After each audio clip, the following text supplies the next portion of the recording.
at the scene. That's right. So Cowan, they're going to have to really show that Cowan literally was at the scene. And I think that may cut down on some of the witnesses they have. But I think they said that's all they have with these two witnesses. And that will be it. And then it'll be the defense's turn. You make a good point. Devontae Hill has already conceded, okay, through his attorney, that he shot and killed Caitlyn Kaufman. And the question is, was it something less than first-degree murder? James Cowan, okay, the question, and it really hasn't been addressed, is charged also with first-degree murder, believed to be, according to the prosecution, the person driving the car when the shooting occurred. We haven't heard that, but what my understanding is, the cell phone, Cowan's cell phone, is going to place him right there. It's going to place him there. Yeah, but what we still need to know, though, I guess, and maybe we'll get it from some other, maybe Hill would testify, I don't know, but we still need to know, was Cowan just a passenger? Or because here's the thing: if he's the operator of the vehicle, he's got trouble. Right. When it comes to what he's charged with. But if he was just a passenger, I mean, he could always, say he didn't have any idea. If someone else was driving, correct? Like if there was a third person in the vehicle, which we have not heard anything along those lines, and the only two people charged are the two of them. My belief, and I think you and I would both agree, I'm telling you right now, Hill's going to take the stand in his own defense. Well, I have absolutely no doubt that he's going to. I don't see how he has any choice, and I also don't see how he has anything to lose. I think you're right about the anything to lose, but the good news for him is that he doesn't have any of those qualifying convictions that would allow the state to impeach him or get into, what bad acts he may have been convicted of in the past. He only has a couple of misdemeanors, driving on a suspended license, and an assault, in which I don't even know if those were convictions, but it didn't really matter because they're misdemeanors. Okay, right. So you typically don't always have a client that has a clean criminal history like that, but secondarily, you also have to have a client that's savvy enough to hold up under cross-examination from Jan Norman or Roger Moore, and clearly, we don't know if he's prepared to take the stand in that regard. But he also lied to the police. What damage can he do to himself? Honestly, what damage can he do to himself? Well, if there's a couple of jurors that believe, maybe this is a lesser include, maybe they didn't intend to. I mean, he could just put the nail in the coffin, or he could carry the ball across the finish line on a lesser included offense. Yeah. But he lied to the police, right? And so they're going to ask him about all of those lies, just like they did with Owen. And why would we believe anything? Because I'm sure he's going to get up there and say, yes, I shot, I killed her, I'm sorry about it, and I sure didn't mean to. You going to believe him or not? I mean, that's what I'm guessing he's going to say, right? He's going to say it was an accident, or that he was shooting in rage and he didn't mean to kill her. That's what he's going to have to say. The two things you could get then is that, and can they also ask him who was driving the car? Sure. Okay, so that's another way they could ask Hill, and Hill could then put the finger on Cowan, and that could go toward that. Like I said, they're on the same team, but not really. They have. I mean, you saw yesterday. You saw Ms. Sims talking to Cowan. And Mr. Bunkabo wasn't there. So Sims is Hill's attorney, and she was talking to Cowan. Correct. Right. So I mean, clearly they both, working together on this defense team to try to figure out how to get the best outcome for these two gentlemen, but. Again, their interests do differ because one's the trigger man and one is not. Yeah, exactly. Just in case, for those of you maybe not aware, this case dates back to December 3rd of 2020. Caitlyn Kaufman, a nurse here in the Nashville area, was driving to work on I-440 when another vehicle pulled up, fired 6 rounds into the car. We heard yesterday from the medical examiner the horrible injuries she sustained from one round from a 9mm hitting her. The vehicle was found about 2 hours later. She was deceased in the car. In the aftermath, a confidential informant led to the arrest of Devontae Hill, and then after that, James Cowan, and both of them now charged in standing trial. We've had, this will be the 5th day of the trial. And do you anticipate the defense, aside from Hill, calling anyone else, maybe an expert to challenge some of the cell phone evidence? And let me ask you this too, before we even get to that. How important is the cell phone evidence now, except with regard to Cowan, I guess? Hill's already admitted he was there. The cell phone evidence is basically to show, hey, their cell phone shows they were there. We already know that about Hill. Okay, his own attorneys admitted it. I guess it's only important for Cowan? Well, no, not really. I mean, you got to remember that the state is also, both parties are creating a record. That's what the person in there right in front of the judge is, they used to type, the stenograph way, but now they speak into it. And so as a result of creating that record, they still have to have sufficiency of the evidence. Just because what his lawyer said in opening argument, what lawyers say in closing and opening is not evidence, okay, is not evidence. And so I think to have because obviously if they're convicted, they're going to automatically get an appeal to the Tennessee Court of Appeals. And so they're going to look at, the first thing is going to be, is there sufficiency of evidence? Was there enough evidence to prove their guilt, and did the state carry that burden? And so, again, I'm like you. I mean, with what they said, you would think that they would just talk about Cowan's phone, right? Not Hill's phone, since he's admitted it. But it's not evidence, and what lawyers say is not evidence. So I think the state, in an effort to make sure that if there is a conviction, that these convictions stick, I think they're going to have to do that on both. Okay, on both of them to make sure. And I guess Detective Gish will go over the evidence. We know that there are experts that will be called by, or at least one, John Morris. Maybe. Didn't you say yesterday, talk about how they may get around it if the judge decides he's not qualified to testify? Well, so the judge is taking that matter under advisement to determine whether or not, he's been declared an expert before in other courts there on the 6th floor of the Justice A. Birch building. The question is, what was he declared an expert in? Okay, and that's really a technical issue. And so the judge took it under advisement and will decide that matter at a much more appropriate time. And quite honestly, maybe it could be this morning the judge decides it. Okay. But the expert testimony has to substantially assist the trier fact. And so depending on what comes out from the state's experts here, it may not substantially assist. It may not necessarily be relevant or, negate premeditation or negate, some of these other elements that the state has to prove. So the judge is taking that under advisement, will issue a ruling. However, they said yesterday, and we knew this was coming, the judge says that Mr. Morris, who is also an attorney, yes, cannot be an expert in this case. Then he says, great, judge, that's fine. Here's my notice of appearance. I'm now jumped on board as a lawyer for one or both of these, well, not both, but one of these defendants. But here's the trick on this. If she delays making that decision, that's right, Gish testifies first, then it goes to the defense. Gish is already done, and she says, no, you can't testify, then that's a way where he doesn't even get a shot. Well, so can they recall Gish I think for cross? after Detective Gish's direct examination, okay, then I think the judge got to take it up. Okay, right? I'm saying that's where it should. Right. If she doesn't, that could be an issue. Right, she kind of box him out. Yeah, like box that. him out, Right, exactly. Right. Okay. Hey, and you did say a moment ago, what is said in opening statements is not evidence. Correct. Okay, so that is to me a clear indication that Hill is definitely going to take the stand, because it was his own lawyer that said he was there and killed her. But that's not evidence if she's saying that. So doesn't he have to get on the stand to confirm what she said?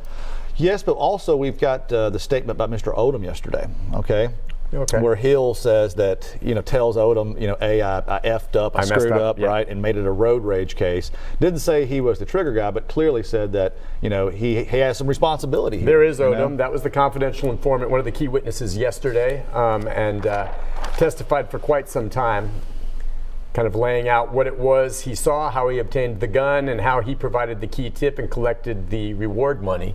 And he was in jumpsuit, and there, of course, is Caitlyn Kaufman's mother. The father couldn't even stay in for the testimony. It was just too emotional, because especially, you can imagine, while they were watching the medical examiner explain the nature of her injuries, just devastating. And again, my heart goes out to the family. Recall the first witness called by the prosecution was her mother, Diane, and it remains to be seen whether perhaps they will call the father. I'm thinking, as you said, probably not. Probably not. But they could, and I don't know that they need to. And of course, again, Odom, the confidential informant, was in the jumpsuit because he is incarcerated on drug charges, something separate from this case. And I have to say, too, just, that the court staff here in Division 2 that works for Judge Dalton, they've been around a long time. They've done a real good job in this trial. Yesterday they had to take an inmate through where the judges walk, where lawyers walk, where court staff in the back there. In the back, because he was going in and out the same door that the jury would go in and out. Okay, and so it's just real accolades to the Division 2 court staff, because that's not easy to do, because one little screw up could end in a mistrial. And so these court officers have important jobs, and clearly you can tell they've been doing it a long time. Yep, and it all starts at the top with Judge Dalton, who is I thought run a very clean trial. Yeah. She's done a terrific job. Keep in mind, the jury not sequestered. They spent the night last night at their beds in their home, and they'll be back in there this morning here in just a moment. Keeping in mind too, we are coming to you right now. Obviously, if you're watching on this, it's News Channel 5 Plus. You see the number on the screen if you want to jump in. We're also streaming live on all of our platforms, all right? Roku, and we're on Facebook at newschannel5.com. Also on the YouTube channel for News Channel 5. You can go there as well. You can message us on Facebook. You can also message me at my Facebook page, Nick Barris, NC5.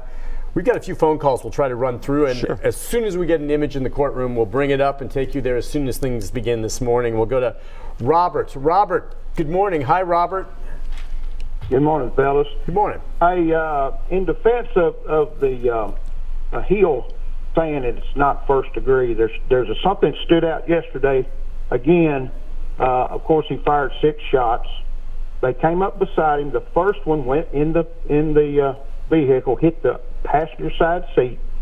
The second one went through the window, hit her in the shoulder. As they're going by, the third one hit the A-pillar, what they call the A-pillar. If that A-pillar, he would have hit her again, more than likely, and he is still firing that gun with 4 pounds of pressure on the trigger, as testified. He is still firing at her as they go by her. Now, if shot one time, it's over with, maybe, but 6 times, first 3 went in, and he is still firing that weapon after they pass her, because one hit the front, one hit above the window, one hit the fender well. Yep. That was all testified. You cannot tell me that you don't know what you're doing if you're firing a weapon after I go by you and I'm still firing with 4 pounds of pressure on the trigger. Yeah, that's what you were that saying. I was not meaning to kill you. 4.2. Yeah, hey, listen, thank you. And I think, again, that was Officer Doug Belcher with the police department talking about the bullet trajectory and the investigation of the shooting reconstruction. I thought he did a great job, and he just, listen, that's why I think Hill will testify, because where we sit right now, I believe the jury, unless they're watching something else, feels the same thing that he does. Okay, he admits he did it, and yeah, 6 rounds, yeah. Hill has to get up to explain something, not that they'll necessarily buy it. Well, so what if Hill gets up here and does this? And we've heard, I mean, it's speculation, but we heard some suggestions yesterday that they may have thought that this was a rival gang or somebody else in the vehicle. And what if he gets up there and said he had a brother or some family member that was killed by a rival gang? He thought it was a rival gang person. He was in fear of his safety, and and he was just trying to get away. But again, he's got to be careful with that, because if it does go down that road, he might have been trying to kill the gang. Right, and that's still, whether it's a gang member or Caitlyn Kaufman, it's still premeditated. But that's okay. He could go that way, and maybe he just reacted in fear and was just firing blindly. But that's why he has to take the stand, because I'm telling you, unless there's just some juror there that's completely thinking of it differently, that's where it stands right now. Now, again, it's unclear what's going to happen with Cowan, and I think we're going to hear more evidence on his case later today. But I think the jury's got to be right on the same page with Robert. And I think opening is going to be, closing is going to be so important in this case. Yeah. The closing arguments are going to be so important to pull this together, because it is a weak circumstantial case, but there's still circumstantial evidence that points to guilt, I'm wondering, too. I always go back to this, and I don't want to date myself, and many of you probably haven't seen it. He won an Oscar for it. Should have won an Oscar for other movies, but Paul Newman in the movie The Verdict. And I only bring this up because that's a classic if you ever get a chance to watch it, but it's one of those where the trial's going all against him, but he ends up winning because he gives a masterful closing. How important is a closing in a case, especially sometimes when the evidence in a way is so overwhelming? Can a closing sway the jury to the point where maybe they jump ship after they go in thinking the other way? Well, you're not trying to sway the entire, you'd love to sway the entire jury. You could. You're trying to sway 3 or 4 people to stick to their guns, and obviously, if you're Mr. Munkabo, you're saying, what proof do you have?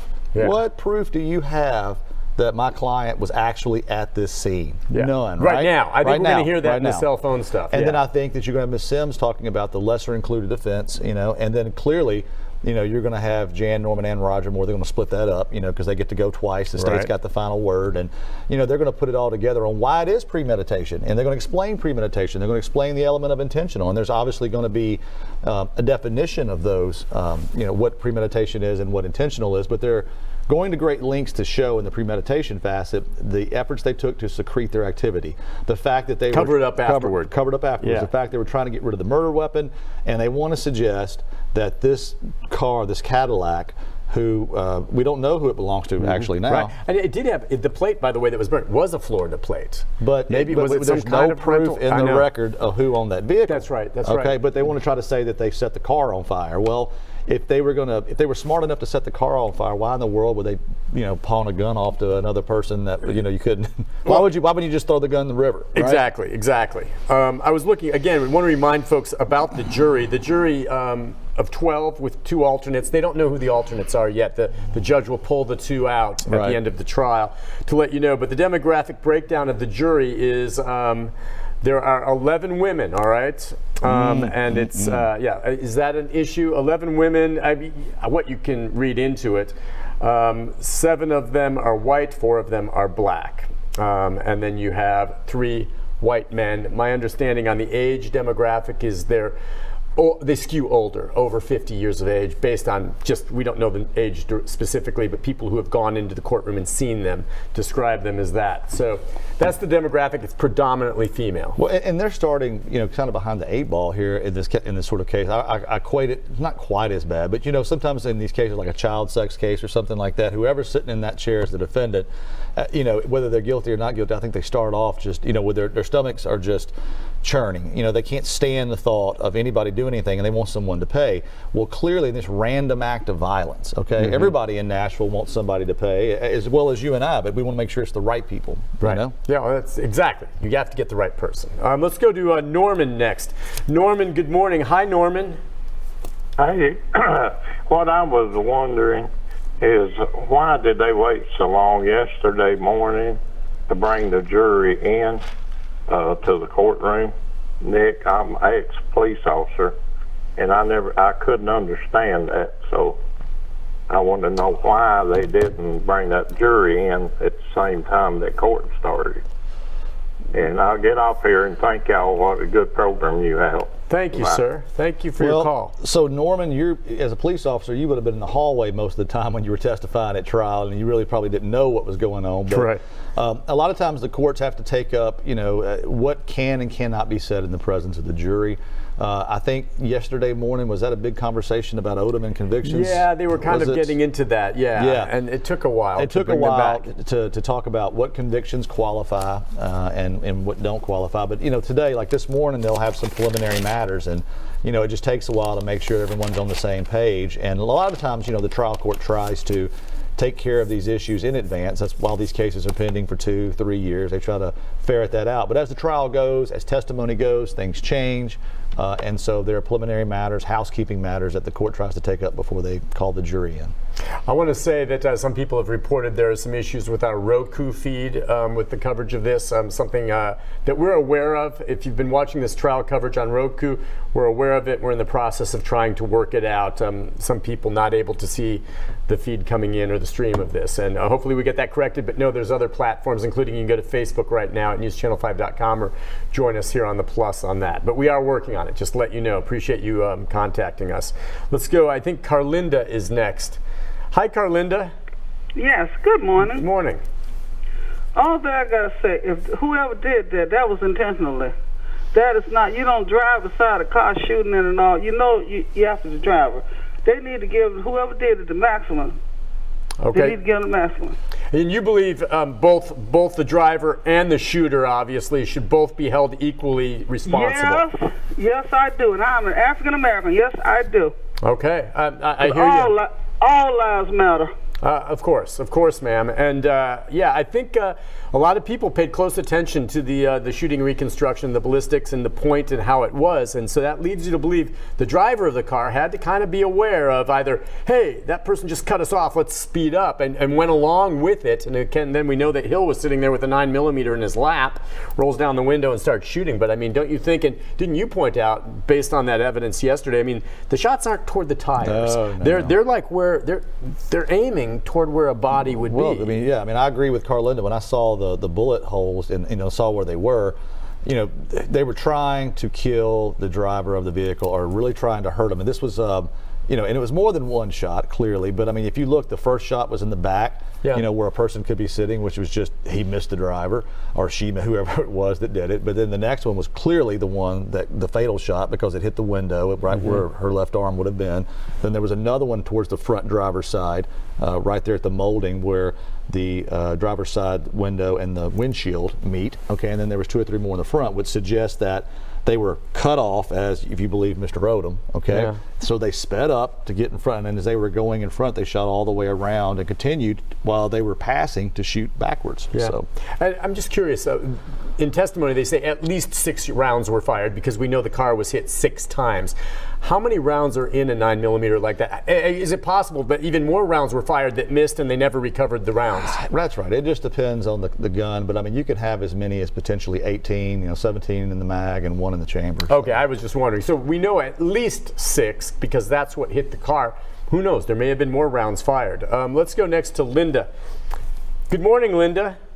Good morning, fellas. I just have a comment. The way that Cowan keeps sitting in his chair like he's just nonchalant, and it's really like he has no clue of what all is going on. I think that's just ridiculous. But, I mean, that's just his attitude toward it. So, and after seeing all the bullet holes and the trajectories yesterday, I mean, it's just no doubt in my mind that they had intent to do extreme harm. So thank you all for doing this. I love watching all these. Thank you. Thank you very much. Yeah, Cowan, again, how much a role does that play? The jury's going to take a look and watch. By the way, we were showing you in the courtroom, things haven't started yet, the 2 defendants. We know, not yesterday, but the day before, Cowan, it appeared, was falling asleep at points. The jury notices all this stuff. I don't know what role that plays. I guess you'd have to ask the jury, do they care one way or the other if a defendant's falling asleep or not? Well, and here's the other thing that we know, I mean, I would bet my life on it, that if you're on this jury and your loved ones, your wife, your children, they're watching what you're watching. Sure. Okay? And you would think that there would be, hey, Dad, hey, Mom, or, what about this or what about that? Hopefully they follow the judge's instructions. Oh, you're talking about how they were all home last night, and yes. Oh, So if your wife was on a jury and this was gavel to gavel, I'd be watching our coverage right now. That's right. You bet I would. That's and right. Now, again, by the way, you may be watching thinking, hey, I'll see Mom or Dad in the jury box. Of course, that's one of the guidelines. Our cameras are not allowed, and we will not show the jury in the courtroom. Of course, if you go to the court yourself and sit in the gallery, you can look at the jury. We just will not show it on TV. It's the judge's rule. Let's go next to Keith. Keith, good morning. Hi, Keith. Good morning. Yeah. Hey, I've got a question. Since the defense attorney made such a point of making sure that the witness of the burning vehicle did not see who got out of it or who ignited the vehicle or anything like that, where's the cell phone data at that time? That's coming up. That's coming up. That was Karen Reese yesterday. She was the last witness called by the prosecution. She had seen the car on fire, called it in because it was near an electric substation. She thought that was a concern. She did the right thing. Good for her. But she did not see the car start on fire, or the vehicle start on fire. Well, and Keith, you made me think of something I have not thought about yet. I was so busy thinking about the cell phone data from the actual crime that I forgot we'll probably hear cell phone data from the vehicle being burned. Right. I didn't even think of that either. But so that's a good point. We probably will. That's so right. If there's cell phone data showing that Cowan and Hill are near where that's going to place them there. That's pretty damning. That's to come today, and that's probably going to be right off the bat with the prosecution. Let's go next to, I think, Keaton. Keaton, good morning. Hi, Keaton. Hey, Nick, how are you? Good to hear from you. So, a couple questions. One, because I very rarely see trials on television. I know there's specific rules on cameras in the courtroom, because specifically federal courts. Could you, Nick, you're familiar with this. Could you talk about how that works? And then, obviously, y'all have a great day. Rule 31. Go, Nick Barris. Well, I'll let you know, but I know this because for the media, Rule 31, and our own Chris Clark, legendary anchor here at News Channel 5, had a big hand in going before the Tennessee Supreme Court to talk about how the assumption should be in state courts and local courts, not federal, that cameras should be allowed in the courtroom. That is the presumption. There can be instances where a judge on their own, maybe if there's a juvenile involved or if it's a sex crime, there's reasons a judge can still control the courtroom and say no cameras. But we bring up Rule 31, and unless there's a strong, compelling reason otherwise, cameras are to be allowed. Is that the way you kind of understand it? No, that's right. And it's you can Google it if you're interested in it. It's a fascinating rule, but it's Supreme Court Rule 31. If it's 30 or 31, if you say it's 31, I know you know. I think it's 31. Gosh, now don't mix me up. It's early in the morning still. I know you would know it in the media, but so yeah, clearly, if it's a reasonable request, absent some sort of child sex case or some minors being involved or something like that, they would allow cameras in the courtroom. But in federal courts, clearly, we have sketch artists, and that's all we've ever had is sketch artists. And I don't know that anytime in the visible near future we'll have cameras in the federal courtroom. And I take it back. See, it is early in the morning. It's Rule 30. I was off by one. It's Rule 30. I don't know what Rule 31 is, but Rule 30 is the one that Chris Clark had a large hand in. And by the way, Rule 31 is a mediator rule, I believe. Yeah, I think that's it. Yeah. You know what? I'm a mediator. You know what? You're right. You're absolutely right. So it's Rule 30, but I know what it means. And of course, in federal court, cameras are not allowed. That is just the rule of thumb. So if we were to try to cover some high-profile case in federal court, what we often do is hire a sketch artist who will be in the courtroom, and that's where you see the sketches. And that's a federal guideline, but in Tennessee we have Rule 30 that allows cameras in the courtroom. But it's important to note that we may have the sketch artist, but also anybody can go into a federal court, and media a lot of times goes and sits there and comes out and gives a report of how things transpire. Just as I said, we're not showing the jury, which is one of the guidelines to protect the jury during the trial from being on TV, but that's an open court. Anyone, as long as you behave, can go into the court here at the Birch Building and watch this trial today in the back, and you'll see everything, including the jury. And that actually is quite interesting. In any case, I had a grandmother, once she was retired, no longer working. She would go down 2-3 times a week to the downtown county courthouse and just sit in trials. That's where you get it. I don't know, but she just, maybe so, but I mean, any number of trials, she enjoyed sitting there and watching these trials. And anyone can do that. And I'll tell you what, you learn a lot. Your brother's in the media business, your son, so this could be, it came from grandma, right? It's Possibly so. Do we have another phone call we want to take? Sherry. Sherry, good morning. Hi, Sherry. Good morning, Nick and Nick. Hey. I have just a quick question. The Cadillac that was burned, has there been anything, or do y'all know of anything where that car may have been reported stolen? Did the boys report that car stolen at any time? Oh, the one that was burned? The Cadillac. The Cadillac? Mm-hmm. No, Yes. We haven't heard anything about it being stolen. I mean, we think they probably realized they just shot and killed someone, is the theory, and said, we got to get rid of everything. And we know Hill tried to get rid of the gun in a stupid way. And then they decided to burn the car, maybe? Is that the idea? Yeah, I mean, we still don't know who owned the car, conclusively. We haven't heard somebody say this is who it was registered to or the VIN number or anything. I have a sneaking suspicion that may be potentially a quick witness, or they may get it in through somebody else, but we still don't know who owned the car. But I do think today we will hear, as one of the other callers, I believe, was it Keith maybe, that said, what about cell phone data? And I think we'll see that maybe there was some cell phone data that shows that both of these defendants were there when the car was set on fire. Yeah, that's going to be really interesting. We'll go next to Rick. Rick, good morning. Hi, Rick. Good morning. Hey, I have a quick question for you. I haven't been able to watch all the coverage, but you guys are doing an excellent job. Excellent job.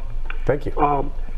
The dynamics of how the shooting happened was Caitlyn, so reportedly she cut them off in traffic. Did they drive alongside of her while she was still moving and fire into her car as she was moving, and then she drifted off to the shoulder? That's what the state would want you to believe, and that's what the evidence appears to show. You're right. Exactly. Both vehicles were going at 70 miles an hour, 70 miles an hour when those shots were fired. Wow. It's amazing she didn't crash. It is. It's incredible. When they found her body 2 hours later in the vehicle, the car was still running and her foot was on the brake. Yeah. She pulled over, probably thinking, I'm going to try to call 911, but her injuries were so severe, she probably died in a matter of seconds. Right. I saw that that testimony from that Metro officer. Yeah. Just a tragic situation, but you know what? You can see these type of incidents in every major city in the United States, unfortunately. That's true. Road rage and these shootings coming about, and too often road rage incidents like this happen and the culprits are never caught. Right. I think the most outrageous thing that the public has to take away from this testimony is that here's a fella driving in a car on 440 with a 9mm sitting in his lap. Yeah. In his lap. I mean, Right. I would expect that, like in a war situation. Well, I'll say, yeah. I mean, it's disturbing in his lap, I suppose. Looks like the judge is. The judge is in, so they're about to start at 8:30 as they do. Boy, she's prompt. Let's take you into the courtroom for day 5 of the trial. All right, are we ready to proceed this morning? Yes, sir. Okay, I'm ready. Yeah, go ahead and line them up. And you have to stay as you're calling the final 2 today. Yes, sir. All right, I guess after the state closes its proof, we need to go back and readdress some issues as it relates to Dr. Warren and Mr. Morris.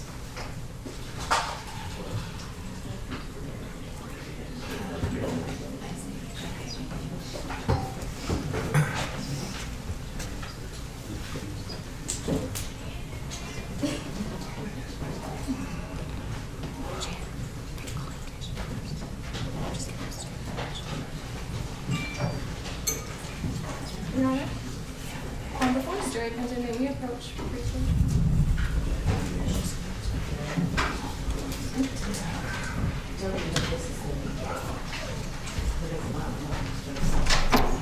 Quick sidebar. So they're having a sidebar here. It appears as though we heard the judge say they were going to take up the experts here, Mr. Warren, who was trying to be an expert for the defense, and then we had heard from the other expert on the behalf of the state. Was that?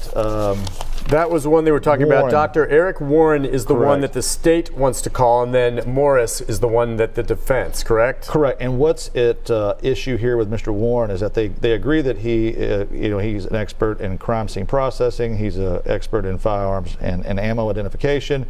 But I think maybe the shooting reconstruction or something of that nature is where, they're up in the air. There's no agreement as to whether he's an expert. These are both, Warren and Morris are both defense. They're both defense. But they're both Okay. defense experts that they want to be allowed to testify, and the judge will have to decide.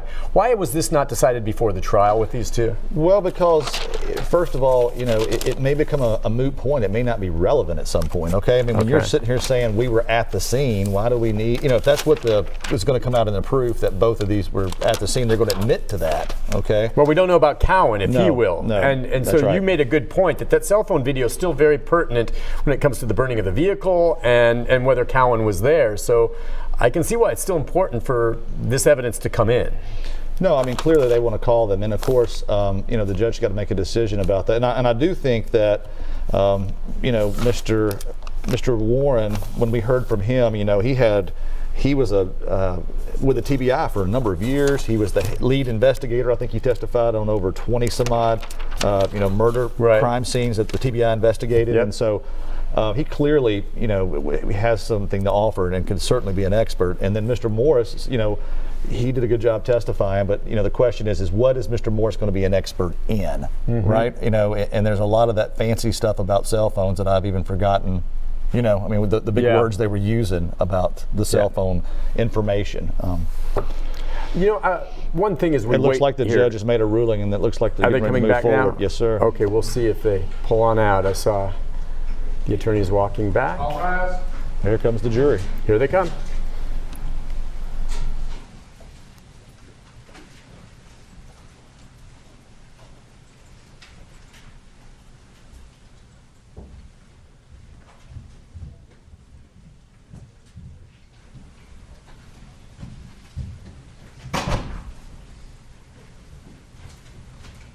Okay, we may all be seated. Let the record reflect that the jury hearing this trial is present in the courtroom on this morning. This is Friday, January 27th. Good morning, ladies and gentlemen. I hope you all are doing well this morning. Thank y'all for coming in early again this week or today. And everybody's doing okay this morning. Got in, saw a couple snow flurries as we were coming in, but I don't think we're going to get a whole lot. So, all right, are we ready to proceed? Yes, Your Honor. Okay. The state's next witness is Detective Chad Gish. Okay.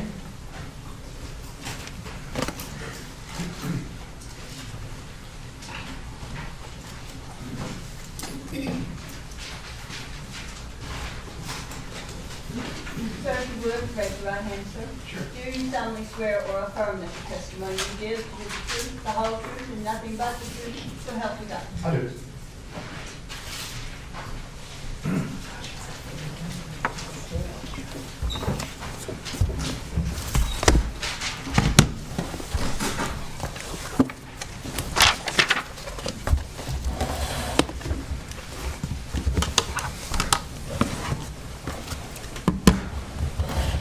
Detective Gish, could you please state your full name for the record? Chad, C-H-A-D, Gish, G-I-S-H. Detective Gish, you are employed by the Metro Nashville Police Department, is that correct? Yes. And how long have you been employed by the police department? 25 years next month.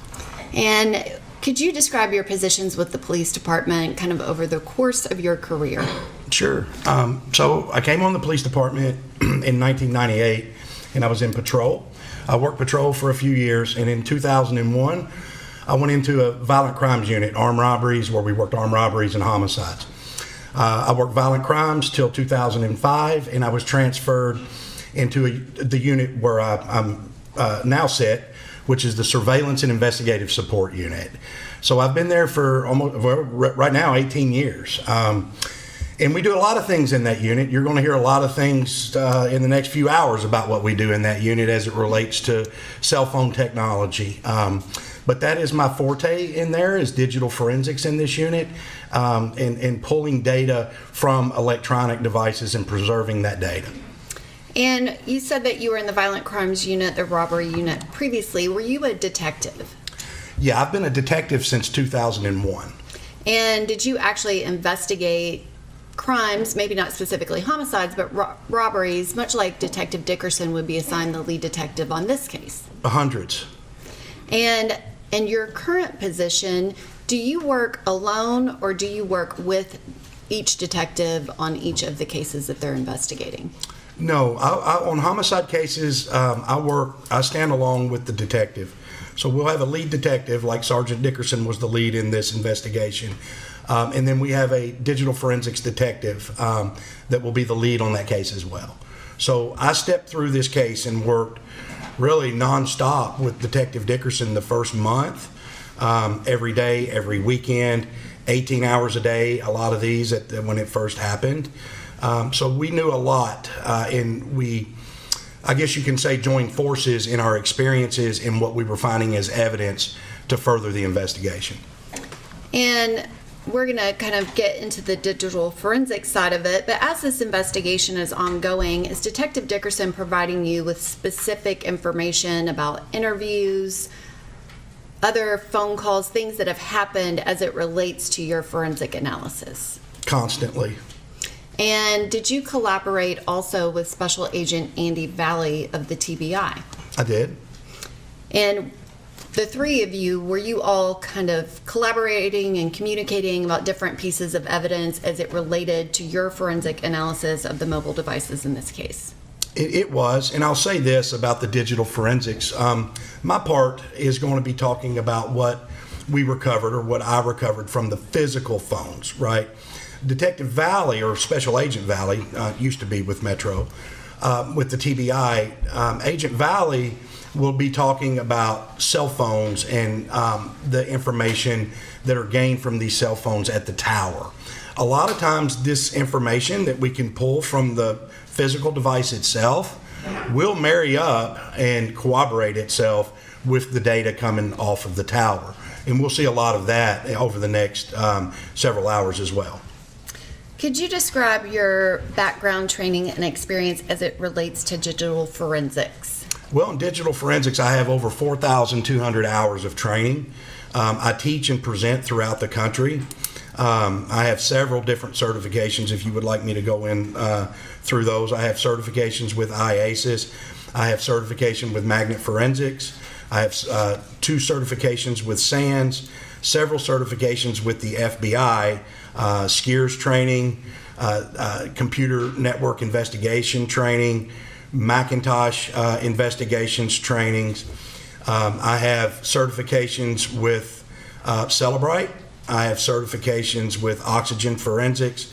I have many certifications. I'm also established in many organizations such as the International Association of Chiefs of Police, IASIS, and other technical organizations. And do you actually instruct and teach others on the field of digital forensics? I do.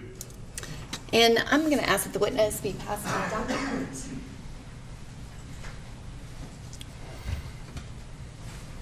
Detective Gish, if you could take a look at the document after you receive it and let me know if you recognize it.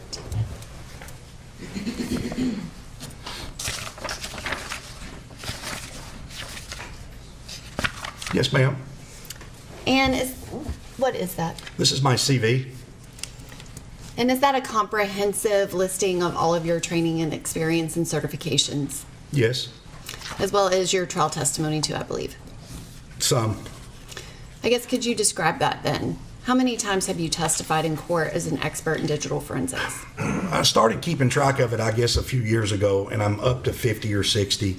Over the 18 years, I would say a couple of hundred or over, probably 40 or 50 in this very courtroom. And have you also testified as an expert witness in other jurisdictions? Yes, both other states and federal. Your Honor, at this time, I would tender Detective Gish as an expert in digital forensics. I would also ask that his CV be made the next numbered exhibit, which I believe is number 39. Okay, the defense was to voir dire Detective Gish. No, Your Honor. Okay. Ladies and gentlemen, Detective Gish is being tendered to you as an expert in the field of digital forensics. And I explained to you, I guess it was yesterday or earlier this week, with regards to the testimony of expert witnesses and the way that you give that testimony. And I will provide a more detailed instruction in the jury instruction regarding the way to be given to the testimony of experts. All right, thank you, gentlemen. Detective Gish, you've already testified somewhat about collaborating with now Sergeant Dickerson. Could you describe specifically the number of devices or kind of how you became involved in this case and what you did? Yeah, there were several devices that we'll talk about throughout my testimony that that were submitted by Dickerson to our lab for analysis. The first device that was submitted was actually from Miss Caitlyn Kaufman.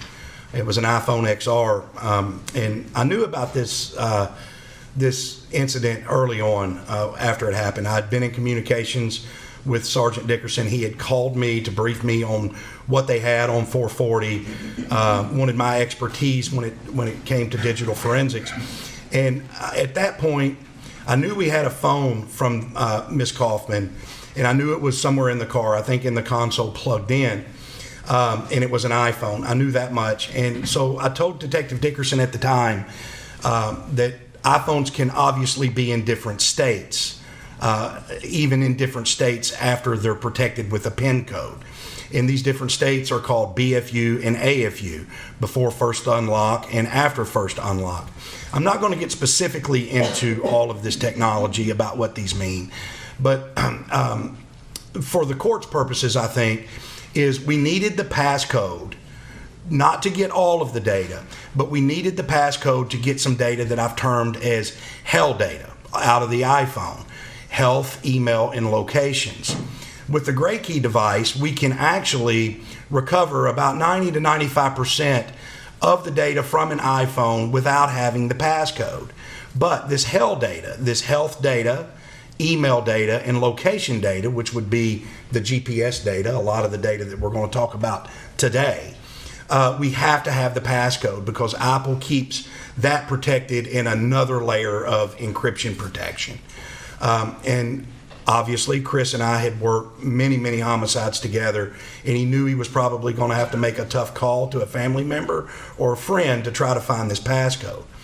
Also, when it relates to preserving this data, this GPS data, we only have a certain amount of time. This GPS data is kind of like on a slider, if you can imagine this pin being the slider of 7 days. Right here is where we are now. So when I got up this morning, let's say last night, all of these different things, as we add GPS data to the phone, it adds on the front end, but we lose the same amount on the end for the 7 days. So if we have a crime that's committed on a Friday, we would definitely need to get that phone and that evidence preserved and the GPS data preserved by the next Friday to preserve that GPS information from the time that the incident happened. And Detective Dickerson understood that. He knew that. He got that to me pretty quickly. And, you know, like I said, I've worked a lot of homicide cases in my life. And when you have a homicide and there's no video or there's no witnesses, the most important piece of evidence that I think, in my experience, that I could have in a homicide case would be the date and time of the event. What was the date and time of the event that this happened? And I knew by getting this GPS data, if we could preserve it, and Detective Dickerson, I think, also knew that I could probably look at GPS data if the location services was on and established on the Caitlyn's iPhone. I could probably find out when this event happened just by looking at GPS data. And I found a time, and I'll never forget this time. It was 6:08:41. And I knew we had GPS locations. We'll talk about that more and more as we go on with my testimony, but about one every second out of her iPhone. GPS also tracks not just location, but date and time that location marker was saved to the phone, as well as the speed. So when I started organizing by or sorting by date and time, I could tell when Ms. Kaufman slowed down to a complete stop. And that was 6:08:41 on I-440. So that was the urgency of getting Ms. Kaufman's phone up here first in the lab, and why we worked her phone immediately. And obviously that was the priority on that night of December 3rd, 2020. Did Detective Dickerson bring you, now Sergeant Dickerson, bring you multiple phones throughout the investigation and ask you to analyze them? He did. And did you prepare a report regarding some of the more pertinent pieces of evidence that you located in all of those devices? Yes. Your Honor, at this time I'm going to ask that the witness be passed a multi-page document. Defense counsel has been provided a copy of this.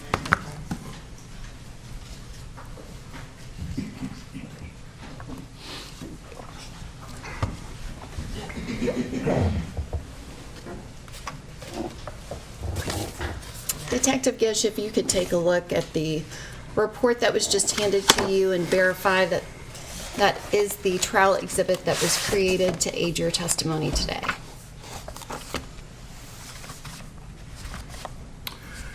Yes, ma'am. These are all exhibits that actually came from my digital forensic report.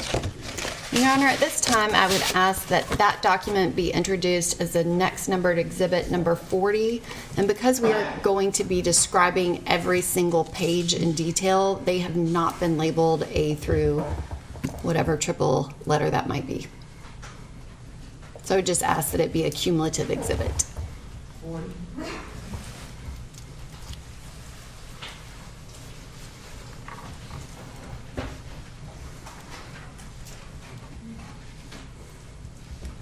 And Your Honor, may I have permission to publish this to the jury? Yes, you can use your computer. Yes.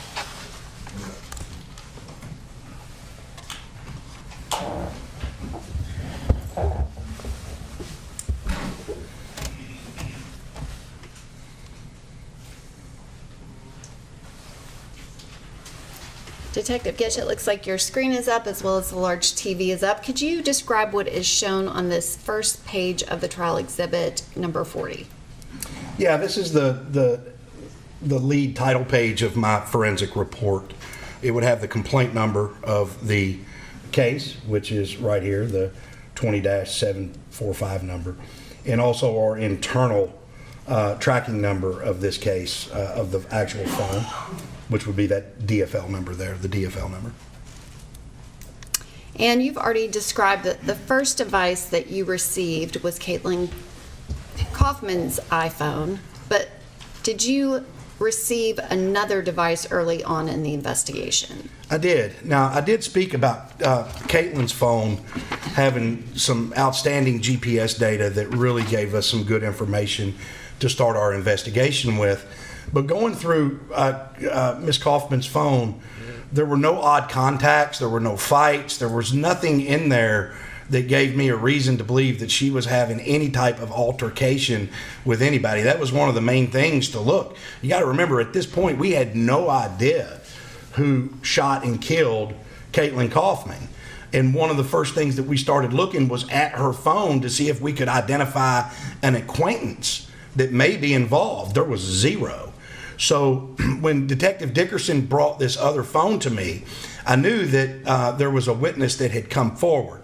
Mr. Merrill Odom. I was notified of that. And when Detective Dickerson brought this phone to me, I think it was a week later, we actually had zero to go on until we got this phone. And were you actually at police headquarters when Mr. Merrill Odom was at headquarters being interviewed by multiple detectives? Yes, I was. And I actually spoke to him a couple of times. And what was the purpose of you speaking to him? Well, to talk to him about what I do at the police department for the cell phone examinations.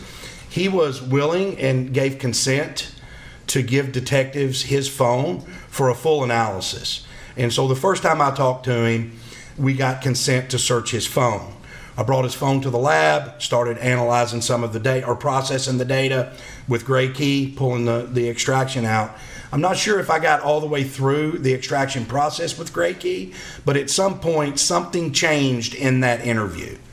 And it caused me to go back down and really be stern with Mr. Merrill Odom and get him to sign a second consent form to let him know that I was going to search everything in that phone.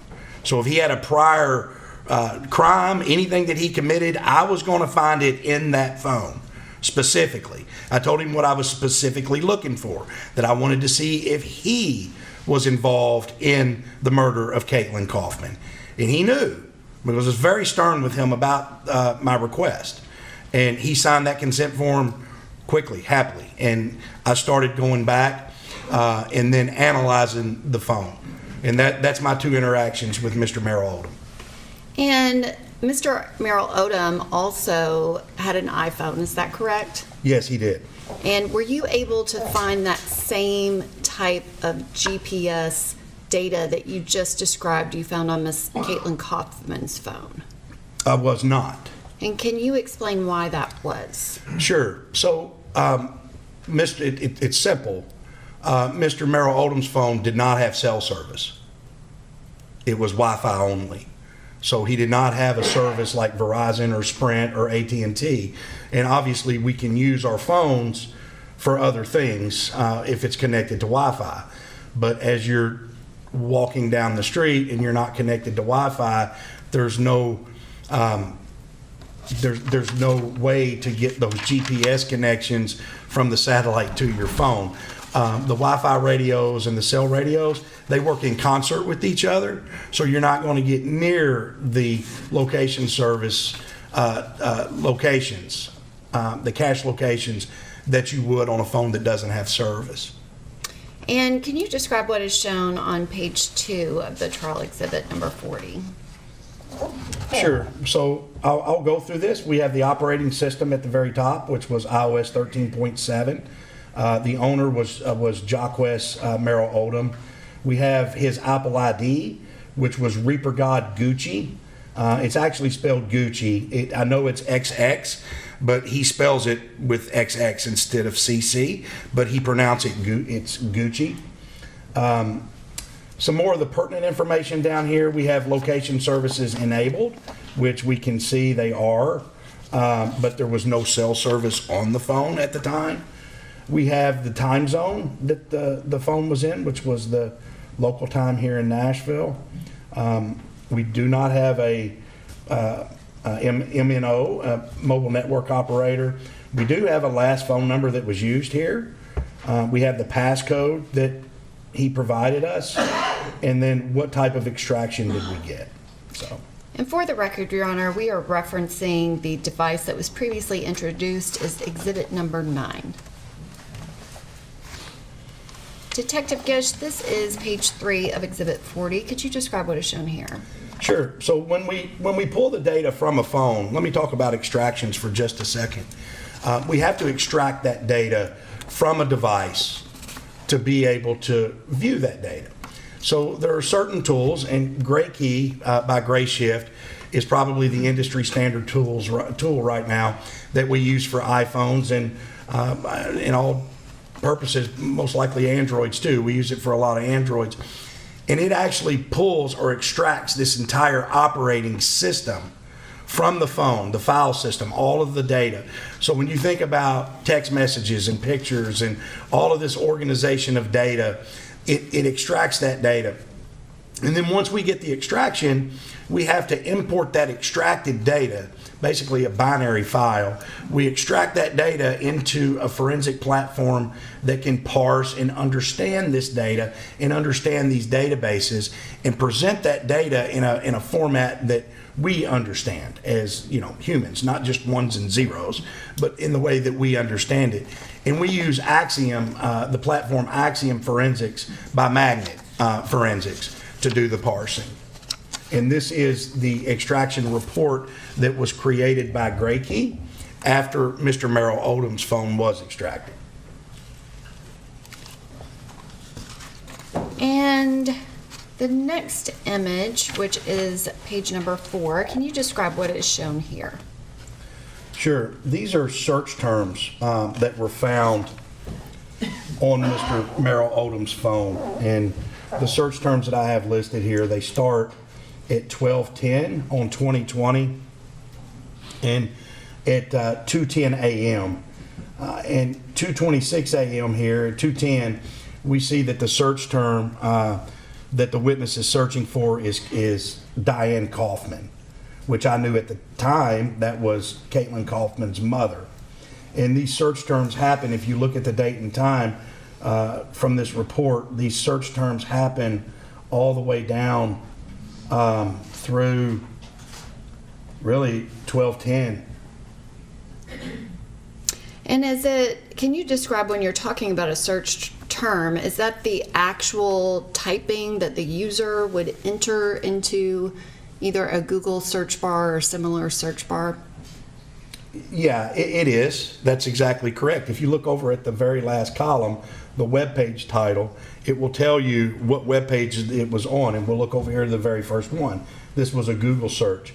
So this is indicative on 12/10 of 2020 at 2:26 a.m. of the witness typing in Diane Kaufman into the Google search bar and hitting enter. And is it always the user that enters every single one of those words, or is it sometimes an auto-populate suggestion? Oh, in the last several years, it's autofill can actually give you a suggestion. I think we all see that popping up as you start typing in something like, if you were to type in Nashville Metro, Google would start giving you suggestions like police department. You just select the suggestion and it would autofill that. And this search term, you said that you were looking for references to it, and you kind of touched on the location data. Was there any location data for Jacquez Merrill Odom for December 3rd of 2020? No, I couldn't put Mr. Odom's phone at the crime scene. I couldn't put it with Mr. Hill or Mr. Cowan on the 3rd. And did you look not only at GPS locations, but messages, any, I guess phone calls would be Wi-Fi calls, but did you look in multiple places within that mobile device looking for any type of evidence that would connect him to that December 3rd, 2020 shooting of Caitlyn Kaufman? I did. And did you find anything? No. And the next image, which is, I believe, page 5, could you describe what is shown here? Right. This is a Facebook message from Axiom Forensics. We can see it's a Facebook Messenger message. And the Facebook name at the very top, I'm going to put a purple dot. The Facebook name is Justice for Us. And this person is sending a Facebook Messenger message. And the content of the message says, "Am I speaking with the mother of Caitlyn Kaufman?" And this was done on 12/10 of 2020 at 12:25 p.m. And it was actually sent to, if you look at the metadata at the bottom, we can see right above that, it was actually sent to Diane Kaufman in her Facebook ID. And at any point, did you confirm that that was actually her account? Or? I did, and it was. Okay. And the next image, which is page 6, could you describe what is shown here? The same artifact. This is Facebook Messenger again, and we have Justice for Us. We can look down in the metadata here, and we can see from the Axiom report, it's Scott Nelson. That's who the receiver is. The sender here is Justice for Us. And on 12/10/2020 at 12:32 starts the conversation, and Justice for Us says, "Hey, sir, please contact me back if you can get in touch with Diane Kaufman. I have some valuable info." And the next image, which is page 7, I believe, if you could describe what is shown here. Yeah, so this is when Mr. Merrill Odom had arrived at the police department to speak with the homicide detectives. And again, he did not have service on his iPhone per se, but you can connect a smartphone to Wi-Fi and then use it with all of your apps. You can actually make phone calls with third-party apps just like Text Now and Facebook Messenger. You're going to see that in a second. But this was Instagram messages, and these are messages that the witness had with Mr. Hill while he was at police headquarters. And the next image, which is page 8. Again, going back to what I mentioned, we can see the call type from Mr. Merrill Odom's phone is a third-party application. I believe it was Text Now that made these calls. And we can see that a total of 5 calls were made from the police department. 4 of these calls were made to Mr. Hill, and a 5th call was made to, I can't remember the name, I think it may be on another exhibit. A 5th call was made to someone else that didn't pick up. And Mr. Hill picked up on one of these calls, and we can see it was actually this call right here, the very top row, 12/10 of 2020 at 9:16 p.m. for 57 seconds.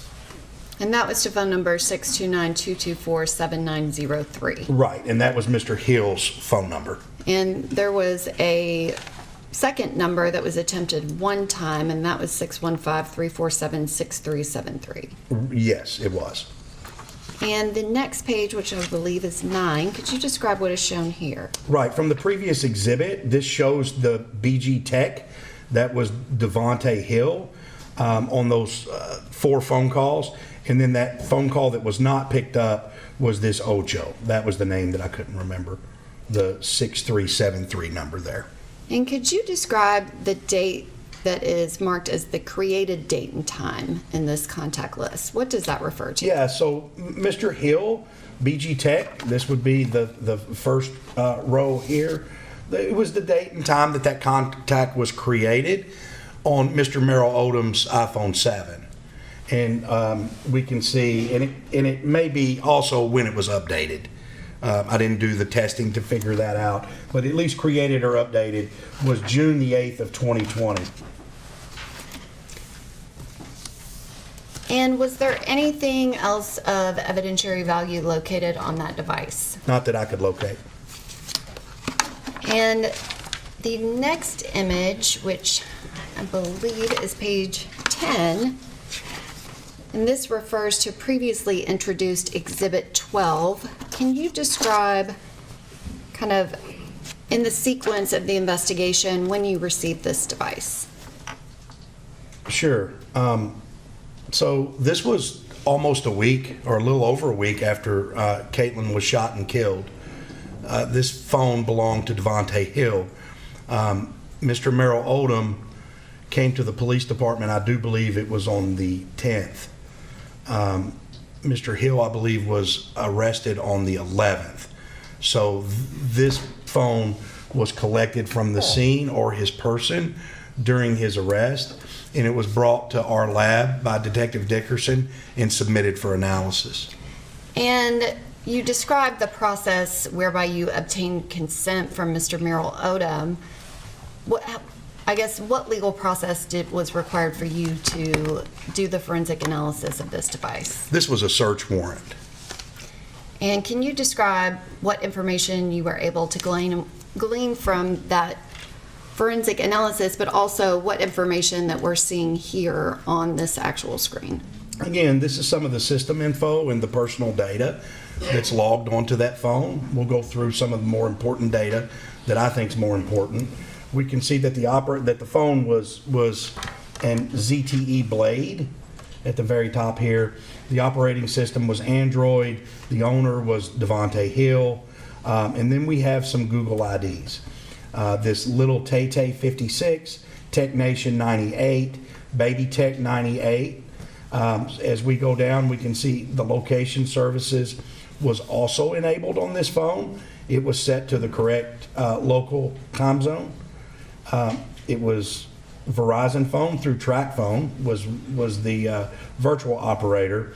And then one of the most important things is this phone number here, 629-224-7903. It did have a pass pin, it was protected with a pin that we did not know or was not provided by Mr. Hill. And this device, was it analyzed in the same way that you just described previously with Caitlyn Kaufman's device of using Gray Key? It was not. And also, it indicates that there are location services enabled. Were you able to find that same type of GPS data that you described you found on Caitlyn Kaufman's iPhone? No. And why is that? Well, Android specifically, there's two reasons. Android's phone specifically, historically, doesn't store GPS location in log files like cache locations, such as an iPhone does. So I know when an Android phone comes into our lab, one of the things that we're going to be missing a lot of is GPS locations. Even though the phone will have it and it'll provide it for the user, it doesn't store it like the iPhone. And even if some of them are starting to store the GPS data a little better, especially the flagship phones like the Samsungs of Androids, but this was a really cheap Chinese ZTE phone, and you wouldn't expect it to have all of the bells and whistles, or we never see it having all of the bells and whistles that would facilitate the GPS locations like we would like to see. And the next image, which is page 11, could you describe what is shown here? Right. So this wasn't a normal extraction for this phone. Obviously, it was an Android phone, and at the time, Gray Shift and Gray Key didn't support this make and model of device. So a lot of devices, yeah, we like to plug it into the extraction tool and get the extraction really easily. Unfortunately, that doesn't happen all the time. In fact, it doesn't happen most of the time. There's always, it seems like a hiccup of technology that we have to apply to get the data. And on this one, the phone, we wanted a full physical file system of the phone. And the only way that you could get that out of the phone because of the chip encryption was to do an emergency download, an EDL extraction, so to speak. I'm not really going to get technical on you on this phase, but we used a platform called Celebrate to try to extract the data through an EDL download. And Celebrate failed, and then it failed again and failed again, and it would never give us this extraction, so I couldn't get any data from this phone. So I reached out to one of my partners here in Nashville, Special Agent Rich Campbell with the FBI, to determine if Rich, in this case, could get me a quick appointment where I could fly up to Quantico, Virginia with this phone and have some more help with their scientists in trying to get the data back. So Rich was trying to facilitate this to me and then talk to some people in Quantico. They wanted to know how, I guess, my level of technical experience, because it may be a process that I could complete in the lab. Well, Rich told them that I was very technical. I'd completed chip-offs and ISPs and JTAGs throughout, the last decade. Well, Quantico was nice enough to assist on this. They sent Rich a PDF diagram telling me how to disassemble this phone down to the board with the phone powered up, and to manually short out a certain resistor while I plugged it into the computer for the extraction, to manually short out that resistor to kick it into EDL mode where we could get that data. And that's exactly what we did. And we got it on the first try. And the next image, which is number 12, can you describe what this is showing? Right. In the red box is actually the chip, the eMMC microchip that holds all of the data on any type of phone. That's just what they look like. That's where the data is coming from. And right above it, you can see the short side of that resistor, and this is blown up 6 or 7 times. You can see the short side of that resistor. That's the resistor that I had to short when I plugged it in to get the extraction.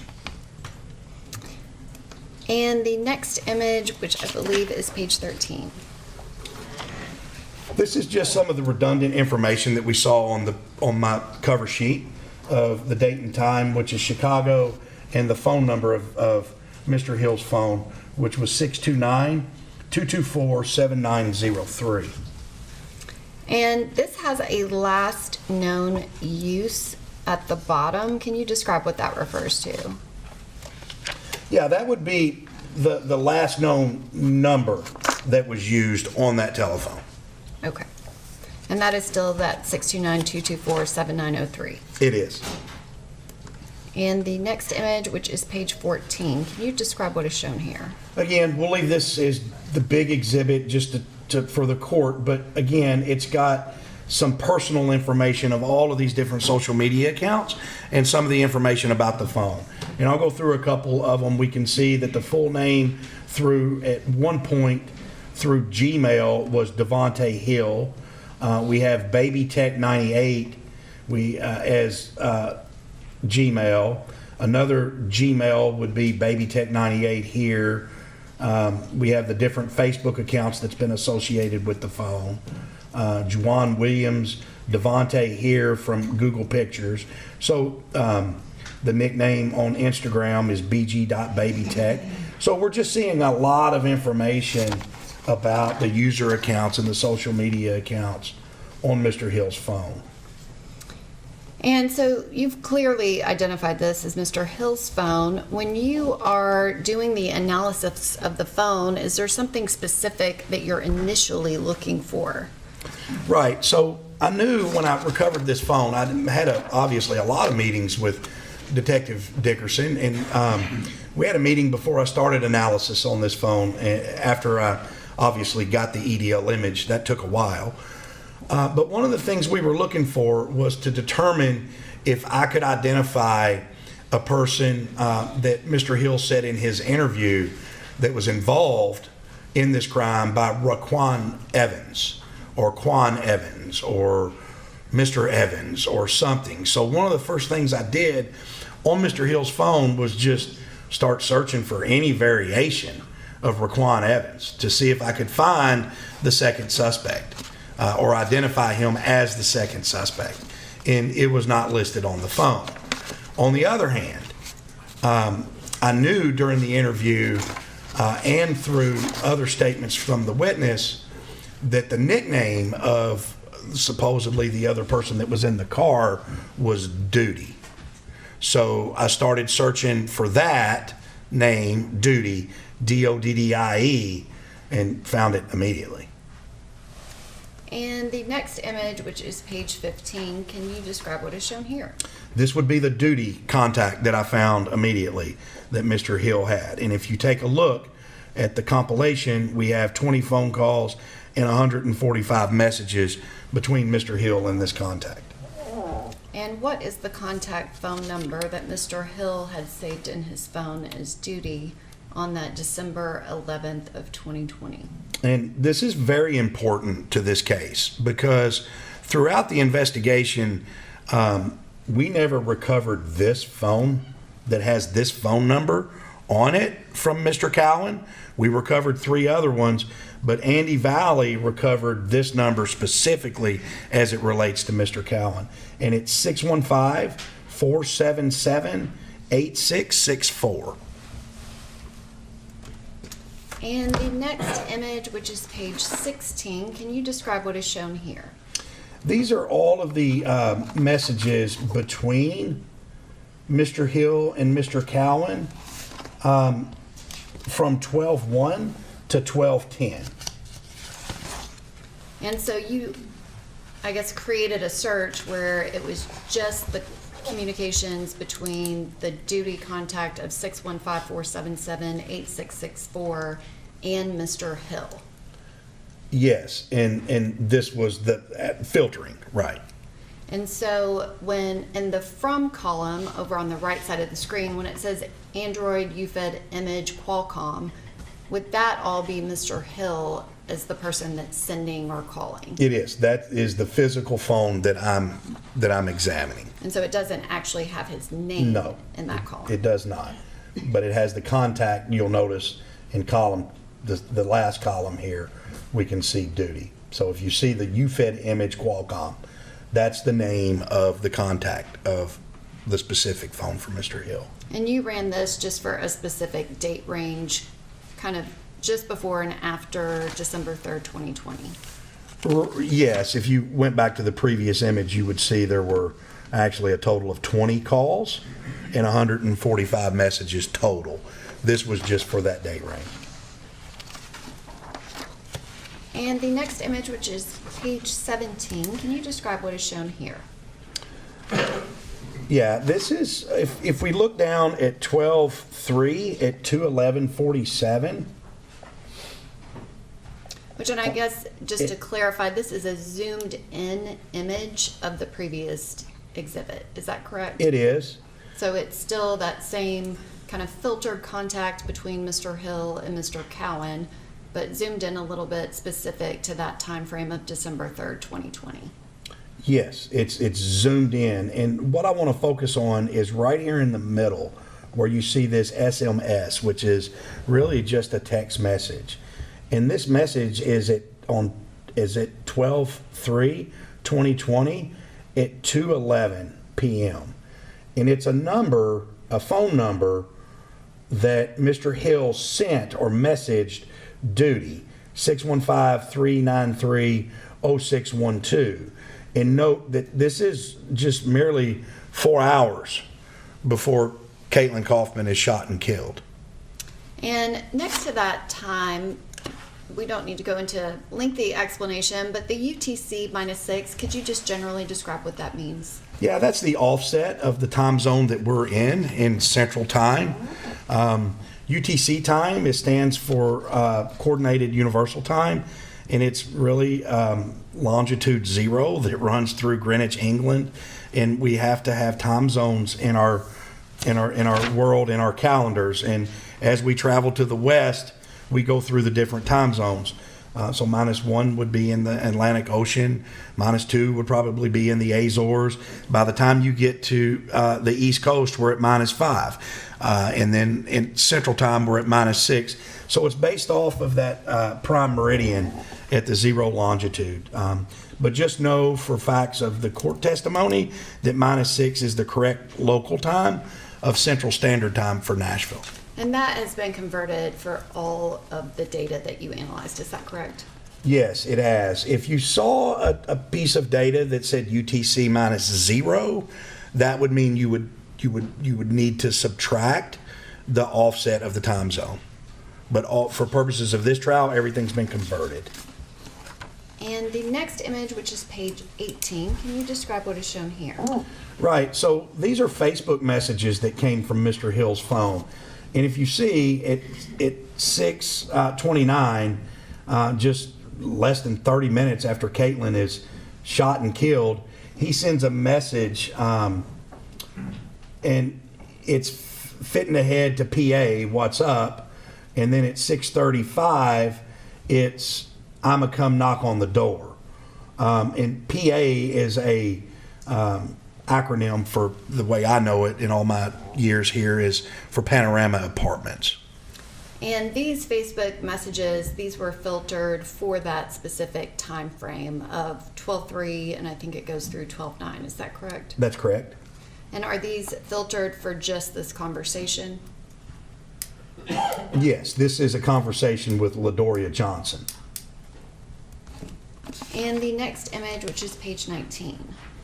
Again, this would be filtered conversations, the same type, Facebook Messenger, but the conversations now are with a contact that Mr. Hill has named BG Shutdown. And it would be good for me to note, if we look at the very last column, this Techlo Tough was one of the accounts that we saw earlier on that first page. That is Mr. Hill's Facebook name, or Facebook Messenger name. So we can see at 7:32, he says he's cooling in the house. And Your Honor, I apologize. I didn't address this at the beginning of this presentation, but there are black boxes on the screen with redactions. Ladies and gentlemen, yesterday, one day this week, days ran together, we talked about how sometimes there may be redactions, and you're not to concern yourself with those redactions. There's nothing that has any bearing on this case, so don't concern yourself with any redactions. What is important is what has been presented to you. Thank you, Your Honor. Detective Gish, the next image is page 20. Could you describe what is shown here? Sure. So obviously, I'm looking for a lot of different things when I'm doing the analysis on this phone. Internet history is always very important and one of the first places that I like to look, because a lot of people, after they commit a crime, get on the internet and start searching for information about that crime.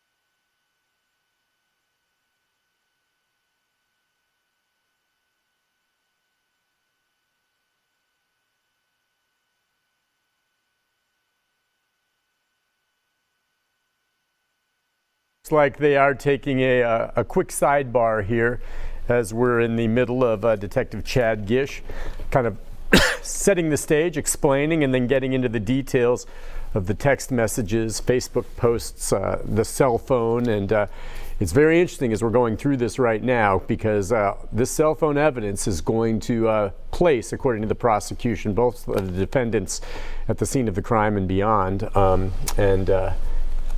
They were just talking too about how there are some redactions, and they were explaining why there's some redactions and what people saw on that, Nick. And so far, one of the things that's a takeaway that I thought was very useful for the prosecution is Detective Gish really bolstered the credibility of Mr. Odom. He got his phone and put the fear of God in him. Basically the second time about you better tell me the truth because I'm going to look at everything in the phone. And he did find where Kaufman was Googling. Where Odom was looking for Caitlyn Kaufman's mother, was Googling that, and then they also were able to see where he did send a Facebook direct message asking Caitlyn Kaufman's mother if she in fact was Kaufman's mom. And I think that really boosts the credibility of Odom. Okay, because he said that he was looking for the mom because he wanted to give the gun to her, and so I do think that helps the state. Whether if there's any issues with the credibility of Mr. Odom, clearly that's been bolstered by what Detective Gish was able to uncover. And then on Mr. Hill's phone, because it was an Android and it didn't really store locations for a long time, like an iPhone does, he actually called a friend and he got the assistance of the FBI at Quantico, Virginia, that sent him a PDF and told him how to override the Android so that he could get the images and the information that we're looking at. And clearly, it's just fascinating, the electronic footprint. It is. That and it they're is able to uncover. I took from that, if you're going to commit a crime and get an post Android. get an Android? Or I also picked up on the fact that turn your location services off. Interesting. All right. And what it seems like we're about to hear here is evidence that Hill, after the shooting, was Googling the news to see whether there was a report, and we heard there may be reference to this, of a motorist shot on I-440. And remember, initially he did that and breathed a sigh of relief, perhaps. I guess what I shot, no one's discovered, or I didn't hit anyone, is maybe what they're going to argue. And then, of course, it was discovered 2 hours later, and it was big news that evening. Well, and it says that, we've heard the name Daquan Evans was in the vehicle. And Detective Gish says, I can't find anything on Daquan Evans, nothing on Daquan Evans. But then I was able to uncover that an individual named Duty on the phone, and we've heard a little bit about Duty. So they're putting together the fact that Mr. Cowan's nickname is indeed Duty. Yep, and this is where we told you this morning, that's where we're going to start seeing the linking of Cowan to the vehicle and the fact that he was in there, because to this point there hasn't been much evidence that way. You hear his attorney saying there's no evidence whatsoever. Well, here it comes. His cell phone is going to place him in the vehicle, and who knows, we may also hear cell phone texts or locations from cell phones of when the vehicle started on fire. Well, and fascinatingly enough, he was talking about too that they immediately got on Caitlyn Kaufman's cell phone as soon as they got it, because those location services are fleeting in nature. They're not stored for a long time on the iPhone, and so he was able to pinpoint the fact that her vehicle slowed down at 6:08 p.m., which again, it's just fascinating that they can tell when a vehicle slows down from the presence of a cell phone. And he said that they really worked hard to get into her phone. And he looked to make sure, and of course he also said that clearly Odom had nothing to do with this. He went to great lengths. Mr. Odom's phone showed that he was in no way there, not involved. And so, and again, of course, Gish is a heck of a witness. I'm sorry. I mean, I don't know what you think, but this guy is got it together. He knows this stuff. I remember the first time he really came on our radar was during the Vanderbilt rape trial. And what he pulled out of the cell phones in that case, which was crucial evidence and along those lines. And I'm like, who is this guy? And the technology was there, and I'm sure it's even improved since. But he's done this before. It really is his niche in the PD, and this is what he does, and he knows it inside out. Now we know the defense is going to try to call John Morris to maybe challenge him. Do we think that Morris is going to be allowed? Did the judge make a ruling on that? The judge hasn't made a ruling yet, to my knowledge. I mean, clearly after we hear from Gish, before there's a cross-examination, they'll make a decision. They're going to have to make a decision because clearly they want Mr. Morris, if he's not going to be allowed to be an expert, they want Mr. Morris to be the one cross-examining Gish, which I think clearly Mr. Morris would do a better job than either one of the defense attorneys, or even I would. I mean, he has familiarity with these terms and what's going on, and Gish is such a good witness and so believable, and he uses, and he does a good job with, explaining it like a kindergartner. Right, which is what you need to do with me. But you know what else he does that I think I've never seen another witness do, is that you're going to hear in the next few hours from my testimony a lot of this. He's kind of foreshadowing, he knows what's coming. He's just a great witness. The police department in Nashville really is lucky to have such a good witness, and he's going to be missed when he's gone because he's one of a kind, I'll tell you that. And he's been there for a while. Hopefully he'll be around for a while. As far as Morris is concerned, what can he possibly, and again, you and I don't understand the technology here, but Gish has got it covered. Well, can Morris maybe challenge him on some of his findings here? Well, the rate of error, right? I mean, what's the rate of error? You said it slowed down at 6:08, but isn't it possible that it could have slowed down maybe at 6:19? Isn't that a possibility, right? That there's a lot of things, there's a lot of conclusions that he jumps to, and I'm not saying that they're wrong, but as he's testified, he's jumped to some conclusions here, and maybe they're going to try to unpack that and get in there, and at best confuse the jury on whether or not it's completely 100% accurate, what they're looking at here. It's interesting they put all the phone numbers and the like up there on the screen. Do you think anyone watching is calling those numbers? I don't think it's quite as popular as 867-5309. Okay, right. But, I know, but it's just interesting. I guarantee you, some have seen that, and of course, they're disconnected, and the phones are probably there in the courtroom as part of the evidence. Again, this trial started this morning with Detective Gish, the first witness. We think there may be one other witness after him for the prosecution, and then they may well rest, in which case we could see this, depending on how long Gish takes, the prosecution resting by early this afternoon. Yeah, and clearly, I think the court's going to allow the defense to have one expert, maybe not both of them, but with the defense, Right. I was just saying the prosecution. And I think the cross-examination, if Mr. Morris is allowed, he's disallowed as an expert, ends up being an attorney, I think the cross-examination of Gish could go for a good while. Okay. But they're really going pretty quick on the direct examination. Yeah. Well, again, the whole cell phone issue, and I think you're right about that. The cell phone evidence issue for me goes more to whether or not Cowan and making the case that he was the driver. I think we all know. See, as I said, that Hill was there, and Hill's attorney has already said he shot and killed her. So, all right, I don't really. This cell phone evidence for Hill, to me, doesn't make a hill of beans, because we already know he's admitted he did it.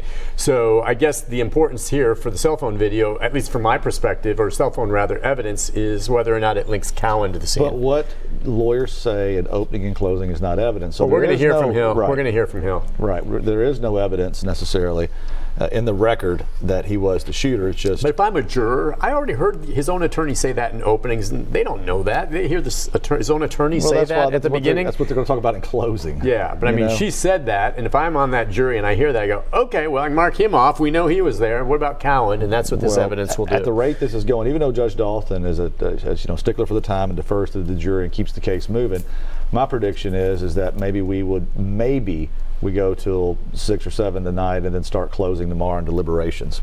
I don't know that we finish today because the defense is probably going to have some proof. Yeah, I agree with you on that. And as we've said, there will be trial tomorrow. Not on Sundays typically, correct? Not on Sundays. Not on Sundays. And we heard a jury yesterday that the judge was asking, in open court, and I guess somebody had something to do, and Judge Dalton was kind of pushing, saying, well, now it's not an all-day event, is it? I mean, we can do a little bit in the mornings, couldn't we, right? So she's trying to hurry up and get this case over with. You're right. That was one of the jurors said that she had something for tomorrow. So maybe if they do have it tomorrow, it'll only go till early afternoon, and who knows how far they can get. I'm thinking if they could finish all the evidence and both sides rest today, why not just come back Monday? Would you go ahead and do opening or closing arguments tomorrow and then have them start deliberating with the potential that they don't reach a verdict and have to go home on Sunday? Well, probably because Judge Dalton has more trials set on Monday. She's got a docket this week that she's not hearing. So this stuff continues to back up. Folks don't realize how busy these courts are. Every Friday they have sentencing hearings, they have a motion docket, they have post-convictions, they have all kinds of stuff on Fridays. Thursday is the day that they try to settle cases, and they take a lot of pleas on those cases. And so, these courts are extremely busy. And so when you're having a trial, that work that you're missing today that's just in the normal course of business, it's got to be made up. Yeah. And so, that's the job that they have. But it's I don't think people understand how busy our criminal state trial courts are. Yeah, they're that busy. And of course, that's not going to preclude finishing this trial the way it should be one way or the other. They would just bump it down if they had to, right? But she definitely wants to hurry up and bring this to a resolution and at least get them deliberating. I want to remind you that Detective Gish is testifying as an expert in the field of digital forensics. And as I explained earlier, I will give you an instruction with regards to the weight to be given to his testimony in that specific field.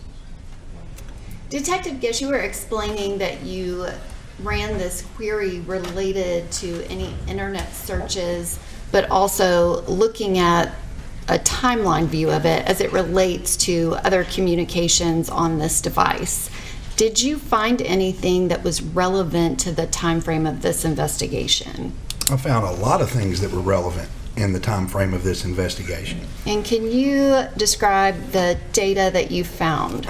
Yeah, like I was saying earlier, in my experience of these thousands of cases that I've worked, one of the first places that I tend to navigate to on an onset of a phone investigation is what a person did on the internet, because they will actually search for their crimes more times than not, in my experience. So when I saw this, I knew the internet history that we see at 12:03 at 7:37 p.m. it's searching for Nashville shooting. If I'm not mistaken, I don't think the police department knew about the crime at that point on I-440 when Caitlyn was shot and killed. I don't believe it was until a couple of hours later. And I know the event started at 6:08:41. So that first search was at 7:37:27. And then we see that is the common search down through there. For the next minute or so, we've got Nashville shooting. Obviously, this is timeline view, and it shows everything going on Mr. Hill's phone at this time frame, not just internet history. So if you look at the left, it'll tell you the type of artifact. So as we go down a little farther, we see some Detective of these. Gish, I'm actually going to switch to the next slide because we have a zoomed in version. Sure, thank you. Could you describe specifically at 12/3/2020 at 7:37:27, that's when we see this first description that begins with the HTTPS. Can you describe what is that telling you digitally of what is happening on the phone? Has a search already been entered? Is that a return, or what does that mean? This is the first search on that phone, Devontae Hill's phone, that I recovered, showing Nashville shooting. And if we look at that URL, we can dissect it and show that. And so we have multiple entries. Does that mean that the person is actually entering that term, or is it refreshing, or can you tell? Do you have any kind of explanation as to why there are so many within that short time frame? Right. It's not that they actually typed in that term every single time. We know that it was typed in most likely the first time. And then as you go through and you could hit next page on Google, next page, that could trigger this to show another search term right here of Nashville shooting. But we know by looking at the URL on the first one, the Q right above this purple dot means query, and that's Nashville. You can't have a space in code, so a plus is for a space where the person would have entered a space. So we can see Nashville space shooting is how that was searched right there. And the next page, which is 22, again, is a zoomed in view. Can you describe what is shown here? Sure. A lot of this is call logs at the very top, call and text messages. But I want to focus your attention on the two green boxes. The two green boxes are communication, phone calls with duty. The person, Mr. Hill, said in the interview that he did not know. The first contact call was for 44 seconds here on 10:02 p.m.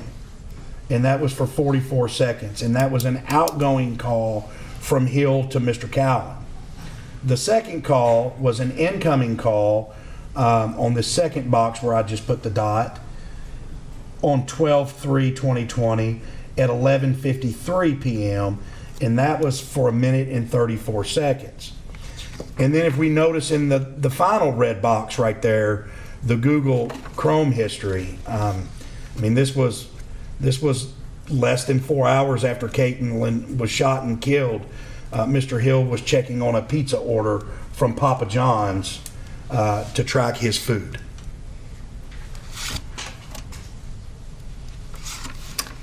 And the next page, which is 23, can you describe what data is shown here? This is Facebook Messenger, and this is a message between Devontae Hill and another person whose name is Zone God Wax. And we can see it on 12/4, this bottom entry here, at 1:16 a.m., Hill messages Zone God Wax and says, "Trade me something for the XD." And then the return message from Zone God Wax to Devontae Hill is, "Ain't got nothing but Sosa's gun and a .380. And that return message is almost a little over 10 hours later at 11:26 a.m. Is that correct? And the next image, which is page 24, can you describe what is shown here? Is this referring to that same message that we just saw? It is. It's just a different format, showing that it was Facebook Messenger. It was an outgoing message from Mr. Hill, and then obviously you can see the date and time and the content of the message. Trade me something for the XD. And the next page, which is 25, can you describe what is shown here? Sure. This is the same format of presentation from Facebook Messenger. It's an outgoing message from Mr. Hill.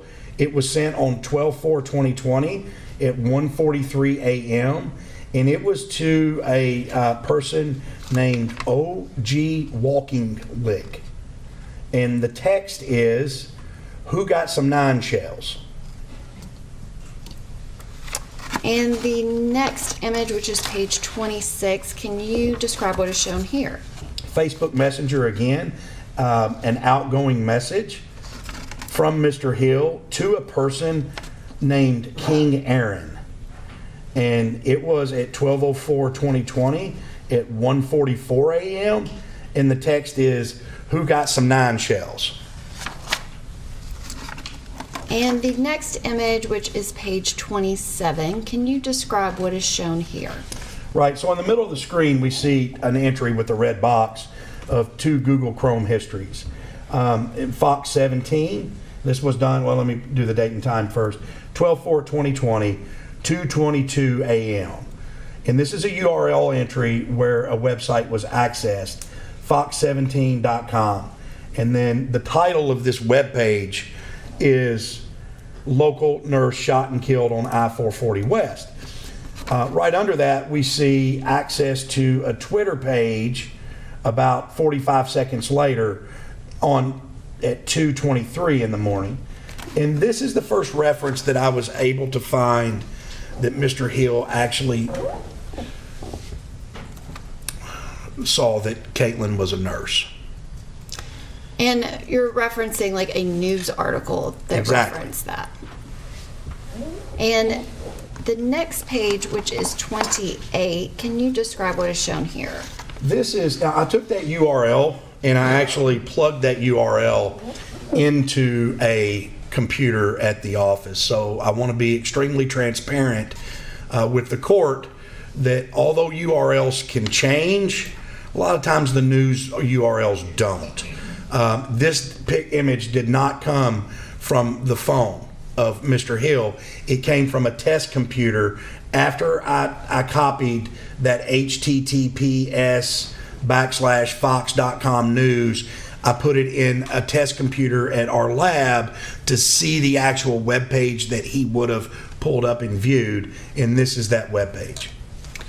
And you described on the previous slide that the next entry referenced MMPD Twitter link. Is that correct? Right, and and since it was referenced there, when this page was up, Mr. Hill most likely clicked that box at the very bottom right here to navigate to the Twitter page, because we see that Twitter entry as a URL too. And if we look at the very bottom of the Twitter page, this is actually the post that Mr. Don Aaron from the police department would have submitted to the media on the official Metro Police Twitter page, and it was done at 11:48 p.m. And the next image, which is page 29, could you describe what is shown here? That's a blown up image of what I took off the test computer showing that entry that Mr. Hill would have accessed. And that is what you just described on the previous page as being at 11:48 p.m. on December 3rd of 2020. Is that correct? Yes, ma'am. If you'll go back, General, I apologize. I actually clipped the time off of that at the bottom. It's the same one. I just forgot to put the time or clipped it off on accident. But it is referenced on that page 28 at the bottom of the screen. Is that correct? Yes, ma'am. And the next page, which is page 30, can you describe what data is shown here? Again, now we're going back to the communication. I think we've seen this before. This is the page, just another exhibit of showing the communication between Mr. Hill and Mr. Cowan on the 1st through the 10th. And the next image, which is page 31, can you describe what is shown here? Sure. This is timeline view of Mr. Hill's phone, and it actually runs from 12/5/2020, 5:47 p.m. to 12/6 at 12:14 a.m. And I've identified some of the more important things where we see at the very first entry, there's that Papa John's pizza order tracker. Then we see a Google Chrome history search at 5:48 p.m. on the 5th of google.com M&P Shield extended clip. And then there's some more gun parts, it looks like, cheaper than dirt, that's being accessed right there. And then we go down to the next red box, the SMS text messages that are right here where I just placed the dot. This is the first time that I've seen reference after Caitlyn was shot and killed where he's talking about actually going somewhere, Mr. Hill. And it's an outgoing message that says, "Come to Residence Inn on Elm Hill Pike. We turning up for Duty's birthday." So at that point, I thought they may be going to Elm Hill Pike together for a birthday party for Duty. And I notified Detective Dickerson of that immediately. And then... And the next page, which is 32, has a zoomed in view of what we were just looking at on the previous page. Yes. And so this just is a little bit more clear so that it can be seen. Yes, and we can see those messages right there. And if I didn't hit the date and time, that's at 12:47 p.m. on 12/5. So 2 days after the incident. And then we have another SMS message, an outgoing message from Hill that says residents in, I can't really read that one because these little 3 dots or the hamburger there's in the way. Does it help if I go back to the zoomed out view? Yes, ma'am. Resident in for Duty's birthday, call and go and tell him, get you and tell Queasy and come, we going up. And then this is page 32. Again, this is a zoomed in view of those same messages relating to the residents in on Elm Hill Pike and Duty birthday. That's right. And the next page, which is 33, again, that is a zoomed in view so that you can read those messages a little bit more clearly. Right, and it's zoomed in view, and we can see there's the top message that I just read in. And then we have an attachments that are sent. This MMS right here would be attachments that were sent. Residents in for Duty birthday, pull up to residents in, we going. We're on Elm Hill, residents in. So yeah, like I said, I mentioned that to Detective Dickerson, so he could go out and possibly try to pull surveillance video. And then we have a redacted box at the bottom. The next image, which is page 33, can you describe what was shown here? Right. Now, obviously take into consideration in what I've accomplished so far in the lab in the investigation, I've already looked at and analyzed a lot of the data on Caitlyn Kaufman's phone. So you'll see in a little bit when we start talking about Caitlyn Kaufman, when she leaves the house, I have a GPS marker when she leaves her apartment in Lebanon. About every second, Axiom is showing us on a map that GPS marker until she is shot and killed on the side of I-440. When I found this message from Hill's phone, it was very important because if we take a look at it, on this Lil E has a text message here and says, come on at home. And then we have Hill mentioning, now this is at 12:03 at 12:14 a.m.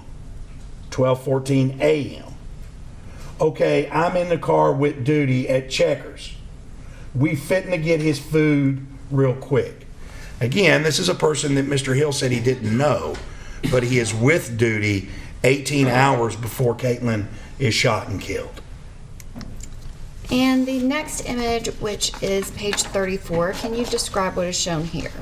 As it relates to the GPS that I just mentioned to you all, the court, the car, when Caitlyn leaves, drives the route that I think any person that knows Middle Tennessee would drive to St. Thomas West, which is down I-40 West. We can see right here on 12/3 at 2020 at 4:48 p.m., just 2 hours before, less than 2 hours until I'm fitting to shoot to Hermitage real quick and see what my people want. I thought that was extremely important at this time, and I told Detective Dickerson, and we had a big discussion, that now he is in Hermitage, an area that Caitlyn Hill would most likely cross through on I-40. And he's putting himself in Hermitage just 2 hours until this event happens. You'll see some information from Mr. Cowan's phone that I didn't have at this time that places Mr. Cowan's phone at this exact location when Caitlyn is passing this interstate. And the next image, which is page 35, can you describe what is shown here? Earlier, I presented an exhibit that showed text messages that Mr. Merrill Odom made while he was at headquarters to Mr. Hill, and those messages were from Mr. Merrill Odom's phone, his iPhone 7. These are the messages, the same messages that prove they were on Mr. Hill's phone. These are the same messages that came from Mr. Hill's phone. And the next image, which is 36. This shows that Mr. Hill actually had the contact name for Mr. Merrill Odom in his phone, which was GOJ Assassin, and then the I believe it's the Instagram name of Mr. Merrill Odom, Reaper God _ Gucci 2 times. And the next image, which is page 37, can you describe what is shown here? The call logs that I showed earlier about the controlled phone call that Detective Dickerson was with Mr. Merrill Odom that he made to Mr. Hill while at the police department, those calls were from Mr. Merrill Odom's phone. This shows these call logs are still on Mr. Hill's phone. And the next image, which is page 38. This is kind of an overview of contacts. And we can see that, Chanel was the #1 contact, text and communication. But we can also see, like, we have contacts from Rob right here, 1,075. Nope.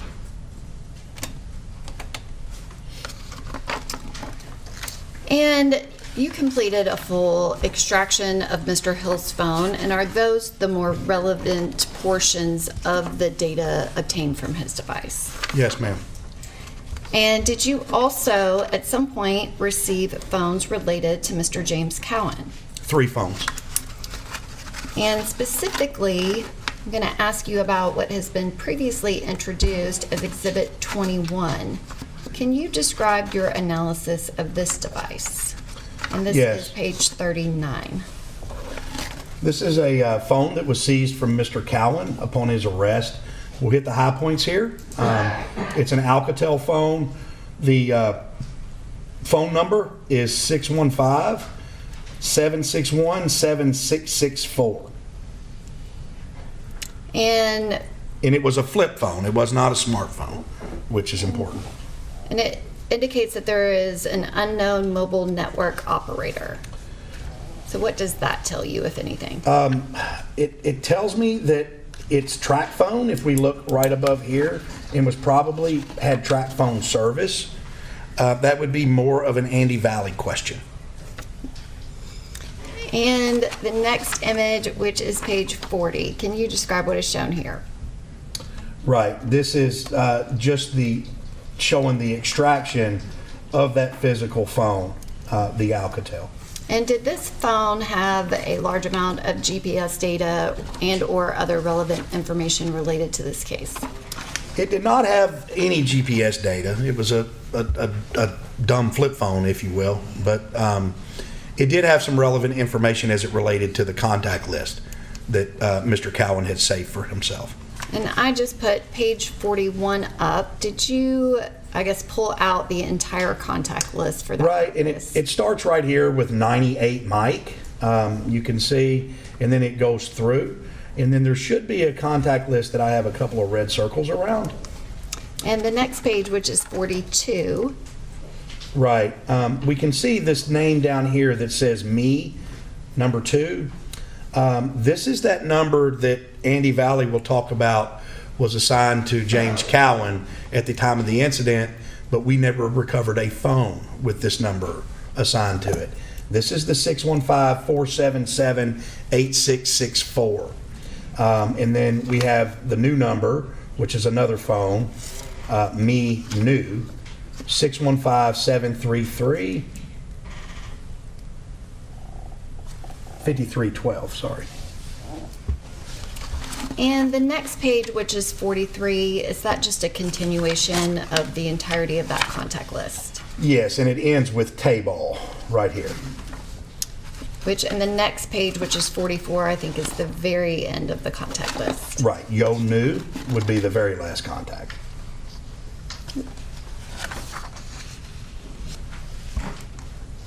And then we have page 45. Can you describe what is shown here? Right, this is the actual number that the forensic platform is pulling out, showing the number of that Alcatel phone. And the next image relates to Exhibit 20.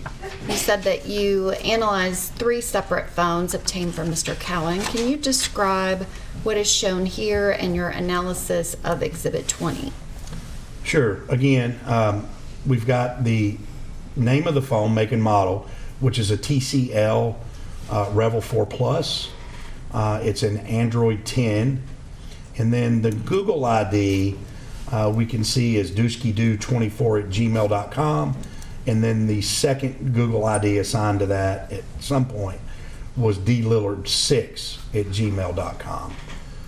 As we go down through, we can see it was T-Mobile and that the phone number was 615-733-5312. And that was page 46. Moving to page 47, can you describe what is shown here? Again, this is the Axiom report showing the actual phone number that was recovered from that Revel 4. And the next page, which is 48. This is the Axiom report showing the Bluetooth name of the Revel 4. And what Bluetooth is, connection. What is the Bluetooth name? The Bluetooth name is Revel 4 right here. So Revel 4 Plus. Yes, exactly. And can you explain why that would ever be important? Sure. So if 2 devices can pair with each other, a phone, a set of headphones, a car, hands-free, and that can, a lot of times this connection is created through Bluetooth. Each device would be named. So this specific phone, the Bluetooth connection would be named Revel 4 Plus. So if you had other devices that you could look at to see if they connected to this phone, one thing would be the name, the Revel 4 Plus. The second thing could be the actual MAC address. And that was page 49. The next image is page 50. Can you describe what data is shown here? This is just showing an Axiom report from the accounts.db file of the username of dooskydoo24@gmail.com. And the next image, which is 51, can you describe what's shown here? Same thing, the Axiom report again showing dlillard6@gmail.com was a account associated with this phone at least on 1/8 of 2021. The next image is page 52. Can you describe what data is shown here? Right. During the investigation, when Cowan was arrested, we also identified his girlfriend, Miss Damisha Carter. And obviously, we seized her device as well through a search warrant. Information of that device will be shown shortly, but this BM Loco 2 is the contact name of Miss Carter.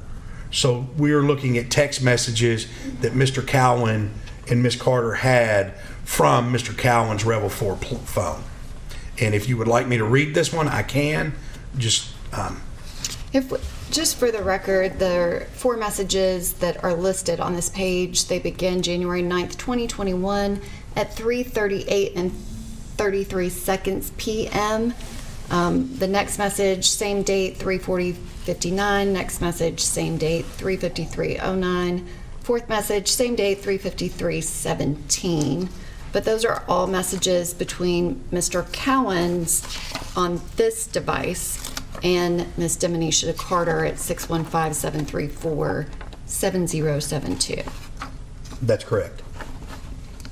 And the next image, which is page 53, can you describe what is shown here? Same thing. It's a continuation of some of the text messages recovered off of Mr. Cowan's Revel 4 phone that he had with Miss Carter. And again, these messages for the record are to contact BM Loco 2 at 615-734-7072. They begin on January 9th, 2021 at 5:48 and 11 seconds p.m. The next one, same date, 5:53:54, which is from Mr. Cowan responding back. And the third is same date, 6/18:32 p.m. Fourth one, same date, 6/51:35 p.m. And there was a third phone related to Mr. Cowan that you analyzed. This references previously introduced Exhibit 19. Detective Gish, can you describe what information are we seeing here, which is on page 54? Yes, ma'am. It's an LG Journey phone, the make and model. It's got the Android operating system. Android 9 is installed. We can see here that it's also dlillard6@gmail.com. That's the associated email account. The other important thing on this phone, I think, would show that it was a phone seized from Mr. Cowan, but it did not have any type of phone number or service associated with it when it was seized. So does that basically mean that it has no data on the phone? No, it could still have data on the phone, it just wouldn't have service. And the next image, which is page 55, can you describe what is shown here? Sure. This is the account that we just saw on that first page that Axiom reported from the user accounts that it's the username from Google is dlillard6@gmail.com, and it was actually updated, or the last login tab. Sorry, the last login date would have been January the 10th of 2021. And did you search all three of these devices for any information relating to Detective Dickerson's investigation? I did. And again, you stated that you never received the device that was associated with 615-477-8664. Is that correct? That's correct. And Detective Gish, I believe that you've already mentioned that you also analyzed a cell phone device belonging to Miss Demonisha Carter. Correct. And this is going to reference previously introduced exhibit number 22. This is now page 56. Could you describe what is shown here? Yes. The make and model was an iPhone XR. The operating system was iOS 14.2. We can look at the Apple IDs that are listed here. It is Diamond DC0401@icloud.com, and then Carter Diamond 295@gmail.com. That's the associated Apple ID user accounts. We also see that location services is enabled here. We've got the correct date and time zone from Nashville time zone there, which shows that's the correct time zone. We also have the phone number, 615-734-7072. That is the phone number of Ms. Carter's phone. You can take a note here that it was actually an unknown 6-digit PIN. We did not have the PIN for this phone. If you remember earlier in my testimony, I mentioned that their phones could be in 2 states basically when they come into our lab. iPhones, either in BFU or AFU. In AFU, I mentioned we can get 75 or about 95% of the data. We get everything in an AFU image except the HEL data, the health, email, and location. If we had the passcode, I would be able to pull the health, email, and location from Ms. Carter's phone. We did not have the passcode, so we could not get the GPS data out of the phone. This was I won't say a long time. Their arrest was over 7 days. Remember, GPS only stored the cache location for 7 days. So even if we would have pulled the GPS data from Miss Carter's phone at this point, it most likely wouldn't have had GPS data from cache locations from the time of the crime. And the next image, which is page 56, can you describe what is shown here? And I'm sorry, it's page 57. I'm interrupted you. I'm so sorry. No, I misstated on the record the page. It's 57. Does this just list her user accounts associated with this device? Yeah, so when we do an extraction, obviously, and we put that extraction into a forensic platform like Axiom, Axiom will go through and it understands where all of these artifacts in these databases are, one of the artifacts that it will hunt and go after and actually compile are user accounts. It pulls all of these user accounts out and gives them to the examiner, me, in a location where I can view them all together. And this would be those user accounts, and we can see basically what we saw on that other sheet with Diamond DC at iCloud.com. And the next image, which is page 58, can you describe what information is shown here? Sure. This is the Great Key report from the extraction of Miss Carter's phone. Again, as I stated, we did not get a full paired extraction. We got an AFU extraction, but it does give some information during the extraction. It gives the phone number here of 615-734-7072. We also have the owner name, which is Diamond Miller, I think was the nickname for Miss Carter. And then we also have the user accounts there again at the bottom. And the next page, which is 59, can you describe what is shown here?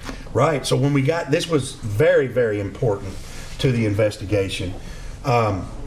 So when I started looking at Miss Carter's phone, one of the first things I started to analyze were the text messages on 12/3 around the time Miss Kaufman was shot and killed.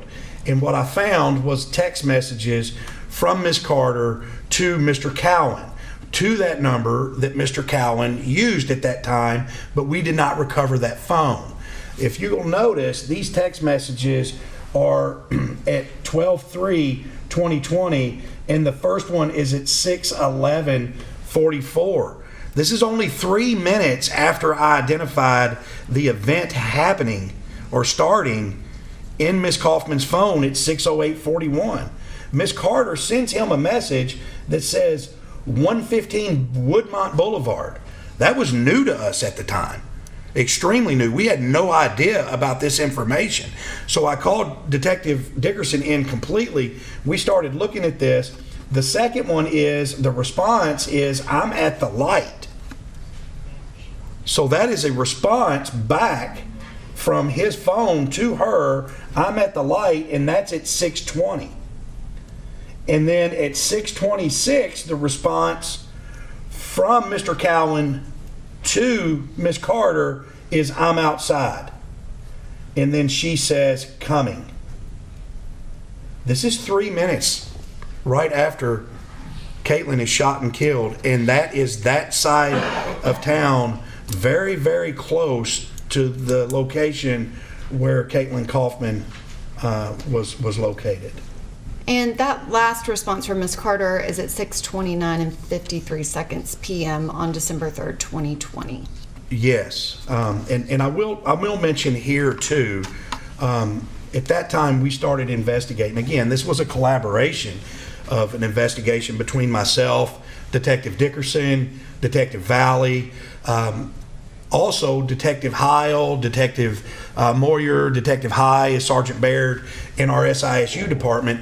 Once we found this, the next stage or the step in the investigation would be to pull the surveillance video from this location. We found out, I believe it was Detective Dickerson found out that it was a assisted living home is where this address was, and that's where Miss Carter worked.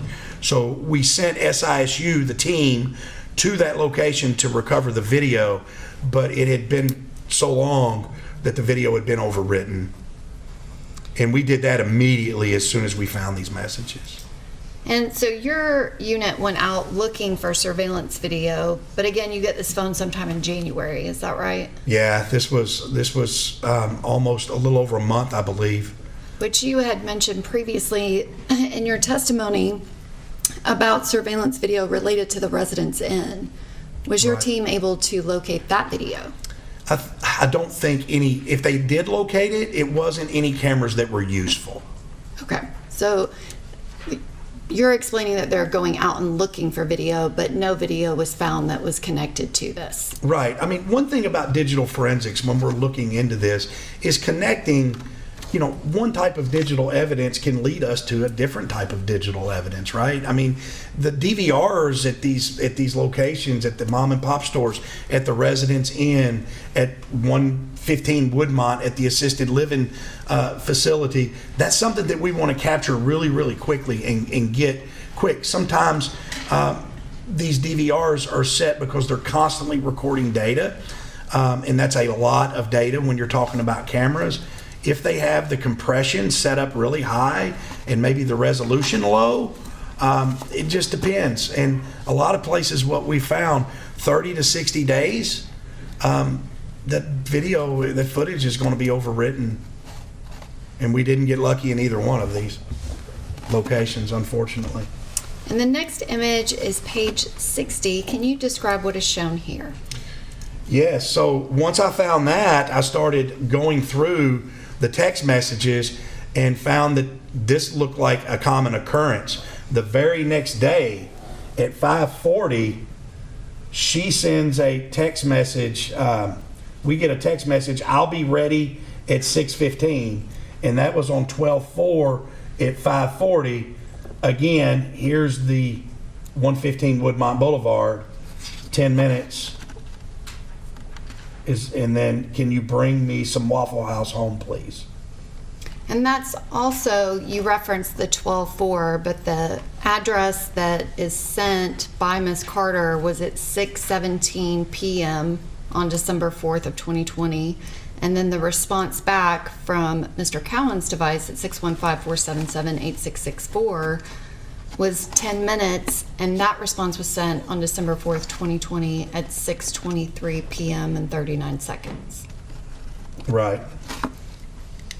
And the next image, which is page 61, can you describe what is shown here? Yes.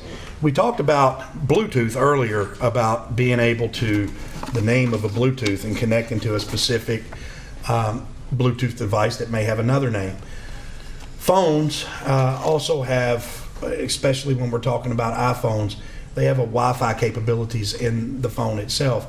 That Wi-Fi capability, the service that Apple calls that, is Airport. And we can see that Dimonicia's phone, Miss Carter's phone, connected to a My Cadillac at some point, it was created on 12/1 of 2020 at 9:26:48. So I thought that was interesting, because we knew at this point that the vehicle used in the incident and the vehicle that we had recovered that was burned was the Cadillac. And the next image, which is page 62, can you describe what is shown here? Yeah, we were talking about the Wi-Fi service on the last exhibit. This exhibit is actually referencing the Bluetooth. So now, roughly 4 days, a little less than 4 days after the incident, on 12/7/2020, we have Miss Carter's phone connecting to My Cadillac right here, and that's after the incident. And yes. Which, the next image is page 63. And this is obviously an image. Can you describe what did you locate on the device that led to this still image being created? A Cadillac with a license plate that matched the license plate that was recovered from the fire scene. Well, and I guess my question was, what type of data did this come from? Was this a picture that was in her camera roll, or on a picture taken with her phone, or what type of data is this? This was a video. I'm so sorry. Yes, this was a still shot of a video, which were there numerous videos. And so at the bottom of the screen, it shows video IMG_0233.HEIC. Is that the name of the video file? It is, and one thing to note is that when Axiom recovers videos, it'll actually recover and display a view for us to look at that's called keyframes. It gives us 10 keyframes, so we don't have to play each video. It was devised for CSAM, for child cases, that we don't have to look at every single thing. But it's nice because in cases like this, if you have a phone that's really video heavy, instead of having to play every video, you can just look at these still shots that are created, they're not random, every 10%, every 10th step, a keyframe is created, and you can go through here and look at this. That's one of the keyframes. And so this is a keyframe, but this is also zoomed in to kind of capture that vehicle that is behind the person. Do you recognize that person? I do. That's Mr. James Cowan. And the next image, which is page 64, does that relate back to that still zoom image that we just saw? It does, and this is the XF information of that image. So let me talk a little bit about XF data in images and videos. This digitally, how this works is when we take a picture through our camera, we expect the colors and everything to be transferred through the lens and stored to the media, to the digital media. That's exactly what happens. So if I took a picture of the courtroom, we would see all of the colors and it would form a picture. What also happens is metadata is stored within that picture, within the file itself. Metadata being what time and date was this picture taken. If you have GPS locations enabled on the camera, where were you standing when you took this picture? What make and model of phone took this picture? So if I took a picture right now with GPS label enabled on my phone of the courtroom, it would show the picture, but I could go back to the lab, open that picture up, run it through Axiom, and Axiom would show me all of this really nice XF information of the date and time that I took it, what type of phone it was, an iPhone 13, where my GPS was located, sitting in the courtroom. So that's what this GPS data is here, this XF information. Sorry, I did not mean to say GPS data. But we can see by looking in this XF information the created date and time. And this created date and time of this picture of this Cadillac with the same plate on it that was recovered from the burned vehicle site was 12/1 of 2020, 1923 hours. So that would be 7/23, just a shade over 2 days before Caitlyn was shot and killed. And the next image, which is page 65, is this a similar still shot from a separate video file that was located on Miss Carter's phone? It is. The black box just represents something we redacted that wasn't important, but we can see the license plate right here. So we have the same description of the Cadillac that's been said throughout the investigation, and now we have the tag number of this Cadillac, and we can start investigating the tag number.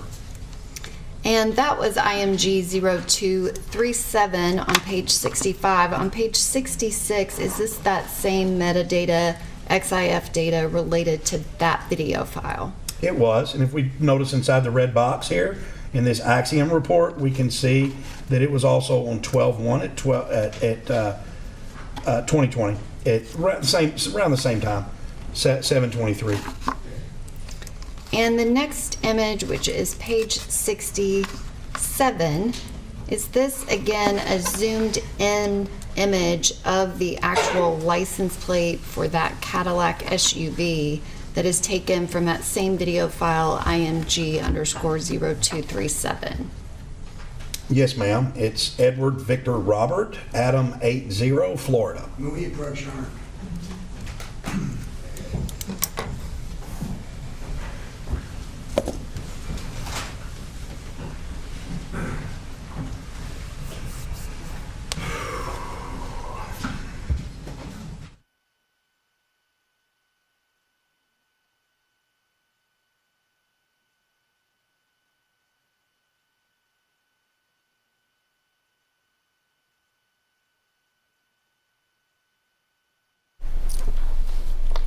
All right, a break in the action here at 10:19, day 5 of the Caitlyn Kaufman trial. What do you think, Nick?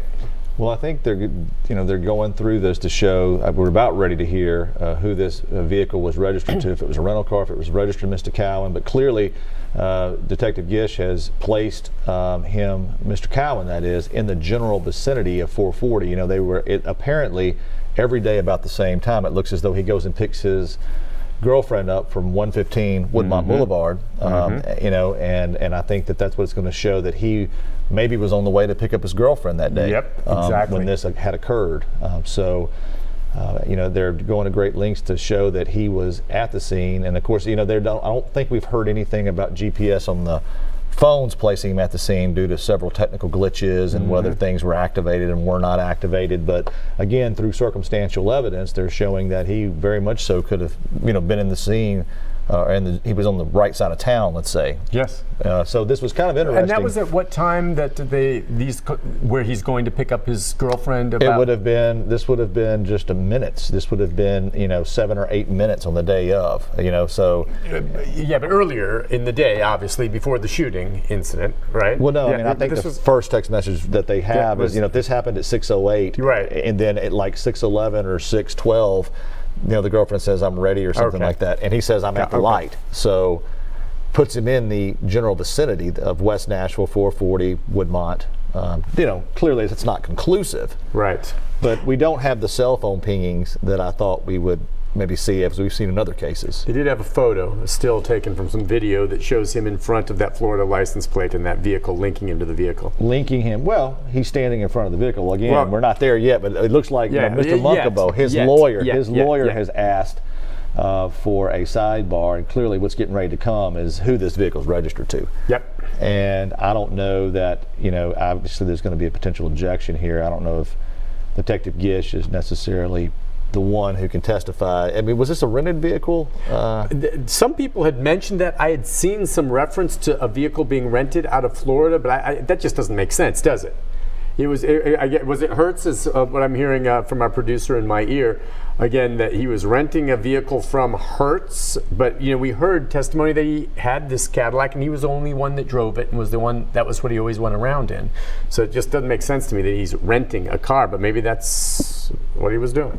Well, and and I don't know, I mean, that may be the objection. I'm not so sure that Detective Gish is qualified to talk about Hertz rental contracts and I mean, necessarily I think it may need to have somebody to lay a foundation to have the business records from Hertz. Clearly, I think maybe that may be the objection that's getting ready to come. So do you think we will hear definitively at some point here where somehow with the cell phone, either his or Hill's will place them at the location of the shooting when it happened? Well, right now it's Miss Carter, the girlfriend's phone, who's doing all the damage. Yeah, I'm just thinking there's going to be more to come that places them there. And I don't know, I had thought, my impression with some of the stories we've done prior to this is that the girlfriend, Cowan, and Hill at some point before, yes, he picked her up earlier and they went back to her place. And then Hill and Cowan left her place and then the shooting happened. That's not, I don't think that's not what's playing out here. No, so what I'm suggesting is that they were going to maybe pick her up because he said, this is a regular occurrence around the 6 o'clock hour. They may have left her home and then were going and en route to picking her up is when the shooting happened. Right. Okay, and that's how it seems to be spelling out now. That's You're correct. So well, this is what we were expecting. It takes a while to go through this. It can be confusing, but it is fascinating, just the technology and what they can learn from it. It's incredible. And Gish does a good job explaining it. And you can hear the enthusiasm in his voice sometimes. Maybe that's not the proper word, but you can tell when he comes up with key points. And his voice, he delivers it. He says, oh yeah, we didn't see this before, and so I immediately called about that. I mean, he really, really knows his stuff, and you can tell he's passionate about it. Well, you've got to be quick, obviously, the way that things are stored. I mean, that about surveillance video. I mean, everybody, whether it's ring cameras or whatever the case, I mean, it doesn't take long. It recycles and it's gone. That's exactly right.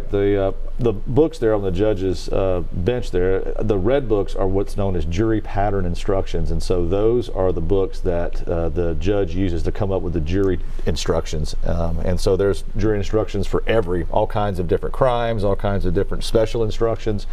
That she would refer to that as anything comes up? Will she refer to those also for the jury charge when they're ready to go deliberate? No, she will take, they will cut and paste all the applicable instructions into one document. Gotcha. That may be about 55 or 60 pages. That will be the document she reads and gives to the jury to begin their deliberations. But all of the document that she puts together comes from those couple little red books. Right? And I know you've sat in as a judge before, not on a case quite like this, but does anyone really look at those books anymore? It's all online, isn't it? Well, it is, but if you're old like me, I think older folks like books. Oh, so do I. I can appreciate it. She can reach over and grab it, but you also have all of that on well, and so there are also alternate instructions on a lot of these things. You can do this A instruction or this B instruction. So for me, at my age, it's easier to flip the page and go back and forth than it is to try to put it up on screen, Yep, that makes sense. That makes sense. Well, Gish, by the way, is the 16th witness called by the prosecution. We think there may be just one more, and they may well rest, but I think Gish is going to be up for a while. They're walking him through all this. It's taking some time, and then there will be a cross-examination, which will be interesting to see who exactly does that for the defense. And then a second witness maybe today called by the prosecution, and then, again, they may rest. It'll be the defense's turn to take the stand, and as Nick and I have both said, we both agree that it's highly likely that Hill will take the stand in his own defense, and that certainly will be interesting to see how he tries to explain his conduct that night in the car. Well, and I think at this point, where Gish is going, I mean, I would think if he does testify, he doesn't have much to lose at this point, I'll be honest. Well, that's my point. I mean, why you traditionally have said, except in rare instances, you don't think it's a good idea for defendants to testify on their own behalf. Well, I mean, they're going for a lesser included offense. That's what they want. And I think if he did not mean to kill her, he didn't intend to kill her, he was just thought it was somebody else. He's going to have to say that. I mean, he's going to say that. And they're going to want to hear from him. They're going to want to see if that's, how credible he is. Everybody believes that they're a good judge of character and a good judge of people, right? Yeah. Everyone does. Yep. And so, that's why they want to hear from Mr. Hill, clearly. Well, and if I'm the jury, I want to hear, and I have to tell you, I mean, what I would be looking for is remorse. I would be looking for whether or not he comes across as credible. I don't know that I would take any of that on its face, considering what he's up against here, but he has absolutely nothing to lose, because as it stands right now, I have absolutely no doubt if the jury was deliberating at this moment, they would come back with guilty of first-degree murder in about 15 minutes of Hill. Well, so I mean, it's just if not, there's just no way. It would be so fast. He has nothing to lose. There's a fascinating book called Talking to Strangers, and it was on the New York Times bestseller list, and it has a lot to do with the legal system, and it's a wonderful book. But what it does is it takes an old judge. One of the studies has an older judge that's 75 years old in New York City, trying to determine who gets out of jail and who doesn't. And the judge prides himself in seeing that person making eye contact. Well, then they put a computer program together, that algorithm, and what we found out was that the computer 90% of the time could predict who was going to recidivate and who was going to violate the conditions of release, and the judge was only right about half the time. So it's interesting the perceptions that we have as human beings, that we believe as we're a good judge of characters by looking at individuals, whereas now AI can do a much better job. And what are the factors AI takes into effect? They don't pick up nuance of facial expressions or things like this. They just look at the facts, history, and what's there, which does make sense. But as a juror, you would look and try to gauge: is he crying? Does he seem genuinely remorseful? Does his story make sense? And again, I can't imagine anything he will say will change their mind, but he has nothing to lose. Well, another interesting fact in that book, that it did say that sometimes when people see the expression of someone smiling, we would all think that means happy. In certain cultures to this day in the world, the smiling does not equate to happy. Right. So there is, there's a lot that can be lost relying on your own. Or individuals. You heard one of the witnesses that was testifying earlier was smiling while she was describing. Correct. And there were some people on Facebook saying, why is she smiling while she's describing? You don't make judgments on that. People react differently. It doesn't mean she's taking it lightly or laughing at it. And that's a great point. It could be that someone's nervous and they smile. I've done horrible interviews with families sometimes that have gone through tragedy, and in some ways you almost feel as though they're smiling about it, and it's just the way they're handling the devastating news. And I make no judgments on how someone reacts to something like that. I recently had a client who was charged with murder, and we entered a plea and had a sentencing hearing. And he was a young man that he he always smiled. Yeah. When he talked, he smiled, and so we spent so much time saying, "Man, listen, they're going to think that you're making light of this," and that was just who he was. He smiled when he talked. You notice Mr. Oldham did a lot of smiling. Right. You know, and it doesn't mean that maybe he's taking it lightly, but the judge is coming back, and let's see if we find out who owns this vehicle. All right, let's listen in.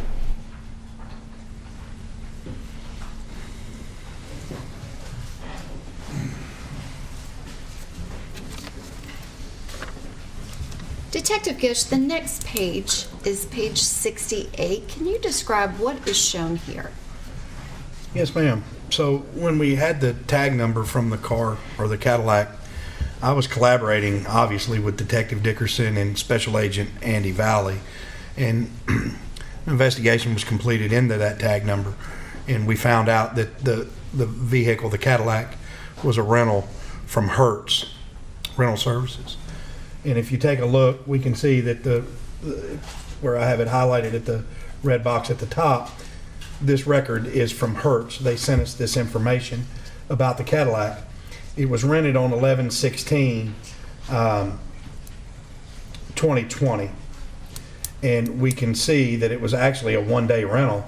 It was due back on 11/17/2020, and we can see down here the vehicle, the actual vehicle is listed here, is the Cadillac itself, and that the rental was completed to a person named Travis Sewell in the top left box here, out of Long Beach, California. I did an extensive investigation on this name and address and could not find anything on this address in Long Beach or this person named Travis Sewell. And did you also search each of the forensic devices related to Mr. Cowan or Miss Carter for that same name of Travis Sewell? I did. And were you able to find any other reference on the actual digital devices with that person's name? No. And the next image, which is a previously introduced exhibit on page 69, can you describe what is shown here? Right. When Karen, I can't remember her last name, it was Miss Karen, when she notified the fire department, she took pictures of the Cadillac burning near her residence. This was one of the pictures that she took, and it was of the license plate. This is the same license plate that matches the pictures that was in Mr. Cowan's phone. And the next image, which is page 70, can you describe what is shown here? Again, I was looking through the phone at this point to find any other information about the Cadillac or possession of that Cadillac with either Miss Carter or Mr. Cowan. And I found a picture of what I thought, and now I know, is that Cadillac. It was a picture of a dashboard, that a still shot, and it had we were going through COVID at the time pretty heavy, and it has a face shield with goggles right there on the dashboard. And if you go to the next slide, it'll show you. And just for the record, this was digital file IMG_0240 from Miss Carter's phone. Is that correct? That's correct. So this is actually a photograph that her device took with her phone. Yes. And then the next page, which is page 71, can you describe what is shown here? Right. The created time of that photo, when it was created at the location on the camera roll, was on 12/2/2020 at 5:50. So the day before the incident. And the next image, which is page 72, can you describe what is shown here? For the court to look and for the investigation, I went back to Cadillac's website, some other different places, and found stock photos of that same shot from what the actual Cadillac looks like, how it appears, the dashboard. So these two photos could be compared to the photo that was recovered from Miss Carter's phone. And the next image, which is page 73, can you describe what is shown here and how did this relate to your investigation and forensic analysis?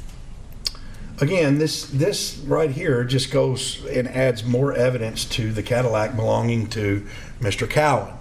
When Mr. Cowan was arrested, he was in an Impala. Miss Carter was with him when he was arrested. That Impala was not seized by the police department, but the tag number of this Impala came back to Hertz. When we started doing the investigation and looking into this Impala, it came back to the same Travis Sewell. We can see out of Long Beach. That was also rented on 11/15 of 2020 for a one-day rental. Again, this was months later or 2 months after the rental. We can also see that it was the Impala down here at the bottom. And it was rented, I believe this one was rented out of Indianapolis. The other one was rented out of Florida. But you were able to match up that tag number with the same vehicle that Mr. Cowan was in at the time of his arrest. Is that correct? Yes, and the important thing is that vehicle was also rented by Travis Sewell.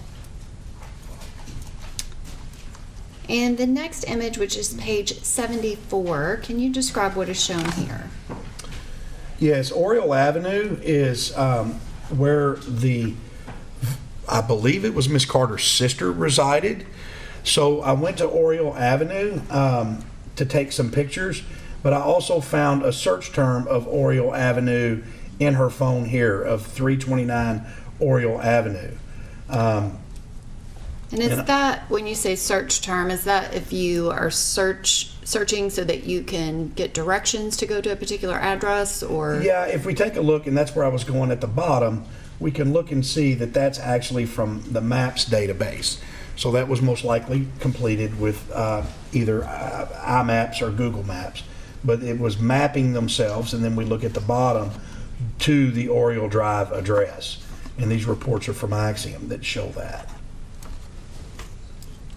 And the next image, which is page 75, can you describe what is shown here? Yes, ma'am. On February the 6th, I went over to the location on Oriole Drive and took a photograph of that license plate off of the Impala. And that's an image that was taken by me on Oriole Drive. And could you read the license plate into the record, Detective Gish? Sure. It's Lincoln David Adam, Queen 34, Florida. And I am going to back up 2 pages to page 73. Can you also read into the record the license plate for the Hertz rental for the Impala? Yes, ma'am. If we look at the bottom red box, it's actually got a smaller red box on the left side inserted inside. That's the license plate. Lincoln David Adam, Queen 34 of the Impala. And now we are on page 76. Can you describe what is shown here? Yes, ma'am. So when I was at the location here on Oriole Drive, I noticed this Mitsubishi Lancer that was parked here. And what was interesting and caught my eye about that Mitsubishi is looking at the surveillance video of the actual fire scene where the Cadillac was burned. There was a getaway car. And in that getaway car, there's some surveillance video, and it looks similar to that Mitsubishi right there that's parked at the at Miss Carter's sister's house. And the next image is page 77. Can you describe what is shown here? Yes, ma'am. Here's a stock footage of a Lancer to compare it to the Lancer that was there shown at the sister's home. And here's the surveillance video of the getaway car that I think is this same vehicle that was in the sister's yard on Oriole Avenue. Which the investigation was not able to confirm that one way or the other. It was not. That's my opinion. And the next image is page 78. Can you describe what is shown here? Yes, ma'am. Again, this is from Miss Carter's phone. This is her airport service connecting to the Revel 4 with the value of the password as Dusky Do. And what's important about that is that was completed, connected on 12/11 of 2020 at 4:46 p.m., which basically puts those two phones together. And the next image, which is page 79. So if you remember from Mr. Hill's phone, we talked about finding those messages of the party that they were going to have for duty, a birthday party. And that was only 2 days after Caitlyn was shot and killed. I found these same type of messages on Miss Carter's phone. And if we look at the first message, and it was on 12/5 at 8:41, Residence Inn, Marriott, 37210, Nashville, Tennessee, room 2022. Where you at, baby? We piling up. And then the response is from Mr. Cowan, we fitting to be on the way in 15 minutes. And then the response from Miss Carter at 12:05/2020 at 9:15 is okay. And that was page 80, I believe. This is page 81. Can you describe what is shown here? Yes, a continuation of these messages, but I think it's a little stepped up through the night. This is at 9:16 p.m. on 12/5/2020.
All right, appear to be having another sidebar here where Detective Gish is on the stand. They have been going through some photographs and text messages from Miss Carter's phone, who is the girlfriend of Mr. Cowan, and we've seen that the Cadillac that was used in this particular crime was registered to a Travis Sewell and was a rental car from Hertz. Now, again, we haven't or the state has not, through Detective Gish, proven that Travis Sewell is in any way an alias here for Mr. Cowan, but we saw that the car that he was standing in front of was clearly the same vehicle that was set fire that we heard from Miss Reese yesterday, because they had the same exact tag number from Florida.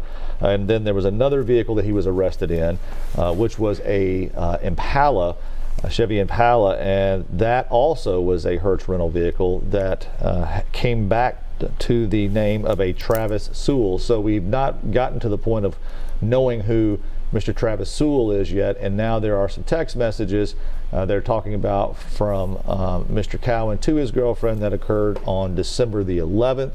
And again, they're talking about, it looks like, meeting up at a particular hotel room, and then that's when we heard Mr. Munkabo, Mr. Cowan's attorney, asked the judge if they could approach and have a sidebar. I'm not sure where they were going. The last sidebar was clear that they didn't want Detective Gish, or they were objecting because they didn't think Detective Gish was the appropriate person to be testifying to what he found out from Hertz rental car.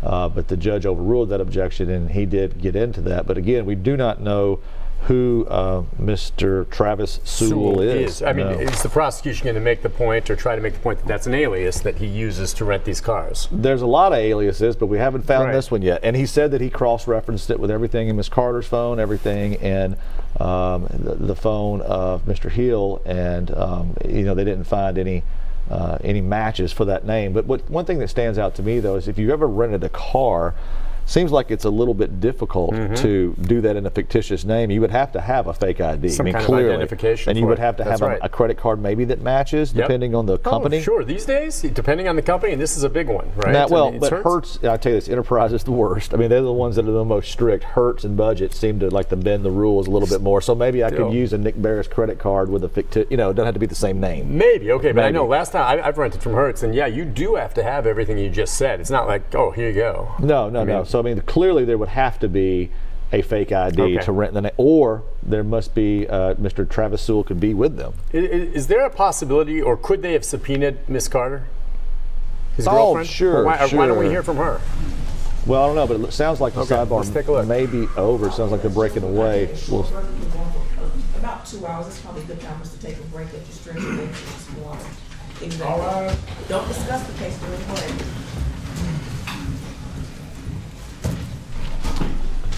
well, let's see what they discuss after they take this break. There could be something to discuss in open court here with Detective Gish, or it could just be a good moment for a break, but let's see if there's a jury out discussion. All right.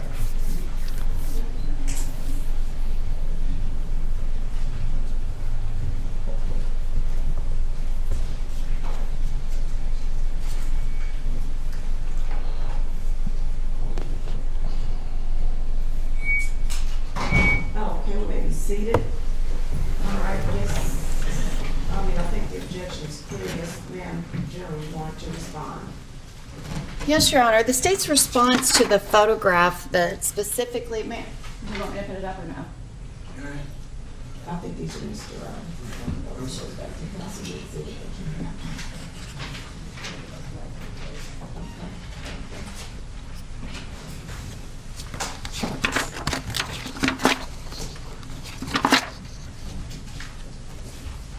All right, go ahead. And Your Honor, may I actually ask Detective Gish a couple of questions just as an offer of proof to the court related to the evidence? Sure. Detective Gish, when you were analyzing Ms. Carter's phone, and I'm specifically referencing any videos or images that related to what has been referred to in the messages as Judy's birthday party at the Residence Inn on December 5th, 2020, were there two pictures, or could you describe the volume of videos and images related to that specific event? Oh, there were many, like a lot. And multiple videos. Videos, pictures. I estimation 20 to 25. And these images, they're not pictures that were taken, they're stills from the videos, but they're also something that was sent out to people after the fact. Is that next correct? Day. Yes, correct. And those images reflect, I guess, the video files. Could you describe them? What is happening in the video files? They're at a party having fun, waving guns around. There's dope, a lot of drugs. Is there music playing? There's music. Is it very celebratory? It's very celebratory. It's a gang party. There's actually a cake that says Crip on it, and it has gang signs on the cake itself. So it's some type of gang party. And Your Honor, the state's position is that the entirety of the video file could be admissible as it relates to Mr. Hill and him being the shooter and murderer of Caitlyn Kaufman and his state of mind after. The defense's opening statement to the jury was that this was somehow a knee-jerk reaction, and there's an implication that he regretted it. Also, that him and Mr. Cowan are together is extremely relevant, but it's also relevant to go to their connection with each other, why Mr. Hill would tell Detective Dickerson, I've never seen James Cowan before in my life, lie to him, put Mr. Raekwon Evans, that has nothing to do with this case, name him as the person who is the actual shooter of Caitlyn Kaufman and make himself the driver. The state submitted a request to introduce a larger volume of evidence related to this specific event. Your Honor heard the arguments of the parties and ruled that these two single images could come in, but the purpose of the picture with the birthday cake is to show that this is a celebration, that this is his birthday party, they're celebrating, having fun. The videos would be much better evidence of... Even if the videos would come in, that doesn't mean that the entire videos would come in. The court could rule that some portions of the video could be redacted if the court thought something in the video was prejudicial or it had no evidentiary value or things of that nature. I mean, it doesn't mean that the entire video can come in. Yes, Your Honor. In our pretrial motion... You know, my role is to be the gatekeeper of the evidence that comes in pursuant to evidentiary rules. And not everything gets to come in all the time. We can agree with that, right? Your Honor also directed me to direct this witness to not describe the volume of the images associated with these two images. I was instructed I was allowed to introduce these two images. Detective Gish was not allowed to testify about the volume of images. He was not allowed to testify about the video files. He was not allowed to describe the video files. We were regulated to... Let's be careful here, because we need to be careful with what we talked about when we had the hearing, when you all present your oral arguments on that. The state agreed to a certain number of photographs, but then asked to allow the detective to testify that there were additional photographs. The court determined that that was not unnecessary. It was unnecessary and had no evidentiary value for the jury to consider. Now, let's get down to the photograph that is at issue here. I don't think that Mr. Munkabo has an issue with the photograph that depicts, I believe, well, I'm assuming, based upon what's been presented, are Mr. Cowan and Mr. Hill together with the balloons over top. Is that accurate, Mr. Munkabo? Yes. You're not objecting to that? No. What you're objecting? I did. Well, we objected to portions which it's been redacted. That's no longer an issue. Okay, yes. Okay. Now, what Mr. Munkabo is objecting to is the photograph of the birthday cake. And we did have some discussions on this, and the court did make a ruling based upon, this is the photograph that has the birthday cake with the word Crip across the top. The court did rule that that would be admissible for the limited purpose of showing that Mr. Hill and Mr. Cowan know each other. Now, as the court, we have to admit, trials are fluid. Trials are very fluid. As evidence comes in, sometimes you have to take a second look at the admissibility of some of the evidence. Mr. Merrill Odom testified yesterday. I allowed him to testify over the objection of the defense. He was allowed to testify that he is aware of Mr. Cowan because of his affiliation along with Mr. Hill. And again, the state said that was the very limited purpose of allowing him to testify as to that. That is in.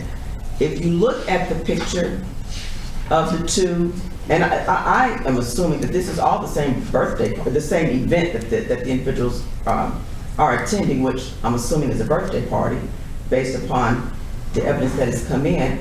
They're standing there together, Mr. Hill and Mr. Cowan. What is the necessity of now, considering the way that the proof has come in, why is it necessary to have a picture of a birthday cake that has Crip on it if it's already come in through Mr. Merrill Odom, that he knows that Mr. Cowan, through his affiliation with Mr. Hill because they're in a gang together, and you have the photograph of the two together at what appears to be a party? Why is that necessary now? And how is it not over prejudicial when we already have the information in? Your Honor, the photograph corroborates the testimony of Jacqueline Merrill Odom, whose credibility was attacked on cross-examination. It shows that they are, in fact, in a Crip gang, or there's at least an inference, but he is a fact witness whose credibility was attacked on cross-examination, and this corroborates his testimony. Yes, sir. Your Honor, Mr. Odom's credibility was not attacked on this issue. It was attacked on other things, perhaps, Your Honor, but it was not attacked when he said, yeah, I need them to be 98, whatever the terminology was. You know, I just rely on my thing that says, based on what she said repeatedly, because we were, the defense counsel, co-counsel, we were like, whoa, you can't do that. We want these in to show that they know each other. I don't want to do that again. This one does. This one does not, Your Honor, for the reasons that I laid out, and I don't need to belabor the point, Your Honor. All right. Yes, sir. I don't know if we need to respond, but for the record we will. Related to Mr. Hill, when the state asked for this evidence initially, in their motion, they argue for identity and to fill a contextual void. Identity is clearly established now, like for the last hour, just through the contents of Mr. Hill's phone alone. And a contextual void, again, that's already been established through the evidence that the jury has already seen. And so the argument today is now state of mind, which again, if the state wants to argue state of mind, there's evidence that the jury's already seen that they can utilize for state of mind, which is a new argument they haven't made before. They've already got the party photo and the text messages related to the party. So now we're just getting like deeper in 404B, which is the purpose for the court to keep it out. Your Honor, all of this information was considered when we made the request of the court. There are two separate things of a 404B motion, but also our request that the evidence related to their gang affiliation was relevant to this trial. It was relevant to the identity of James Cowan as the person driving the car, the other person in the car, and the person that was with Devontae Hill when he shot and killed Caitlyn Kaufman. Yes, there is an additional argument now because now that defense counsel has made the opening statement that they made, it's even more relevant. This corroborates the statements of our one fact witness. And his credibility was attacked. It doesn't matter if it was attacked on this issue. If his credibility is attacked, any evidence that corroborates any part of his statement, that's part of the jury instruction for them to consider to determine whether or not they believe Jacqueznell Odom. That is a critically important issue in the state's case. All right, well, Your Honor, if I could respond. And my understanding of what the state's argument that they have just made is that it is relevant to the jury that the jury know that these two gentlemen were at, to use Detective Gish's words, a gang party, and that is somehow relevant in this case. State of mind has been clearly established by the admissible evidence. At this point, we are veering so far into the land of prejudice that I think it seems like the purpose is to show that these two gentlemen are gang members, right? That is the purpose, and not for one of the primary material facts that needs to be established in this case, and that's just wholly inappropriate. All right, again, trials are fluid. As we look at the evidence as it has come in up to this point, Mr. Merrill Odom testified that he knows that Mr. Hill and Mr. Cowan know each other because they're in a gang. I don't. They're at a party because the whole purpose for allowing the gang information in, and the case law is very clear on this, is that typically information regarding gang affiliation is out. It's very clear on that. It can come in for other purposes, and in this situation, it is to establish that these two know each other. Well, this picture shows that they know each other. I don't see how it's going to be necessary at this point to allow that picture to come in. I think it does veer into being overly prejudicial, so it's out. Thank you. Thank you, Your Honor. So I don't know if you need to talk to you, and we'll take a few minutes, let you work through your exhibits. Yeah.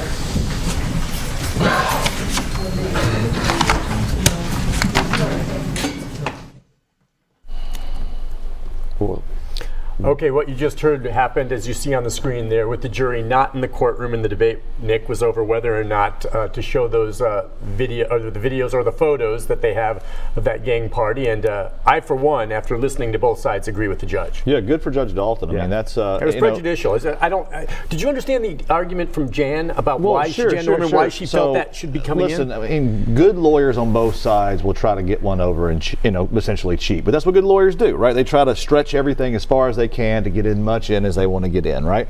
I don't blame her for trying to do that, but the judge is right about the case law and the gang affiliation. Now, the fact that Mr. Odom had testified that these individuals were in a gang, she wants to argue that it does corroborate his testimony. And clearly she's correct about that. It does corroborate it, but his testimony has also been corroborated by Detective Gish. But here's the thing, no matter if it corroborates, doesn't, the court has to weigh under 403 if the evidence that comes in is unduly prejudicial. All evidence that the prosecution puts on is prejudicial. That's their job, right? The question is it unduly prejudicial? And the fact that she had a fine legal argument, General Norman did, and it's just good lawyering to try to pile on like that, but clearly the upshot of that, no matter how you want to say it, is to show the jury who has affinity for gang members. This was a birthday cake with Crips written on it. Now, clearly, that's prejudicial. But it's prejudicial, but clearly the picture of both of them being together, we couldn't hear, what I did pick up on in this,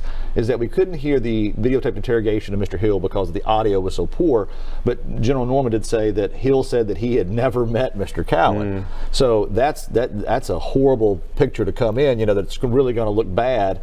The fact that he does know, and here they are at a party together. Okay, so Judge Dalton clearly made the right call, and she forcefully made the right call. She put her foot down on it. Yeah. Just not coming in, folks. That's that. Yeah, and it's interesting what I heard her keep referring to about how trials are fluid. And she's right. And it was interesting. We've done a lot of these trials, and I just continue to be so impressed with her. I haven't heard that before, but I'm sure other judges would agree. But it's fluid, and some decisions are made as you go along. It's not all set in stone beforehand, and some things come up that maybe you need to change. But I really respect her for taking the time and doing it. And she's right. It is fluid. Things come up. Right. And the judge makes pretrial rulings. She already made a pretrial ruling on these photographs. They had to be redacted. They had to be, certain images had to be taken out. Whether it's guns, whether it's cocaine, or whatever, that was cropped out of that image was cropped out of that image. And that was her ruling. Now, clearly, as the trial goes, as new proof comes in, people say things you didn't think they were going to say, like Mr. Hill shot her. So it is fluid. And so a judge's ruling could change based upon, it happens all the time when people, like, for example, open the door. There are certain things the judge says you can't ask about, but if somebody drops the ball and accidentally asks the wrong question, then clearly they would allow that. But she's sticking by her pretrial ruling, and I would agree that it is just, the case law doesn't support that, and that is clearly unduly prejudicial. It's just no need in that. But the other photograph to show that they both were there and knew each other, I think that's appropriate, and she's already ruled that. So hats off to her. She made the right call. So they'll see the one, but not the others. Yes. And that makes perfect sense. So you did hear Jan Norman, really arguing forcefully, as you said, hey, good for her to try to get that in. I don't think the fact that cake picture and some of the others don't make it in are that damaging in the prosecution's case. No, but she's a bear. Jan Norman's a bear. She doesn't let up. She doesn't let up. But I don't see this as like, that's a key piece of evidence that's going to hurt the prosecution. That's not going to be allowed in. No, but that's the passion you want out of lawyers, right? I respect her for trying it. Yeah. Yes, and you want the defense to have the equal passion. You can't. That means that nobody's asleep at the wheel. Everybody's paying attention in there. Had the defense just sat there and not said anything as those photos came up, I was about to lean over to you and say, are they asleep? Well, so here's what I don't understand, and I caught it when Merle Odom testified, and it was when he talked about the gang affiliation. Why was there not an objection? Well, that's a tactical thing, because I thought immediately when I heard that, I thought, man, somebody needs to object. Well, the jury's in there. And if you object, then it looks like you're drawing attention. Like, I don't want them to know that they're in a gang, but now you've objected, and the jury's like, right? Okay. They think they know, and in that case, they do. Again, what we just heard here, this argument was with the jury out. They'll be coming back in. My guess is they'll come back in just a few moments here. The judge keeps it rolling, and it was a 10-minute break. They said, okay, they'll be back, and then they'll probably go till right around lunchtime, and then they will continue. Just to this point with Detective Gish, you and I both agree he does an excellent job with the cell phone evidence. Has he scored points? Has he built it to, in your opinion, to the point, Nick, where we're making these connections that need to be made? Because I'm guessing we're going to have to hear a lot more in terms of the cell phone placing them exactly at that location and the connection between Cowan and driving when this happened.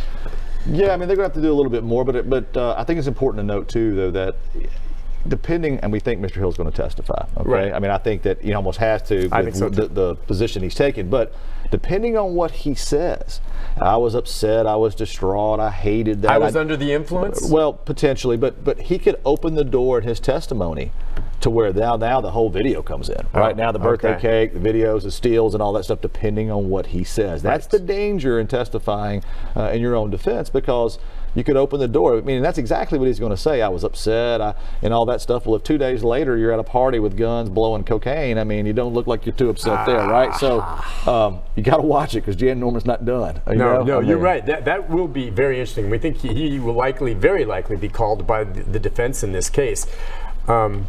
Yeah, he'll take the stand, and the cross-examination and how that plays out will be very, very interesting. Opening doors, again, though, I think you and I are both in agreement. Yeah, sure, he may open a door that could go that way. I don't think he has anything to lose where he stands right now. And it can't get any worse for him, in my opinion. I mean, I think every single person on that jury right now is thinking guilty first-degree murder. I'm not so sure yet about Cowan. I need to hear more about his connection, and they'll have to spell it out. But right now, we've had trials before where we're leaning. If they went and started deliberating right now, I think they're back in less than an hour with guilty of first-degree murder on him. Still don't have enough on Cowan, though. I mean, where I'm sitting right now, I don't. I mean, it's a lot of circumstantial evidence, but again, I don't have him at the scene. Okay. Don't have him there. And I agree. We need to see. By the way, it just takes one juror, correct? I mean, if there is one juror who stands, and again, it's not all or nothing. It's not guilty first-degree murder or not guilty. There's all those lessers. So if there's one juror in there who just refuses and truly believes that he didn't mean to kill her, was just shooting out of anger to maybe, scare someone, they stick to their guns and say, I'm not going to agree to first-degree murder. I'm just not. I'll go with second or something lesser. Then you have, unless they can reach an agreement, a compromise, a hung jury. Yes, I mean, I don't know that would happen, but it does happen. But that's exactly right if somebody sticks to their guns. But again, if they start, if there's one holdout, I mean, the job of the jury is to discuss the evidence and to follow the charge and to lobby each other to come over to their, what's your concern? What's your holdup? Well, look at this piece of evidence, because they'll have the exhibits. Yeah. Look at this, look at that. Now where are you, right? But then the flip side of this, though, too, is, if they start deliberating tomorrow, it's like, my daughter's got a basketball game. Well, let's go. Come on, let's go. And so there's pressure, There is pressure. All right, especially with a sequestered jury. This one, however, is not. Let's listen in.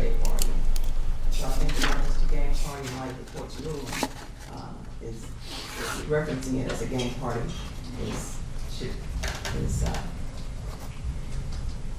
should be excluded.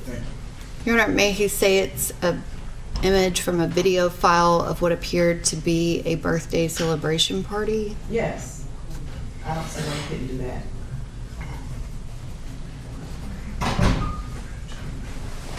Has it been removed from the? Appreciate it. Has it been removed from the? I know we took that out of the hard copy that's going to the jury.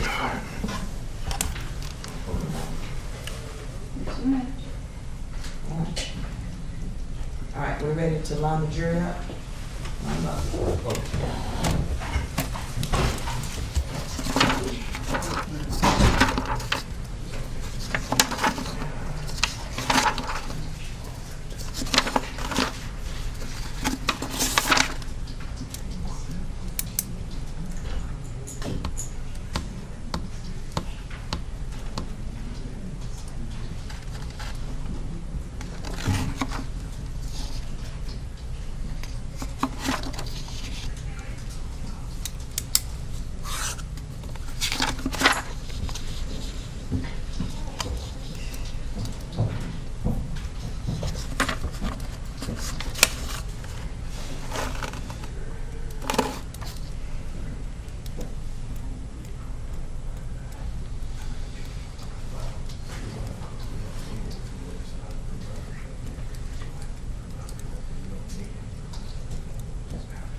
Yeah, I still believe that just in case, because I do have it's not.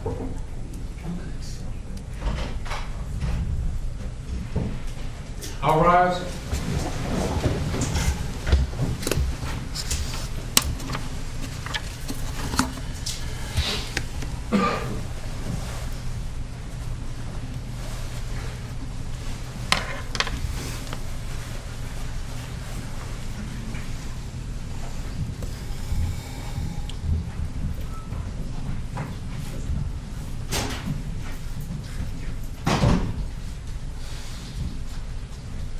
We may all be seated. Let the record reflect that the jury in this trial are back in the courtroom after their break. Thank you, ladies and gentlemen. Officer General. Detective Gish, you had just described the messages that are on page. His computer, we don't need to do it. His computer went off. Or his monitor. Is your monitor still on? It's, yeah, it's off.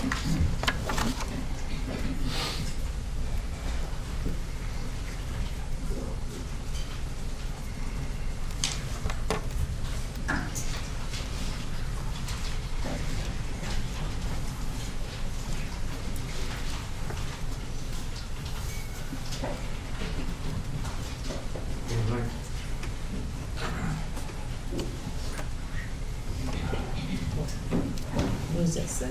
No signal.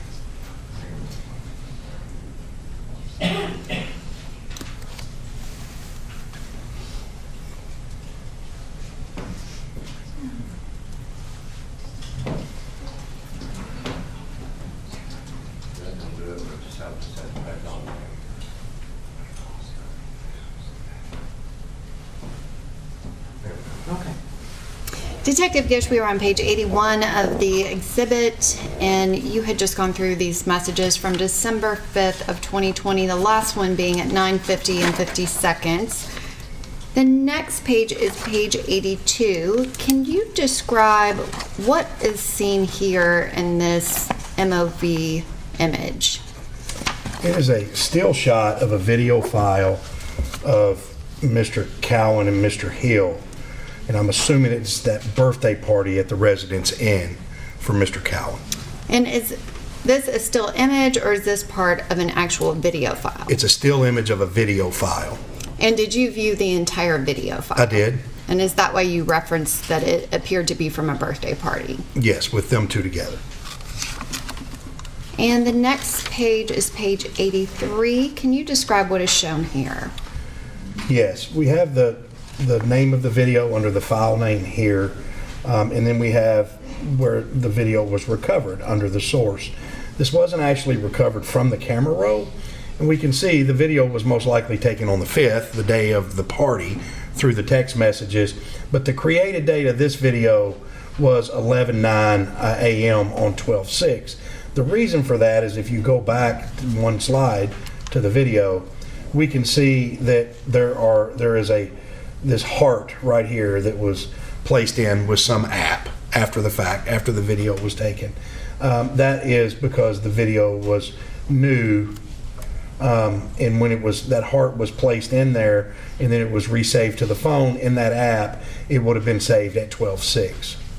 Okay, so that 12/6 2020 that we see on page 83, that's when that image is created, not when that video file was taken. Is that correct? Exactly. And the next image, which is page 84, can you describe what is shown here? Yes, I referenced this page. This is from Miss Carter's phone, and it shows a lot of text messages between her and Mr. Cowan. And if you'll know, the recipient of all of these here is Mr. Cowan. Mr. Cowan's number was this 477-8664. That's the phone we did not recover when he was arrested, but he would have had at the time of the incident. And they're just messages to show that he was using that phone. And the next image, which I believe is page 85, can you describe what is shown here? Yes, that is the actual phone number that Ms. Carter has saved in her phone for the broken heart contact, which, and that is Mr. Cowan's phone, 615-477-8664.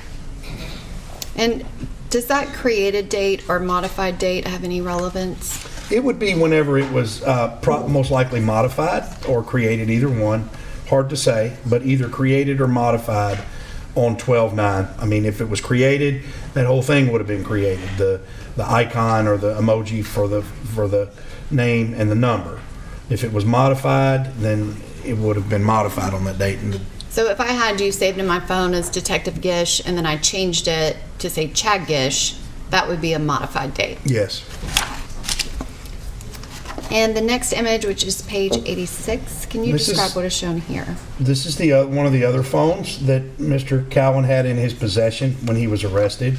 She has this listed in her phone as Junior Dad Other Phone, and it is 615-761-7664.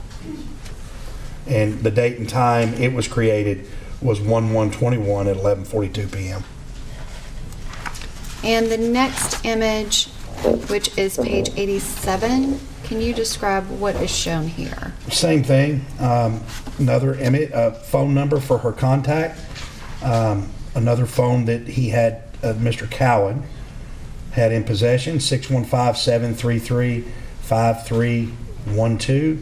Contact name of Junior Dad, and the created date was 1/1/21 at 9:35:30 a.m. And that created date could also be a modified date, is that correct? The modified date looks like it's changed at the bottom, 1/1/21, after the created date at 11:42 p.m. So it looks like it was most likely modified after it was created. And the next page is page 88. Can you describe what is shown here? On 1/6/21, 4:01 p.m., this is a Safari history. We can see it's Safari history from this source from that Axiom reported there. And it's a news article from WSMV.com. And the title of the webpage or the news article is Second Person Wanted in Connection with Deadly Shooting of Nashville Nurse.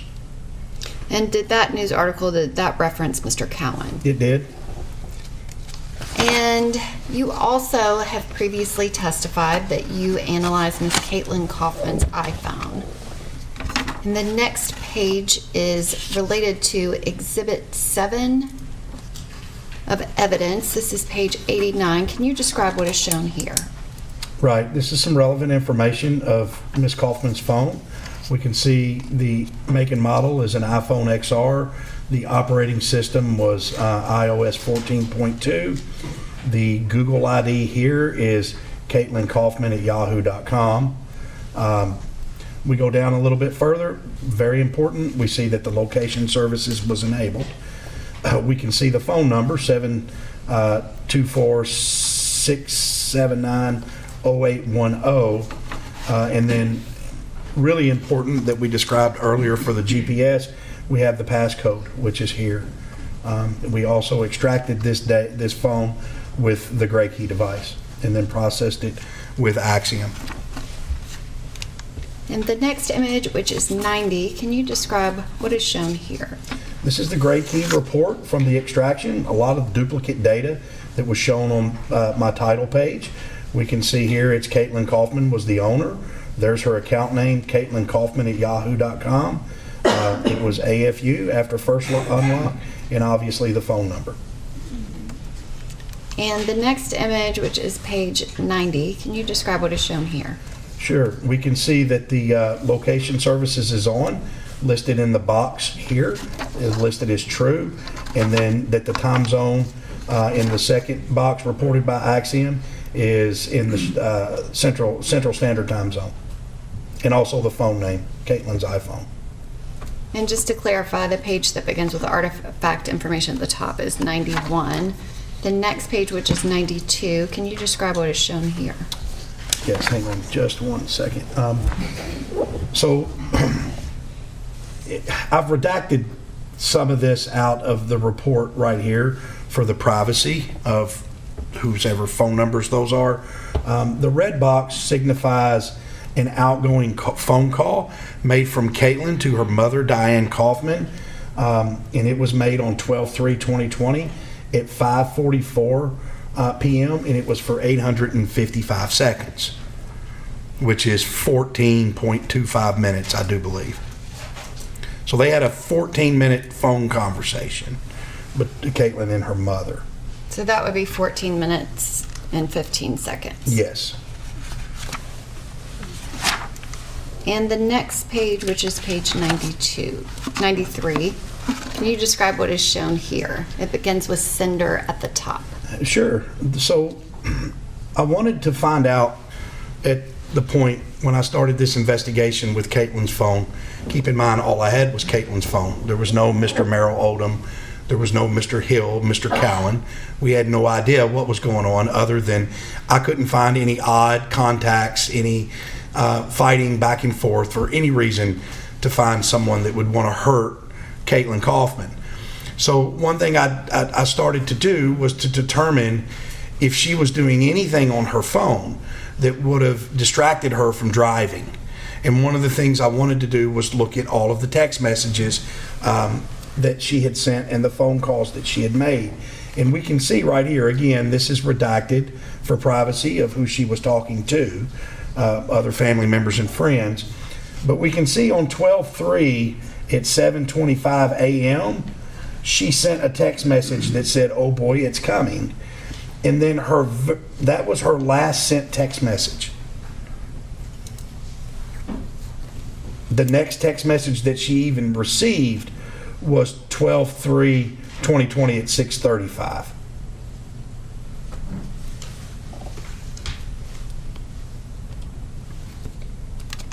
And the next page, which is page 94. Again, with the iPhone and these smartphones, a lot of things that happen are when we calls the phone, or the phone automatically commits a service, commits to an act, commits to locking, unlocking, brightness. That is logged. A lot of this is logged in the phone. So when we lock our phone and unlock our phone and we get notifications, we can look in these databases called Communication C and Knowledge C and actually track what that phone was doing even without user interaction or with user interaction. One of the Knowledge C databases tracks every time that phone was locked and unlocked. And I wanted to determine if she ever physically unlocked that phone while she was driving. The last time that I could find it, she locked that phone on 12/3/2020 at 5:39 p.m. and did not unlock that phone. And the locking would be using your fingerprint or a PIN code or, I guess, facial recognition. Is that correct? I think on hers, either one of those. Yeah. And the next image is page 95. Could you describe what is shown here? Again, we're looking for things that Caitlyn may have been doing on that phone and some log files that could suggest what she was doing. One thing that Apple logs is every time something is played through the media player of the iPhone, it logs an entry of what was played. Caitlyn was actually listening to Spotify. And we know that. The phone was locked, she was listening to Spotify, and we can actually look down through this list and look at what Caitlyn was listening to, down to even some commercials from like Ascend Federal Credit Union. And in fact, at 6:08:41, when the incident happened, she would have been listening to this song right here, Cabin in the Woods. And the next image is page 96. Can you describe what is shown here? Yes, this is important. Remember the HEL data we were talking about, health, email, and location. Since we had the passcode, we were able to get all three of those tiers of data. And health data, what is health data? Well, health data is number of stair flights that you've climbed, number of steps that you've walked, distance that you traveled by foot. And we are able to recover this if we have the passcode. Since we had that code, we were able to recover this from Caitlyn's phone. We can see at 5:33, there were 121 steps taken by Ms. Kaufman. Those were most likely the steps taken from her apartment to her car. The next steps that were logged by her iPhone was 11:26 p.m. on 12/3. These 80 steps in that first row. Those would most likely be the steps of Detective Dickerson or one of his team members who retrieved that phone from Caitlyn's car and took it 80 steps to their vehicle. And the next image, which is page 97, could you describe what is shown here? Sure. Earlier, I said how I told Detective Dickerson, and we were talking, that I may be able to find when this event started. This is how I found it. When you look at the GPS locations, especially these cache locations, a GPS point or a waypoint or a location, however we want to describe it, contains several metadata points, not just latitude and longitude. It contains several different things. And a lot of these things, you can see them right here. There's a timestamp, right? Date and time. Latitude and longitude, that's where we are. Speed, how fast you were going. Accuracy, there's an altitude. All of these things are tracked. So what I ended up doing was sorting by date and time, and you can look on the left. Every one of these location points was about 1 a second. 6 o'clock, 04, 05, 06, and these are seconds. Second number 7, 8, 9, all the way down. So when we sorted, or when I sorted by date and time, what I'm looking for is speed right here, and I want to figure out when she slowed down. The speed is measured in metric at 32 meters per second. And if we could go to the next slide. And the next image is page 98. And during the analysis of this GPS data, I thought it would be important to write a log of landmarks, so to speak, where Caitlyn's car was at a point in time when I located a GPS point, because all of us really don't know what minus 36 dot whatever would be at that time. But now we have a reference point to reference that geotime. And Detective Gish, if I may go back to the previous page of page 97, you had this data for every single second from the time that Ms. Kaufman left her apartment until the time that her vehicle came to a rest on the side of I-440. Is that correct? That's correct. And you went through all of that data and then created a summary of kind of landmarks throughout that trip that she would have taken from her apartment on her way to work that day. Yes. And so all of it is based off of this latitude, longitude, as well as the speed, but you have created a summary so that we're not going through 20-something minutes of every single second. Is that correct? Right. It was easy to create. I went into Axiom Map View and found the location point that was next to an interchange or a landmark, and I actually just put that in the log at the date and time. So yes, it was easier, but it does. It gives a sense of reference. And so this page 98, does this begin with what you've previously testified to of the 121 steps that were logged by her iPhone at 5:33 and 58 seconds on December 3rd of 2020? Yes, ma'am.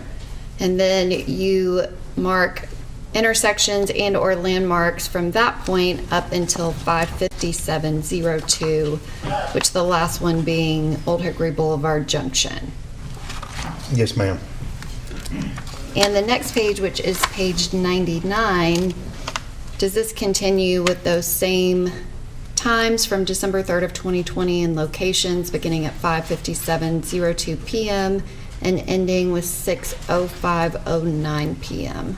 Yes.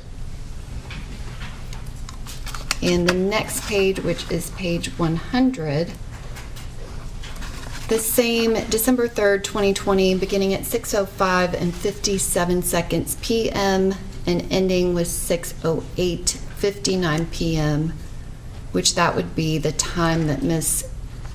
Kaufman's iPhone stops recording that her iPhone, hence her vehicle, would be moving. Yes. The next image is page 101. Could you describe, what does this image show?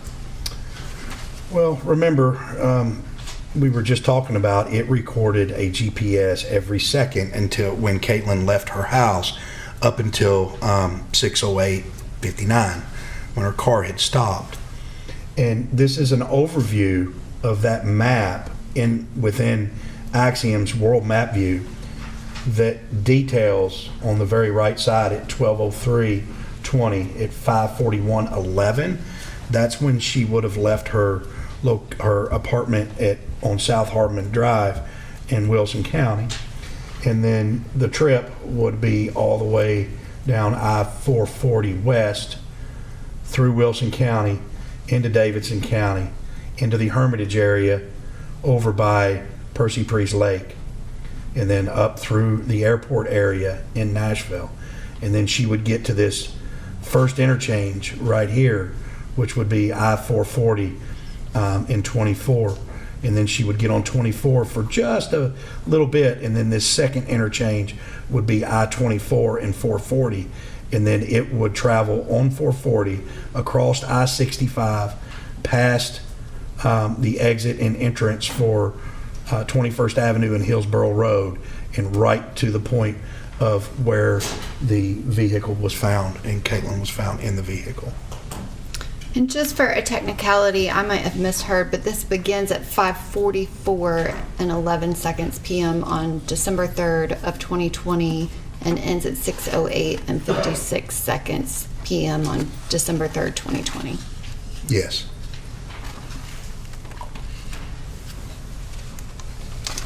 And the next image, which is page 102, can you describe what is shown here? Sure. So we can look, and this is the last several points that were recorded while Caitlyn's car was moving in that 18 seconds. And a couple of things to note is, number one, we're actually using the cached GPS locations that are here that are very accurate and highly consistent.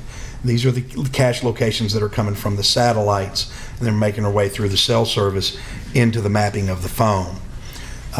What we have is these points, and the reason I wanted to show it blowed in going underneath Sharondale Drive right here is if you just look at the points and how accurate these GPS points are, you can see visually of the vehicle moving to the emergency side of the berm to the last point of where it rests right here on 440 West against the guardrail. And the next image, which is page 103. This is an overview of those cache locations within the World Map View of Axiom.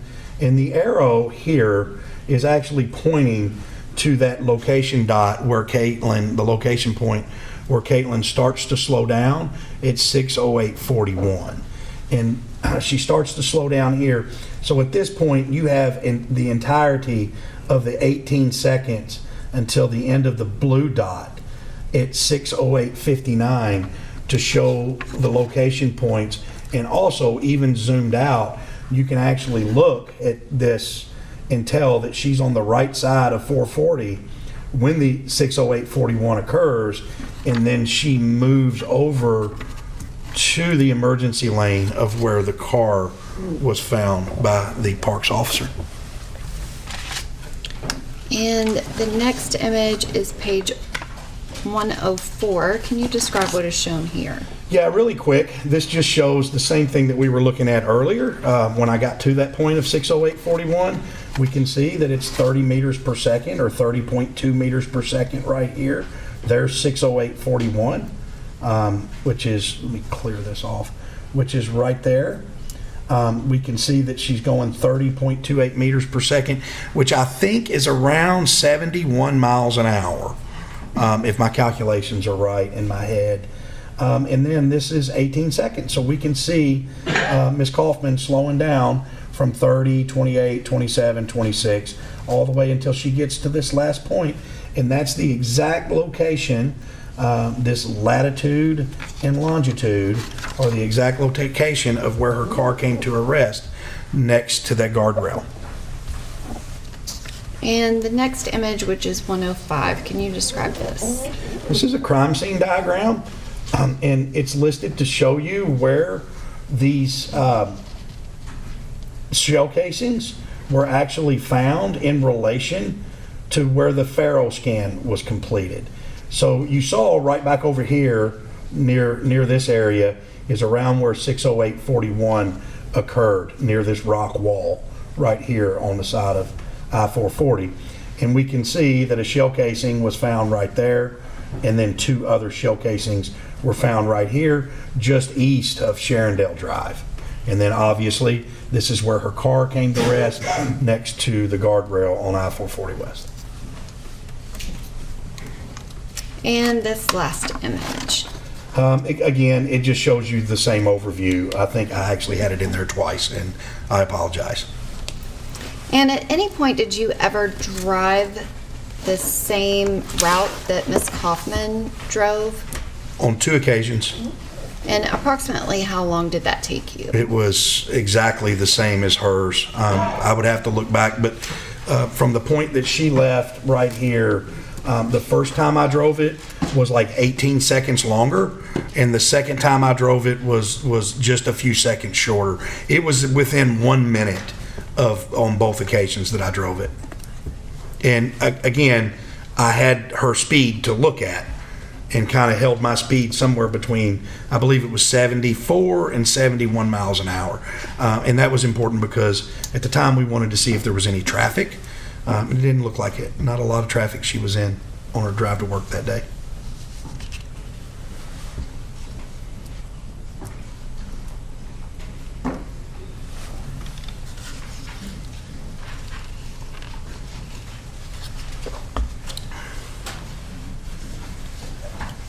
Can I clarify one thing? I think on our previous slides, it showed 6:08:59, and on this image, it's showing 6:08:56. Is it actually, I think, 6:08 and 59 seconds that's the complete stop? Yes, that would have been a typo on my part. Okay, thank you. Thank you, Detective Gish. I don't have any other questions. Thank you, ma'am.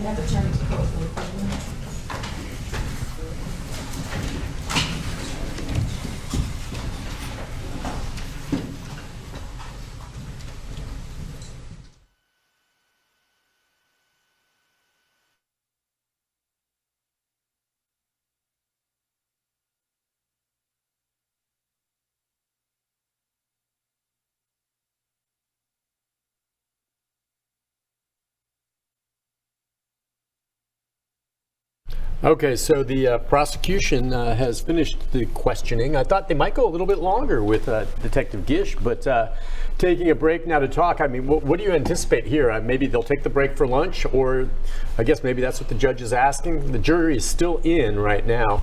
So was that quicker than you thought for Gish? Not so much. I mean, he's been up there now. If you remember, we started at 8:30, so he's been up there almost, 2 hours and 45 minutes. That's a good point. It just seemed like this is technical and it's very detailed, and he went through it, and I thought he did a good job. They covered it, and let's see what they're going to do, and then we'll talk more.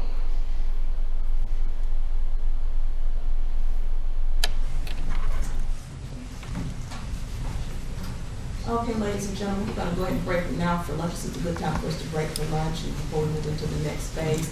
Don't talk about the case to run yourself. I think lunch is back there for you. All right, thank you. All right.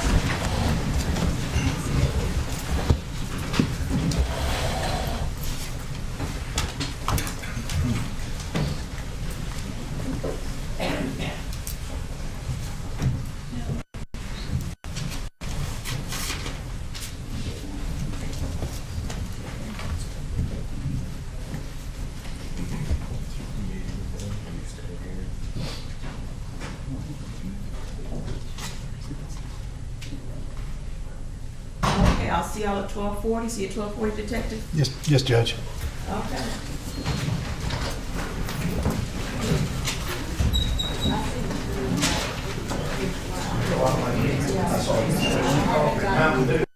I do that every day.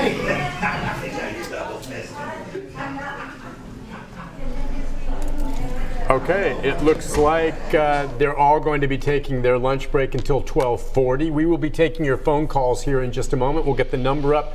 We'll also be looking at any comments you make on Facebook if we can try to answer those. Now, it seems to me, and maybe they'll address this, Nick, when they come back, but next up is the cross-examination of Gish. Didn't they have to decide whether or not they were going to let Morris, the expert for the defense, cross-examine or not? Has that been decided? Yeah, I think after listening to Gish's testimony, I think the next of the state's final witness is probably going to be the TBI agent talking about cell tower pings and radio waves. And that's more? And I believe that's more of where Mr. Morris would fit in. Okay, so someone's going to cross-examine Gish, right? Well, for the two defense? people, right. Two people will. I assume they will be. Okay, so maybe they'll address that when the time comes. Well, and Gish is such a good witness. I almost think you can just get him off the stands, probably your best. You might have some pointed questions, but without understanding the technology, and most lawyers don't because you're a lawyer, right? I think it's kind of difficult to cross-examine him on a lot of this stuff. Okay. But because again, I did not hear that anything about GPS, about putting anybody through his testimony at the scene of the crime, but they did make some good points about what was going on. And here towards the end, they found 2 casings at the corner of Sharondale and Hillsborough Road, or whatever it's called there. But clearly Sharondale over there right off of 440 is really close to 115 Woodmont Boulevard. Right, so it doesn't take that long to get from Sharondale to 115 Woodmont. Yeah. Okay. And at the light, if you ever go through there, clearly means the Woodmont Boulevard, Hillsborough Road light. So, what you're saying, though, and I agree with you, is that we haven't heard evidence yet for sure tying Cowan into inside the vehicle when the shooting happened. No, but we certainly have evidence, though. Clearly we have evidence about, the vehicle, the Cadillac, it being affiliated with him. But all that, okay, as you would say, is kind of circumstantial. It's part of the puzzle. But you think this next witness by the prosecution is going to be able, with cell phone and such, show that basically, well, I wonder if they'll be able to get to the point where it'll show, hey, Cowan and Hill are side by side. They're someplace in the same exact location. I think that's what the next witness, the TBI agent with cell phone pings and cell phone data, is going to try to show. Okay. Because they weren't able to get this GPS through Gish because whether it was an Android phone or it didn't have cell service or it didn't store the GPS markings for long. Even the iPhone, I think he said, started getting rid of GPS markings at a certain point. Other parts of this, and this came early in the testimony from Gish, seemed to pretty much bolster and give credibility to a degree to the confidential informant Jacques Odom. Much of what he had said was confirmed by what Gish determined looking at the phones. Yeah, that he had reached out to Kaufman's mother. Right. He had Googled her name and then tried to reach her on a direct message through Facebook. So what he said about wanting to take the gun to Kaufman's mother, and not really be a part of this, not get the reward, that apparently that's true. Okay. As far as we know, then, one more witness after the cross-examination of Gish, and then the prosecution will rest. Yes, that's the understanding, unless there's a rebuttal witness, but that wouldn't happen necessarily at this time.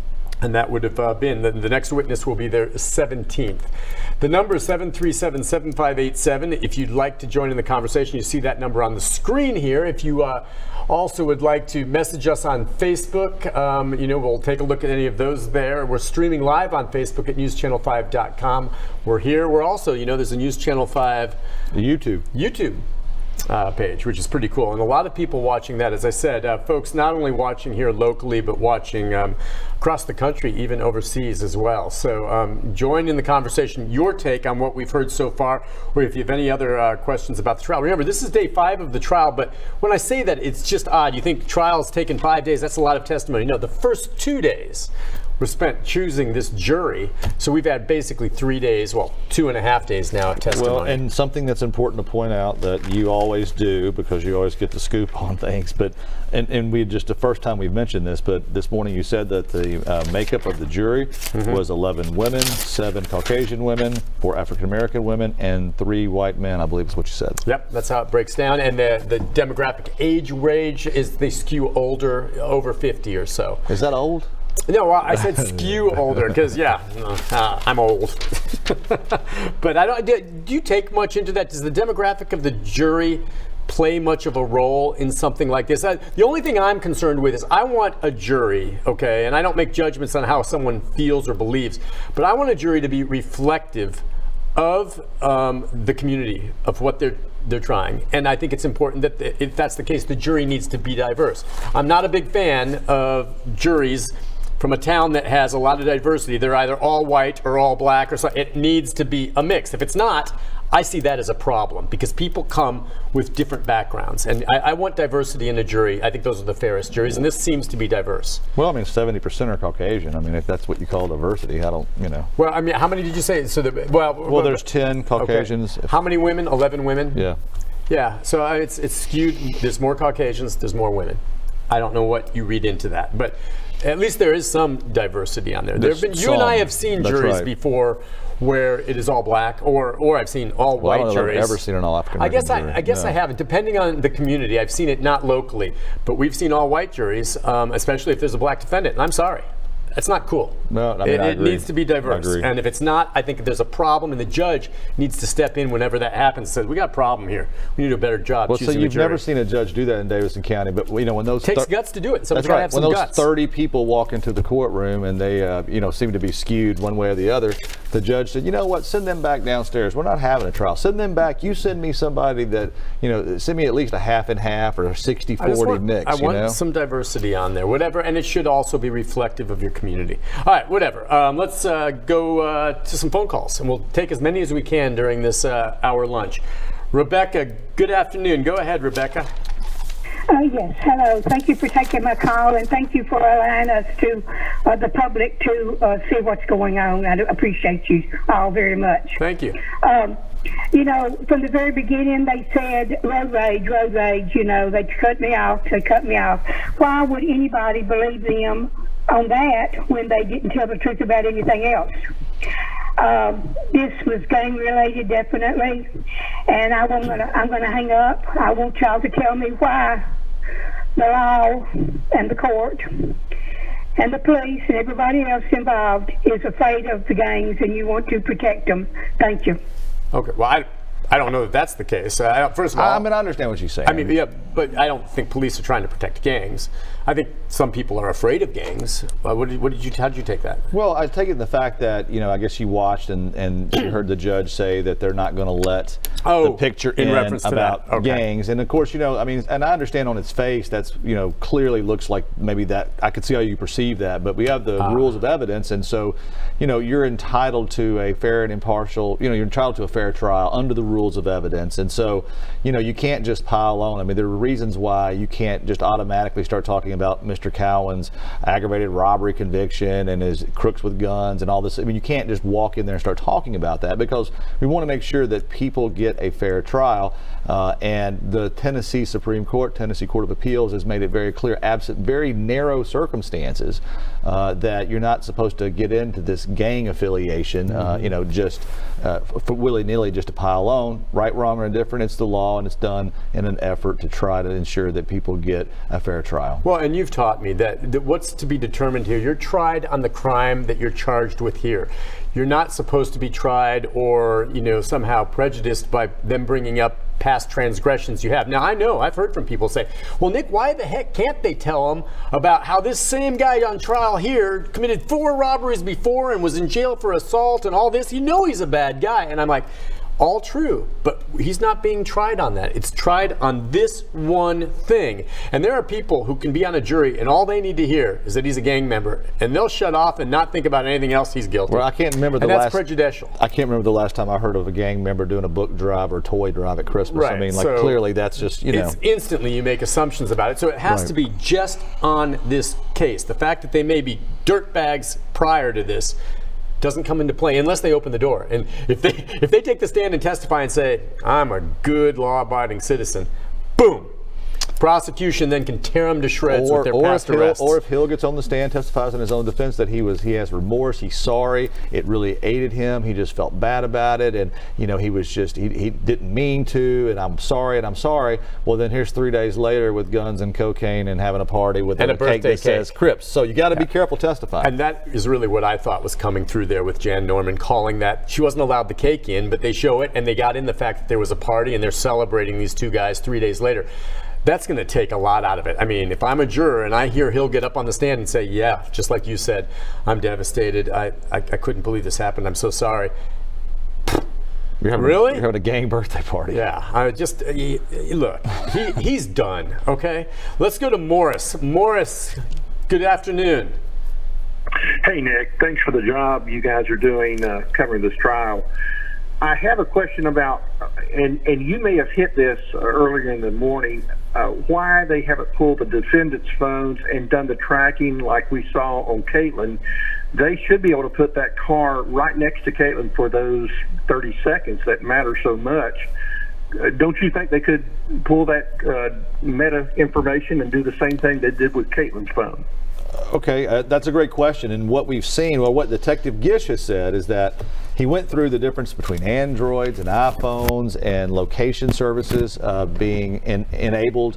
And then I think there was another one that he called hell information, which was health, email, and I forget the location services. And so they weren't able to necessarily, given the phones that he had, access the location services. If you remember, he immediately said that he got Kaufman's phone because he knew it was fleeting in time, because the iPhone, I believe, only stored location services for 7 days.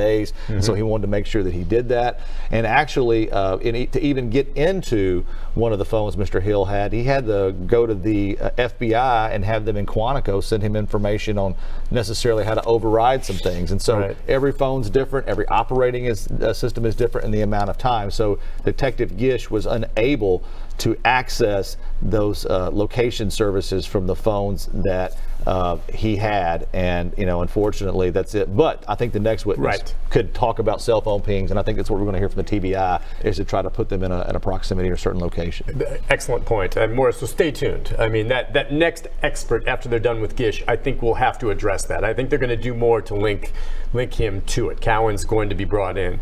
Let's go next to I think Harry. Harry, good afternoon, Harry. Hi there. Good afternoon. Have you got me? Yeah, we got you, Harry. Go ahead. Go ahead. The road rage, that's the only thing that's really bothering me. They say it's road rage, but they've lied saying that they didn't know each other. He was in Atlanta, and how do we know that it is road rage? That's what I want to know. I'm wondering if the defense told them road rage would get them a lesser time in, and I'm just wondering about it. Good question. Well, and Harry, you may be right. I mean, that could have, but I doubt that their lawyers told them to say that. And I tell you why that this particular statement has some indicia of trustworthiness, and that is, this is what Hill told to Odom, okay? And I think Odom's credibility has been bolstered by Gish's testimony, so I think we have do believe Odom now. But so this was before police involvement and anything of that nature. This is something that Hill told to Odom when he was trying to get him to take the gun. And what is it he said? He says that we effed up, she shouldn't have cut us off, or something like that. Yeah, they didn't use the word road rage, and maybe this goes to what is the definition of road rage? And simply, I think road rage, the definition that we all understand, that we've reported in the news, is what we've seen too often recently, where there is a dispute between motorists on the road somewhere, and one, honks the horn, the other reacts, and if they get stopped, there could be a fist fight, there could be a shooting, there could be a collision, any of those things. Just because it's road rage doesn't mean what happens in the aftermath of road rage is not premeditated. No, I mean, I clearly don't believe that they intended, I don't think they intended to kill Kaufman, but I think they intended to kill whoever they thought was in that car. Right. Okay. Yeah. They did not. Keep in mind, there's no evidence whatsoever that Hill or Cowan knew Kaufman. That's they right. didn't know her. And Kaufman came in. We don't know exactly what happened. She may have been completely, doing nothing wrong, but they perceived a slight. So something set those two guys off, made them mad, and they didn't care who it was behind the wheel. But they started firing, and the prosecution is saying they shot to kill because there's 6 rounds going into the vehicle. It wasn't just a warning shot or darn you, I'm going to blow out your tires.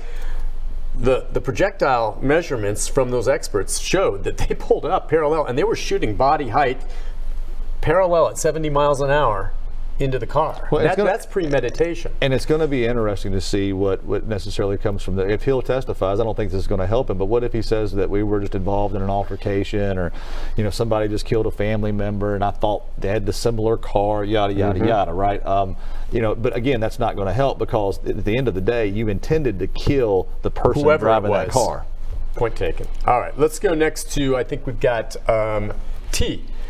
T, good afternoon, T.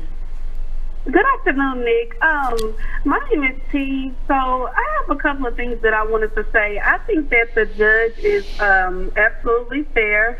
I believe that it's not premeditated murder. If they want to speak on the aspect it was premeditated murder, you can kind of say that the Denver Cambridge situation was more premeditated murder because he was planning on doing that. Also, how can we go off the police statement? And he's been lying, the whole time. And the news media is making it seem like he wants to be a good citizen. He wants to do this. He wants to do that. He was in it for the money, because if he really wasn't, the first thing he would have done was went to the police officer before he inboxed the mom or went to the hospital. And I don't think it's gang related. If you want to go to that aspect, how is it gang related? Does that mean that Caitlyn Kaufman was in the gang too? Like, No. What part of gang related? What kind of gang relation would that be? Well, as Nick said a moment ago, the gang question is that they didn't know who it was in the car, but you have Hill riding around in this car with a 9mm in his lap. It's not in the glove compartment. It's not over here. It's in his lap. These are gang members that maybe are on edge because there may be other gang members after them, and when they're cut off, maybe they perceive that vehicle to be a gang member behind the wheel. And that's what Mr. Odom has kind of suggested, that they thought it was somebody else. But I don't know if you saw this, T, but we just recently saw a picture of at Mr. Cowan's birthday party, the guns, cocaine, and a big cake that said Crips. So it's what was described. We didn't see that. But was described. They're clearly in a gang, but I don't know. And I would think that we had heard a little bit of a suggestion that maybe they thought that this was a rival gang member. This was not who they thought it was. Yeah, obviously. Caitlyn Kaufman was in no gang. That's she right. was a nurse, but they could have misperceived. And as far as Odom and the reward money and why he came forward, I don't care why he came forward, okay? He came forward, and without him coming forward, we're probably not sitting here right now. The tip. And he deserves every cent of that reward money as far as I'm concerned. I don't care if he did it for the reward money or because his mom told him. Tipsters and reward money's there for a reason, and if he came up and provided some valuable information, the murder weapon and details on the two suspects, I don't care why he came forward, but I'm glad he did. Well, and T, I didn't necessarily believe him yesterday when he said that he wanted to find the mom and he wanted to really give it to the mom. And, I kind of thought, I don't know if I believe that. Well, today we heard from Detective Gish that he started his testimony with Mr. Odom's phone. And after evaluating Mr. Odom's phone, who he voluntarily gave consent, and they found that, sure enough, after this happened, he got that gun. He was Google searching Caitlyn Kaufman's mom, and then actually found her on Facebook and sent a direct message to her. And so that does corroborate what he was saying. Well, we also know he went to the darn hospital asking about her. So there's no question. But he seemed to come forward as that reward money went from $1,000 to $5,000 to $30,000 to $50,000. And there's no shame in going for the reward. But I do fine. think at that point in time he wanted to maybe do what was right and didn't want to have any affiliation with this. And I think that's why it started off. I think if he could have found the mother, I think he'd have given it to her. Okay. Let's go next to I think Chuck. Chuck, good afternoon. Hi, Chuck. Good afternoon, gentlemen. Morning. I'm curious whether Tennessee has persistent felony offender laws that might come into play if these defendants have prior felonies and convicted in these felony charges. All right. Great question, Chuck, and we do. The Tennessee sentencing scheme, the range in which the judge has to sentence is based upon if it's a mitigated offense, which means you did something to make it better, if you want to say that. And then you have a standard range 1 offender, then you have a range 2 offender, range 3, and all the way to persistent offender, and I believe that's 6 or more felonies. And so depending upon that will determine the length of the sentence for the crime in which you are committed. So we do have a sliding scale, and we do have the persistent offender aspect, and those ranges really have to do with how much of that sentence you would have to serve before you would be eligible for parole. But again, on this, if it's the indicted account of first-degree murder, it's just 51 years. That's that. So there is it doesn't matter if it's persistent. They'll still go over the factors at a sentencing hearing, but it really wouldn't matter for terms of release because there would be no release. Okay. Looking at some of the questions here, how do you know that the gun was in his lap? We heard that during the coverage of the trial. It was mentioned. There was testimony. I don't know if there's any photos of that, but the gun was in his lap. No. What? There's no photos. Yeah, there's no photos, obviously, from inside there, but that's something people were asking about them. And let's take another phone call. We'll go next to Ron. Ron, good afternoon, Ron. Go ahead.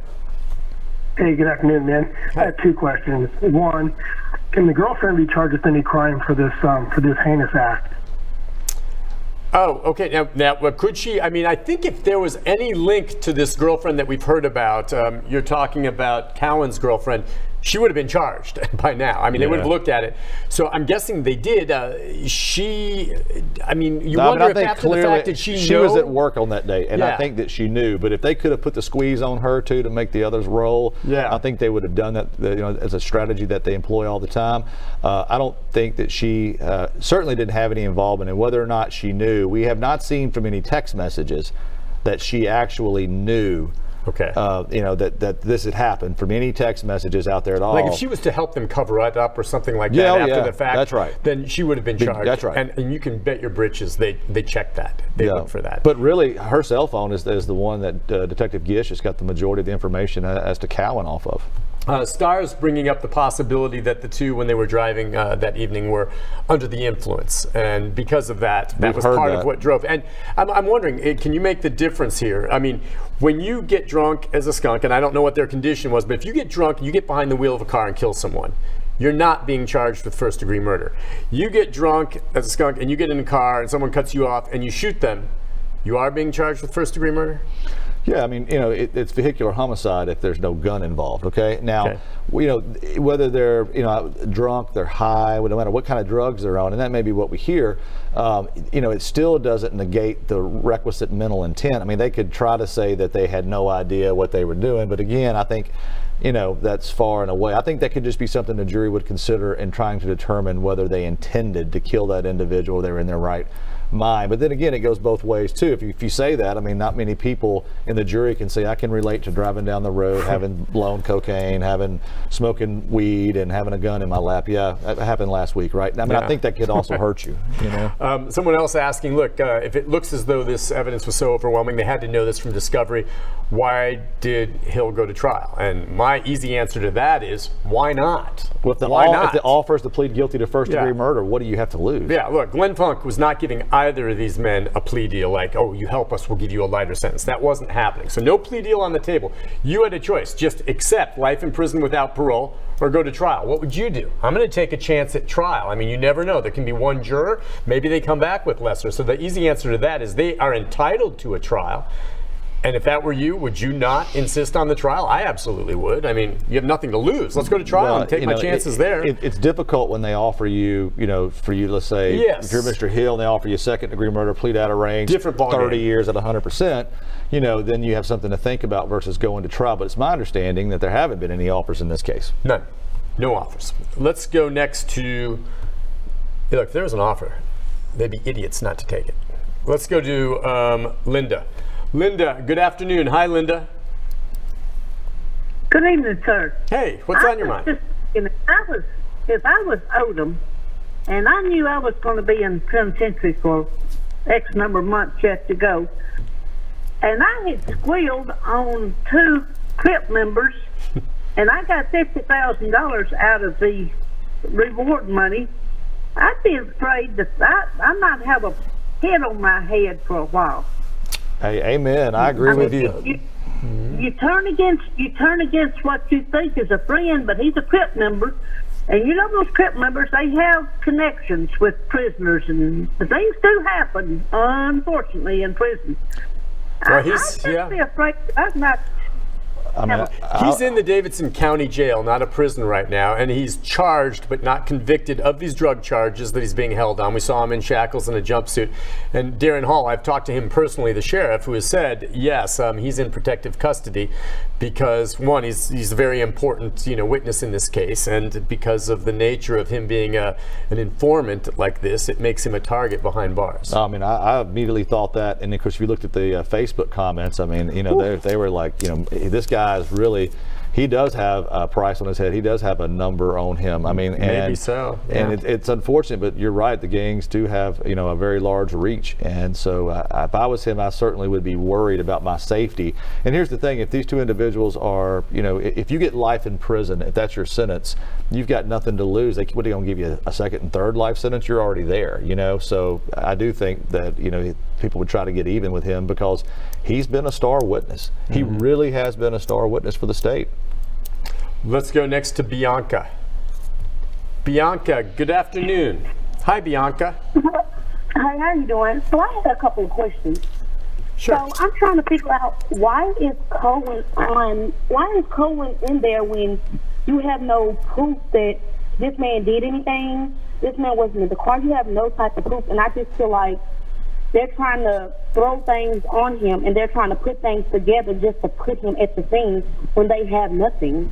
Well, we'll have to wait and see. I mean, the first easy answer to your question is he's charged in this case. He is innocent until proven guilty, so he has to stand trial. The prosecution brought charges against him and Hill because they went to a grand jury and presented evidence that they felt was enough to at least bring this to trial. So, I mean, she's right. A lot of people maybe still have some questions about Cowan. Now, someone was driving that car. Hill was not alone. That's a given. So someone was, and at least circumstantially right now, the evidence seems to be pointing to Cowan.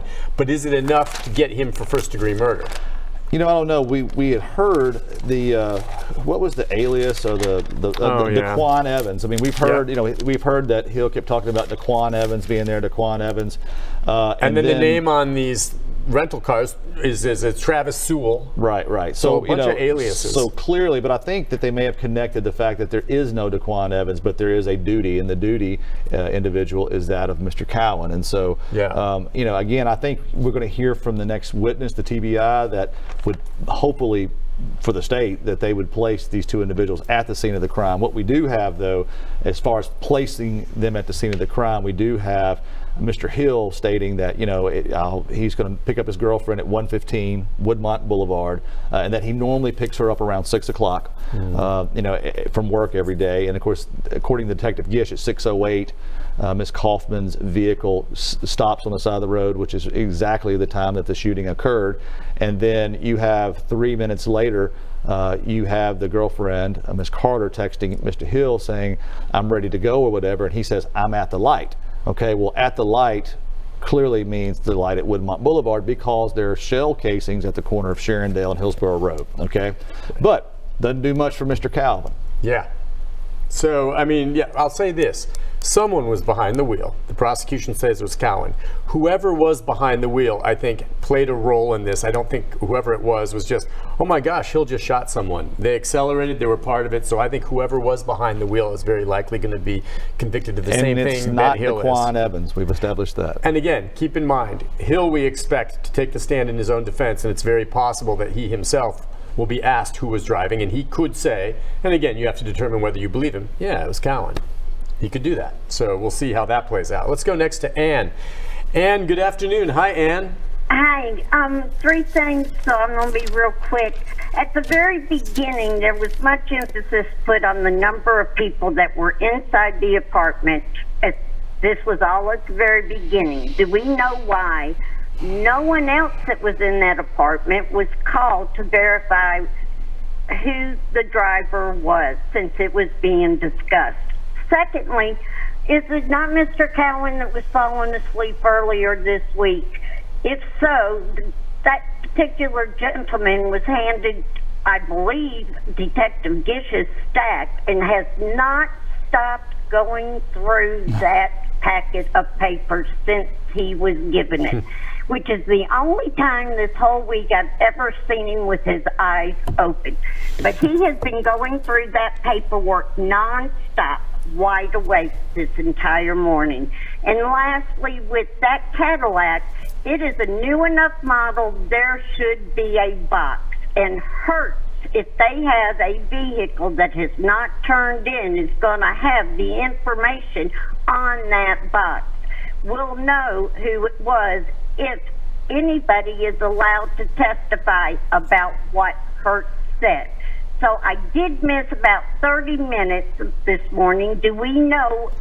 I didn't hear why Gish couldn't talk about Hertz. But this afternoon, is there a chance that what they learned from Hertz will be introduced? And I'll let you go, and thanks for your coverage. Thank you. So in some vehicles these days, like on a plane, is there a black box per se no, that there records? Well, there could be a black box, but again, that vehicle was destroyed. Okay, and I don't but know if it oftentimes the box downloads. survives those things. But That's what's so built there was for. so they did testify. Detective Gibbs did testify about the information that he received from Hertz. There was a jury out hearing that Mr. Cowan's attorney objected and said, hey, hold on, he's not the right person to talk about Hertz and Hertz's information and all that. And it was quite a long sidebar, but the judge allowed that in. And so we found out that this car was a rental from Hertz, was due back a month earlier. It was in the name of a Mr. Sewell, and they have no idea who Mr. Sewell is. They've gone through all these phones and still don't find that. But when he was arrested, Cowan was arrested on this case. He was also in another rental car from Hertz that was also in the name of Sewell. So we have a little bit of information about Hertz, but not much. As it pertains to Mr. Cowan sleeping, I think a lot of people saw that, but I'm sure Mr. Munkabo told him that whatever you do, look busy. Do not fall asleep. So if that means that you're flipping through papers, a lot of times I'll tell my clients, just don't stare off into space, don't stare at the jury, write stuff down. If not, then just draw pictures. Do something that makes yourself look busy, right? That you're paying attention and that you're involved. And finally, Ann, I think you called yesterday and thought that Jan Norman was related to Seth Norman and Jack Norman Sr. Very well-known local legal family. Yeah, legal dynasty. And the truth of the matter is that she's not related to them. Right. That's the information that we have. That's correct. And that's been brought up before, and I wanted to double check that, and you did. And keep in mind with Cowan too, hey, it's long. They've moved to this other quarters. You talked about how it's like he could be just resting his eyes. Doesn't mean that he's asleep, even though it did look like he dozed off a bit a couple of days ago. I was just wondering, had that attorney for Hill not in opening statement said, he's the shooter, he killed her. If she hadn't done that at all, where would we be sitting right now with regard to Hill in terms of the evidence? Would we know definitively at this point that he was the shooter? I think they both would be in a better spot. I think so too. I'm just thinking if she hadn't said that, because I'm hanging my hat on what she said and we're going to hear him, but if she just had left that alone and not said he's the shooter and let it play out, where would we be? Are we convinced with what we've heard now for sure that he was the shooter? They may be able to convince us that they were nearby, but do we know he was the shooter? And even with the gun, I don't know if right now, from what I've heard, we don't know how many people were in the vehicle. Right. All right. She said Mr. Hill was there, but clearly, what lawyers say in opening and closing arguments is not evidence. Okay. Yeah. Right. So at this point in this trial, I don't know how many people were there. And I don't know who pulled the trigger, and I don't know of both's involvement. And so where I would be sitting as a lawyer reading the jury charge, not as a layperson, I don't know that I could find them guilty beyond a reasonable doubt because we don't know. Who is Sewell? The car's registered to who is that? And we can't. We haven't placed how many people were into the car. We heard Daquan Evans. We didn't conclusively disprove there was not a Daquan Evans. So what's the strategy? Because you're absolutely right. I agree with you. It just kind of hit me, and there was a comment from one of our viewers on Facebook, and I'm like, had she not said this, and I'm talking about Georgia Sims, one of Hill's attorneys, said that, what do you think her strategy was at that point to do that? Because you even said early on, she could have maybe brought that up later. Why right at the top? Because that's what I've been hanging my hat on. Once his attorney said that, I'm like, okay, done deal there. Well, and how many jurors quit paying attention? I guess that they didn't have DNA either. That's the other thing. There's no prints. There's no DNA. All we have is ballistics of the murder weapon and circumstantial evidence throughout this case, which is of equal dignity. Yeah. But I think I may have, in strategy and hindsight's always 20/20, but maybe I would have hoped, I wouldn't have said anything now, and hoped that maybe there was 2 or 3 jurors that were leaning for a lesser included offense, and maybe they could impress upon the other jurors during deliberations to do that, and go with a lesser included offense. But I'm not faulting her for what she's done. She's a good lawyer, and it's a strategy. But again, that strategy, I think, is completely dependent upon Mr. Hill testifying in his own behalf. And if he gets up there and says that he was remorseful and he felt bad about it for days, and he wished it hadn't happened, then up comes the gun and drug party with the party. Cake. So again, and in fairness too to Georgia Sims, I'm not saying she was wrong. I'm just saying where would we be? But we haven't heard it all, and maybe there's plans, and there may be a good strategy for that. But as we sit right now, from day one, I've kind of hung my hat on what basically sounded like a confession from her on behalf of him. Now we're going to hear him testify, but That's what I was hanging my hat on. That's a confession. Well, but she could also say that, listen, we took responsibility with this jury from day one. Yep. Okay, I stood up here and we said, even though it wasn't evidence, we took responsibility for our role. There was nothing linking him to this as far as DNA. His prints weren't on it or anything like that. But he wanted to take responsibility because he felt bad and it was wrong, and so he did take responsibility. And you see that, he didn't have to, because there was nothing necessarily linking him to this. And the reason being is because, he's guilty of killing her, but he's not guilty of first-degree murder. Right. He's guilty of a lesser charge. So and let me tell you why he's right. There you go. And so that can be a sound defense. It's so hard to pick and choose, and like you say, hindsight's 20/20. Look, we're going to take a few more calls. You're going to have to leave us, correct? At some point here. I have a real job of lawyering, so I have to come back to that for just a brief minute. And you'll be back to join us, but I sure miss you when you're not here, because you do such a great job of filling in a lot of these legal questions. You know the law. You've come on. I listen to you sometimes. On that, but I do learn a lot. We're getting a lot of comments from our viewers as well. Let's get another one here from. I think it's Latamia. Are you there, Latamia? Yes. Okay, yes, and Nick, you'll be leaving. Okay, hang on. You're leaving, so we'll see you soon. All right, my friend? Yeah, I know you had to run off. So it's just me for now. Go ahead, Latamia. I'm sorry. Go ahead. Hi, how you doing? Good. What's on your mind? Yes, I just want to make a comment about the picture with the two guys on there. Yeah. The only thing I want to say is that just because, like, when you get invited to, if you at a party, it don't mean that you know that person, because I went to plenty of parties and I invited somebody with me to come to a party. Don't make like they know that person. Just because we can take group pictures. A lot of people take pictures with other people because they post stuff on Facebook or Instagram to show where we at, just to get popular, to get likes on our pages and stuff. So I feel like just because he took a picture with him, though, does not mean that he know him. They at a party, okay, of course they in the game together, they'll crib. So they like, okay, we the homies or whatever, but it does not mean that they know each other.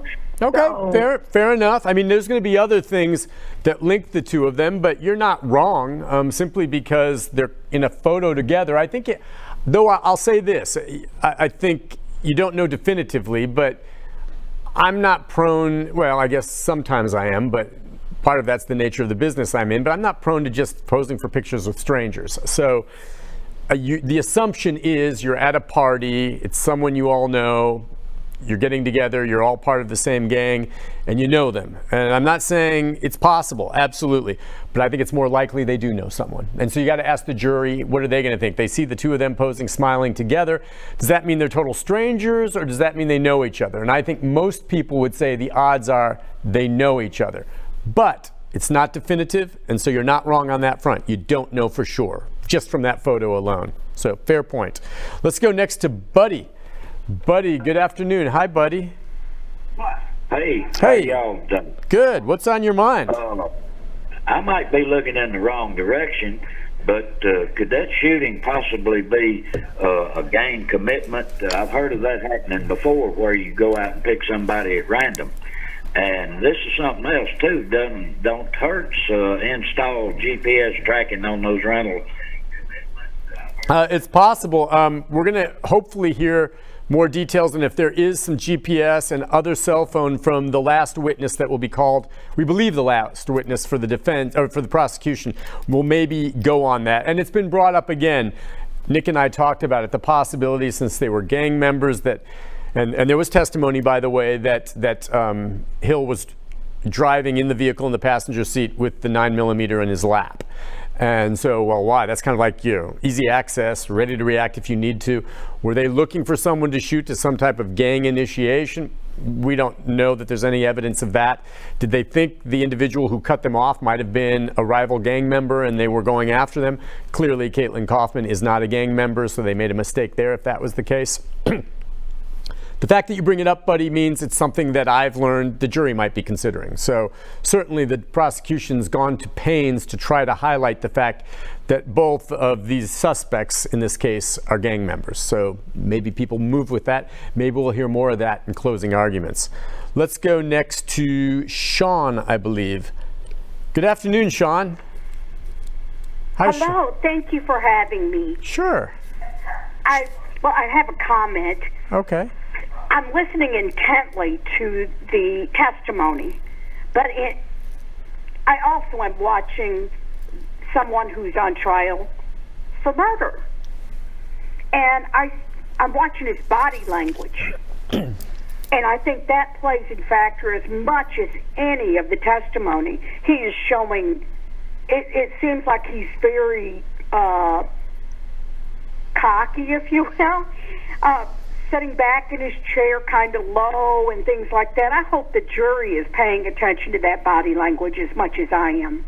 Yeah, there's absolutely no doubt that the jury will pay attention. They see that. Now, keep in mind, both of these men, okay, Hill and Cowan, as they sit there now, are innocent men until proven guilty. And so they may have confidence, even though we know now, based on what his attorney said, that Hill is guilty of something. She's just saying not first-degree murder. But again, you know, if you're on the jury and you see them behaving that way, I mean, maybe you take note of it. But I still think you need to make the decision not on their behavior behind the bench, but what you hear in the evidence that's presented to you. And hopefully that's what most jurors do. But you're not wrong. Obviously, the jury's going to see this, and maybe they'll draw some assumptions from that. Let's go next to Jerry, I think. Jerry, are you there, Jerry? How you doing? How you doing today? Hi, Jerry. Thanks for calling. My concern is about this. Listen, baby. I got 2 boys locked up, and I was locked up, and I know about crimes and stuff. My concern, the guy that told everything, that had the gun, they DA officer need to check his records. I think he's involved in this more than what he's telling y'all. I just, you know what I'm saying? I think he's no more than what he's telling them. That's my whole problem. You know what I'm saying? He's lying about something. That's the charge or whatever. He's lying. Nobody's not going to turn no gun in and say, make more, you know, like he's innocent, did this, did that. He know more than what he's saying. If they don't find out what really going on about this case, this whole child got killed. I think that the man that turned the gun in, he was involved in this.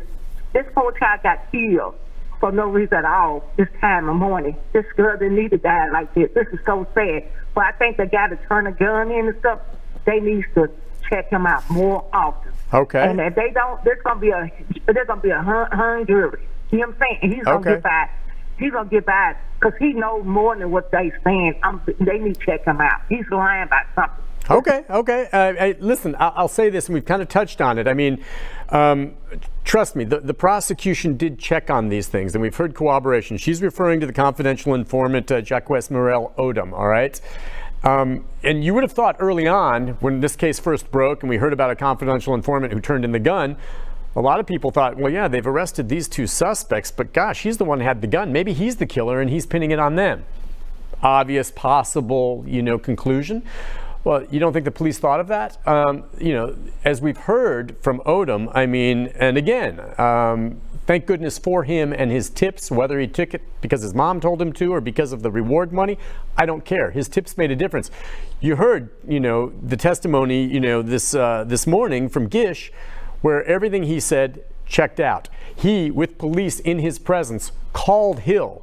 Okay, and during that conversation made it very clear in the conversation with Hill that police were listening to that he was not there and not involved.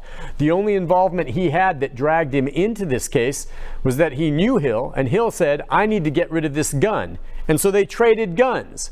And then at that point, as this story broke, he became aware of, hey, I probably have the murder weapon here, and Hill's probably the one that did it. I'm going to go to the police. Because one, it's to do the right thing, but I think he did it really to get the reward money, which again is fine. So trust me, police vetted him, have vetted everyone. A lot of people are asking about the girlfriend. Could she have been charged? Was she subpoenaed for this? If there was anything there, trust me, this was a horrible murder of an innocent nurse, and everyone who had anything to do with this should be charged with the crime. And police have checked it, and they've gone, and they're not picking and choosing. If there's evidence, they're going to nail you, and it's come down to these 2 individuals. So I'm quite certain that Odom was not involved in the murder of Kaufman. Was he not honest with everything with police as he went through the process of turning over the weapon and sharing? Sure. But a lot of what he said was confirmed this morning based on cell phone evidence that Chad Gish looked at on his phone. So we'll leave it at that. Let's go next to Leisha, I believe. Leisha, good afternoon. Hi, Leisha. Hello, how are you doing? Good. What's on your mind? I want to ask you a question, right? Okay. They said that they had multiple leads. Why is this the only lead that they decided to follow? The detective even said that they didn't follow no other leads that they got. But they said when they got this lead, they was like, oh, we on it. Let's just go with it. Why is it that this is the only lead that they decided to follow? They have multiple other leads. That makes no sense. You mean leads that? And then I'm sorry. I was going to say, you mean taking it that there were leads, that there were other potential suspects out there? Yes, they had a lot of calls come in, but when they got this, well, they was like, oh, let's jump on it. Like, I'm confused. Why didn't they go check those out as well? Why is this the only one they checked out of all the multiple ones that they got? Yeah, I mean, that's a fair question. What I can answer for you, and I'm not in there knowing, but as you heard early on in the opening statements from Jan Norman, the prosecutor, they said that they did get multiple leads, lots of phone calls coming in, okay? And they were tracking them all down, or trying to as best they could.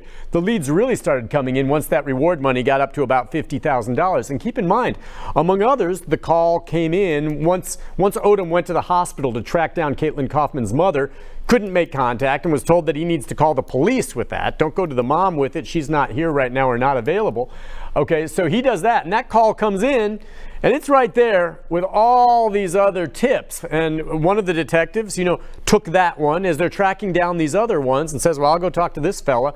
And next thing you know, of course, he has the gun and turns out to be, a very important tipster. So, Alicia, I don't know that they tracked down every single lead, but I imagine a lot of the tips and leads they received probably did point to Hill, maybe Cowan as well.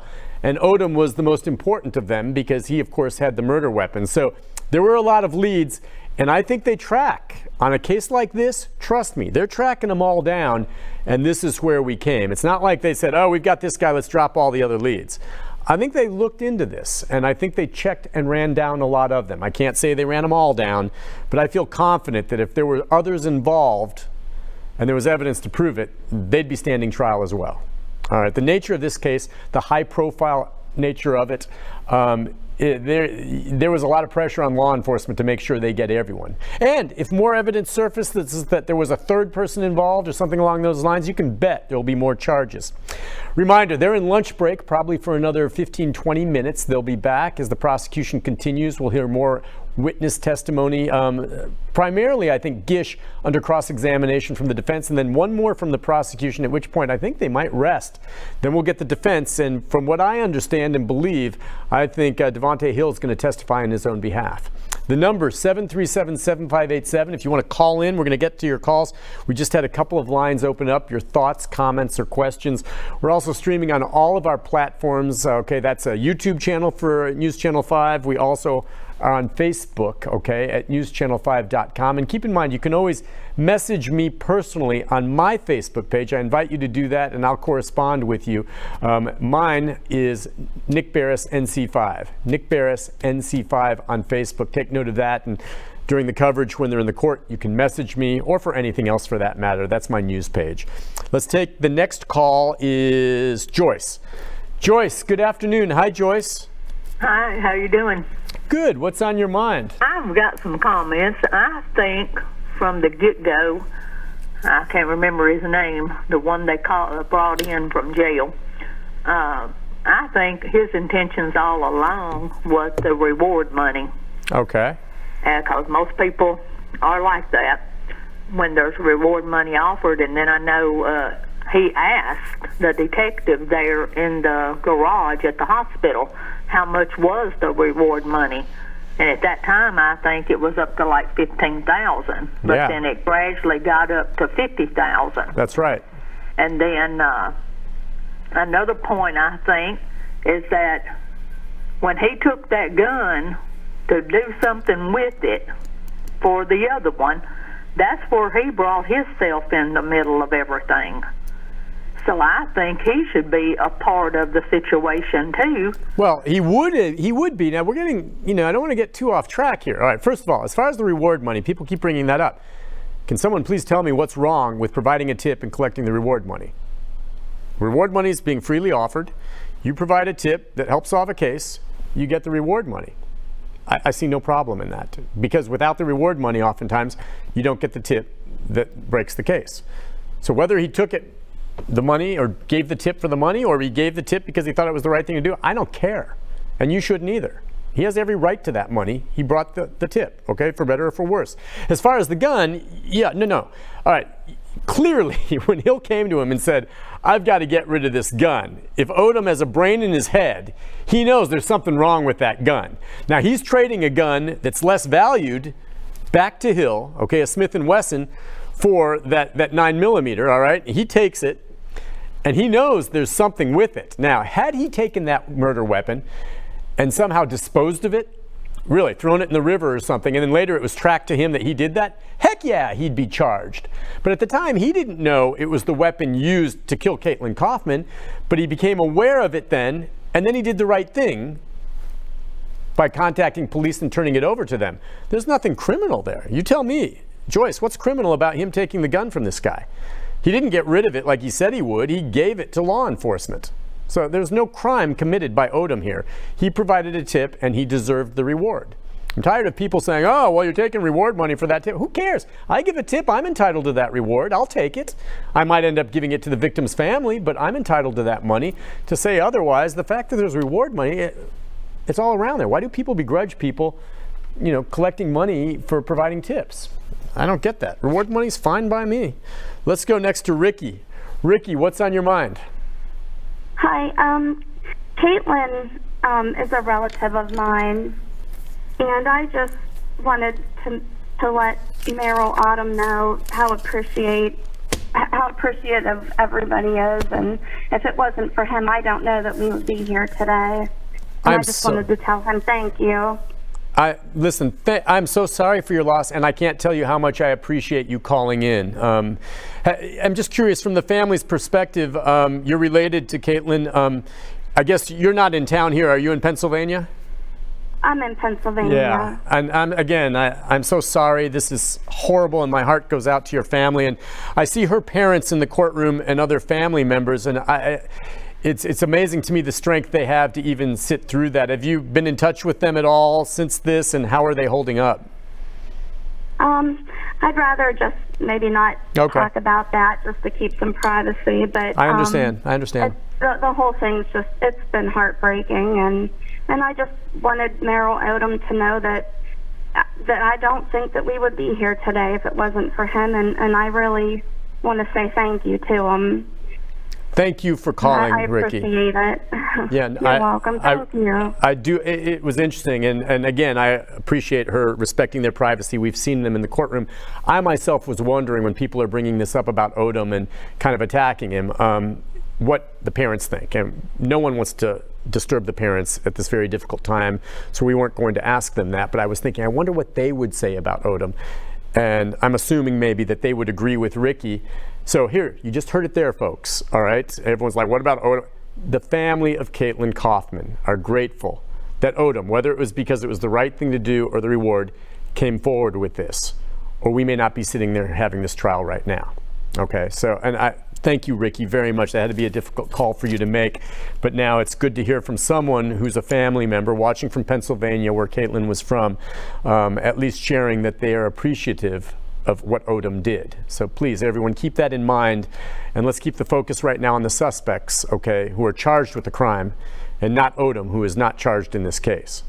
Let's go next to, I believe on the horn is Bruce. Bruce, good afternoon. Hi, Bruce. Hey, Nick, how are you, buddy? Good. What's on your mind? Well, you and the other Nick are doing a fantastic job, but I've got a question. It doesn't have nothing to do with this. What about our buddy Joe that used to call you just about every day? A lot of people, I don't want to get too afar, but I appreciate it. You're a regular caller, and Joe, rest his soul, I think has passed away.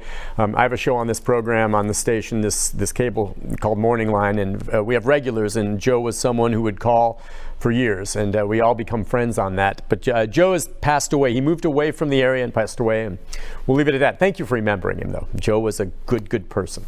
Let's get back to the phone calls, and we'll go next to Barbara. Barbara, good afternoon. Hi, Barbara. Hi, Nick.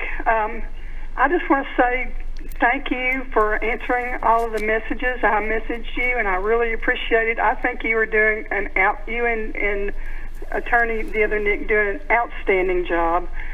And also briefly, I want to say to Ricky and her family, and it makes me emotional because this is just gut-wrenching. And so I want to give my most sincere condolences to Ricky and her family.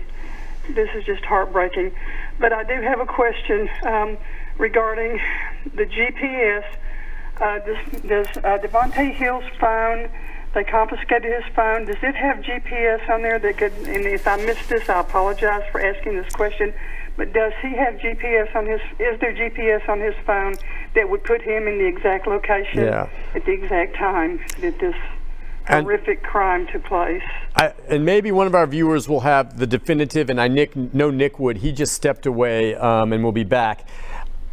And we have a picture in the courtroom, so we'll take it as soon as they're back in there and running. I know that there were some issues with GPS, not on Odom's phone, as they were checking to confirm some of his story. We will find out, I think, with the next witness, more specifics if there's GPS on either Hill or Cowan's phone. That's coming. I don't know definitively on that. If I missed some that there was GPS, you heard what Gish was testifying to, but I think we have one more witness that will get into all of that about GPS and placing them more specifically at the scene of the crime. So good question. Just stay tuned. Stay tuned, and they should be back from lunch here probably in the next 10 minutes. She said around 12:40 or so is when we would pick things back up again. Let's go next to Kay. Kay, good afternoon. Hi, Kay. Nick, the K stands for keeping it real. Okay. All right. Fair enough. Let's do that. Would you give me the makeup of the jury, male, female, and nationality, and also race? Yeah, we went over that again. I want to make absolutely sure on that. I ended up getting the demographic from that. Hang on, and I'll throw that. Here it is. The breakdown, and again, for what it's worth, but the breakdown is there are 11 women, okay, on this, and there are 3 men. There are 14 jurors. 2 of them will be removed at the end of the trial as alternates, okay, and then it'll be down to a verdict coming from 12 jurors. We understand there are 4 black women, 3 white men, and 7 white women. And they all skew a little bit older, meaning above age 50. There may be 1 or 2 that are younger. And so that's your demographic for the jury, for what it's worth. Let's go next to Tina. Tina, good afternoon. Hi, Tina. Hi, hon. I want to say first, my condolences to the family and stuff. We're about to go through a murder trial, too, where my nephew was murdered. I'm sorry to hear that. I'm sorry to hear that, ma'am. Thank you, hon. And at some point, we need to talk to you about his case also. Feel free. You know how to reach me. You know how to reach me. Yes, sir. Okay. The reason why I think people are adamant about the dude, that Odom dude, and getting the only coming forward with the gun and info and to get the reward money is who's to say that he didn't know. I think what they're saying is who's to say he didn't know more about what he knows just to get the reward money. And another thing, why is he locked up? Yeah, my understanding is that after he collected the reward money, he became involved in a drug enterprise and was arrested. And so he is now facing drug charges, and it's not the first time he's been in trouble. So he's been locked up pretty much for the past 2 years in the same jail that Cowan and Hill are locked up here in Davidson County, the irony to that.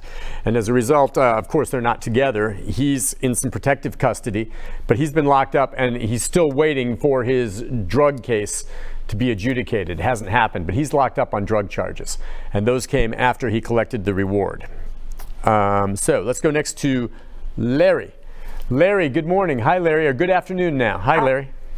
Hi, Nick. How are you? Good. What I'm calling about is I know they asked some of the people on the defense side to leave yesterday because they wasn't following the court procedure. Oh. What were they not doing? Okay, you know, someone else messaged me, so just so I'm clear, I did not see this. Someone asked and heard that maybe 2 or 3 people in the gallery were removed. I know at one point Caitlyn Kaufman's father, on his own, chose to walk out because of some difficult testimony. You're saying some other people were taken from the court? Okay, I guess he hung up. Maybe someone else noticed that. I didn't hear that it was a big issue, but there can be any number of factors that come into play as to why someone is asked to leave. And if it maybe was on the other side, maybe family of the suspects, if there's maybe communication going on or something disruptive, a cell phone ringing, if there is any kind of interaction between, you know, the folks in the gallery that's disruptive, that too.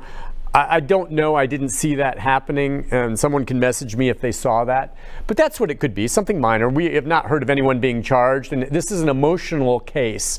And the judge issued warnings, but she said, you know, we're not going to tolerate it. So if you get a little out of hand, you're going to be asked to leave the courtroom.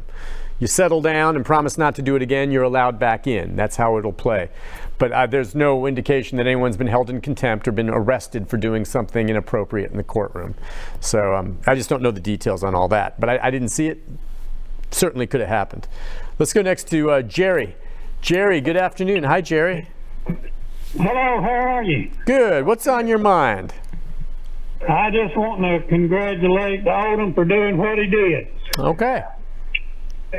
Fair enough. Fair enough. Like I said, hopefully we've spelled that out a bit. Look, Odom's got his problems. He's locked up. He's on drug charges. He's got other issues going on.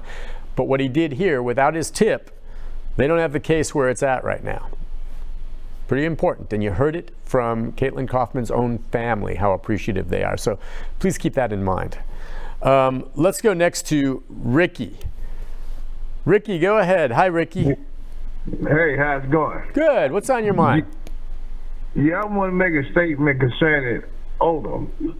You know, I just believe, you know, I heard you keep saying that Hill gave Odom the gun to get rid of it for him.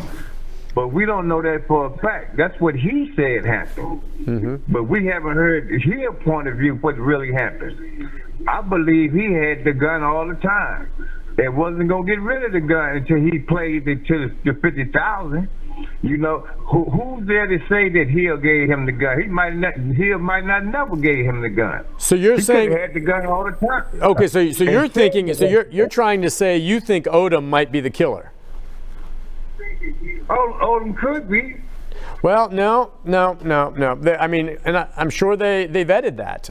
Odom is not the killer, or he would be charged in this case. And he's not. If you've paid attention earlier on, among other things, okay, there was a phone call once Odom got with the police that they listened to where he called Hill.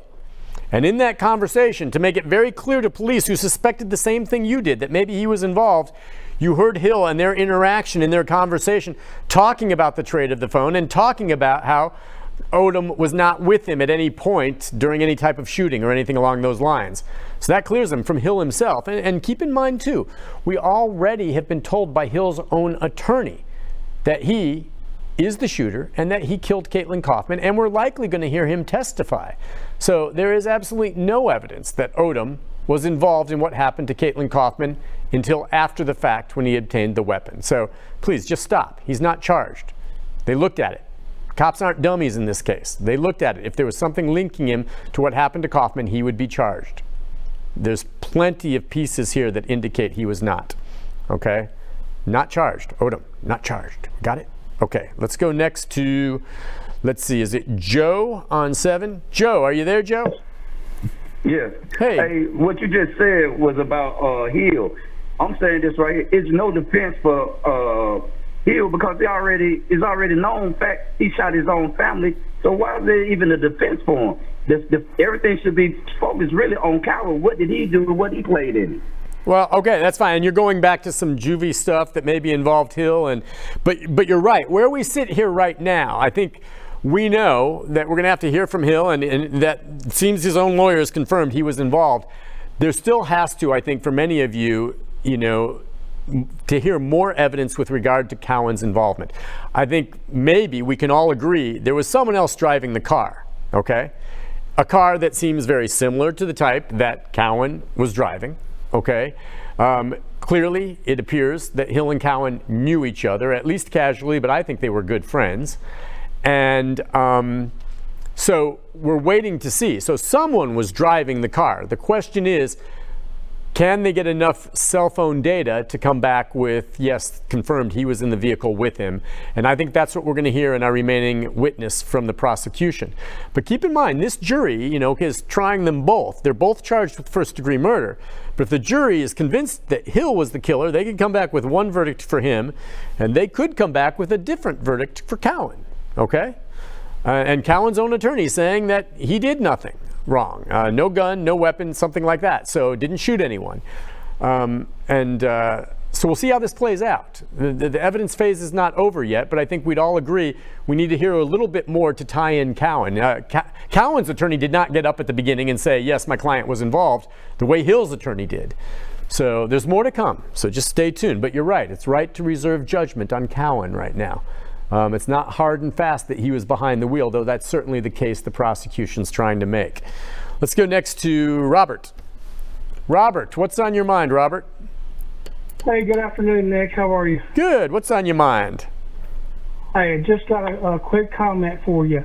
I want to send out my condolences to the family first, but I want to let you know I agree totally with you when you said that you hung your hat on going ahead, and I know the jury's not supposed to bank on what the opening arguments was, but when Hill's attorney said that he was guilty, I hung my hat on that. And then when Jan Norman, she did her opening argument, she don't need to do a closing argument because she wrapped a bow around her opening argument already. And that's all I got to say, Nick. I appreciate what you're doing, buddy. Okay, thank you. Yeah, and when I say I hung my hat on that, and even Nick Leonardo said it kind of took some of the drama out for a moment because there was no longer the intrigue of, okay, who was the shooter? He's admitting that he was the shooter, at least his attorney did, okay? But keep in mind, what she's saying, well, if she admits it, why did he plead not guilty? She's saying he has pleaded not guilty to first-degree murder. So she's conceding he committed a crime here, okay? But it's a lesser charge. First-degree murder likely brings life in prison without parole if he's convicted. Second-degree murder, 25 years and a chance at parole. Anything less than second-degree murder potentially is probation right off the bat. So that is what they're arguing. And how do they get to that? It all comes down to premeditation and intent.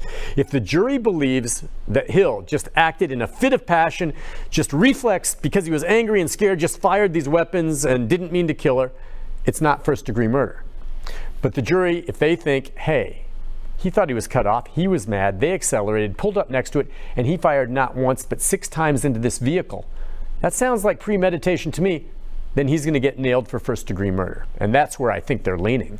In fact, I got to be honest, as I sit here now, I will be dumbfounded if that's not what they come back with. And I'm saying that before we've heard everything to this point. And I'm entitled to change my opinion. But I'm going to say this up front, folks.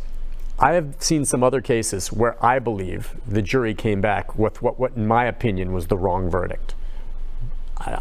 That's me saying that. And I know jurors have to, where they came back and they were wrong. I don't know what's going to happen here, but sometimes juries will surprise you. So I say what I think. It's not necessarily what the jury thinks.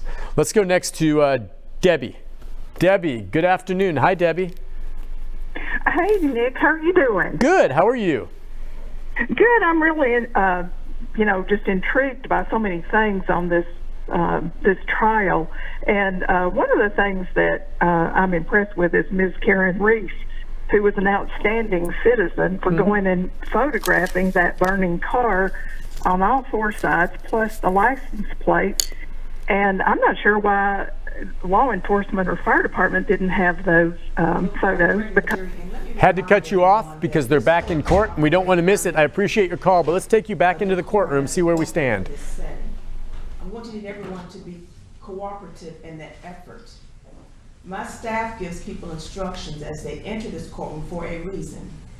It is at my behest that my staff gives those instructions. I need you to comply with those instructions. There is an appropriate setting that is necessary in order to make sure that this trial proceeds in an appropriate manner. All right, are we ready to proceed? All right, line the jury up. This one.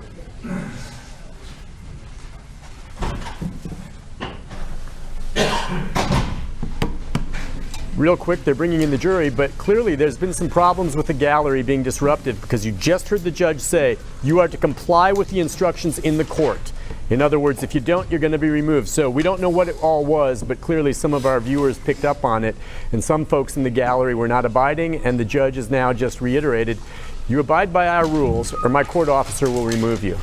In so many words, I'm paraphrasing there, but she said comply with the instructions, and she's absolutely right. Okay, let's get back into the courtroom.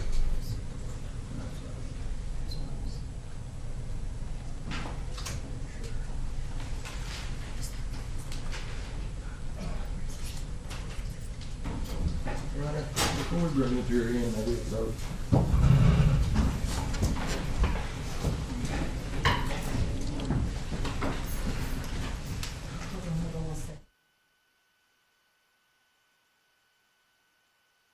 Okay, before they bring the jury back in, it appears as though there's another sidebar. We know coming back from this 1 hour lunch, we expect the cross-examination to occur or continue with Chad Gish. And we'll see exactly who it is that does the cross-examination. There was some question about whether John Morris might do this as a member of the legal team, or the judge may rule him an expert and he'll be called by the legal team, the defense, later when it's their turn to present their evidence. And it does look like Gish remains up there. So someone is going to cross-examine him, and possibly attorneys for both defendants will do so. Again, interesting. There are certain very basic guidelines, and they're not hard to abide by in a courtroom. As you know, the first thing you'll see when you walk in there is turn your cell phone off. A ringing cell phone is the worst, and they will take it away from you. So that's one. The other, of course, is just to maintain, your composure and not have any outbursts in the courtroom, not to be making any effort to communicate with anyone that's up front, be it the defendant or the prosecution. No disrupting. You're not to be talking in the courtroom. Things like this. You're not to be necessarily pulling out a cell phone and shooting photos in the courtroom. You can take notes, and you can whisper sometimes. You're not supposed to be chewing gum, or I don't know what happened, but clearly there have been a few issues, nothing major, or we would have heard about it. And I do notice that it appears that there are fewer people in the gallery this time around than yesterday. I don't know if our photographer can pan back, and at some point we may text him and have him show us the gallery again, what it looks like in there. But you heard the judge say, comply with the instructions in court. In other words, if you don't, you'll just be removed. And if you've been down to the courthouse, you have to go through security. There's a metal detector. And you make your way up. You can go in. And as I've said, the beauty about our system of justice in this country is it's wide open. And you are allowed to go into that courtroom and watch everything. Anyone can do it. But you just have to abide by those simple guidelines to behave. All right, we're coming back after that sidebar, and we'll see where things pick up here. The jury's still not back in, so maybe they'll be debating some issues first.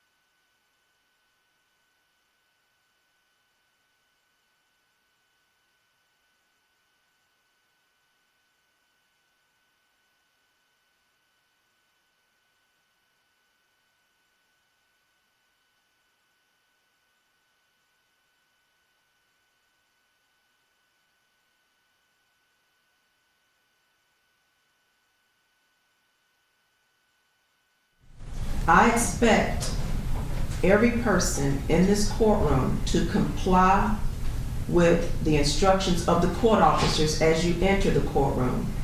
If you feel that you cannot comply, you may be excused right now. If my court officer tells you that you have to be excused because of non-compliance, you will not come back into this courtroom. And that applies to everybody.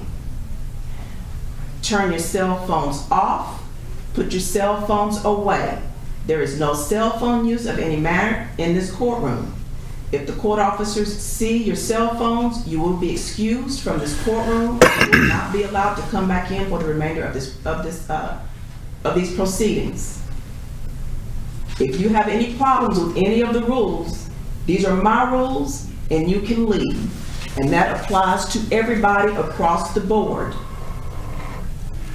I have to make sure that these proceedings are being maintained with the proper decorum. I have a job to do. My court officers have a job to do. And they will do their job, and I will do mine, and I will not let anybody interfere with that.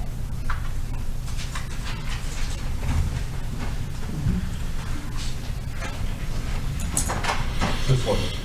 All rise.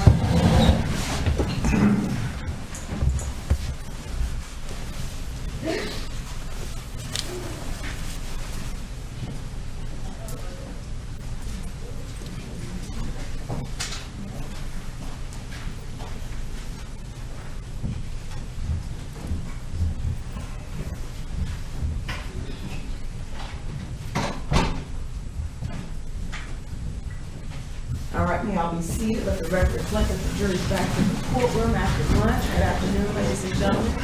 I think that just before the break, this statement concluded its direct examination of Detective Gish. Mr. Munkabo? Thank you, Your Honor.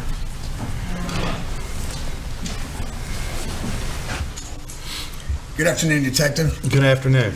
I am not very computer literate or cell phone literate, so bear with me, and if I don't use the term correctly, then I'm sure you'll let me know. We'll get through it. Yeah, hopefully. But did you testify earlier that a phone without cell service will not have GPS data? It won't have GPS data from, an iPhone wouldn't have as much or any GPS data from the GPS satellites, like cache locations, because really there would be no way for that GPS data from the satellite to be transferred back to the phone because there's no service. Okay, so basically, and just to dumb it down for me, so that a phone without cell service will not have GPS data, is that more or less a yes or depending on other things? It's a yes. You're not going to find it. It's a yes. Okay. Getting close. 2 more questions. You stated earlier that an Android doesn't store GPS data like Apple does. Is that correct? In my experience, and that's a lot of phones. Okay. So it would be your opinion that saying an Android phone has no GPS data? Very little that I've ever seen. Okay.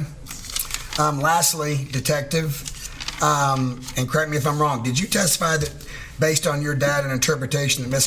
Kaufman was driving on the right side of the road? It's what it looked like to me, was on the right, on the right side of the interstate, maybe the right lane or maybe the middle lane. Just by the way, I know where her car was, where it ended up at 60859, and if you kind of look at the measurements on that Axiom map, it's more of the right side of the interstate. Okay, so that would basically be a yes. Yes. And that would be based on GPS or some other? That was the GPS, the markers that we were looking at and watching the track veer to the right side. Okay. So what you're telling me, GPS would be accurate enough to determine a lane that they were in? Yes. Okay. Thank you. Is Ms. Kathy required? Yes, Hannah, thank you. And I may use the overhead. Okay. Good afternoon, Detective Gish. Good afternoon, counsel. And you gave us a lot of information. I'm just going to ask to clarify a few specific points. And with the overhead, it's just I had paper copies of some of your exhibits rather than flipping through. Sure.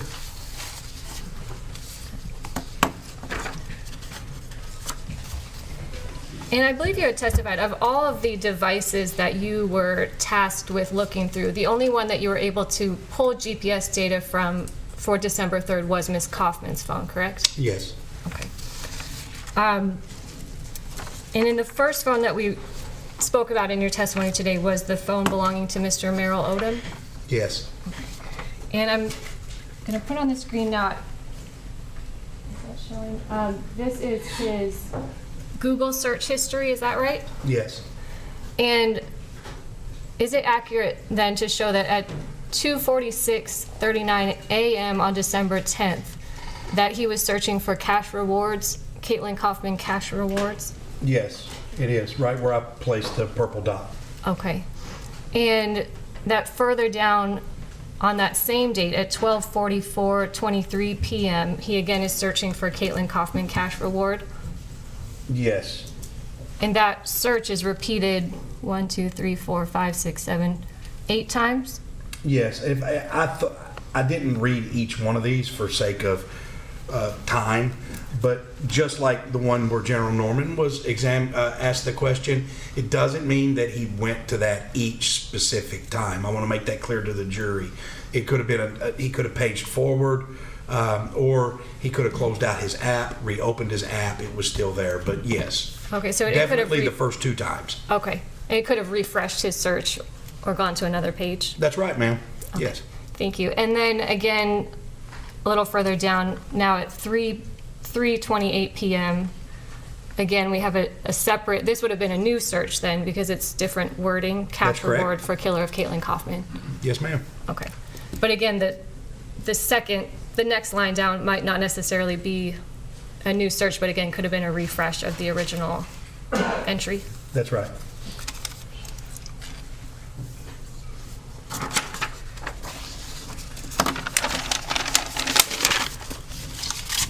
And I'm going to put another exhibit up. You had also spoken about a search history you found on Devontae Hill's phone. Yes, ma'am. And there were two separate exhibits. This one, let's just make it straight. So these were those first searches you were speaking about that begin at 7:37:27 on December 3rd. Is that right? Yes, ma'am. Right at the purple dot there. And for that one, the exact search terms put in are Nashville shooting, correct? Yes. And this is repeated, but again, your testimony was he didn't necessarily retype it, but it could have been a refresh or scrolling through pages. Right. I know he didn't retype it with if you look at the amount of time that took. A lot of it was a refresh or the next page. Okay. Yes, ma'am.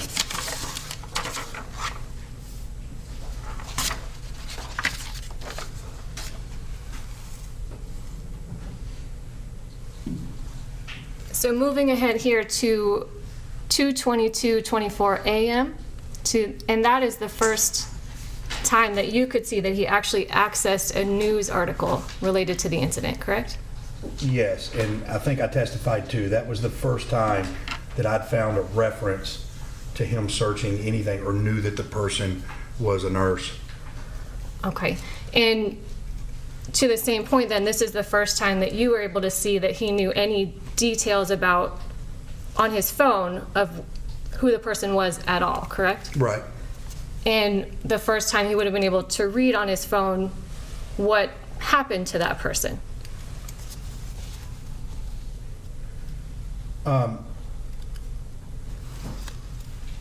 Yeah, I would have to go back to the Twitter page, I think. Maybe that was earlier. You're talking about the embedded Twitter article? Yeah, I would want to refresh my memory by looking at that slide really quick.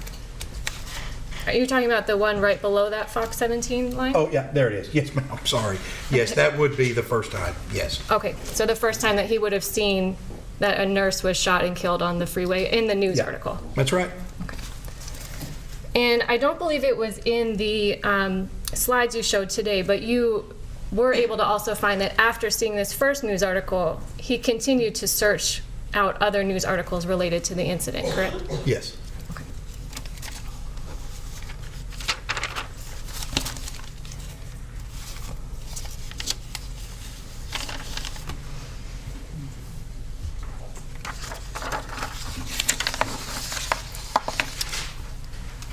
And so you had also shown us text messages that you found between James Cowan and his girlfriend, Diamonisha Carter, correct? That's right. And in those text messages, Miss Carter had texted an address, 115 Woodmont Boulevard, Yes.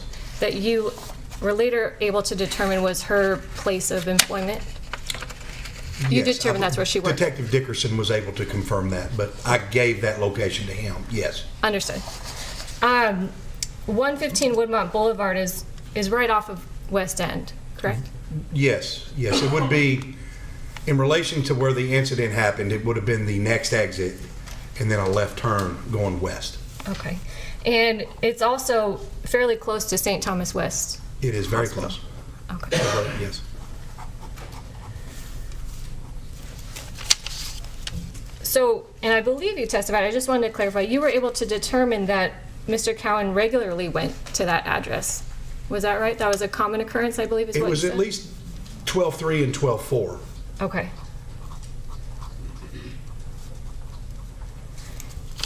And from what you were able to see, it looked like the pattern was Miss Carter would tell him what time she needed to be picked up and he would go get her from that address? Yes.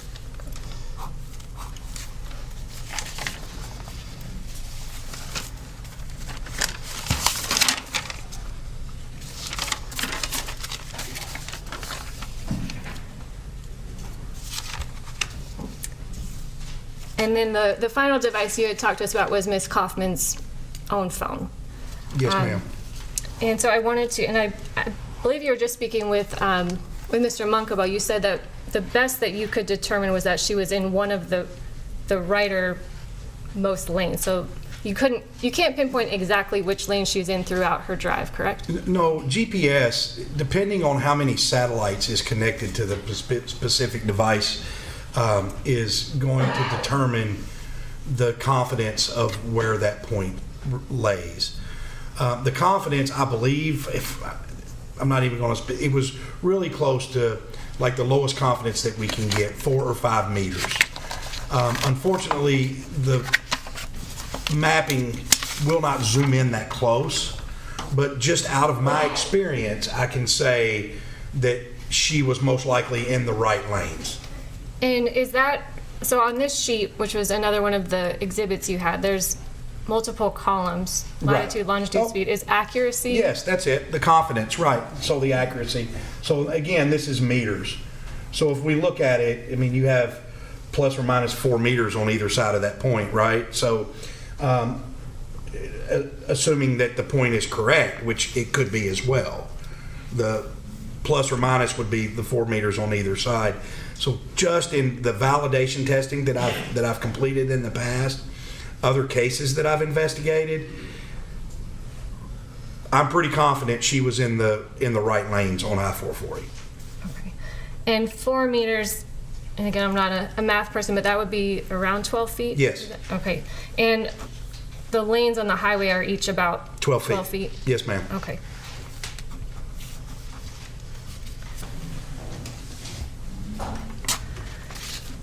You had also spoken about showing that Ms. Kaufman had not unlocked her phone for most of her drive. I believe the last time she locked it was at 5:39. I believe that was it.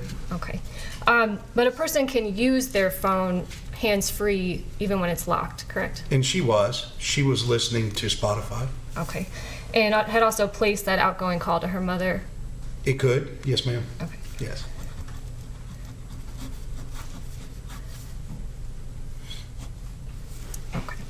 And so the data that we have can show what she was or wasn't doing on her phone. As her phone would record it.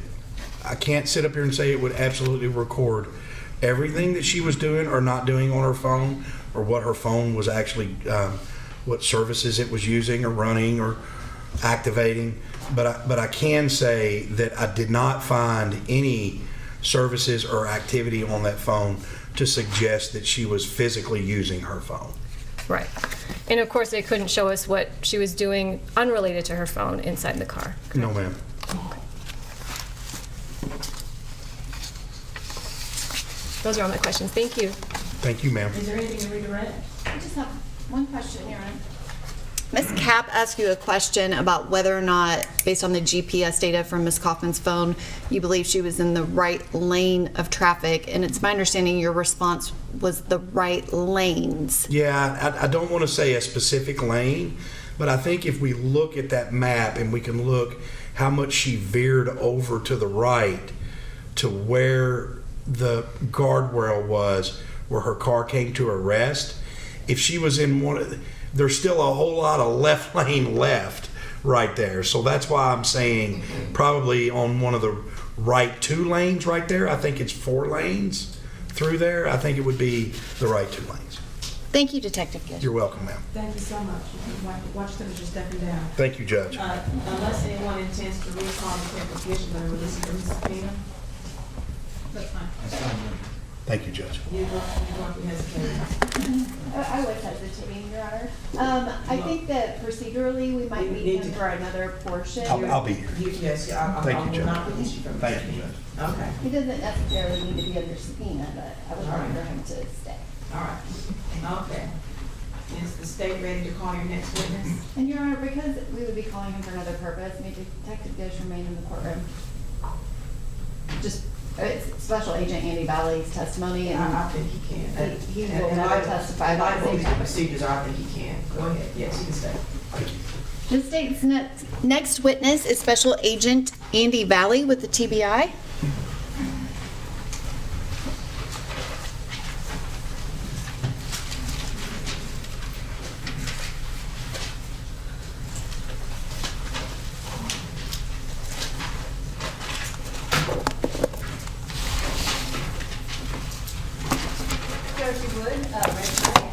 Please solemnly swear or affirm that the testimony you give is the truth, the whole truth, and nothing but the truth to help you God. Yes, ma'am.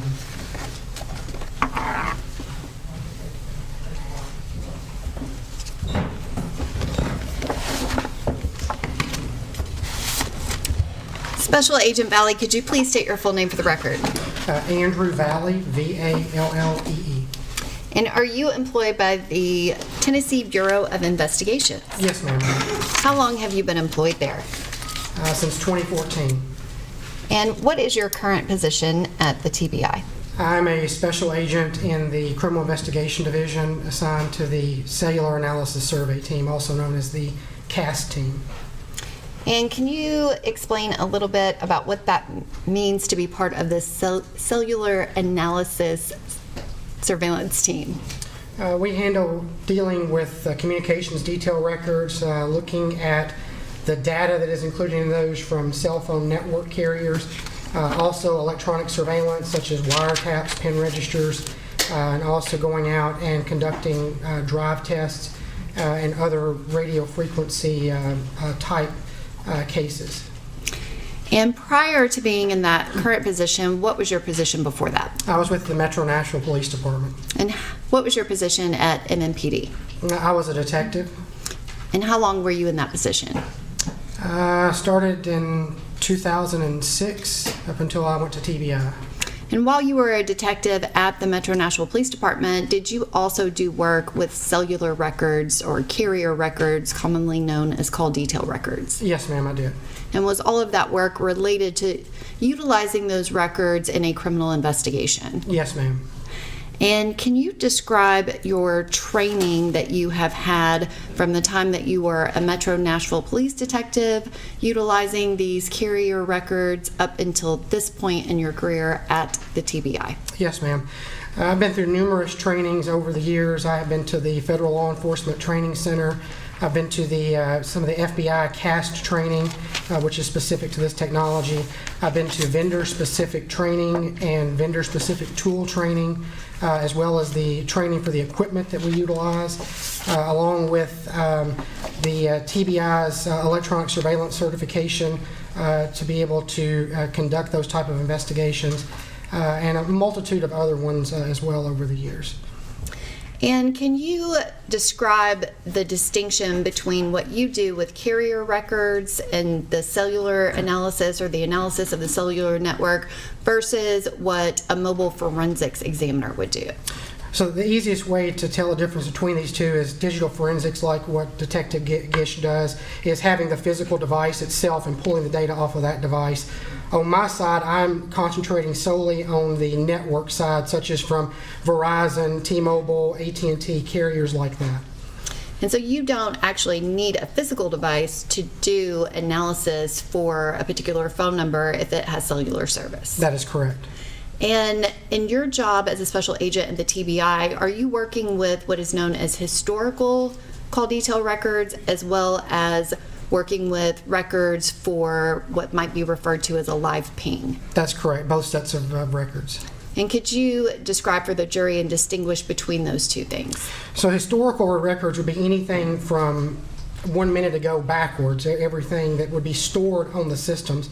Real-time surveillances, which we're talking about wiretaps, pen registers, real-time locates, those are something that's going on right now in time where we can see where somebody's at as they go along, or a call that they're making, or a text message that they're sending. So those are the two major ways. Is going to be live and then historical. And again, in your current position as a special agent with the TBI, do you utilize both historical call detail records as well as the real-time records in active investigations? Yes, ma'am. And specifically investigations into locating missing persons, such as if there's an Amber Alert? Yes, we use this technology on all kinds of cases, whether that be a missing person, a missing child, an adult that has some type of issue where they can't find their way back home, fugitives. We use the technology all the time for various reasons like that. And you're able to use both historical records to assist with that type of investigation, as well as in some of those, it would be real-time records. Is that correct? Yes, ma'am. We utilize both of those in our investigations. And have you utilized these records and been able to successfully locate missing persons? Yes, ma'am.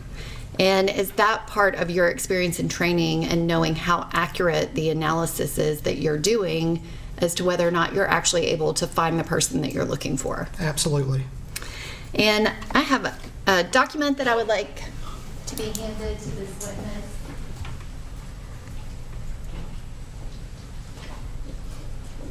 Special Agent Valley, I ask you to generally describe your background and training. A document's just been handed to you, which I believe is a current copy of your CV. Does that document contain an extensive listing of your training and experience as it relates to call detail records and cellular analysis? Yes, ma'am. Your Honor, at this time I would ask that that exhibit be introduced as the next numbered exhibit, which I think is 41. 41.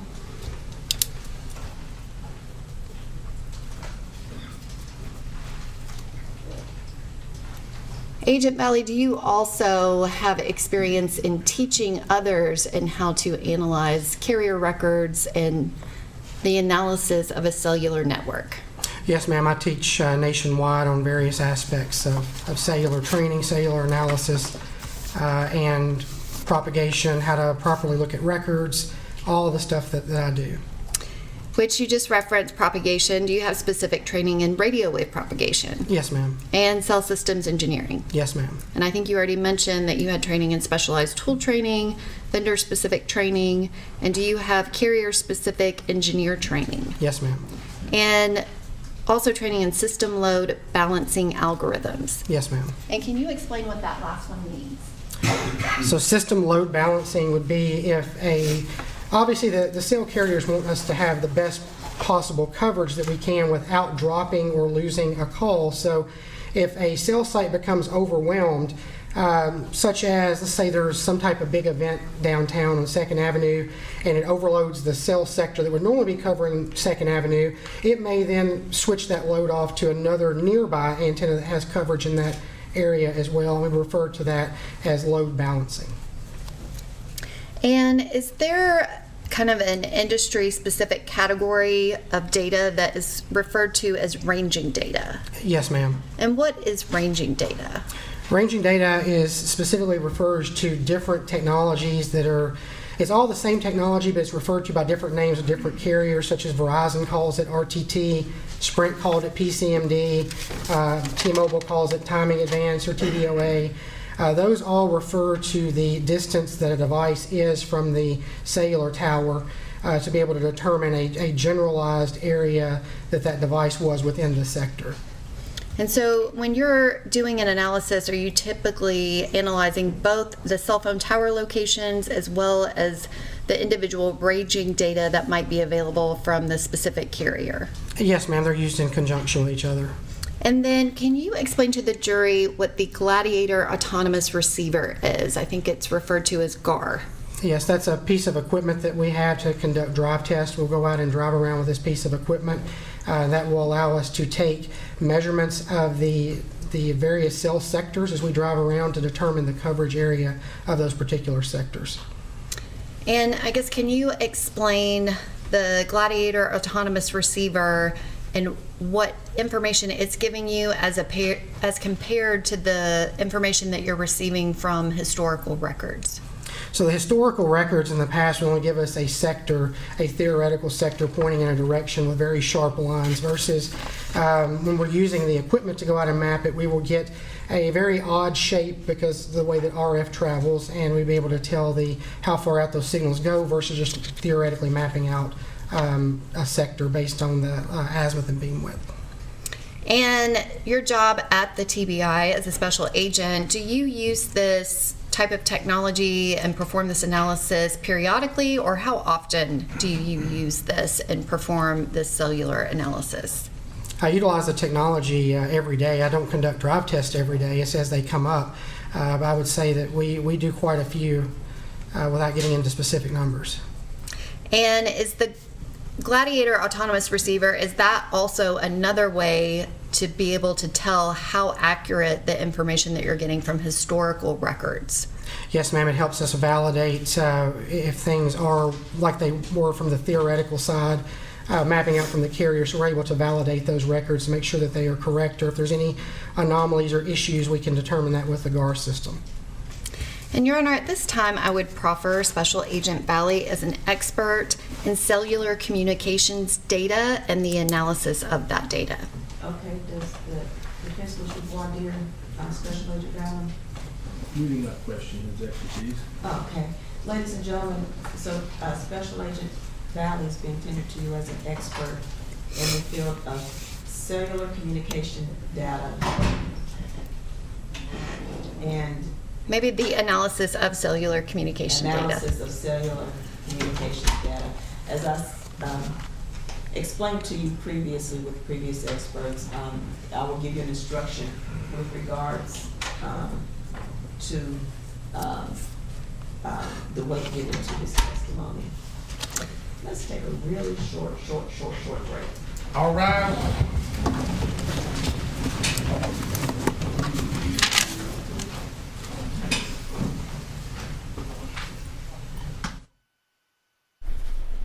All right, looks like they're taking a brief break before they really get into the meat of what Andy Valley will testify to. But throughout all that just now, that first 10, 15, 20 minutes with him was basically establishing for both the judge and the jury that he is an expert. And what's interesting about this, what will be different about his testimony compared to the testimony we heard all morning from Chad Gish, is that Chad Gish, as you know, deals with the cell phone, the device, the item itself, and draws from it. Andy Valley deals with the networks, as you heard, okay? T-Mobile, Verizon, and the like, the triangulation and the signal and placing where a phone connects with a certain signal and determining how far away it is. Another means of placing a location on that cell phone. We've seen this in trials before. It's an amazing piece of technology, the way they research this type of thing, and that's what he'll be testifying to. As we know, there wasn't a lot of GPS, say, on Hill's phone, but we do know that on Cowan's girlfriend's phone there's GPS, and there's some linkage there. But I really think they've called Valley because he's going to, I think, complement Gish's testimony with what he was able to glean from cell phones, with more details now on the cellular connection. Without GPS, well, still, you're gonna have the cell connection, the pings, if you will, and the way it's picked up by these towers that are nearby that can help place both Hill and Cowan at a location, which I assume the prosecution is going to say where the shooting occurred at the time the shooting occurred. So we'll see how that plays out. A lot of people have messaged me, maybe just tuning in at that part and missed some of what I said, but you heard right when this began, the judge, and I credit her with being forceful about it, really laying it out on the line again for the gallery about complying with instructions in court and abiding by it. I ended up contacting our reporter there, who's in the courthouse and is filing and doing a great job, reports for us each night on the 4, 5, and 6 o'clock newscast. But Kelsey is out there, and I asked her, Kelsey, what's the story? And she said, as far as she knows, yesterday, some family members in the back, and I'm not sure, I believe it may be family members, related to one of the defendants, were removed by one of the court officers for disrupting the court. I think Kelsey talked to them, and they told her that they were removed because apparently they were whispering or talking a bit during a sidebar, and the court officer told them, hey, we can't have this. He probably told them more than once and said, you're removed for the duration of the trial, and they were taken out. Now, no problems today, and my understanding is that they have been allowed back in, and they're abiding by the guidelines today, and I think the judge just said, please, as you heard, no cell phones, no talking, nothing that can disrupt it, and I think it's good that they let them back in. I'll be honest with you, I was removed from a courtroom once, not for talking, but my cell phone went off. The judge was not happy. It was my mistake. I deserved it. I was tossed out, and they made me sit outside the courtroom for about an hour or two, and finally the court officer said, learn your lesson. I go, yeah, here's my phone. And I went back in. That stuff happens, okay? So that's the way that plays out.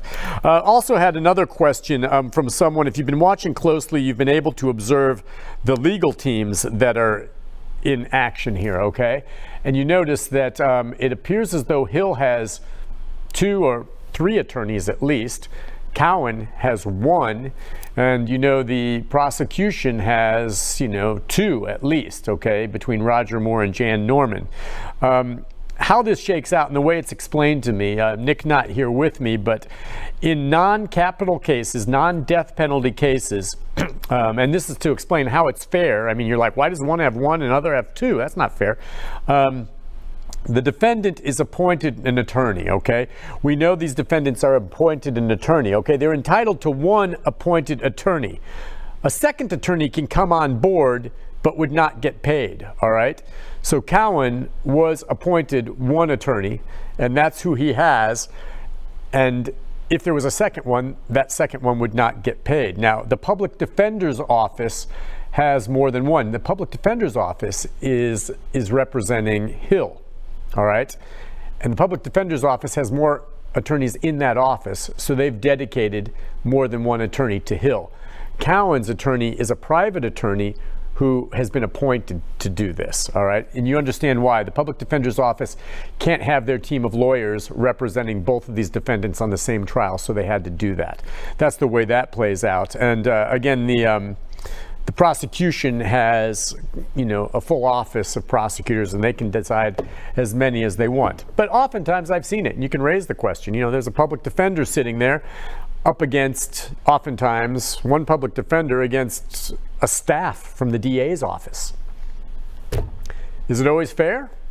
As I sit here, no. Is the legal system fair in general? If you have the best money, and let me set this preface right off the top. Some of these public defenders are fine attorneys, and they could be making a lot more money in private practice, but they believe in the importance of public defenders. And you're like, well, who wants to defend these folks accused of horrible crimes? Without them, our judicial system collapses. Public defenders are crucial, and thank goodness for them, because everyone is entitled to an attorney, innocent until proven guilty, all right? But aside from that, is the legal system always fair? I think it's the best legal system in the world, but it's not perfect. If you have unlimited resources to hire the very best attorneys in the world, the best legal experts and everything else, hey, you're going to have a leg up. Let's go back into the courtroom now. I baby myself when I say station wagon.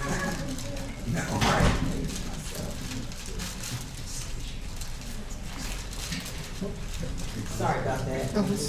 No problem. That's just thankful that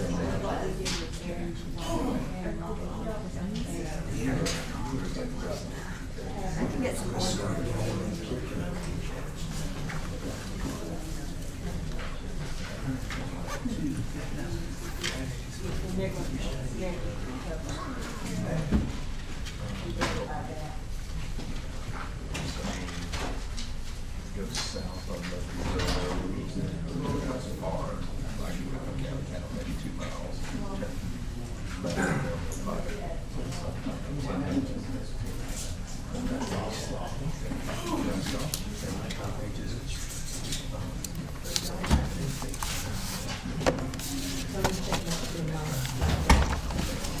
And Your Honor, may I let the witness know something just for procedural so it doesn't get confusing, save time? Agent Valley, we have all agreed that the cell phone records that you analyzed, they're being marked for identification, but identification only, and your report becomes the evidence as a summary of voluminous data. Yes, ma'am. So I'm not going to be passing you any of the records, and they're all just on a disk. Yes, ma'am.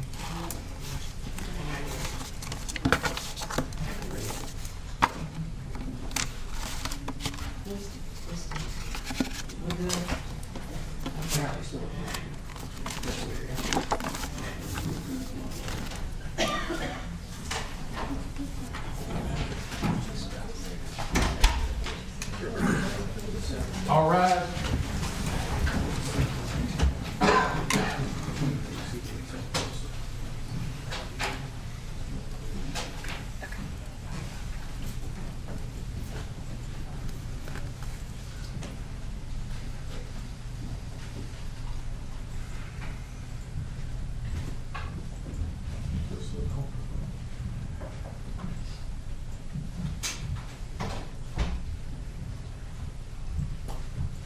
No, can we all be seated?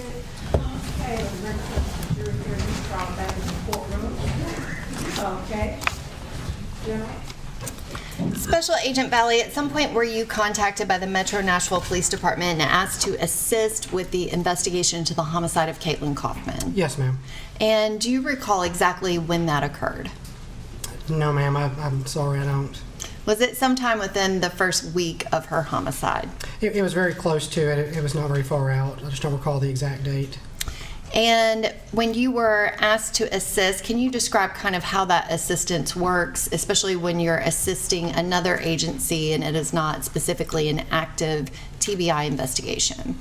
So a request would come into the TBI from a local agency to request specialized assistance in something that we can do that maybe that local agency doesn't have resources to do. Oftentimes the smaller departments will send in devices for our digital forensics to analyze devices, or the TBI laboratory would analyze DNA and fingerprints, and same concept with what I do on my end. If somebody needs specialized assistance, we would come in at their request and help with that. And did you assist now Sergeant Dickerson with all of the cellular records and any of the cellular analysis as it related to this specific investigation? Yes, ma'am. And the records are submitted to you, but do you take those and then create an actual report for the detectives to utilize as well as for purposes of introduction in a jury trial? Yes, ma'am. Your Honor, at this time I would ask that this witness be handed a document.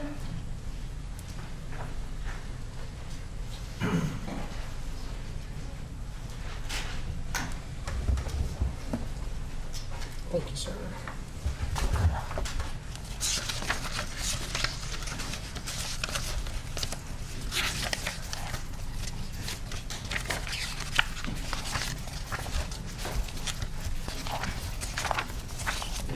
Do you recognize the document that was just handed to you?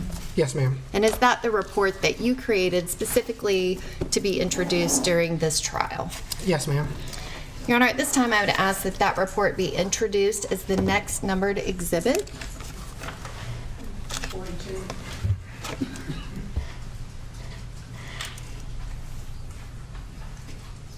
And I would also ask permission to publish this to the jury, but this is a portion of Agent Valley's presentation. The first portion relates to his explanation regarding the carrier records. Okay.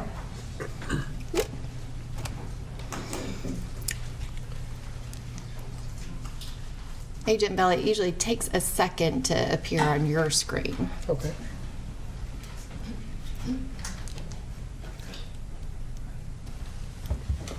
Agent Valley, could you please describe what's shown here on the screen? This would be start of a PowerPoint that I made relating to the records involved in this case, and explanation of cellular records and networks for the jury. And since this is created by you and it's a little bit detailed and involved, I'm going to allow you to go from slide to slide if you can just explain what we're seeing on each screen as it occurs. Yes, ma'am. So once we start working a case and we have a phone number that is identified as a suspect or a victim or a witness or whoever it may be, we have to figure out what carrier that number belongs to, because it has to be specific to that carrier for us to request records, whether that be T-Mobile, Verizon, AT&T, US Cellular, out there. So they all will utilize the individual service providers' antennas that like you see on the screen here, to include phone calls, data transmissions, text messaging, and there's several other types of records we can get, such as IP traffic and system registrations as well. Which Agent Valley, if you'll direct it over here. Oh, that's probably why. Cellular telephones use antennas to communicate just like a two-way radio would, like you see on the screen. There's an antenna sticking out of that radio, and that allows radio waves to go out and be able to communicate with other people. So just like this phone on the right-hand side, it's an older phone that would have an antenna sticking out of it. You see an iPhone there in the middle. That iPhone does have an antenna. It's just internal to the device, and we don't see it external like that anymore as the systems got more and more precise. And can I ask, when we're referring to radio waves, a cellular network, that frequency that it's utilizing, is it exactly the same as a radio wave? The frequency?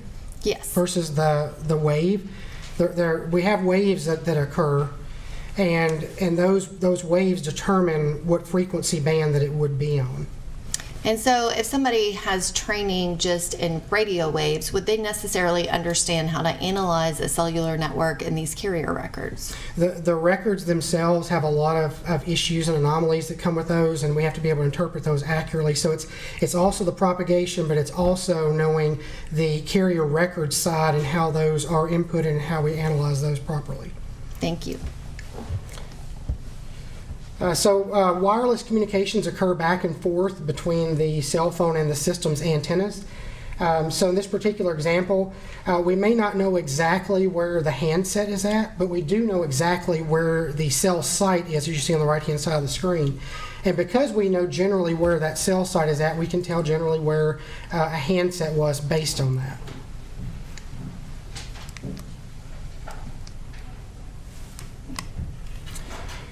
So numerous cellular providers are in a specific geographic area to provide coverage for their subscribers. Every cell site that you see out there does not provide service for every carrier. It's specific to a network. And as you see on the screen here, we have some like right in here that has T-Mobile and AT&T on it, but you don't see Verizon on that particular antenna. Versus if we go over here to this one on the right-hand side of the screen, it's got all three.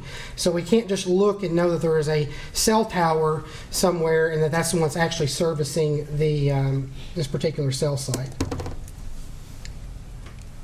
Would it be easier if I did it? No, I think it's working. I just wasn't pressing it hard enough. Okay. So cellular network carriers can be divided down into two separate categories. One of them is network carriers, which provide their own infrastructure, and these are going to be the major ones you see on the screen: Verizon, T-Mobile, AT&T, US Cellular. Those are the four major network carriers in the United States, and they own all of their own antennas, their own computer systems and servers and networks. So we can look at how this is processed on this next slide, how a cellular telephone call is routed on a network provider like we just saw. So we'll start out here with a cell phone that's a Verizon wireless cell phone. So that means that it's going to communicate with the Verizon wireless base transceiver station, which is just a big fancy word for the cell tower that we see out there.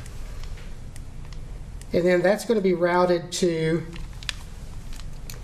the base controller station. You can think of this as a computer that's at the bottom of the cell site in those little huts that you would see at the bottom. And that would be the computer for that particular antenna that you see. And then that would be transferred to the mobile telephone switching office. This covers a large geographic area. We have a couple of these in the Nashville area as well. And this is what basically controls the entire network and keeps everything in sync and sends the phone calls to where they need to go. And if they need to be switched to a different carrier, then that would then go to the... Mr. Cox, would you mind getting a picture from Agent Valley? Yeah, I'm sorry about that. I know where he's going with this, so I can click for him. Thank you. Seems like we have a radio frequency issue. Probably the glass. Yes, ma'am. No tower. It's probably the glass, I think. You know. And Agent Valley, if at any point, if I'm not clicking fast enough for your explanation, just direct me and I will click away at your command. Yes, ma'am.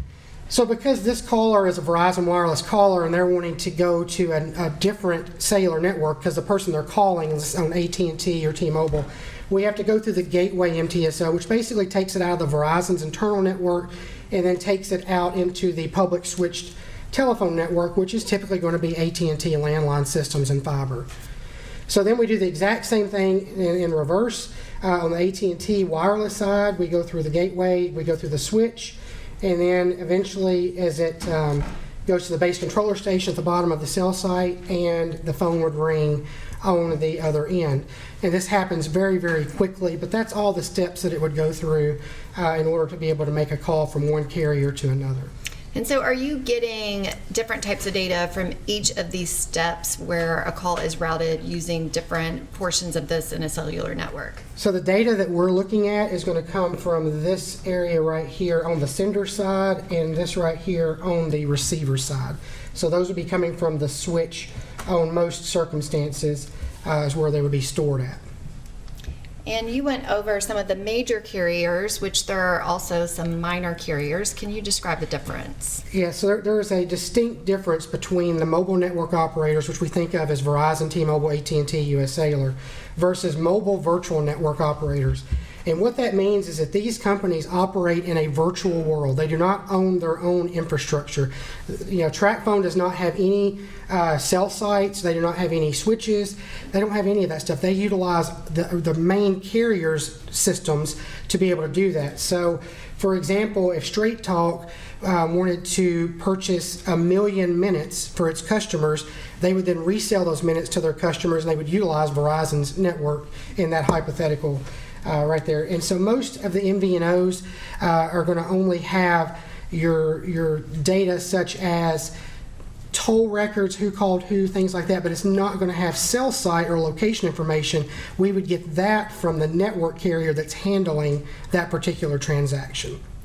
And if a particular phone was a TextNow phone or a phone that was a Wi-Fi only phone and was not associated with a carrier, would you be able to obtain any records and do any analysis on that phone number? No, ma'am.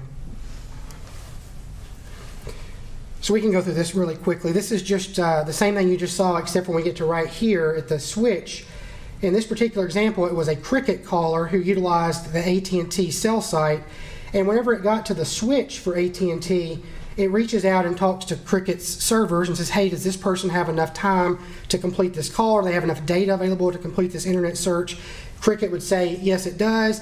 And then AT&T Wireless would let that call go through, and it would be routed the same way that we saw on the previous slides. And then the phone on the Verizon Wireless side would ring down here at the bottom. So even though it might be a track phone, you're still ultimately getting those same types of records? Yes, ma'am. So Verizon Wireless and T-Mobile, they will typically report an originating and a terminating cell site and sector. Now all that means is that it will report the sector where the send button was pressed when you started the call, and it will report the cell site and sector where you press the end button and stop the call. So for every transaction, we technically should have 2 sectors that would show up for Verizon and T-Mobile. AT&T is a little bit different in that we can get what's referred to as interim cell sites. We would get the originating, where the send button was pressed, the interim cell sites that are in the middle, and then the terminating cell sites where the end button was pressed. The interim cell sites are also known as handoffs as well, which is where it transfers from one to the other. You'll see the little cars start on the left-hand side of the screen and start driving.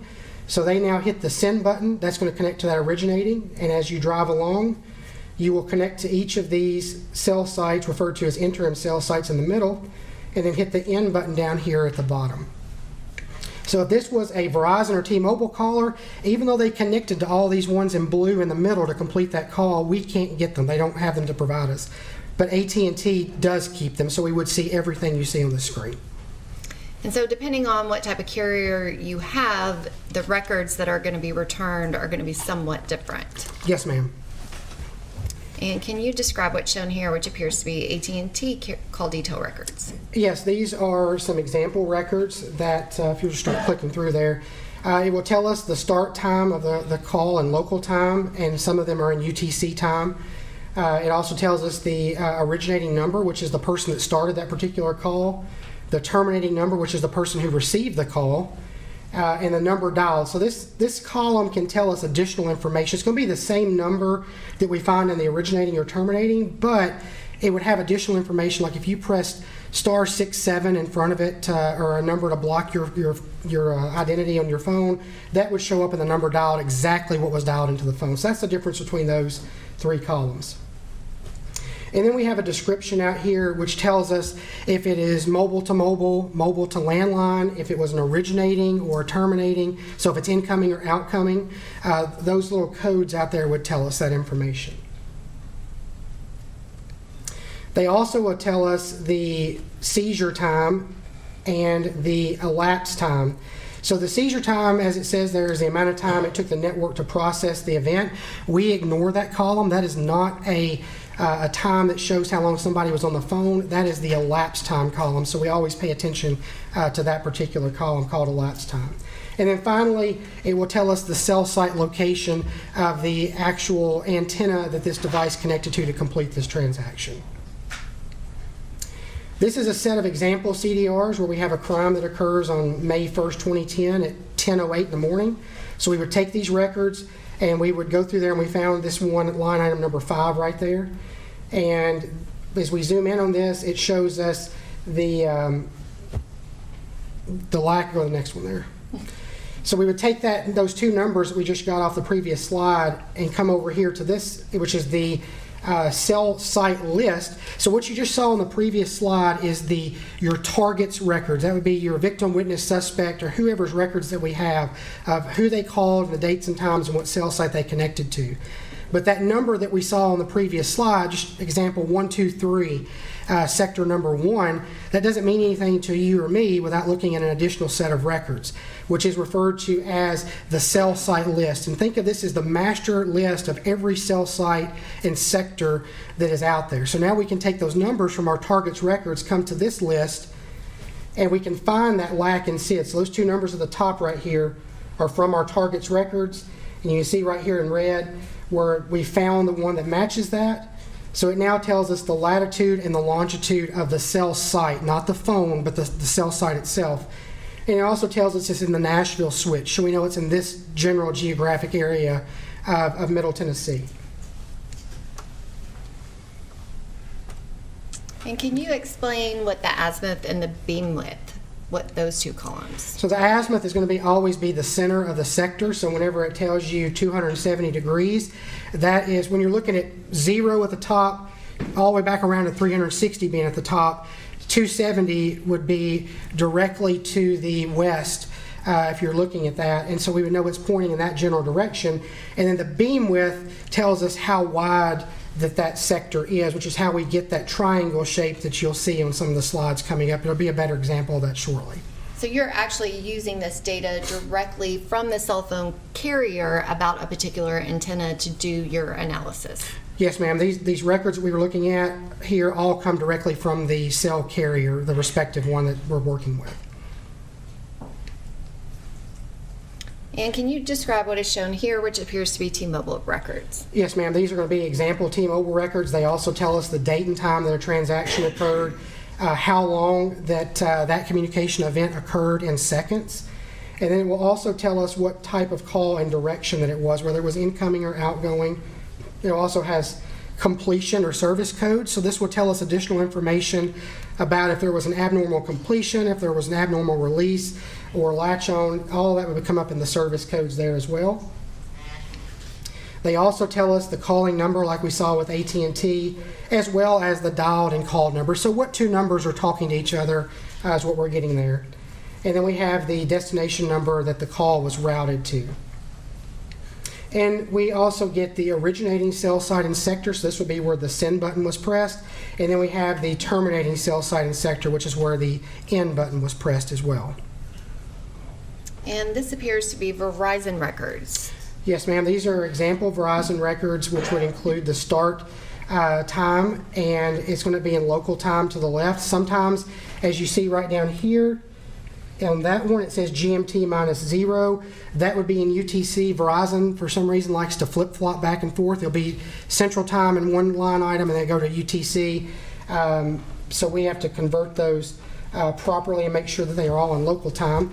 And then that next column you see there is everything is in UTC or GMT time. We have the sector, which we utilize the first digit of those. That would be sector number 1 on the first line item that you see there, and that is simply the direction that that triangle is going to be pointing that we'll see here in just a second. We also have the switch number, which tells us the general market area or the general geographic location of all the cell sites in a particular area. We have what's referred to as the E node B. It's abbreviated here to ENB, but that's what it stands for, is E node B ID. And this is the market ID combined with the cell site number in order to be able to map these out in a specific area. With the MSISDN, it's just a big term for the mobile directory number. That's going to be our target's number of the records that we are looking at. And it also tells us the call number, who initiated the call, and then who received the call. And then finally, we will have the direction telling us whether it went to voicemail, if it was forwarded, if it was an inbound or outbound call. And then SOU on Verizon records stands for seconds of use. And then finally, at the end, it will tell us the radio access terminal, whether this was completed over LTE or Wi-Fi or some of the other types of technologies that are out there. This is another set of records, example records. We're looking for something around 1935, 7:35 p.m. So we did find one right here near that time. So now we would go over here and pull up the, sorry, let me clear that out. Can you go backwards one, please? Yes. So once we found the correct time, we would simply scroll over here and locate our E node B and our cell face, which is going to be the sector number, and this is blown up right here for you. Now we're going to take these numbers that you see right here on our targets records and go over to the master cell site list that has every cell site in the area, and we're going to go down through here and look for that number we got off our targets records. And there it is. We found it at 162.969 sector number 1. So once we found that, we now have the latitude and the longitude of where the cell site is at, and then we have the azimuth there as well at 115 degrees. So this is an example of an open sector. Once we have received the information on the previous slides, we would then be able to map this out and get the general direction that that particular transaction was pointing. So you'll see that this is open, and all this right here means that's filled in is that it's pointing this direction. That is not indicative of that was where the phone was at, that it's coverage inside of that area. In the past, we did fill these in like this and say the phone was somewhere in there, but we no longer do that. We take and leave it open, and it's pointing in whatever direction that the carrier tells us. So it's coming directly from the carrier. And as part of that is because the purpose of the cellular network is to provide coverage, so you're going to have overlapping coverage from nearby towers. That is correct. So with this case involving multiple devices, we change the color of each of the different devices so that you can tell who we're talking about and what we're looking at. So in this particular example, we have the victim who is in red, suspect in blue, and a witness who is in orange there. So we have the open sectors. Again, these are not indicative that there is coverage just right there. It's just saying that it's pointing this direction on each of these. This is what the Gladiator Autonomous Receiver, also known as the GAR unit, looks like. It's basically a backpack that we can use on boats or in cars, or we can even do a walk test with by putting it on our back and walking around. This has receivers in it that's able to receive all the cellular signals from all the different carriers and then accurately map those out as well. So this is an example of a test case that I worked here in downtown Nashville, where that each of the different colors that you see on the screen is a different cellular sector on one carrier. So this is all AT&T that you're seeing on the screen. And we're going to look at, as we zoom in, we're going to look at this cell site right here that's near 8th and Broadway. And as we zoomed in on this and eliminated all the other ones, you can see that we have the cell site right there in that area. And then we have dominant areas, and we have the coverage areas as well. Now this blocked area that you see, that is going to be the dominant coverage area, and that means that is going to be the primary sector for that particular area. The other blob, for lack of a better word, around the outside here, that's going to be the overall coverage area, and that means that it shares coverage with another cell site. So just because you're right here doesn't mean that you can't have cell service. It just means that you could connect to this cell site, or there may be one over here or over here. It just depends on where you're at. You'll also notice here, if we were to draw this with a normal sector here, like we've seen on the previous slides, it'd be pointing that direction. But this gives us a more precise area of where that coverage is. You can also see that down here at 2nd and 1st, there's no coverage. That's because as you're going down Broadway, you're going down towards the Cumberland River, and the signal's going over the top of this area right here. But as you get to the other side near Nissan Stadium, we have that pocket of coverage on the other side as you're coming out from where the river is at. This is also looking at the same exact sector. This is it will give us the signal strengths for our particular sector. Now, if you're looking at, if you go to the next slide there too, if you're looking at, sorry, go backwards right there. If you're looking at this, you'll see that we have the green and blue purplish color and then yellow. So that's going to be decent coverage in those areas. If you're in the orange area, it's going to be a very, very weak signal. You're probably going to have a dropped call there.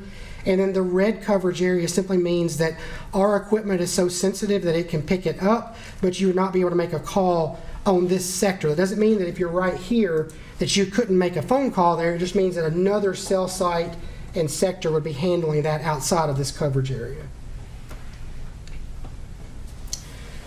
So in addition to the standard CDRs that we just looked at, we also have enhanced location records that are sometimes available if we get them quick enough. They go away really quickly, but under certain limited circumstances, we can get these records.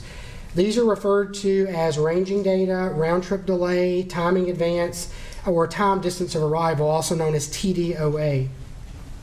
So the different carriers refer to them by different terms. They all essentially are ranging data, but Verizon will refer to it as real-time tool, which we often short as RTT, and then T-Mobile and AT&T will refer to them as timing advance or TDOA. So round-trip delay is the amount of time that it takes the signal to travel from the cell site to the cellular device and then back to the cell site. And then once that time is, a formula can be used to convert distance equals rate times time, plus some very sophisticated algorithms and formulas to determine how far away that device was from a particular cell site at a given time. Timing advance, also known as time distance of arrival, TDOA, it's the amount of time it takes multiple signals to travel from the cell sites to a particular device and back to the network. So here we have a device that's connected to cell site 567, and it takes 3 nanoseconds for that signal to connect. But then we have other sites as well. We have 890 where it takes 35 nanoseconds, and then we have cell site 123, which is 19 nanoseconds. And then based on all of those together, you can use what's referred to as multilateration, and that will allow us to determine the distance that the device was from a cell site. If you go to the next slide. So here we are still connected to 567. That is our sector that is pointing, but based on the records. And then we also have the arc that would show up. Now this arc that you see right here is 1.36 miles, which is what the carrier would give us on the records, and we would be able to establish that that device was near 1.36 miles from that particular cell site. And so is it fair to say if the carrier has ranging data, it is going to enhance the data that's associated with the cell site tower location? Yes, the sector itself, just being this right here, is going to give us a general direction, but doesn't tell us exactly where inside of that triangle shape that it's at. So that's why the ranging arc would help us to determine where that's at. We could say the device is somewhere near this arc within the sector. So this is an example of Verizon Wireless's ranging data report. This is an engineering level record, and this gives us some information about, if you go to the next, this will, and keep going there please, it should put little flags. This will tell us the starting eNode B, which is where the send button was pressed, and then it will tell us the originating sector, so sector number 3 in this example. And it tells us the originating distance from the cell site, which is 1.12 miles, which is also the same for the terminating, same distance. And then at the end, it gives us where the end button was pressed and what sector they connected to. We can then go and map this out, and this would, if you just click through this. So cell site 737, we have that mapped out right here in blue. We will take that 1.12 miles, and then we now have an arc that is 1.12 miles away. This blue arc is accurate to 1/10 of a mile. So it's a fairly small area that it would be in, that generalized area of that arc. All right. So when looking at a real-time locate, that's also known as a geolocate or a ping, they allow us to track a device in real time. Same thing if you are using Find My Friends on your iPhone, where you'll be able to see where somebody's at. That is looking to see where a device is based on GPS coordinates. And right here in the center, we have that dot. That's the coordinates that they give us of where the device is at. But it also gives us a margin of error, which is very important. We have to map that out as well. So we can't say the device is right here, but we can say the device is somewhere inside of that margin of error. So whenever we're mapping these out, we always use the latitude and longitude of the cell site versus the street address, because as you see here in this particular example, it would be off by about a mile if we did that. So we don't use the street address, we only use latitude and longitudes. So cell sites in a rural environment, they're going to be more spread out. So as population comes down, the distance can go farther out for the cell site. So in this example, they're about 17 miles apart in a rural area. But as we get into more urban areas, the cell sites become closer together. And the reason for that is as population comes up, our coverage area has to come down, otherwise you're going to overload the system. And the carriers don't want a bunch of people that are mad because they keep dropping calls and can't complete their calls, so they're going to be smaller areas to provide that type of coverage. So you'll see a car start down here on the bottom right-hand side of the screen, commuting from, oh, can you go backwards? Just hit it once. You'll see the car start driving. And as you're driving along, you're going to connect to these different cell sites and sectors. So the red area is just simply showing which way that the sector is pointing. It's not to indicate coverage, to say that the device would be within that red area. It's just simply showing the way that a device traveled. So date and time considerations, the records come in many, many different formats with the different carriers. Some are in the location of the switch. Some are in the location of where the service provider is physically located. Some are in the record storage location or where the switch is at as well. And most are going to be in UTC time, which is Universal Coordinated Time, which is also known as GMT or Greenwich Mean Time, which is the time in Greenwich, England, which is a international standard that's often used by airlines and other people who deal with multiple time zones.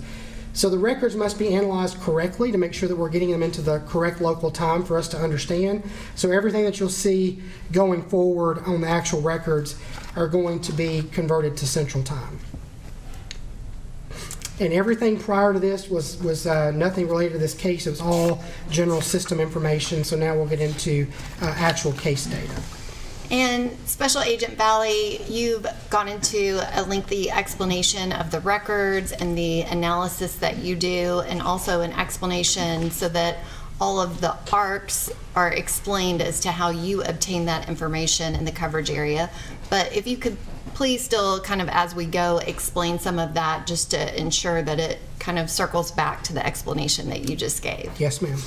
And you did analyze records specific to this case, one of those being the Verizon wireless records of Mr. Devontae Hill. Is that correct? Yes, ma'am.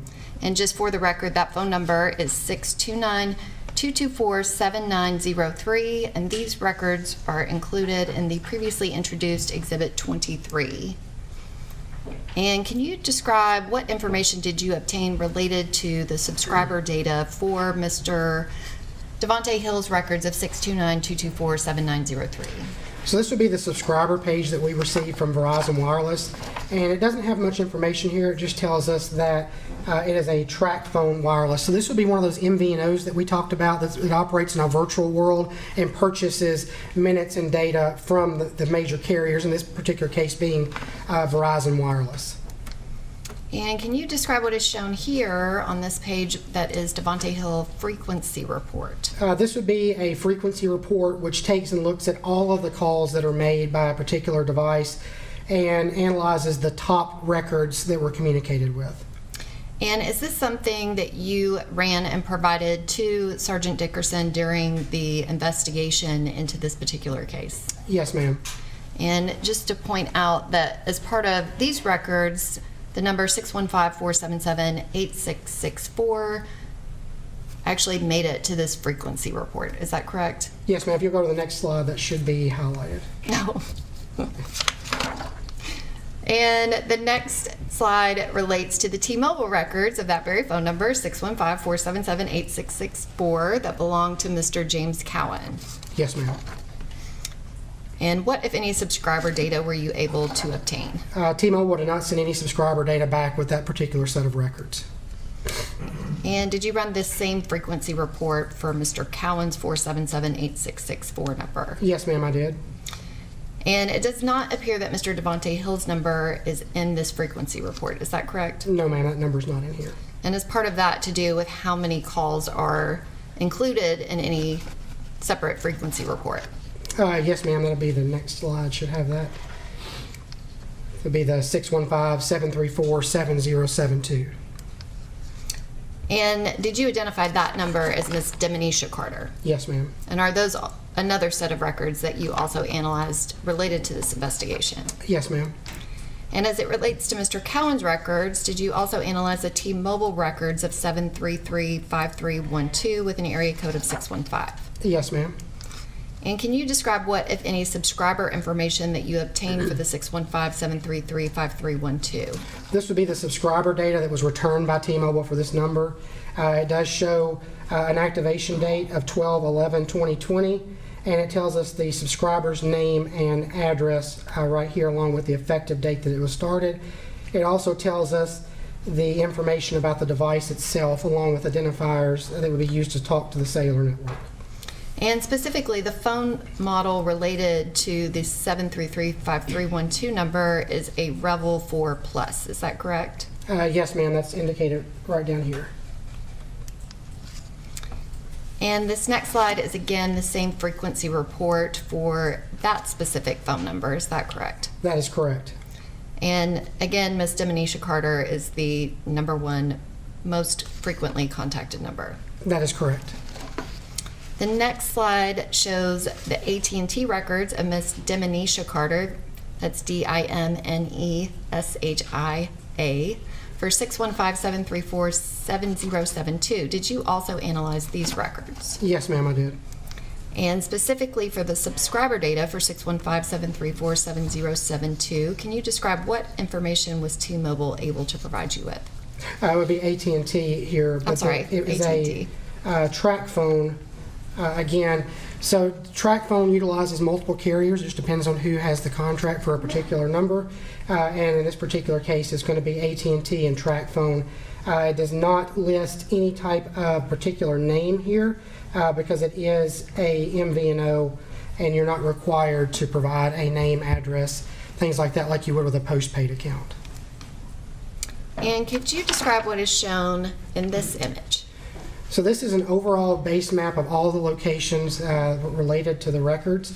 And we have the Baymont Inn at 2350 Elm Hill Pike. We have 1500 Porter Road to the north there. And we have 329 Oriole Avenue, Dominisha Carter's residence, 2801 Landers Avenue. And then we have the I-440 between 21st Avenue and West End Avenue. And this next image, could you describe what is shown here? So all of the red dots that you see are all of the Verizon Wireless cell sites, and being in Metro Nashville-Davidson County, there are a lot of cell sites because we have a lot of people here. So you'll see that out towards the Hermitage area, it's more sparse out there, but then as we go to the next slide, into central Davidson County, you can see how many cell sites there are because there's a lot more population in that area. So this is just showing you all of the cell sites. I couldn't fit it all on one slide, that's why it's kind of separated into east and central, but that's just showing you all of the cell sites in the area. And this image, which is T-Mobile overall cell site map. Yes, ma'am, the same thing we just saw with Verizon, except this is going to be for the T-Mobile. Every pink dot you see will be a different T-Mobile cell site.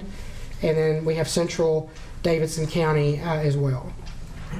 And this one, which indicates the same information for AT&T cell sites, is that correct? Yes, ma'am. All the blue dots would be an AT&T cell site in eastern Davidson County, and then in central Davidson as well. And is this the same coverage for AT&T for all of their cell sites in the downtown area? Yes, ma'am. And specifically, as far as color coding and the exhibit for this trial, can you describe what colors were used and what each of them signify for the maps? Yes, ma'am. So starting on the left-hand side there, the Apple iPhone data from Caitlyn Kaufman's device will be indicated with a black circle. There may be a little orange flag that's on top of it on some of the slides, but the black circle underneath is what we'll be looking at.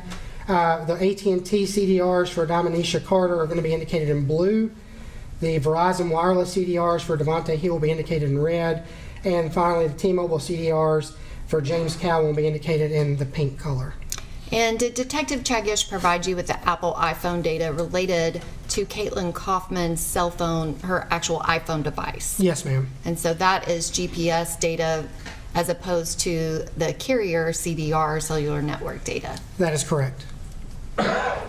And specifically, were you asked to analyze the records as it related to the incident date of December 3rd of 2020? Yes, ma'am. And could you describe what this map shows about your analysis of those cellular records? So this is showing that the general area of 1500 Porter Road, and we have Devontae Hill's device that on 12/3/2020, from 13:26 hours, which is 1:26 p.m., up until 4:53 p.m. Central Time, was in that general area, Porter Road, pointing this way. And then we also have James Cowan's device ending in 8664, 12/3/2020, from 2:49 p.m. until 4:45 p.m. Central Standard Time, also pointing, you see the pink one right here, also pointing in this general direction, which would also be in the general area of 1500 Porter Road. And specific to Mr. Hill's device of 629-224-7903, it indicates that this is the activity at 4:53 p.m. on December 3rd of 2020, but then there is no additional data for this device until 6:22 p.m. on December 3rd of 2020. Is that correct? That is correct, and there is a specific slide on that as well. And this next slide, does that relate to that specific information we were just referring to? That is correct. So you'll see this slide and the following slide. There are 4 different sets of records, all for the same phone number, all from Verizon Wireless. But we have the voice CDRs at the top, and then we have text message CDRs at the bottom. Now what we're looking at here is, you look at the first line item, you see that there is an E node B, which means it connected to a cell site. But then as you look down through here, you see NA on all these, which meaning that there's an incoming call of some sort coming in, but it's not connecting with the cellular network because it's not logging a cell site. And then down here at the bottom, this is the text message content, or it's the text message records, and it indicates that a person sent a text message to this device at 1821, but it was not delivered until 1825. I know that's being covered by the court screen here, but that says 1825, indicating that there was a short period of time that the text message could not be delivered to the handset because it was not communicating with the network. And then the next slide as well is just the other two sets of CDRs. This is the data traffic. You can see here that the last one right there was at 1653, but it didn't start back up until 1836. And then down here at the bottom, we have the last signaling at 1326, which would be 126, and then the next available one would be at 6:25 p.m. So that just indicates the amount of time that a device was off of the network or not communicating with the network. And can you explain what you mean by signaling? What is a signaling CDR record? Signaling is going to be engineering level records that can include your ranging data. It can also include additional engineering level data about signal strengths and other internal stuff to the network. So this is kind of separate. It doesn't really require any user intervention. Just like the data traffic CDRs do not require any user level intervention. So if you have a smartphone that has a weather app on it or a sports app or something like that, that would update without you touching the phone. It just alerts you and says, hey, there's a storm coming, or here's the new score for the Predators, or whatever it may be. Those would all be on the data traffic side, which does not require user intervention. And is it fair to say if there are anomalies within the call detail records and or, as you've just described, this gap of time, that you then look further into the records to see what other data might be available? Yes, ma'am. That's where all of these came from, by looking for that. And can you describe what is shown here? It is titled James Cowan's device 615-477-8664, movement from 1500 Porter Road to I-40 Old Hickory Boulevard in Hermitage. Yes, ma'am. So this will show, if you'll click the next button there.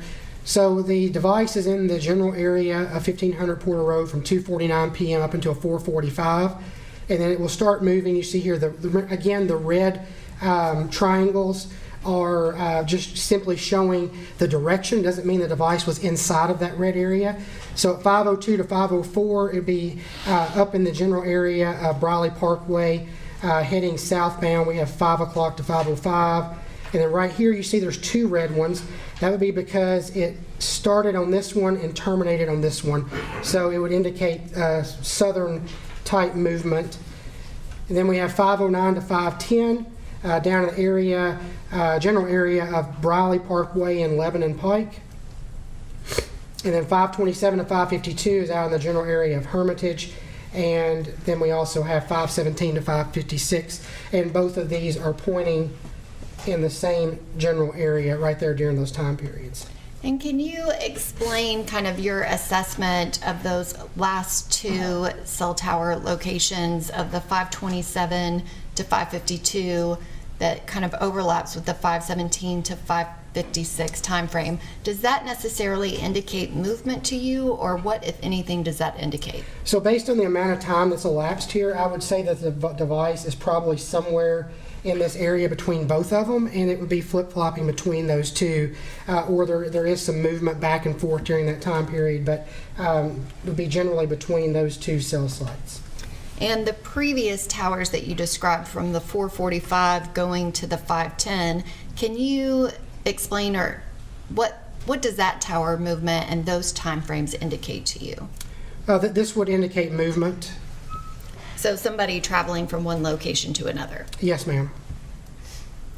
And this next slide, which is titled Caitlyn Kaufman's device GPS location and James Cowan's device 615-477-8664, December 3rd, 2020, 17:56, being 5:56 p.m. Central Standard Time, general area of I-40 and Old Hickory Boulevard in Hermitage, Tennessee. Yes, ma'am. This is out in the general area of Percy Priest Lake down here and Summit Medical Center right here. This shows Caitlyn Kaufman's device here on Interstate 40. And then we have a timing advance arc for James Cowan's device connected to cell site 24997 sector 2, which is pointing this way as it shows. And then we have this ranging arc right here.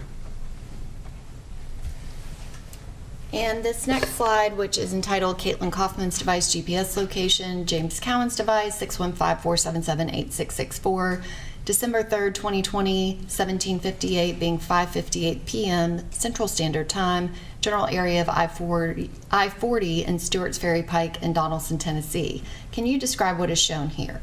Yes, ma'am. We have Caitlyn Kaufman's device right here in the black circle, indicating on I-40, and then we have Mr. Cowan's device connecting to cell site 27330, sector number 1, with a timing advance arc that's in pink right here, pointing to the east.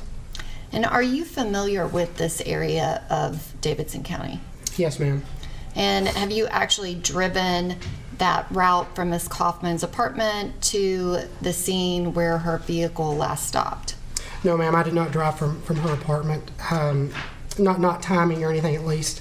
Did you drive the route that was indicated related to the carrier records? Yes, ma'am, I have multiple times. And can you describe, kind of going back to the previous slide, here in this area right at 5:56 p.m., is this a point where Ms. Kaufman would have been merging onto the interstate, and or is there any indication between these two that the other device might have been merging onto the interstate if that person were traveling? If you'll go backwards one slide, please. There would be 2 points of merging in this area, and it would be right here at Old Hickory Boulevard and Interstate 40. There is an entrance ramp right there. The more common location for somebody coming from Hermitage is going to come by Summit Hospital, and there is a dedicated on and off ramp right there. So this point and this point would be the 2 points of merge that I'm familiar with in that area. And that's at 5:56 p.m. that we have this cellular tower location as well as Ms. Kaufman's device within that same area. Yes, ma'am.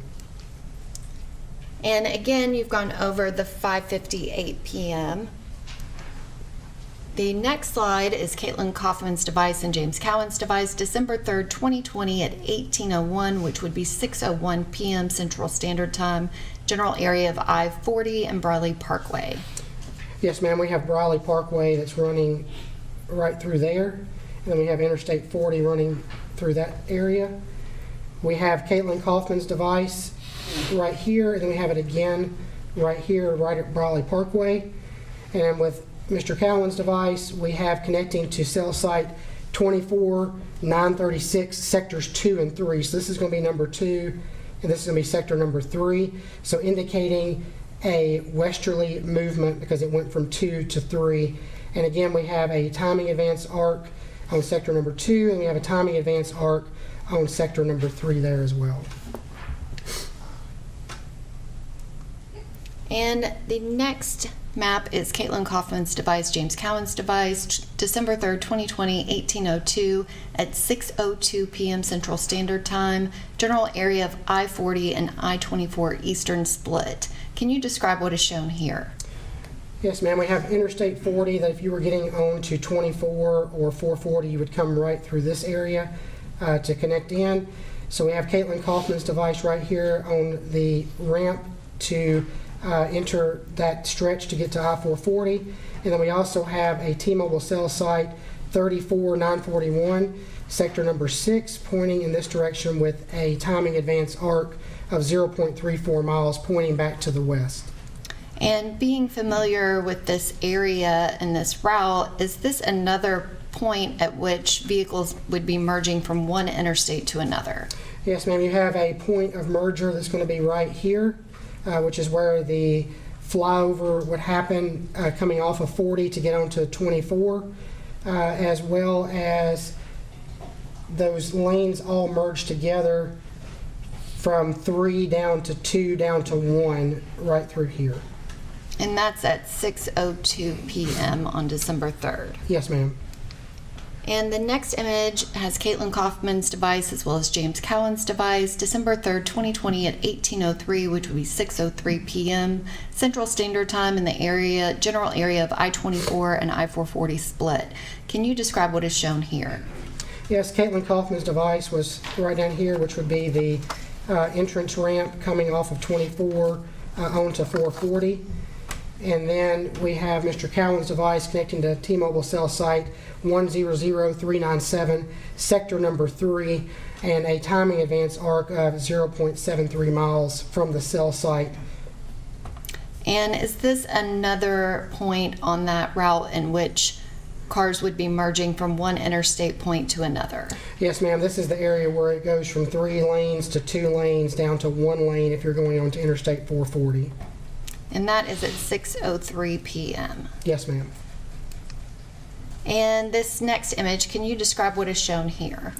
Yes, ma'am. This is going to be the interstate you'd be coming off of from 40. So you'd be coming down the top of the screen, hanging left.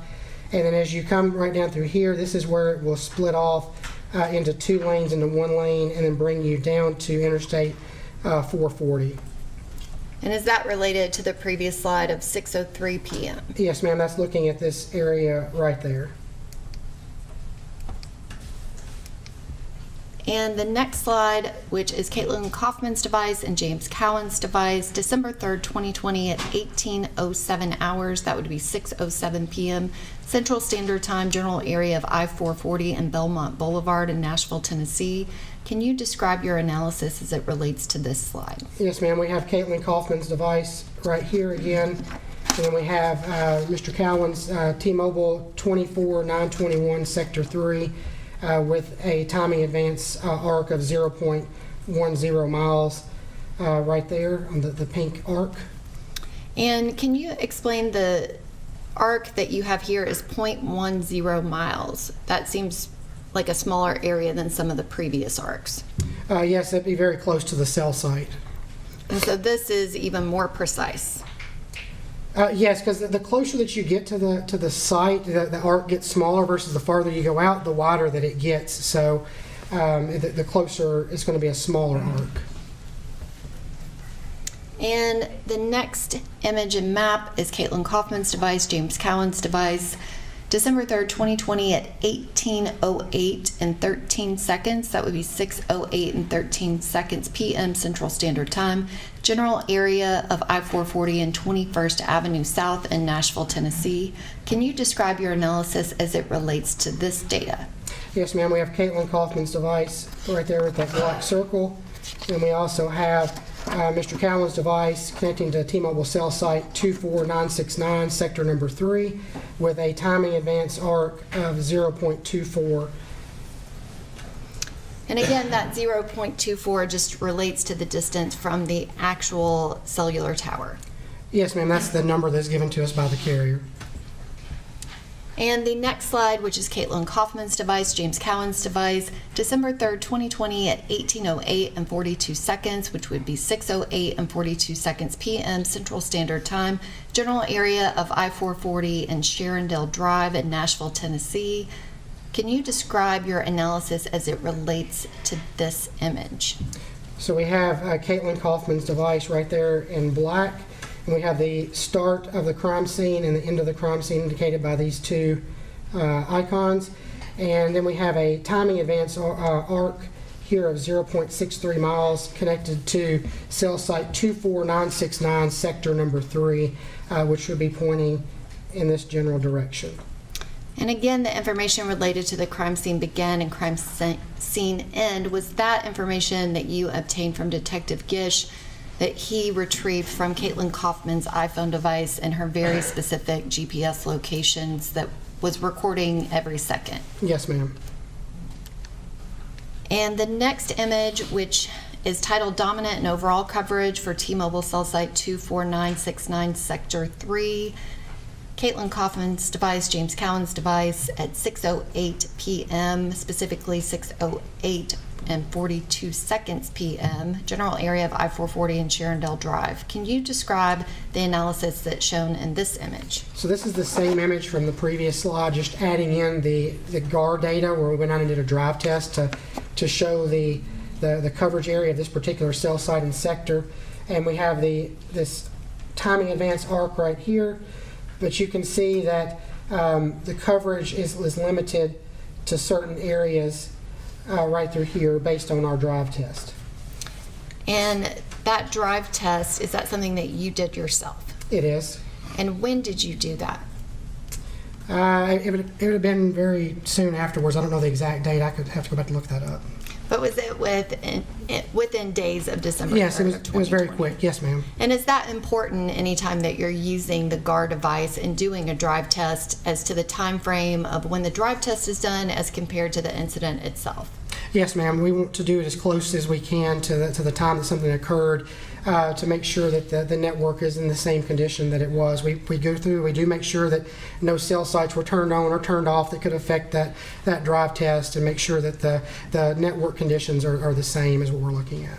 And so a few days might not make a difference, but if you waited a year or two, that could make a significant difference. It could, and it could also, even just a few days could affect it if we didn't go through and verify, which like we did in this case, we do in all the other ones, to make sure that there have not been any type of changes to the network between when something occurred and when we were actually analyzing it.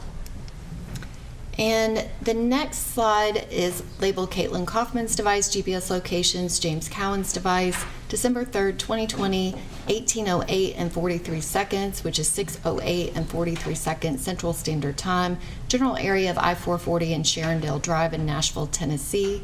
Can you describe your analysis as it relates to these records in this slide? We have Caitlyn Kaufman's device right here, still near the crime scene begin area, and deceleration is continuing. And then we have a same tower right here, 24969 sector 3, and we have a timing advance arc of 0.68. And the next image, which is titled Dominant and Overall Coverage for T-Mobile Cell Site 24969 sector 3.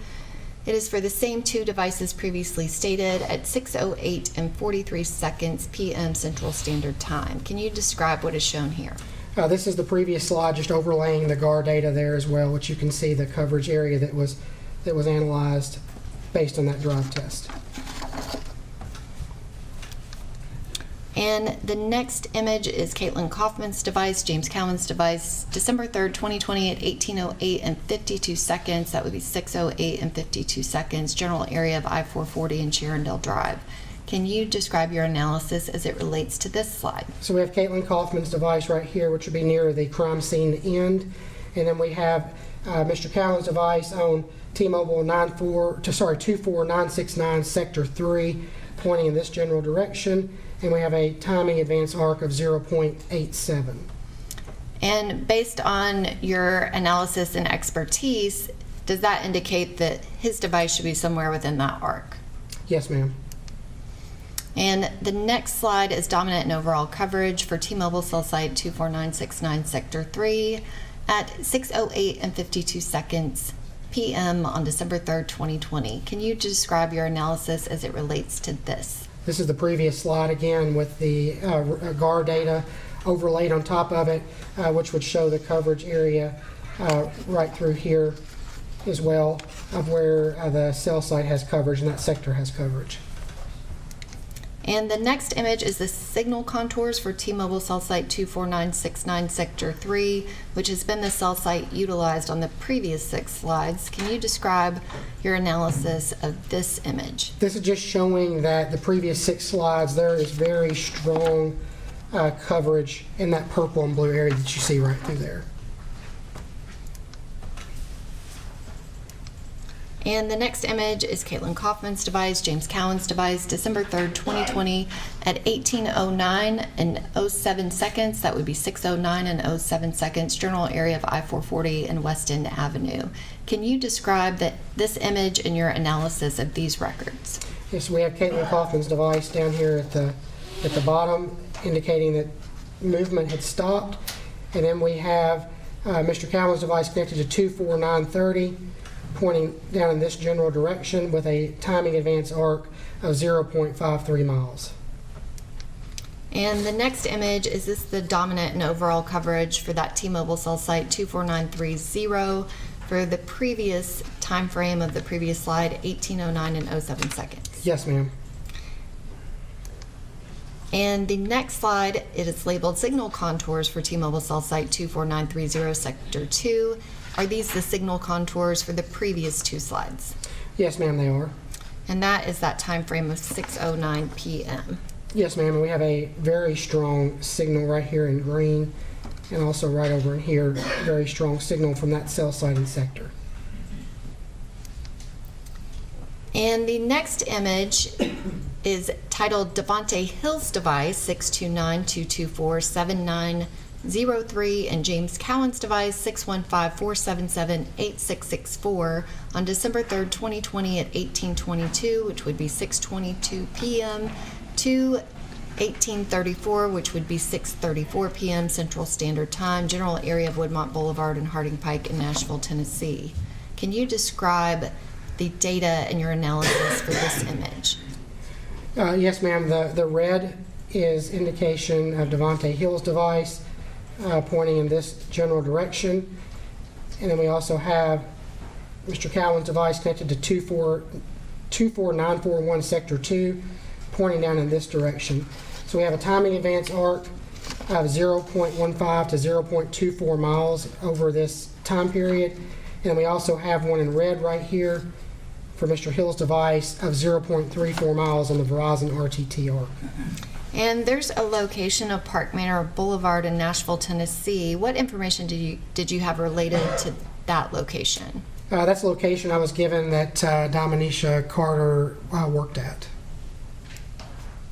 And the next image is Devontae Hill's device, 629-224-7903, James Cowan's device, 615-477-8664, Dominisha Carter's device, 615-734-7072, December 3rd, 2020, from 6:22 p.m. to 6:34 p.m.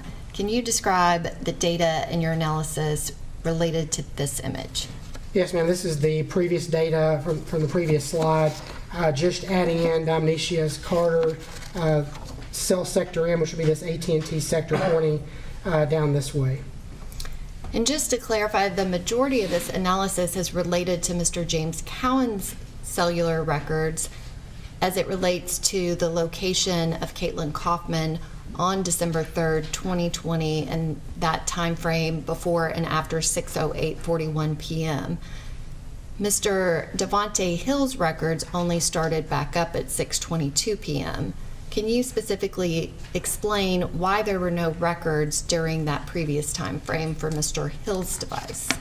There were no records between that time frame that provided location data, so that means that the device is either powered off, is outside of a coverage area, is off the network, has had the battery taken out of it, something like that, where it's not connecting to the network, but then it did come back online at 18:22 or 6:22 p.m.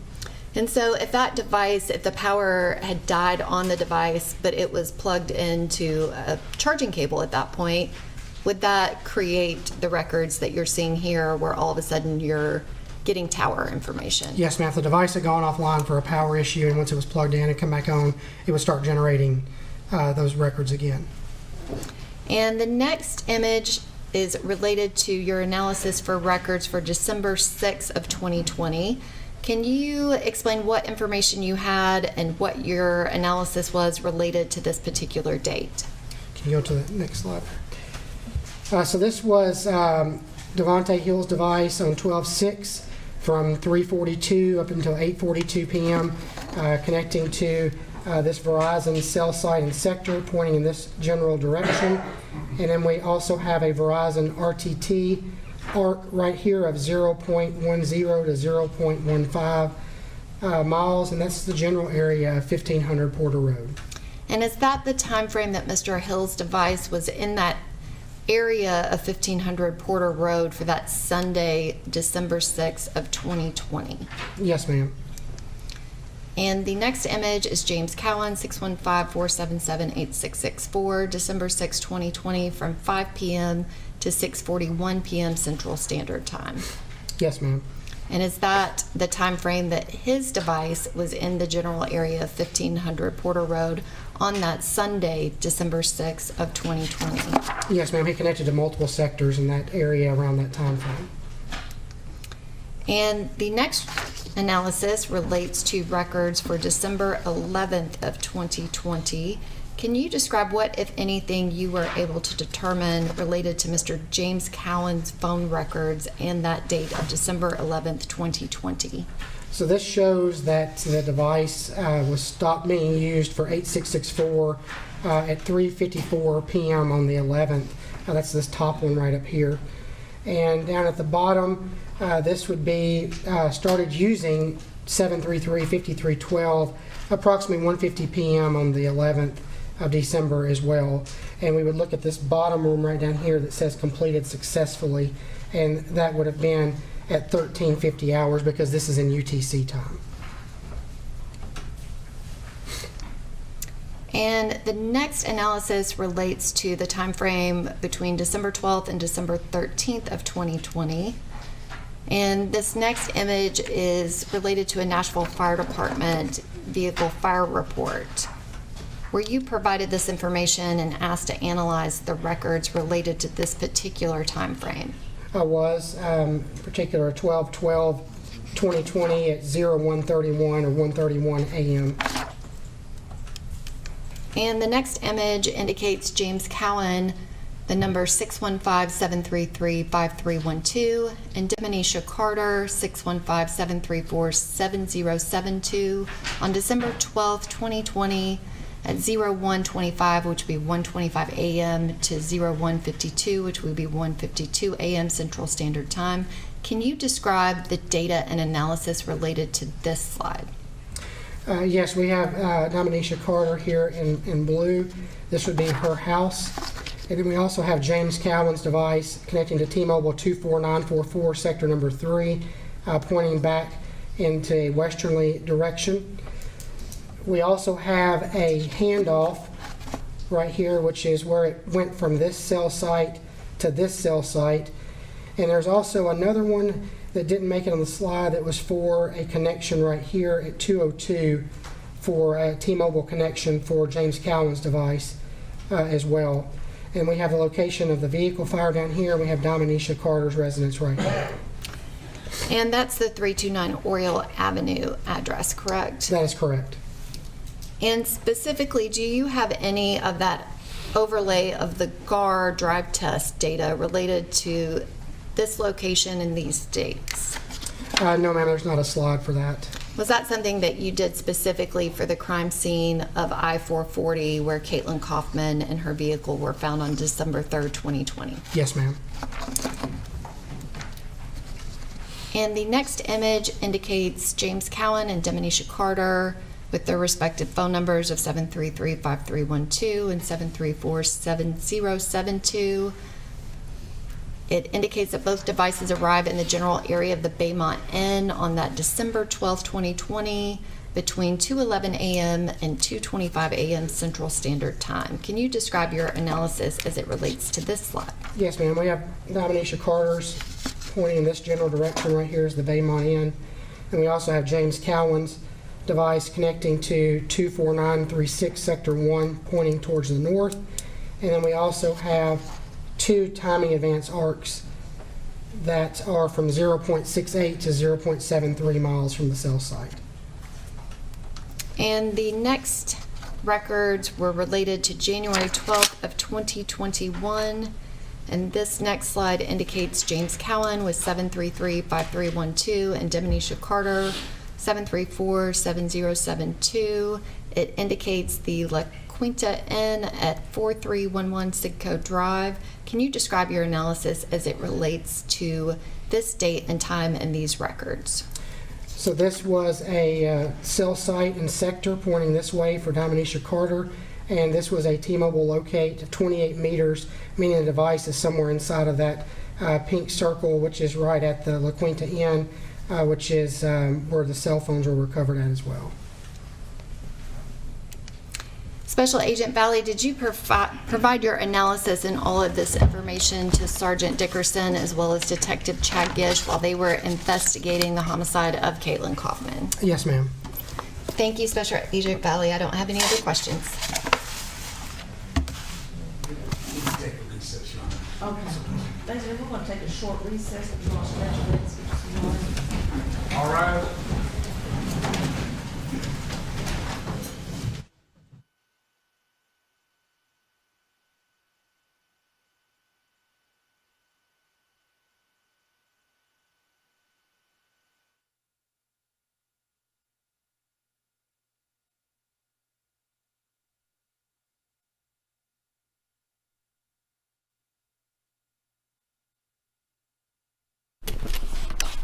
Okay, a brief recess. They'll be back, but the prosecution now, as far as we know, is finished with their final witness. Defense attorneys will now get a chance to cross-examine Andy Valley. And I don't know, when we cover trials like this, whether it's the jury or you've been paying close attention, you are now somewhat an expert on this type of evidence, the networking, Verizon, T-Mobile, the triangulation of the signal, not what we heard earlier from Gish about tracking the phones themselves, but this, tracking the phones not through the phone, but through the wireless networks. And in a nutshell here, a lot of you were wondering at what point are we going to have what appears to be some very, very convincing evidence that indeed, we now know that Cowan, based on what we just saw there, was there. It was his cell phone in the vehicle. You saw how he and Hill in that vehicle came into contact with Caitlyn Kaufman on I-440. That evidence. Now, what we're going to have is cross-examination by the defense, probably trying to make the case that maybe it's not that accurate, but there's your connection, folks. A lot of you are like, well, we don't see the connection yet on count. That's his cell phone. That's him with that cell phone that they've obtained, and they have matched that cell phone in those. You saw it overlapping in that as Valley walked you through it. He was there. They were in that general area at that exact time, and not even general, it is pretty darn specific. So yeah, the big question is, will the witnesses called for cross-examination by the defense, will cross-exam here make a difference? I don't know. What do you think? We can actually take a few phone calls if we have a moment here, if some people want to give us a breakdown on that. But I thought Valley did a very good job of explaining a very, very difficult thing to understand. And I'm still, it's funny, it took me a second to get back on air with you here because I was sitting right up close next to the TV to take a good look on our monitors here of exactly what it was he was showing. But as you tracked it, Kaufman in black, Carter in blue, Hill in red, and Cowan in pink, and showing how it all overlapped and came together. And I think now you've pretty much got a handle on it. So I don't know if that's enough to convince you one way or the other, but there is the evidence showing that Cowan was with Hill when Caitlyn Kaufman was murdered. Okay? That's the connection. That's the connection. And whether that's enough for the jury, we will see. As I've said, if there's still some question as to whether or not Cowan was in the car, and for me there's not. For me there's not. I'm convinced now. But we're going to hear from Hill, very likely testifying on his own behalf, and it's a very good chance that we're going to have him asked, well, who was driving the car? And we'll see. Maybe he'll come clean and say. Maybe he won't say. But, in the absence, we don't know of anyone else at this point. These were aliases. There's no other suspect in this case. The connection between Hill and Cowan seems pretty obvious. A lot of circumstantial evidence to that front. But now we've got something a little more solid here, okay, showing these cell phone network configurations linking the cell phones. Cowan's cell phone. He was in this vehicle driving. And it was almost eerie just watching how, the pathway of Kaufman driving in the graphics that they showed, coming in from Lebanon along I-40, making her way, then getting off the exit ramp and away onto 2440, and then wheeling around and hooking on to I-440. At the same time, then Cowan's coming into that same direct location, and it's down in a very strong cell signal. If this is something that had happened out in a rural community without many cell phone towers along those lines, it would have been much more difficult. But I think you're going to be hard pressed to find an area with better cell phone coverage than right there outside downtown Nashville on I-440 between West End and Hillsborough Road. Towers everywhere and a very, very strong signal. That is the evidence linking Cowan to this case, as we were wondering, well, what really hard is there? Yeah, we've got some circumstantial. For me, that's where it comes into play. What do you think? We'll see. There's more to come on this, but there's a link on Cowan. So now, if you believe he was in the car, he is now also going to be included in a first-degree murder charge. Maybe that's not enough for you, but based on what I saw there, they have placed Cowan in the car with Hill. Maybe you don't agree. We'll see. And you wonder what the jury's thinking. Let's see what you think. And I think we'll start off. We'll take a few calls here right off the bat. And I think we have, is it Pauline? Are you there, Pauline? Yes. Yes. Go ahead. Go ahead, ma'am. How you doing, Nick? Good. Good. I've been following this case, and I tell you, it's almost I feel for the family because it wasn't called for an innocent lady on her way to work, and these guys driving by just to find somebody to shoot. So it's been played out now that Hill was the problem. So the guy with him with the phone in the car. Mm-hmm. So what else is it? We just sit and watch whatever, but he needs what's coming to him because he's sitting in the courtroom like he done nothing wrong. He's making faces. He's sleeping. He's drinking coffee. He's giving, I don't know if you noticed it before they took the first break, that black people that's in the back of the courtroom that he was making mouth language with. I mean, I just don't understand what more do he think that can happen that he done right. to these people. Yeah. Well, I hear you, and you wonder sometimes when you see some of the behavior of defendants, and I've seen it before, sometimes it's hard to explain how they're defending or acting in the courtroom, but you ask yourself, you know what, do you really understand what's happening here? I mean, are they engaged, and are they, understanding that this is a trial which, if they're convicted, they will spend the rest of their lives behind bars in prison? Do you understand that? I don't know what's going through their head. We'll see on that. But thank you, Pauline, for that. Let's go next to I believe we've got Michael. Michael, good morning. Hi, Michael. Hey, hi. And I meant good afternoon. Yeah, good afternoon. I appreciate your coverage on this. Hey, sure. I travel this route every day, and then after seeing the cell phone cross up, I believe they may have had a traffic incident by Summit Hospital merging onto 40. Right. And if that's the case, then she was followed all the way to the interchange of 440 until they caught up with her.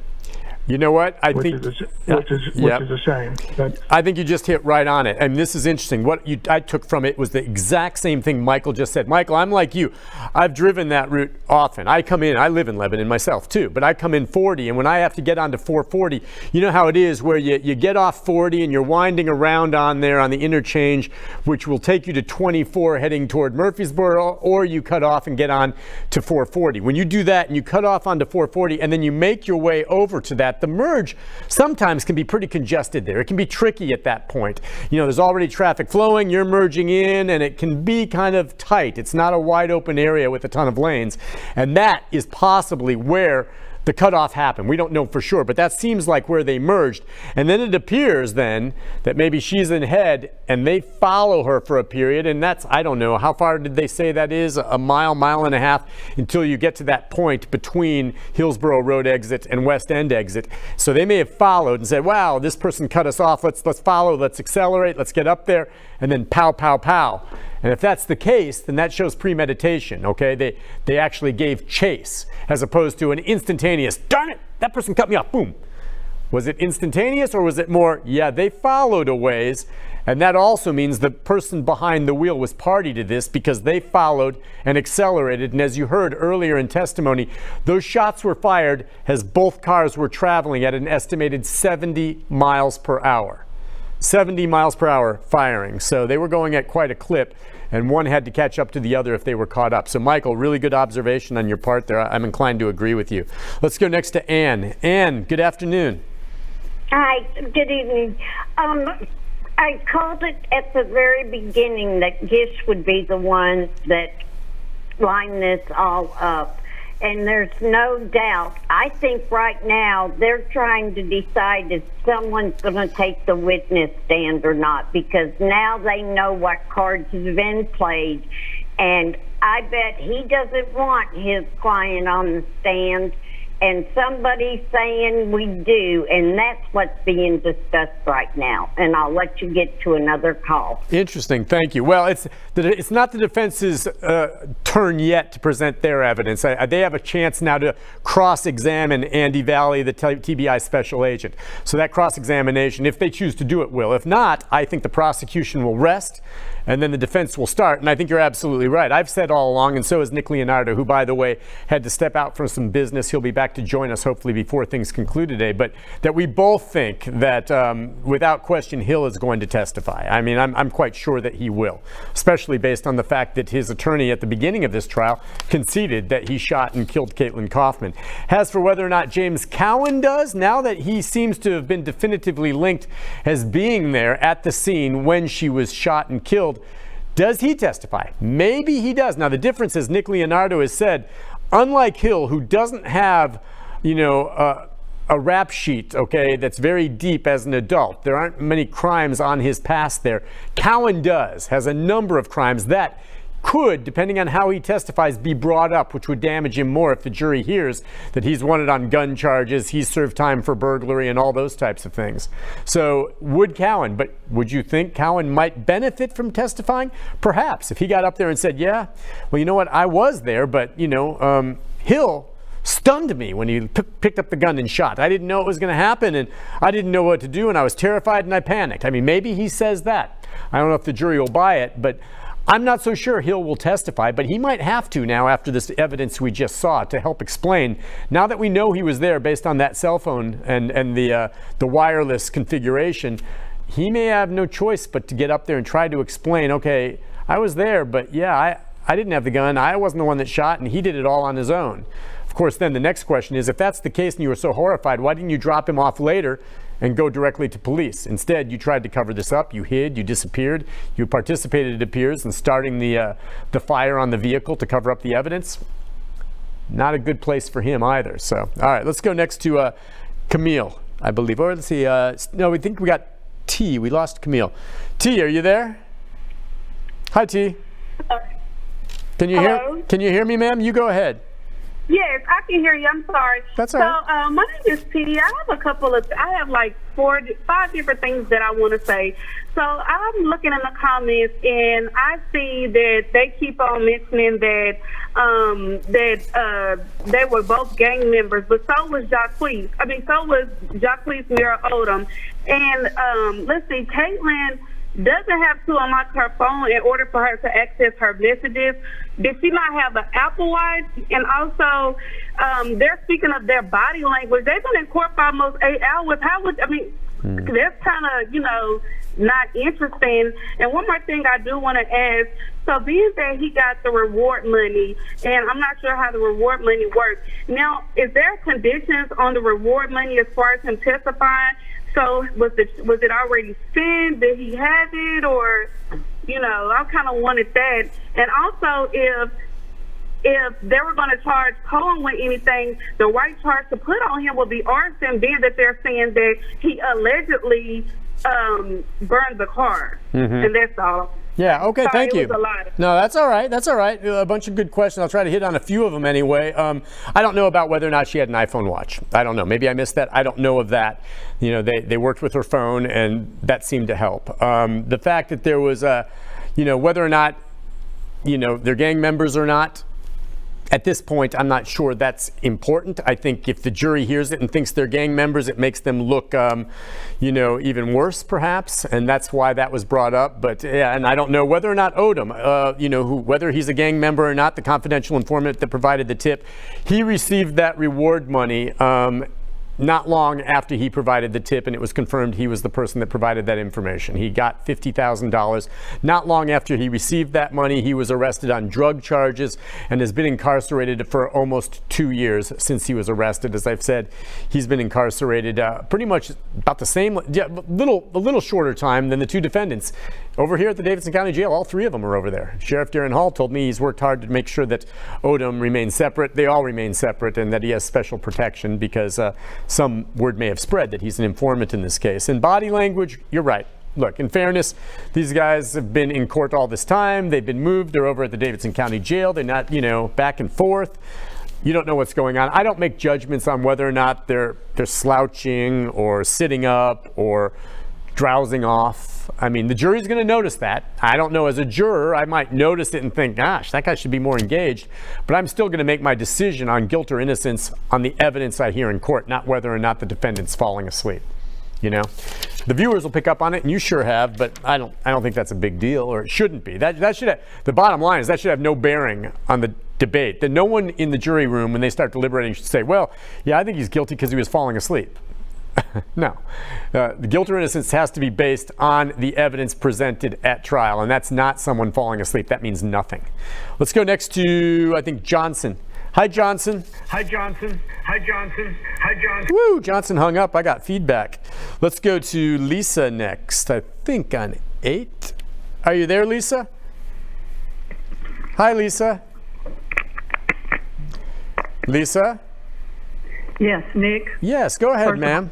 Go ahead. Hey, I want to tell you what a great job you're doing. It's a little scary to think that Nashville's full of gangs. I do think they should bring back the electric chair.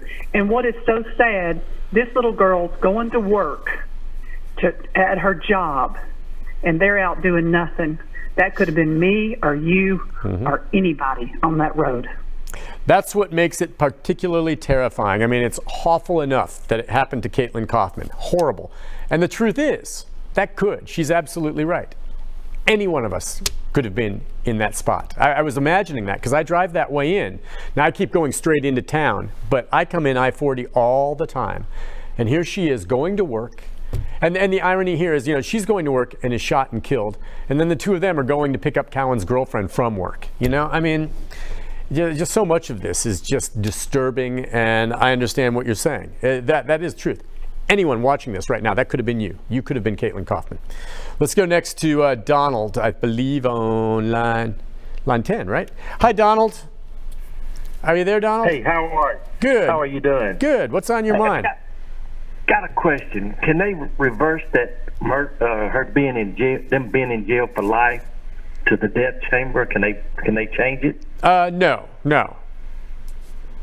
So in other words, they gonna put them in there for life, and we have to keep them up. Yeah, or yeah, right. That's the plan. I mean, if they're convicted. I just don't agree with that. They took a life. That'll be like the Bible, an eye for an eye and a tooth for a tooth. Okay, well, that's fair enough. I mean, as I've said, the district attorney in Davidson County does not seek the death penalty, okay, in any of these cases. If this was in another county, a district attorney with a different point of view could choose to seek the death penalty. Nick and I have talked about this, and I understand your whole eye for the eye thing, but under the law, a capital crime, meaning the death penalty, if you're convicted, has to have an aggravating circumstance. It's not enough just to shoot someone, just shoot someone. That by itself is not enough. I'm not sure there's an aggravating circumstance in this case. And you're saying, what, Nick, how can it be much worse? An aggravating circumstance would be, for instance, let's say they were in the process of robbing and committing a crime by robbing Caitlyn, and then they shot and killed her. That is an aggravating circumstance. Another aggravating circumstance would be if you shoot and kill a child. Another aggravating circumstance would be if you shoot and kill a police officer. If a crime or a murder is committed in the commission of another crime, that's aggravating. In this, I'm not sure it even meets the criteria for the death penalty because they weren't committing a crime other than shooting and killing her, which is absolutely horrible. And I get what this man just said, but that's the way it stands. If convicted, the judge will be left to sentence them, and the choice will be, if it's first-degree murder, life in prison or life in prison with possibility of parole. We will go next to Peggy. Hi, Peggy. Are you there, Peggy? Yes. Go ahead, ma'am. Yes, I'm wondering if they need to bring up the possibility that she was trying to escape from them. Why would that be a factor? Why do you think that would be a factor if she was trying to escape? Well, that just shows intent. Okay, I gotcha. I don't know that there's any way for them to prove that one way or the other. I'm of the belief that I don't think she even realized that someone was upset with her. I don't know that she did anything wrong, but for whatever reason, the two of them perceived that she cut them off somehow. And I'm guessing she was still driving, focused on getting to work, and I think they pulled up and caught her completely by surprise. That's my guess. But I do think it's possible she got past them and was ahead, and they may have pursued, but I don't think she was aware of it. I don't think she was aware of it at that point. And then they pulled up parallel, both of them going 70 miles an hour. Window comes down and firing 6 shots into the car. not one shot from a distance the moment it happened, but a little bit after the fact, and 6 rounds. That's why I don't see how this is anything but first-degree murder. There was premeditation there. And what Hill is hoping for is they come back with something less, like second-degree murder or less, because the argument is this was not premeditated, or, quote, he did not mean to kill her. I don't see how you fire 6 rounds into a vehicle and not mean to kill someone. I just can't get past that. Let's go next to Cynthia. Cynthia, what's on your mind? I have an observation, I guess. I've been watching the trial, and I saw when they went through her car and showed the bullet holes and everything, but they never took like a red light and made obvious the angle that the shots came from. Could they be saving that for rebuttal? Well, I thought the ballistics expert, what are you saying? I think he made a pretty good point of where the bullets entered the vehicle and from what angle they did from the side, and is that they were directed toward the driver and up high, not toward the tires. What did you not get from his testimony? That was yesterday, and I thought he did a pretty good job kind of laying out where the bullets went. And that was Officer Doug Belcher, the bullet trajectory expert, kind of laid that out there. But I think that goes intent for Cowan, if he sped up to make it parallel. Okay. And so I know juries are, visual things catch their eye. And I just wonder if showing that could really catch their eye. Showing what specifically? The angle the shot came from. Yeah. Using the red light laser thing. Oh, okay, just maybe. It didn't come from behind. It didn't come from ahead. Mm-hmm. It came from parallel. Yeah, I've got you. And it part of the way, and I see what you're saying. I think he did that. I think he did that, and part of that involved not only showing, the defect is what they call it, but the bullet hole, but also showing where the round eventually ended up after it was fired into the vehicle, because that can tell you the angle. Not only can you look at the hole and see what angle it appeared to have entered, but also where it ended up. And we know that she's driving, and that one, the kill shot came through and hit her right here. Went straight through her chest, okay, went through her heart, went through her lung, tore her aorta, fractured a rib, and then ended up the round in the arm. So it went straight through her. As we heard, there was not much blood. What happened is it tore the aorta, and she ended up having 2 liters of blood just spill into her chest and basically killed her in a matter of seconds. That came from directly across from her, like that. And so I think they brought that across. But if you've been watching and you didn't feel they did enough, maybe they didn't, and maybe the jury is wondering the same thing that you did. But I thought he did a decent job of showing, they pulled up and it looked like they were angling for the driver, not just willy-nilly shooting into the car trying to scare someone. All right, let's see. We got a few more phone calls. And by the way, they're on break. They ought to be back in a moment. We expect a cross-examination of what we think is the last witness for the prosecution, Andy Valley, that special agent with the TBI, talking about the cell phone and the cell tower signals that show, that Cowan appears to have been there with Hill and overlapping with the vehicle that Kaufman was driving. They were there. This is it. A lot of you were saying, well, where is it? Where's the evidence on it? There's your evidence for Cowan. He's in the car. Now, does he get charged with first-degree murder? Yes, he is. Will he be convicted of it? If you believe he sped up and tried to get them into position to fire back, darn right. Whether he pulled the trigger or not, he's just as guilty, if you believe that. Let's go next to David. David, good afternoon. Hi, David. Hey, Nick, I want to say this to you. You are the world famous Nick Barry. Don't say that. I watch you guys every morning. I've been watching y'all for 45 years. Wow. Anyway. Wow, thank you. I feel old now. Go ahead.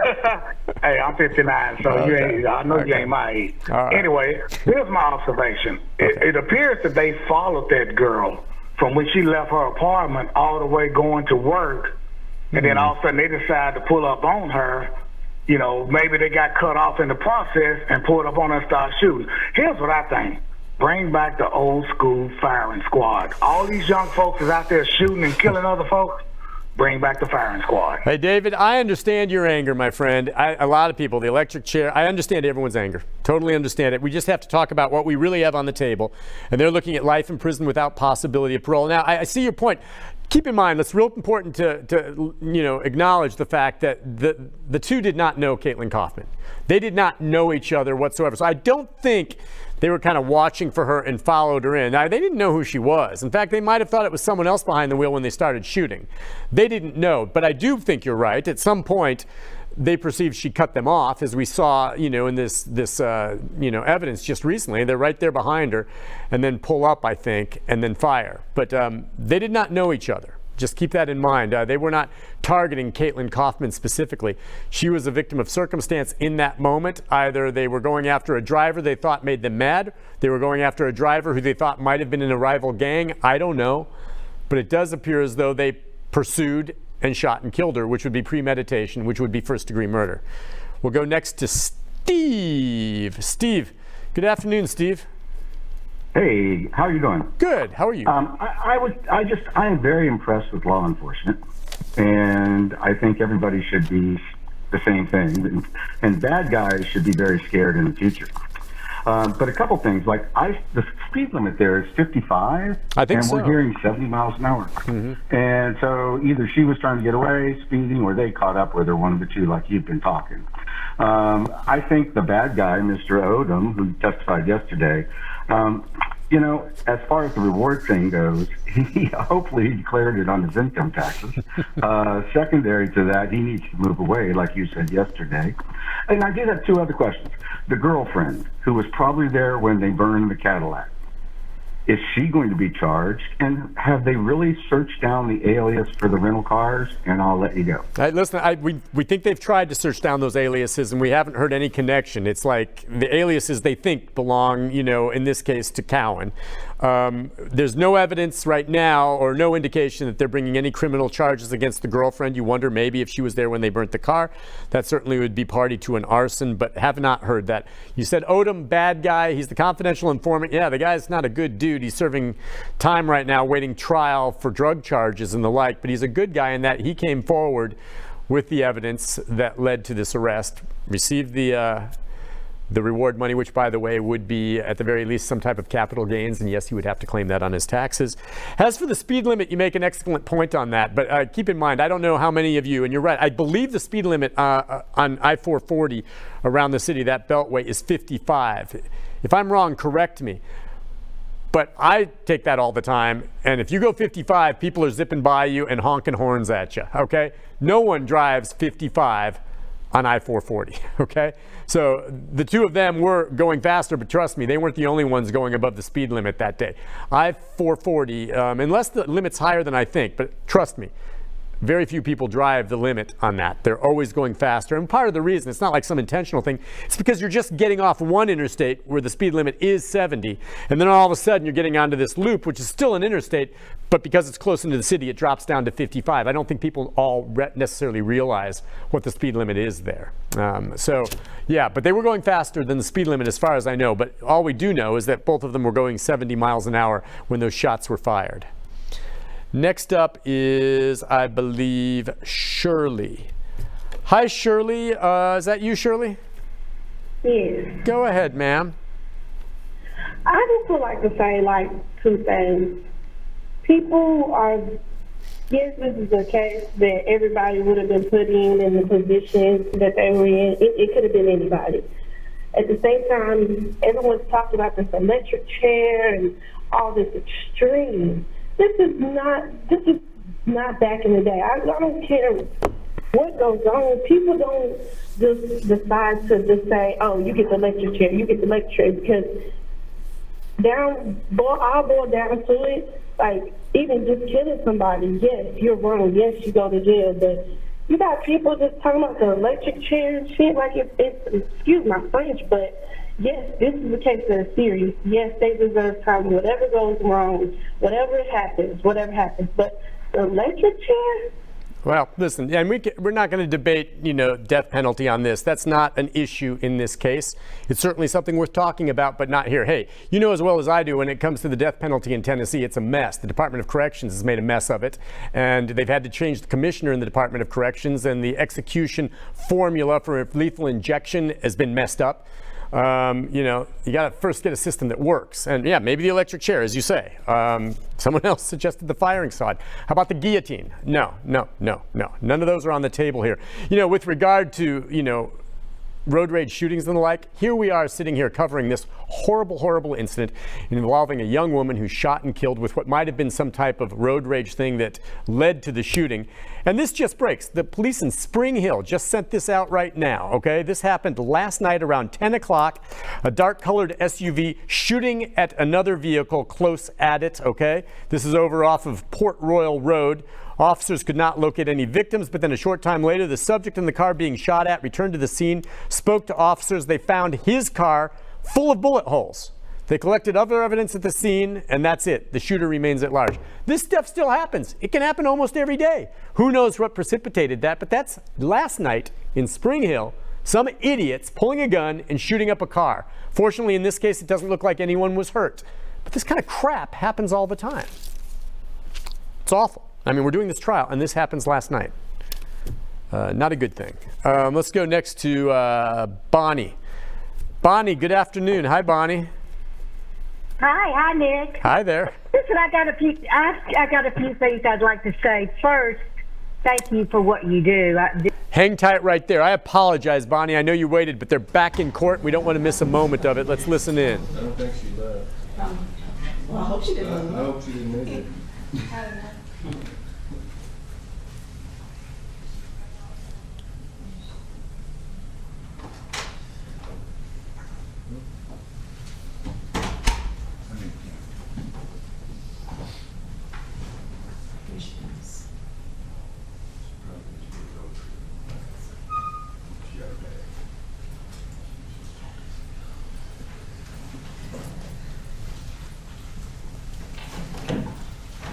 Are we ready to proceed? Sound the jury up, please.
All right.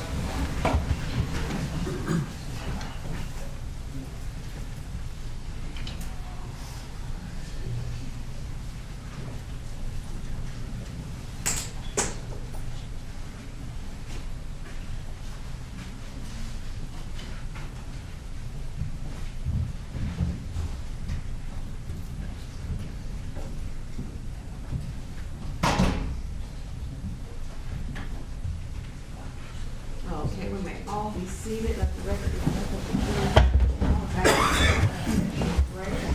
I believe that just before the break, the state concluded its direct examination of Special Agent Valley. Is there cross-examination, Mr. Montalban? No questions for me. Okay, on behalf of Mr. Hill, Mr. Chapin. Yes, Your Honor, thank you. And can I get the overhead, please? Yes. Give it just a minute for Yes, Agent ma'am. Valleys to come up.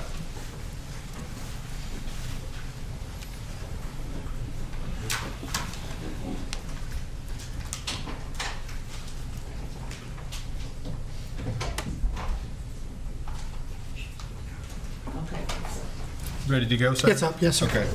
Good afternoon, Agent Valley. Good afternoon, sir. Unlike you, I'm not an expert in this field, so I know a little, so please bear with me. Yes, sir. You referred to enhanced location records, and then so describe for the jury, what is that? What is an enhanced location? Is that an umbrella term to describe a variety of things? Yes, sir, it is, and that would be, so like what you're looking at on the screen here would just be just a cell site and sector, but if we have anything such as NELOS data or TrueCall or timing advance or RTT, those would be enhanced that could narrow down where a device might have been within inside this sector if it's available. And we're not looking at it, this is Devontae Hill's and Mr. Cowan's device. We're not looking at it in this particular map. That is correct. Even though you testified that Mr. Cowan's device, Mr. Hill's device does not have enhanced location records at all. Is that correct? No, he does. He does? Yes, sir. Okay. So both of these phones do? Yes, sir. Okay. In this particular one, you just didn't utilize it? It's not available for every transaction that occurs. It only occurs on certain events that happen, so we Okay. can't always utilize it. What would those events be? It would be, if there's a signaling event, we would have it, or if it's on the ERLTE report, it would be included on there, but if it's solely just the cell site data like this, there is not any type of distance that is given to us on those. Okay. So in this particular map that the jury's seeing now, that doesn't have the miles on it, but they're in anywhere sort of in this general area, right? That's correct. You're not saying they're at this house? No, sir, just simply stating that that location is within that particular triangle, but not saying that the device is particularly at that location. Okay, there we go. Okay, and so how far, and so in this, what's the scale on this map? Did you do one? It would have, there is a scale but it would have got off the screen whenever the PowerPoint was being made. Okay, so this is the general area of sort of Inglewood, East Nashville. Yes, everything is general, yes. Okay, and so this could go out some like miles, is that fair to say? In Nashville, we're probably not going to see several miles, but I can't tell you the exact distance, but it would go out a decent ways, yes, sir. And the reason being is because inside an urban area, it's going to hand off to another tower. Yes, sir, because as population comes up, the distance of the coverage of each cell site goes down to provide the best coverage for their customers. And you touched on that before. In the country, you're going to have one every 12, 15 miles. In the city, you're going to have one every like maybe 1,000 feet or so. Yes, sir, that's correct. Okay. The more traffic, the more towers. Correct. Is that a real simple way to say it? Yes, sir. I want to bring up this. I was a little confused on this. So what's significant about that? And that's my note up there. Sorry, I was taking that's notes. Fine. So what this shows is when the last communication was, and then when the next sorry, I want to write on top of that. And what the next communication, so 1653 would have been the last data traffic, 1825 would have been when the next data traffic started. Okay. So there's nothing between those two time periods. From 453 to 636, is that correct? No, it would be 1825 because that's the start. Oh, I'm sorry. Yes, sir. 449 to 625 if you're doing Central Standard Time. No, sir. 1653, the end time on the top one, and then the start time. I see. The end time to the beginning time. That's how you calculate it. The end of the last one to the beginning of the next one. Correct, yes. Okay, I'm sorry. 1653 to, so 453 to 625. Yes, Why sir. is that important? That showed that there was no communications with this device. There was no connections to the cellular network between those times. And on the previous slide that was shown, that had voice calls that was coming in that were not connecting to this one right here. So this right here, the top one has a cell site at 1642, which would be 4:42 p.m. Right. But then all of these right here are NA, which means those were incoming calls that were not connected to that device because it was not connected to the cellular network. Meaning someone was calling that phone, but the device itself wasn't receiving the signal, so the person with that phone wouldn't know someone called? Is that what you're saying? That is correct, because the device is not connecting to the cellular network, and that could be from the battery being dead, it just in an area that doesn't have coverage or anything like that. Okay. And does that have anything to do because it's a track phone and it's using other people's towers? I mean, they're going to prioritize their users first, right? Is that an accurate statement? No, sir. No? This is all going to go over the same Verizon network. Okay. So they're all connecting to the same towers, the same systems, and sending all that same data through.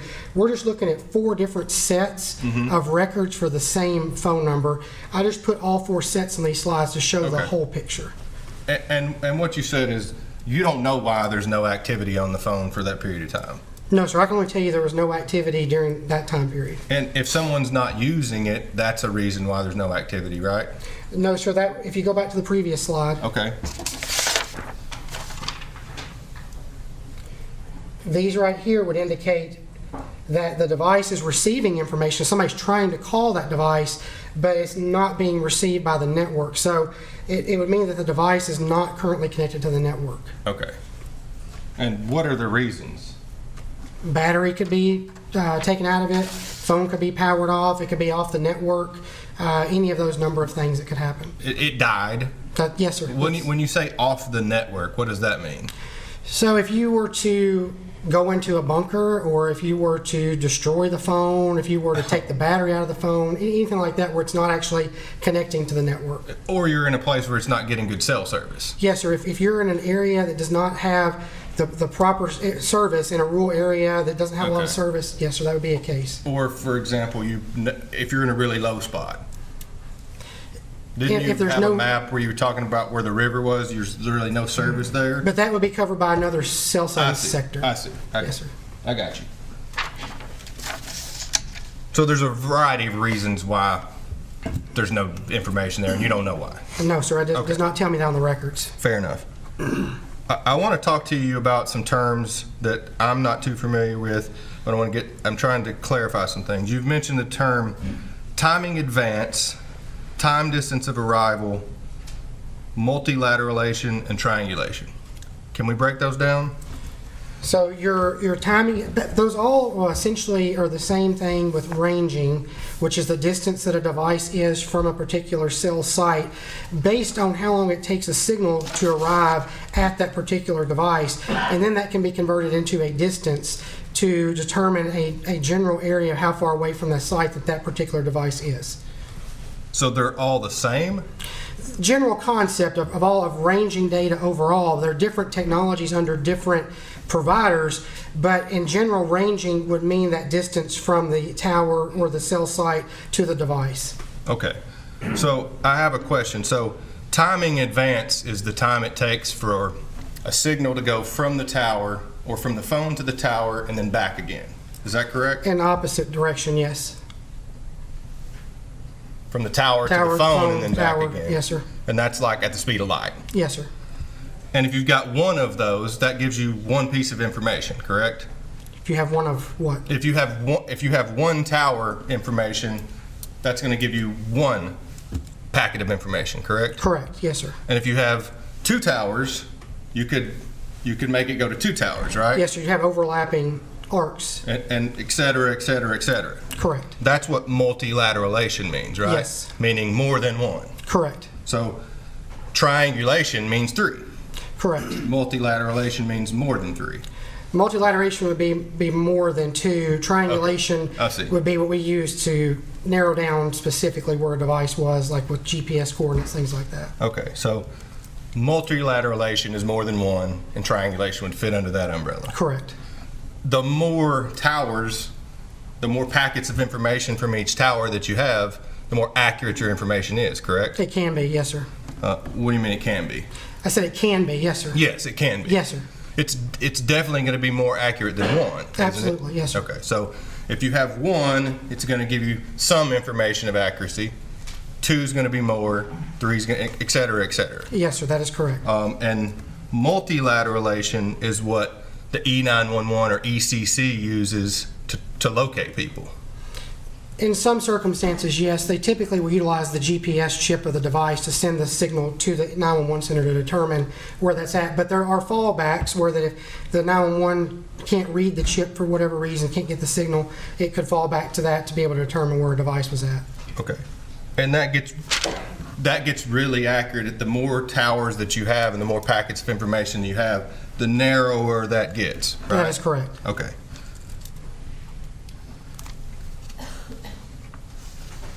So on this one, and again, you don't have the scale on there, but so is the arc that you've got there, is that the full 0.87 miles? That would be 0.87 miles from right there out to this area, and then it's 0.87 miles right through there on that arc. Okay, so that's James Cowan's device at 5:56 p.m. on December the 3rd. That is correct. Okay, so we agree that Ms. Kaufman's device those are latitude and longitude coordinates based on the GPS from her iPhone. That's correct. And James Cowan's device is what? What did you use to create that? His arc. Those are the records that were received, is how that was. It told us it was this sector pointing this direction, and that the arc was 0.87 miles from that cell site. Okay, so where is that device? Somewhere on this pink arc. I can't tell you where on the arc it is without having multiple ones or GPS coordinates. Okay, so it's definitely on this arc? It'll be generally, yes, within this arc right here is the area that would cover, which is going to be 1/10 of a mile is the accuracy level of these. And I think you answered my next question. So you said generally within that area, and it has a 1/10 of a mile margin of error. That's correct. Oh, on either side? Yes, sir. So it would be 1/20 of a mile, 1/10 total, 1/20 on each side. 1/20. 1/10 total. I got you. Yes. So 528 feet. Correct. So 200 and something feet one way, and you're saying it's definitely somewhere within 200 feet either side of that? Yes, sir. Okay. And how do you know that? That is based on utilizing these records in numerous cases. We find missing persons on these arcs. We find evidence on these arcs. We find missing children. We utilize these all the time, and they're very, very accurate. Okay, so where are the other towers? I'm sorry, you have to... Well, okay, I'm sorry. That was a bad question. We talked about multilateralation being more than one tower. Yes, sir. Why is there not another tower on there so we can get a better idea of where the phone is? I can only map what the carrier gives us, and this is all that they gave us. Okay. So you don't have another tower? No, sir. Okay. And your testimony is it's definitely within here somewhere? Yes, sir. It's going to be very, very close to that area right there. And it may be, depending on the scale of that arc, it may be just right on the edge of it or just a little bit over, but it's going to be within approximately 1/10 of a mile, 1/20 of a mile on each side of that area. Okay. So it's definitely not in here sorry. I can't see where you're... It's not in there, right? No, sir. Okay. I'm not quite understanding it, so I just want to make sure that's where it specifically is somewhere. Somewhere on it. I can't tell you exactly where on it that it is, but somewhere on that. Okay.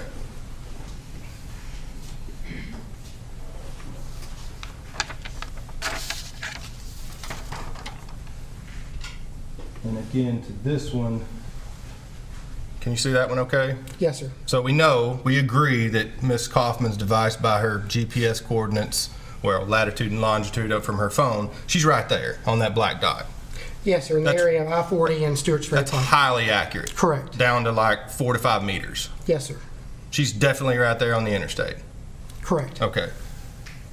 And your testimony is, so we've got a 0.92 mile arc, and is that? That's correct. That's what you've measured? Yes, sir. Okay. And Mr. Cowan's phone is somewhere on that arc for sure? It'd be very close to that arc, yes, sir. Okay.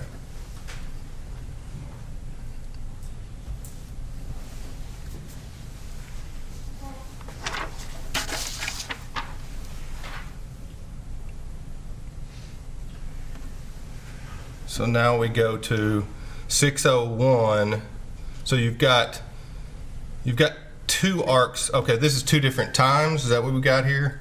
So we've got Ms. Kaufman's device here, and then again here. Yes, they're showing movement going to the west in that direction. This is the first one, this is the second one. Okay, and your testimony is that Mr. Cowan's device is somewhere there and then somewhere there. Correct. Is it accurate to say that, and again, because those numbers are smaller, that means the accuracy is higher?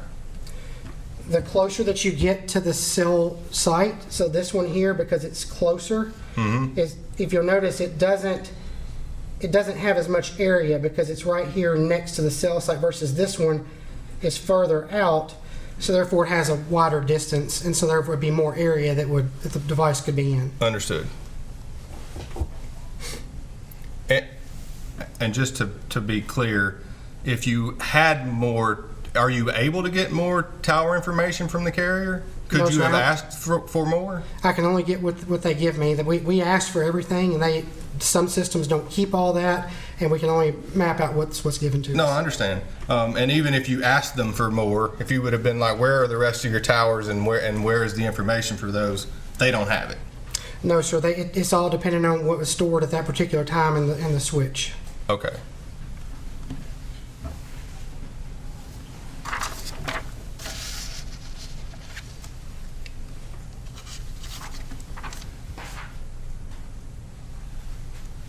And so right here, same thing. Mr. Cowan's device is somewhere in there. Yes, sir. Close to that arc. Give or take a couple 100 feet each side. Yes, sir. Okay.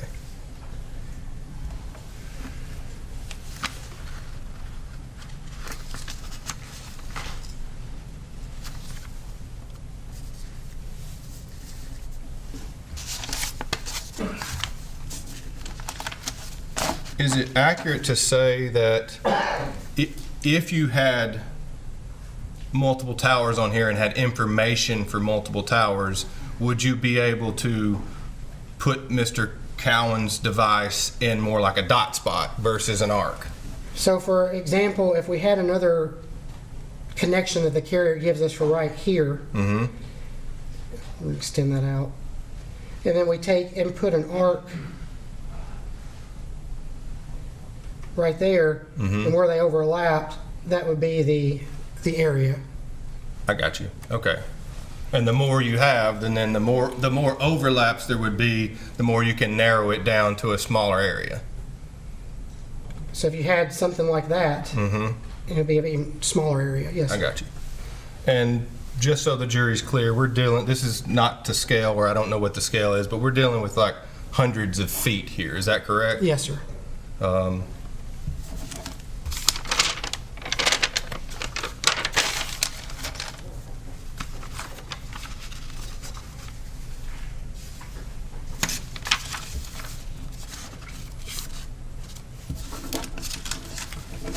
I think those are my questions, sir. Thank you. Thank you, sir. Anything in redirect?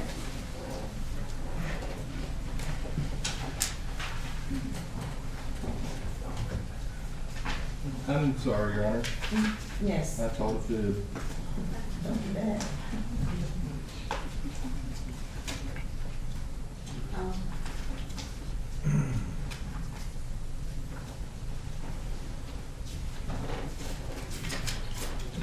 I had one more little section. Okay. Got You need sidetracked. overhead? I do, yeah, please.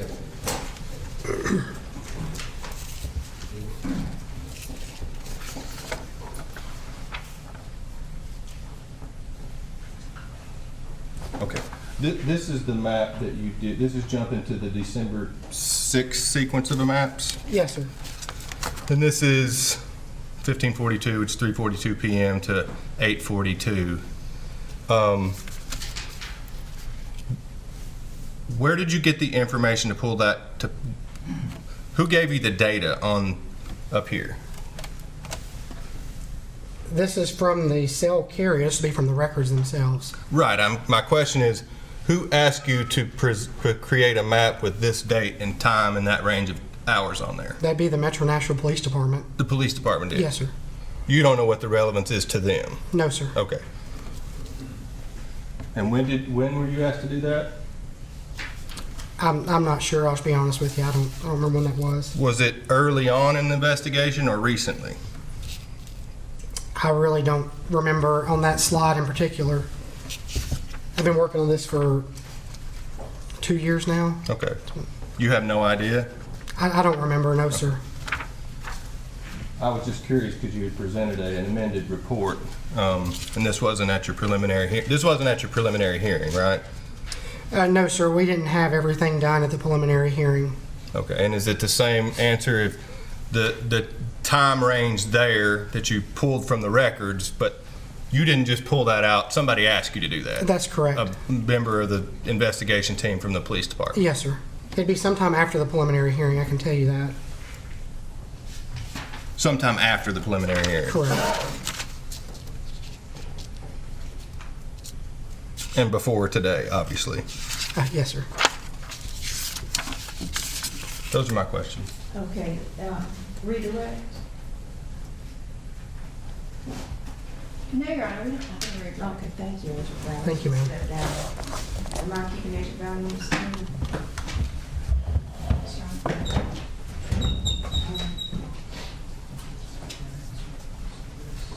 Your Honor, that is the state's case in this matter. We do not have any further witnesses. Okay.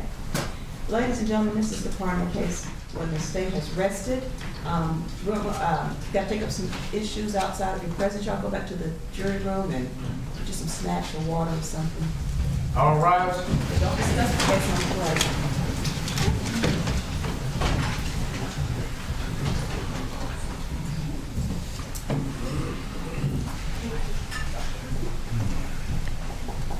The state has rested, the jury's leaving. Let's find out what the judge wants to do next. Obviously now it's the defense's turn to present some proof, and we'll see what they have. I think that's probably what the judge will ask, and we'll see moving forward today. But the state's case is done. They are finished. The defense next. And it will not be as long. The defense will find out whether or not now perhaps Devontae Hill will be called as a witness. Let's listen in.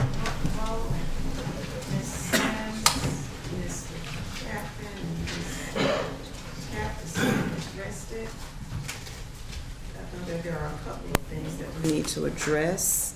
Are you ready to make a motion? Who's going first? Mr. Yes, Your Munkabo? Honor. Just on a judgment of acquittal.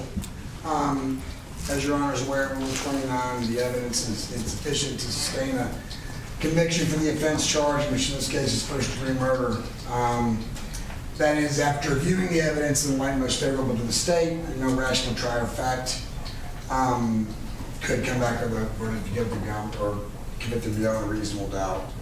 This is a question of law, Your Honor, for the court. Therefore, the trial court's only concern is the legal sufficiency of the evidence. Your Honor, we've heard absolutely nothing about Mr. Cowan other than he was allegedly driving the Cadillac when this unfortunate incident occurred. Your Honor, they've not established any sort of criminal responsibility that Mr. Cowan has in this case, or any kind of dominion or control that he exercised over Mr. Hill. Your Honor, there's the inferences that we've had have been some stuff that's not related to this, the actual sequence of events here with well, Your Honor, there's just been no evidence that he solicited, ordered, directed, commanded, helped, aided his co-defendant in doing anything, Your Honor. So just as a matter of law, I'm moving to for judgment of acquittal less than first-degree murder. Okay, thank you. Miss, do you want to do these separately since they're different defendants? That might be useful. Okay. Your Honor, the state's position is that there is evidence that Mr. Cowan is criminally responsible for the behavior of Devontae Hill and that he did aid or attempt to aid him in the shooting that led to the murder of Caitlyn Kaufman on December 3rd, 2020.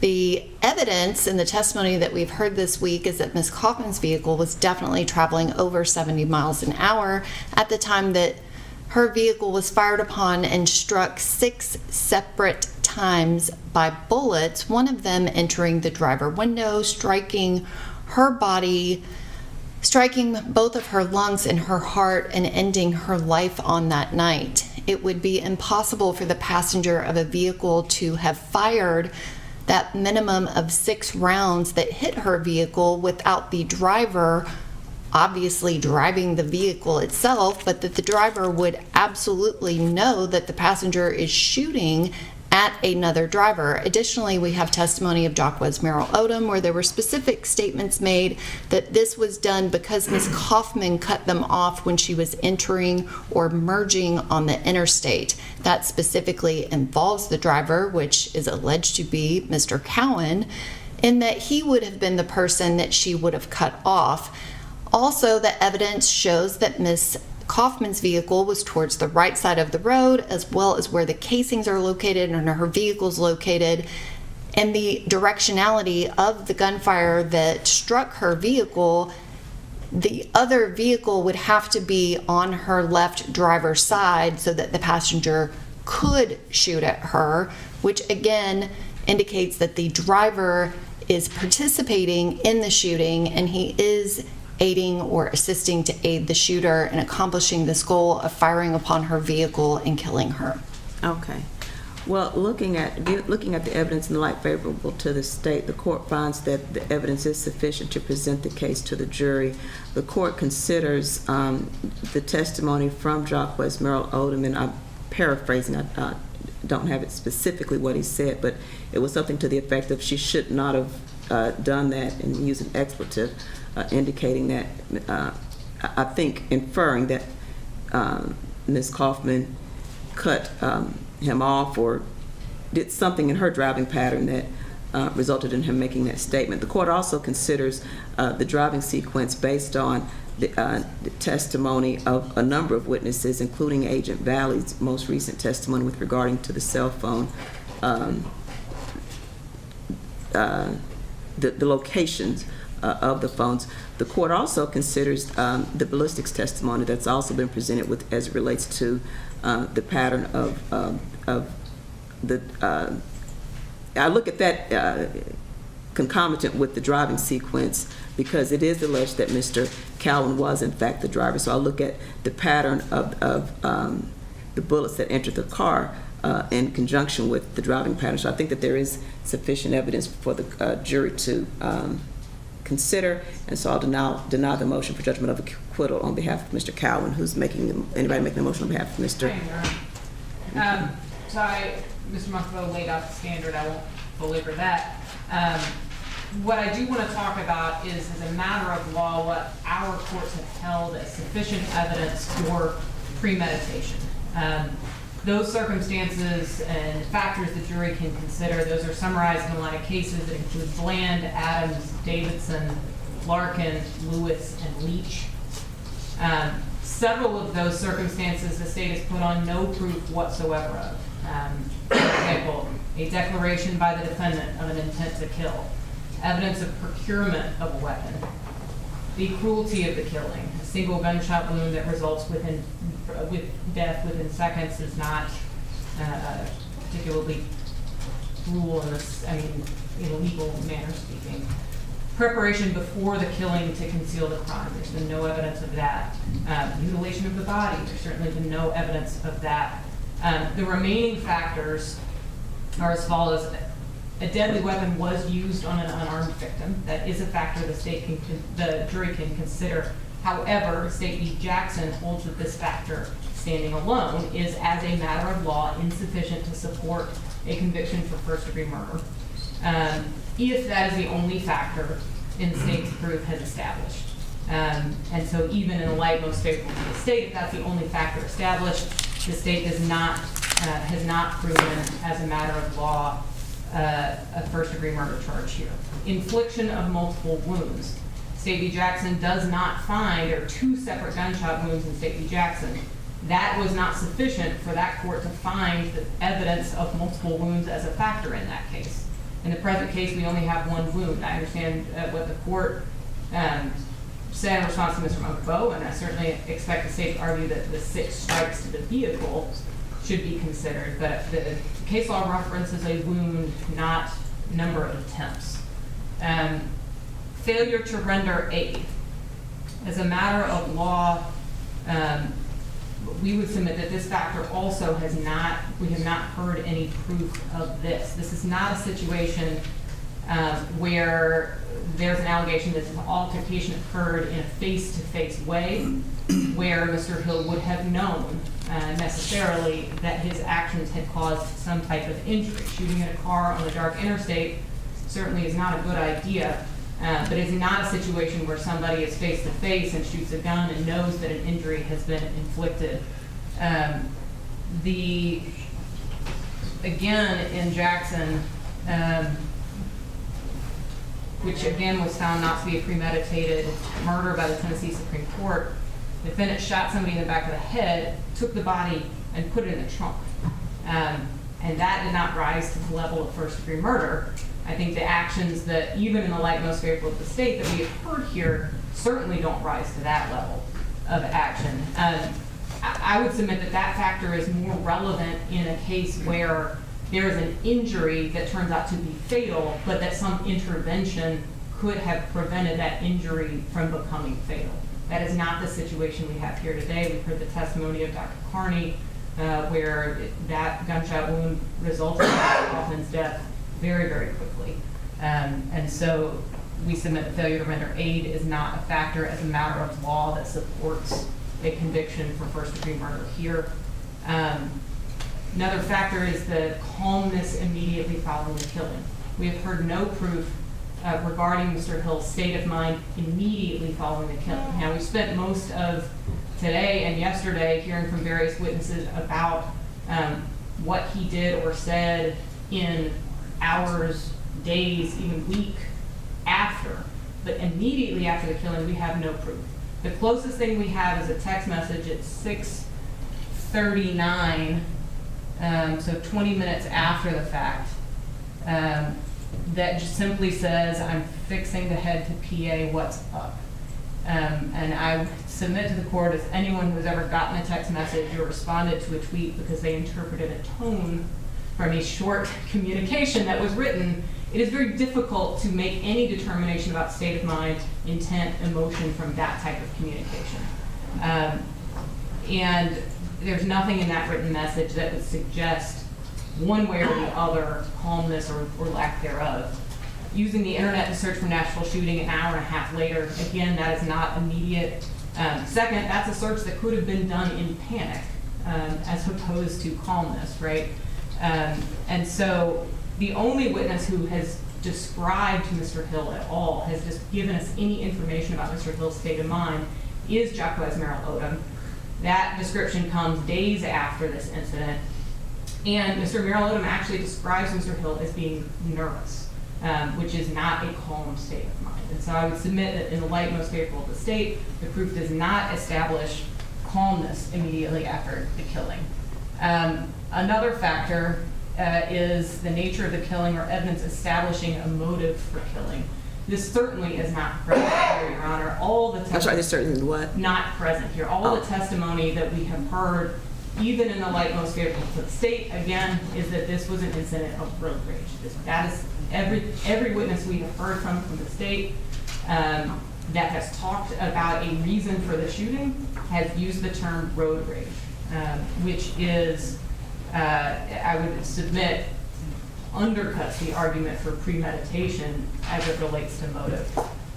The last two factors in the case law are closer calls, I would submit. I still submit that they, in the light most favorable to the state, do not give us sufficient evidence of premeditation. That is lack of provocation. However, without any of the other factors, this doesn't assist the trier of fact in determining whether this is first-degree murder or second-degree murder. There's nothing about the lack of provocation that makes this premeditated, beyond an intentional killing, which is what second-degree requires. And so, because that does not give us any proof beyond that intentionality, it is not going to support a cause of premeditation. Finally, the destruction or secretion of evidence. I'd say this is the closest call, but again, there is nothing about this action that proves the premeditation element. specifically on first-degree murder, right? It absolutely establishes guilty conscience. It establishes knowledge of wrongdoing. But again, in Jackson, I mean, those facts are somebody shot somebody in the back of the head twice and put their body in a trunk. And that was insufficient to show premeditation.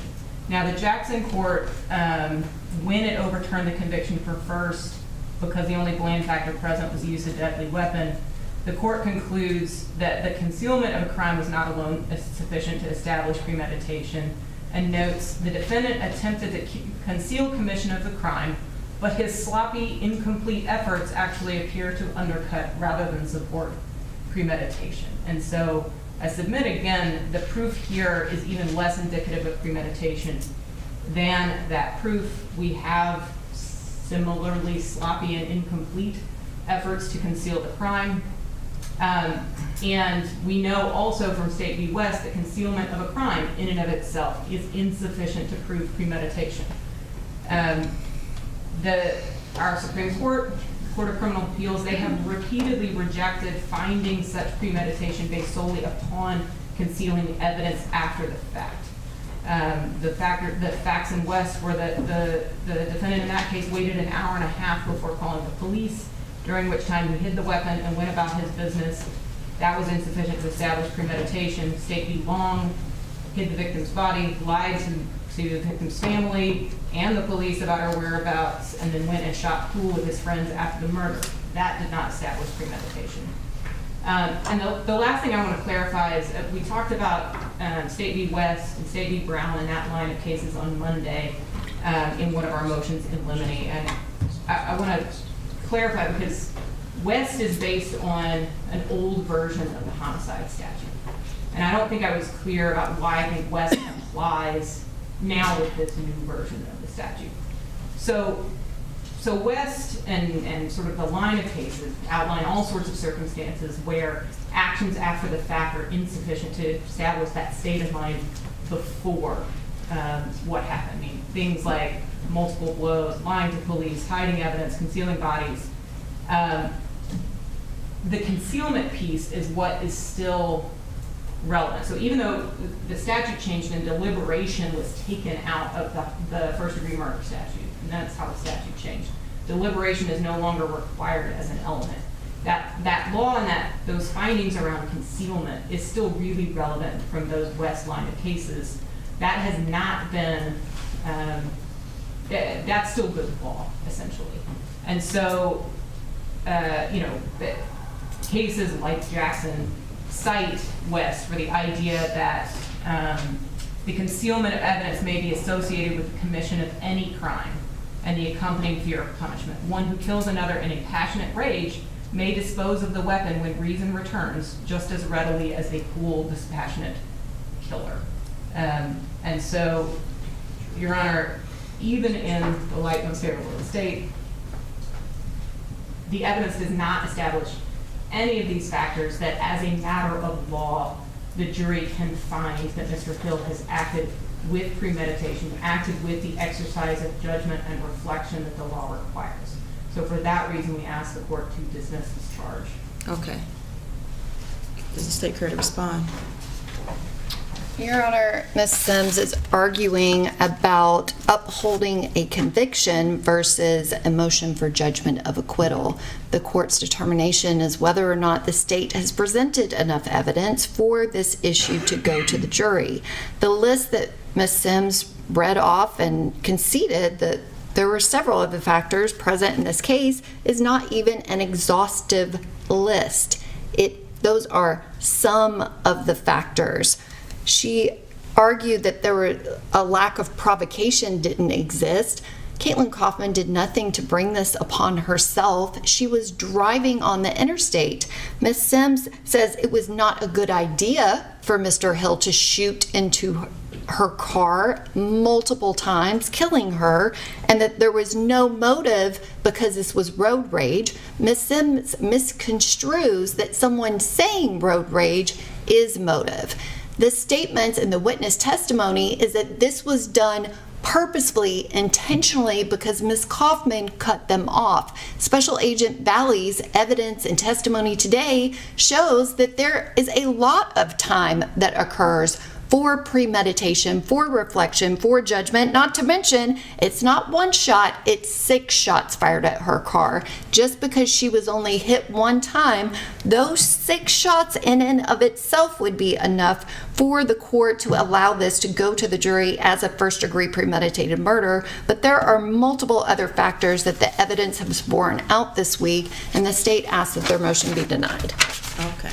So the standard for me in looking at the evidence in light favorable to the state is if there is sufficient evidence for the trier of fact to consider the indicted offense or the evidence in light of the indicted offense. And I include the factors as stated in Mr. Cowan's motion for JOA.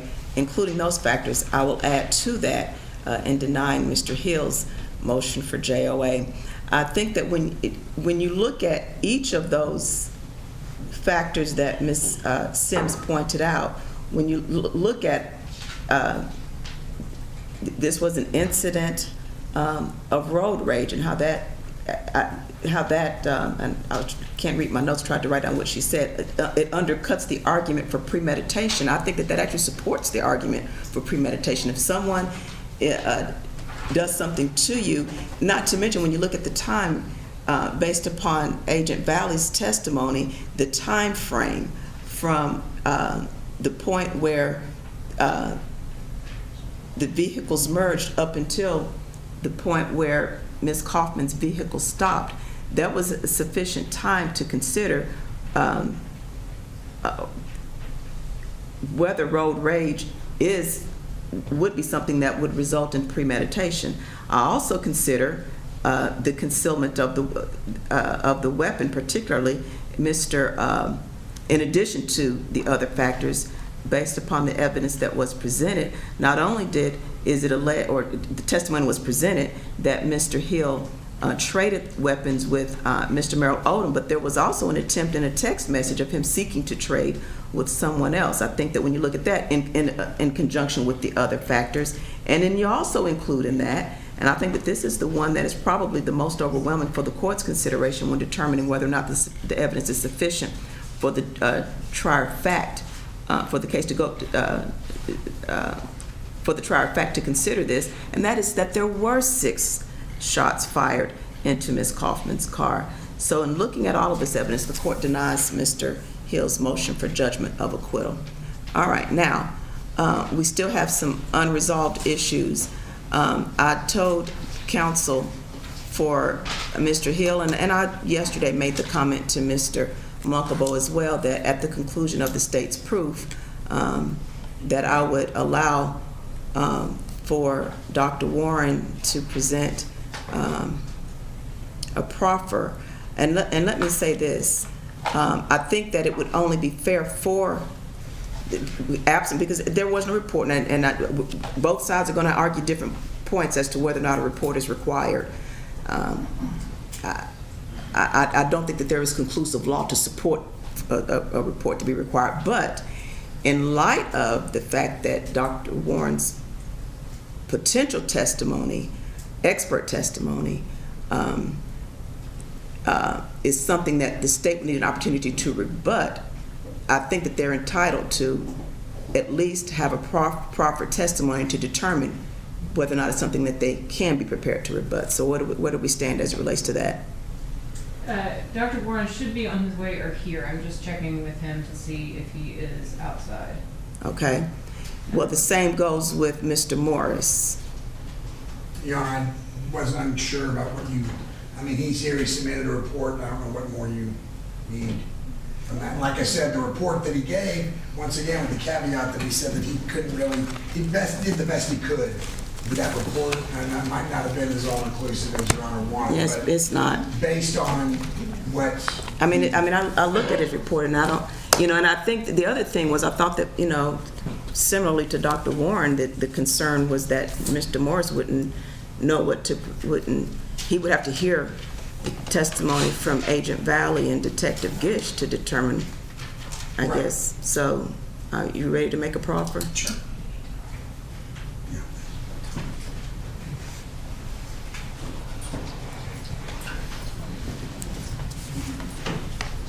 Your Honor, as they're getting set, I'm just looking at the time. Oh, yeah, it's 4 o'clock. To be mindful of your, as the court called, but I would suspect that between these two things. We won't get much done today with them. Right. I just would hate to keep them Unnecessarily. Right. That's probably not a bad idea. It's 4 o'clock. I don't know how long these proffers are going to take. And for the state to be able to consult with their witnesses. Where did Agent Valley? Oh, there he is. All right. Yeah, I may go ahead and send them home. The other thing that we could talk about is that is the jury charge. We could talk about that in a little bit too before we leave today. Britt, line the jury up.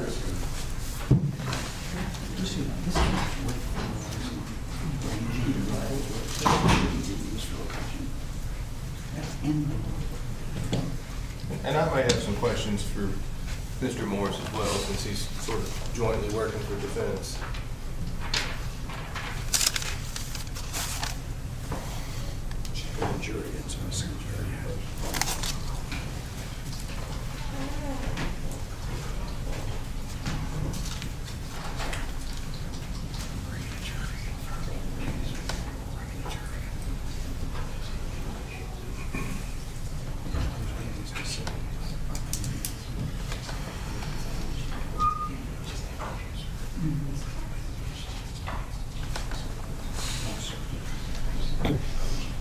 They're bringing the jury in, and they will be excusing them for the day. So that's the end of testimony in today's evidence phase.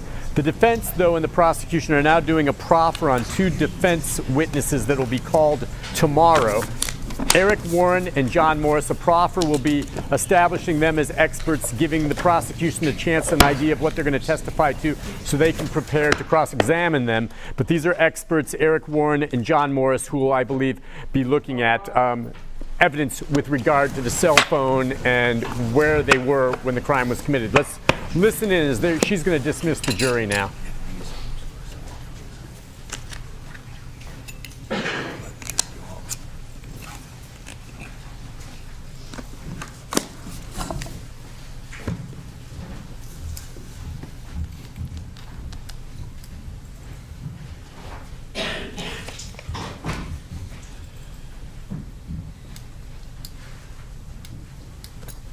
Okay, may all be seated. Let the record reflect that the jury here in this trial are back in the courtroom.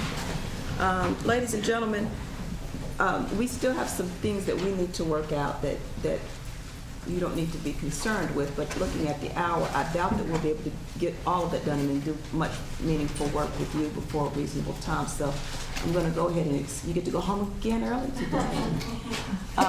So we will come tomorrow. I know that juror number 1 needs to. You're shaking your head. Oh, okay. All right. We will come tomorrow. I'm going to let you sleep in an extra 30 minutes. We're going to start at 9 tomorrow. How about that? Okay, get to sleep in on Saturday. All right, thank y'all. No outside research, no communications with anyone about the case, not even among yourselves. All right.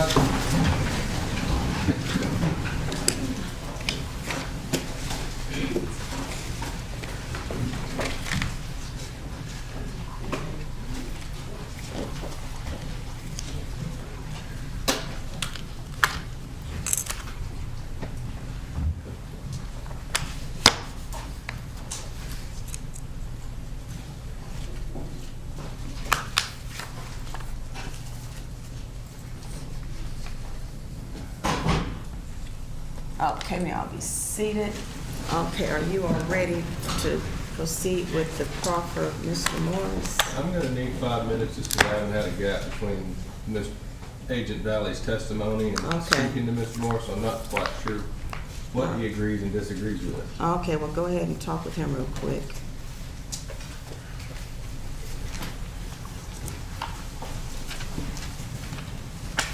And then are you checking on the ETA of Dr. Warren? Yes. He just texted that he's 3 minutes out, but he'll have to park and come in and that sort of thing. So, but he should be here as soon as we're done with this one.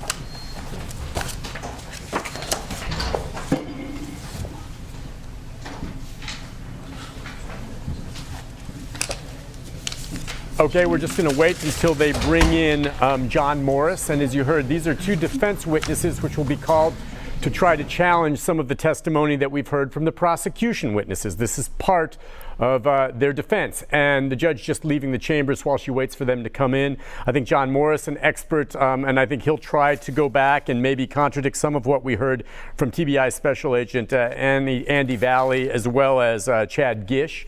And I think also Dr. Eric Warren will be testifying as well about some of the evidence in the case presented by the prosecution. That's their side. Those are the two witnesses we know for sure that they're going to be calling, and that will happen tomorrow. You just heard the jury was sent home. We also know that there's a very good chance that Hill, one of the defendants, may well take the stand in his own defense, Devontae Hill, and who knows, perhaps James Cowan as well. Many of you may be wondering, if you haven't followed these trials, what it was that happened just before they broke for these proffers and are about to enter this. Motions for acquittal. After a prosecution rests, this gives the chance for the jury to stand up before the judge and say, Your Honor, the prosecution did not meet its burden. They did not prove their case. Let's just drop the case and end it right here and let our clients go home, essentially. And that happens in every case right at this point. They each make their arguments. They did for Cowan, they did for Hill. The judge heard the arguments, the prosecution responded, and the judge said, no, there is enough here. Not saying that she believes they're guilty, but she says there's enough here that we're going to pass it on to the jury to let them decide. And I would say in all the trials I've covered, and I've covered an awful lot of them, I have never seen the judge go ahead with the motion for acquittal. It's standard. It has to be done. It's procedural, okay?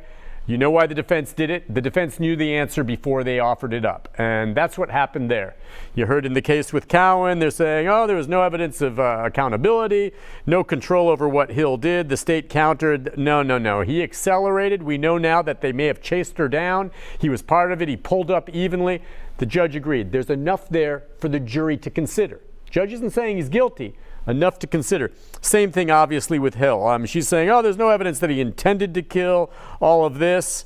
No. She goes, look, there were 6 shots fired into this, all right? There was, time, to follow and premeditate after they were cut off. Hill planned this, potentially, according to the evidence. The judge agreed. The judge says, no, there's enough for the jury to consider. We move forward. That means now the defense takes its stand. Had she granted motions for acquittal, the trial would have ended right there on the spot. And as I said, it's standard. It happens every time, and the judge never grants it. And of course, there have been times that it's been granted. I've just never seen it happen in a trial that we've covered here. So that's where we stand on that. The jury's sent home for the day. You heard tomorrow things will start in the court at 9 o'clock. We'll have our special coverage beginning at 8:45. We want to warn some of you who are watching right now on News Channel 5 Plus. At one point, we're going to break away to go to our newscast. Newscast will air on News Channel 5 Plus because there's golf right now on the network, all right? So it'll be here. Our coverage of the trial and what happens with these proffers will continue tonight. We're not going anywhere, but you'll have to follow that on our streaming platforms, Roku, Facebook at newschannel5.com, the station website, or YouTube TV, the channel page. So just warning you, what time will that happen, Rick? I guess 6 o'clock. Yeah, and it's possible by 6 o'clock they'll be done with these proffers and we'll be done for the day, in which case don't worry about it. But if for some reason you all of a sudden see the newscast come up before we're done, you can watch the continuing coverage there. Because of that, we're not going to be able to take questions from you after the day wraps. We'll probably break away.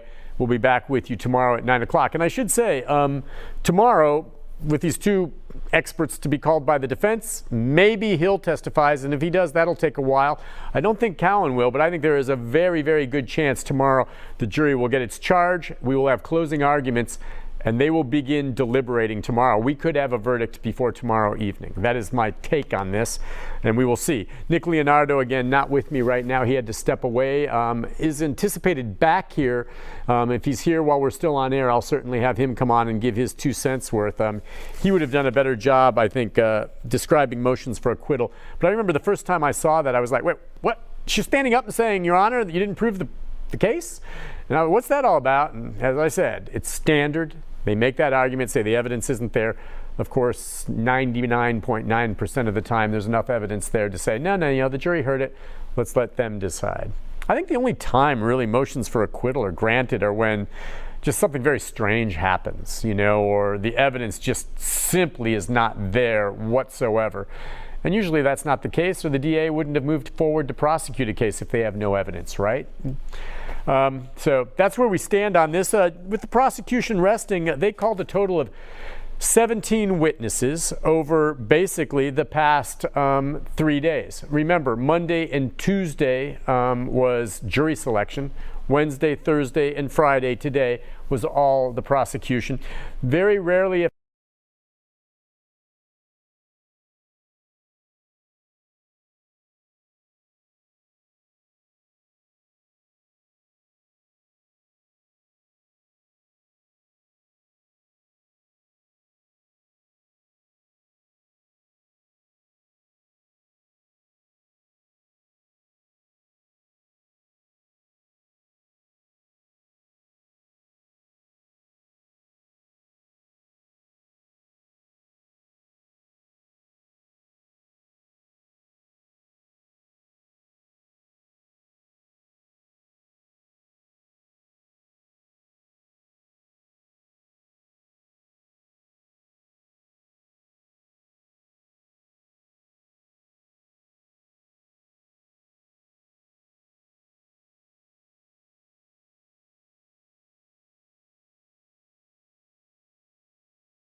okay, they hit the gas, they pull up, they get parallel, pow, pow, pow, pow, pow, and they drive away.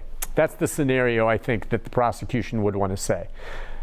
The defense is going to argue, at least for Hill, that yes, cut off, yes, he pulled the gun, yes, he shot and killed her, but it was in the heat of the moment. He didn't have time to reflect. It was spontaneous. There was no premeditation. So it's not first-degree murder. It's second-degree murder or one of those other lesser charges. Same thing for Cowan. Cowan, as an accomplice who apparently pulled parallel so that Hill could shoot, is every bit as culpable, if you believe that happened, as Hill. He also faces the same. And as I sit here still, not yet hearing the defense's arguments, and we'll hear, maybe these defense witnesses will blow some holes in what we've heard. Until we hear that, or maybe hear from Cowan or Hill themselves, I can't help but think that the jury at this point feels very strongly that this is first-degree murder, and that if right now it were to go to deliberations, I think they'd be back in under an hour with a conviction. That's my take. I try to be fair. I try to be open-minded. I've listened. I think the defense team, those are good lawyers. It's not their fault. It's the facts they have to work with.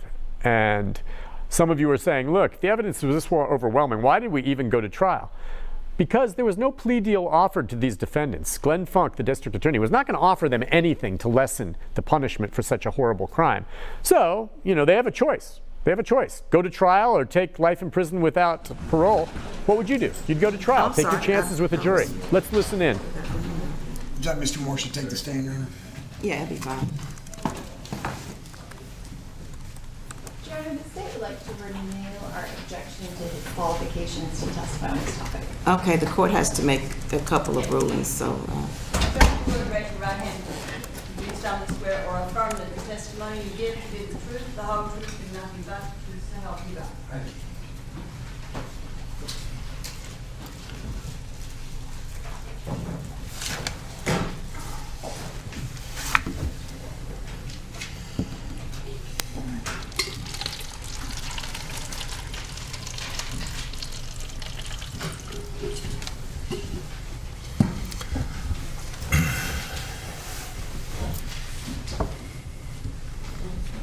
Good afternoon, Mr. Morris. Good afternoon. You were in here, you were present for Detective Gish's and Detective Valley's testimony, is that correct? Correct. Just basically, I'll be discussing with you about Detective Gish. Basically, just generally, is there anything that you would testify to clarify any of the technical data that was testified to by Detective Gish? There are a couple of items, yes. And what would those be? So the first one that I noted was that Mr. Gish testified that a cell phone without network service, without cellular service, will not have GPS data because, as I understand his testimony, there's no path for it to exchange that information or something of that nature. Fundamentally, that's not how GPS works, and it is indicative of a misunderstanding of the way GPS works. Cell phones or GPS, any GPS device, is purely a receiver. It receives signals from the satellites, the GPS satellites, and it gets this from multiple satellites. And then the information that it's receiving from those satellites, which includes, an azimuth and a timing of that signal, it then uses that data to determine location. So there is no communication between the device back up to the satellite. And a perfect just lay example of this is if you take your cell phone, you download offline maps like Google Maps or something of that nature, and you're going hiking out in the Appalachians where you have no cell service, you can still use your maps offline with no cell service, and you get that GPS point on your map. So to say that a cell phone can't record or utilize GPS without a network connection, simply incorrect. Okay, I believe you mentioned something else involving an Android. What was that? So Mr. Gish testified that he doesn't get GPS data from Android devices, or that it doesn't store it the same way the iPhone does. It certainly doesn't store it in the same fashion, but we extract Android phones constantly and we get tons of GPS data. The key is you have to know where to look, and oftentimes the tool isn't going to give it to you by default.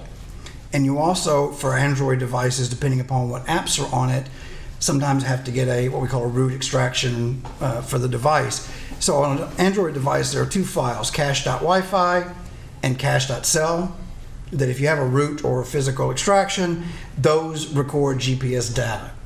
But where we really get a lot of GPS data from Android devices is through apps. So during the testimony, there were indications that there were Instagram messages, Facebook messages. I seem to recall there was a third.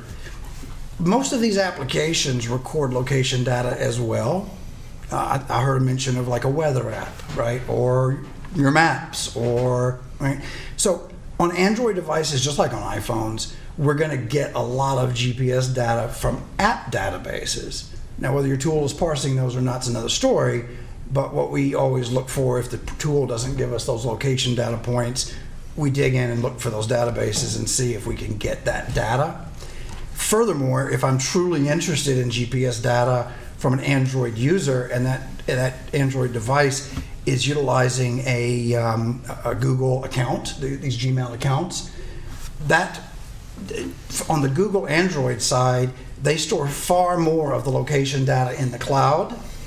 So while it doesn't store it the same way the iPhone in volume does, although the iPhone has this limited queue where it can only store so many data points, the Android devices are constantly uploading this stuff into the Google Cloud.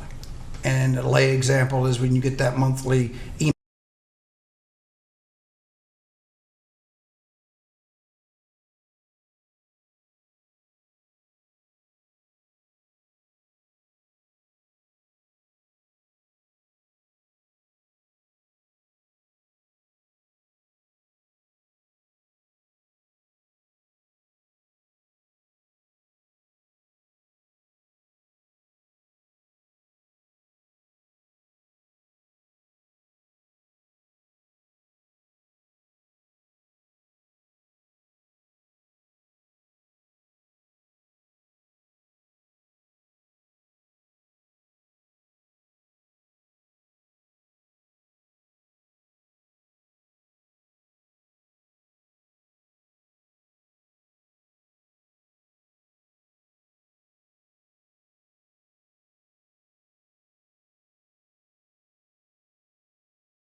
those three terms? I think the primary thing that we have to understand about these terms, and it seemed that he was using them interchangeably, which I took issue with. TDOA data requires multi-towers, and so when he talks about multilateralization and TDOA, that's absolutely accurate. And as we said, the E911 system actually adopted TDOA as an alternative geolocation option when GPS isn't available. And so TDOA with multi-towers and that crossing of the azimuth lines and the distances gives you a very accurate location to use for finding missing persons, finding devices. In fact, I believe when they do a real-time location request from a carrier, like in exigent circumstances, that if they don't have access to GPS information, they use that kind of technology to find it. Multiple towers sending messages and getting that very accurate location. Timing advance, however, is a technology that's been around in various applications for quite some time, and it has very real physics-based limitations. So when the GSM systems were developed, there was a theoretical limit of 35 kilometers that was implemented for the standard for GSM. And for that theoretical limit, they then established the standard for timing advance, and there are 63 increments, 63, if you took a ruler and did 63 measures, and then there's a 64th, which is called the guard advance or guard delay. So you end up with a 64 measurement increments in timing advance. And if you look at the speed of light, which is what we're dealing with here, over that distance, the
You said at best 500 meters. That's just by physics. Sure. Agent Valley's answer to that same question was 500 feet. Yes. 500 meters is One about... tenth of a mile, he said. Which is 520 feet. So yes. Your estimate is it's 3 times greater. Yes. At best. Yes. So with that and this noting that it was low, does that change your opinion? So if it's at best 500 feet, would a low accuracy mean that it's likely more? It would simply raise the concern for me as to how accurate, but to translate that into, say, instead of 500 meters, it's 1,000, or I can't. That's an indicator from the system that for whatever reason, attenuation, multipathing, there's all kinds of things that can affect this. And the system simply registered in that record that its confidence in that number was on the low end of the range. And I think to this point, and I have a copy of it here, in the Verizon ranging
two things that the court considers.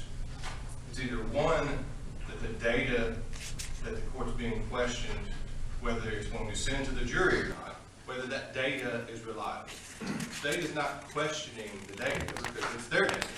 So neither are we. So the data issue is off the table. So what the court has to determine is whether Mr. Morris is an expert or not.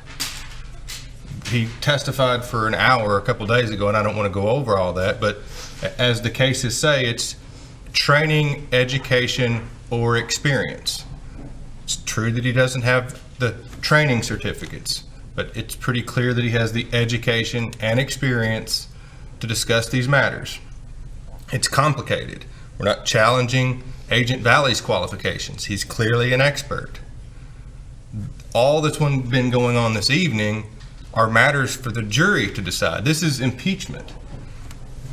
They present evidence, we cross-examine it. We present evidence, they cross-examine it. The jury decides who they think's witness or evidence is better, and because they are the trier of fact. To prevent the defense from presenting its own perspective on what the data shows would prevent Mr. Hill from getting his fundamental right to present that defense. The state's theory in this case seems to be that somehow they followed her from Hermitage to the exit at West End. They've made that pretty clear today that that's, and then going through Agent Valley's report. 500 feet or 520 feet or a tenth of a mile, whichever way you want to characterize it, is significantly less than 1,500 meters. And if they're going to argue premeditation, that certainly makes it better for them.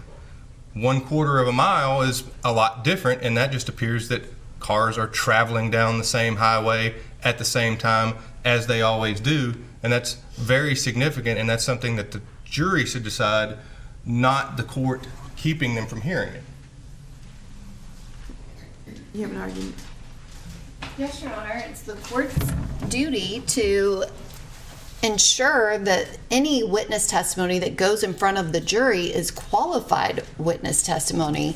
Mr. Morris has admitted to this court that he has no training whatsoever in this field. His description of his basis of knowledge is insulting to anyone who is actually trained in the field, but he also is providing false information to this court, even for the proffer, much less allowing him. False information. He provided information that there's a confidence level associated with the timing advance data, which is not true. He provided information that Verizon has a disclaimer related to the RDT tool and the RDT data. That is not true. He has provided false testimony to this court and making it a determination if he should give the same false testimony to a jury. But he has not provided a basis to this court to allow him to testify about cellular analysis and carrier records in any way, shape, or form. He has zero training in the field, and he has shown today that he either completely does not understand the data and he has no idea how to analyze it, or he is just testifying falsely under oath. It's one of the two things, and there is nothing else. The state is adamant that he should not be allowed to testify, but the state would also request that Your Honor find that he is not an expert and not qualified in this field. He should not be allowed to testify about this data in this field ever in any courtroom. All right. How do we know that he's wrong? Well, okay, y'all. Shh. All right, I'm going to go back and review what he testified to with regards to his qualifications on Monday, whenever it was he testified about, I think it was Monday or Tuesday or Wednesday, whatever day it was. You have to find it for me, Ms. Lisa. And I'll let y'all know first thing in the morning. As it relates to his testimony about anything Detective Gish said, oh, yes. He has not even analyzed the data. The state would submit that that in and of itself precludes him from testifying about Detective Gish's testimony. You have a response, Mr. Munkabo? No, Your Honor. All right. All right, I'm going to go back and review what his testimony from the other day, and then I'll let y'all know first thing in the morning the court's ruling on, I guess there are two issues. Number one is his qualifications to testify, and then number two, particularly as it relates to Detective Gish's testimony, if I don't know if he even has a basis to testify as to that. So I'll let you know. All right. Now, what about Dr. Warren? Here, we're ready to do that.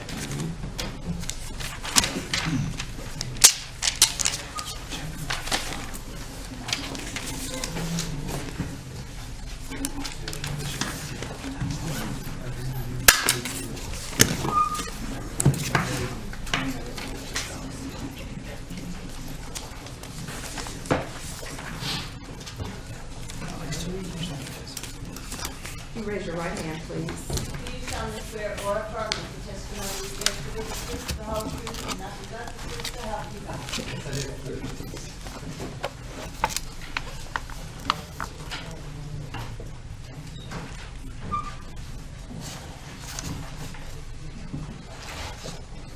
Now, if I don't know, after Dr.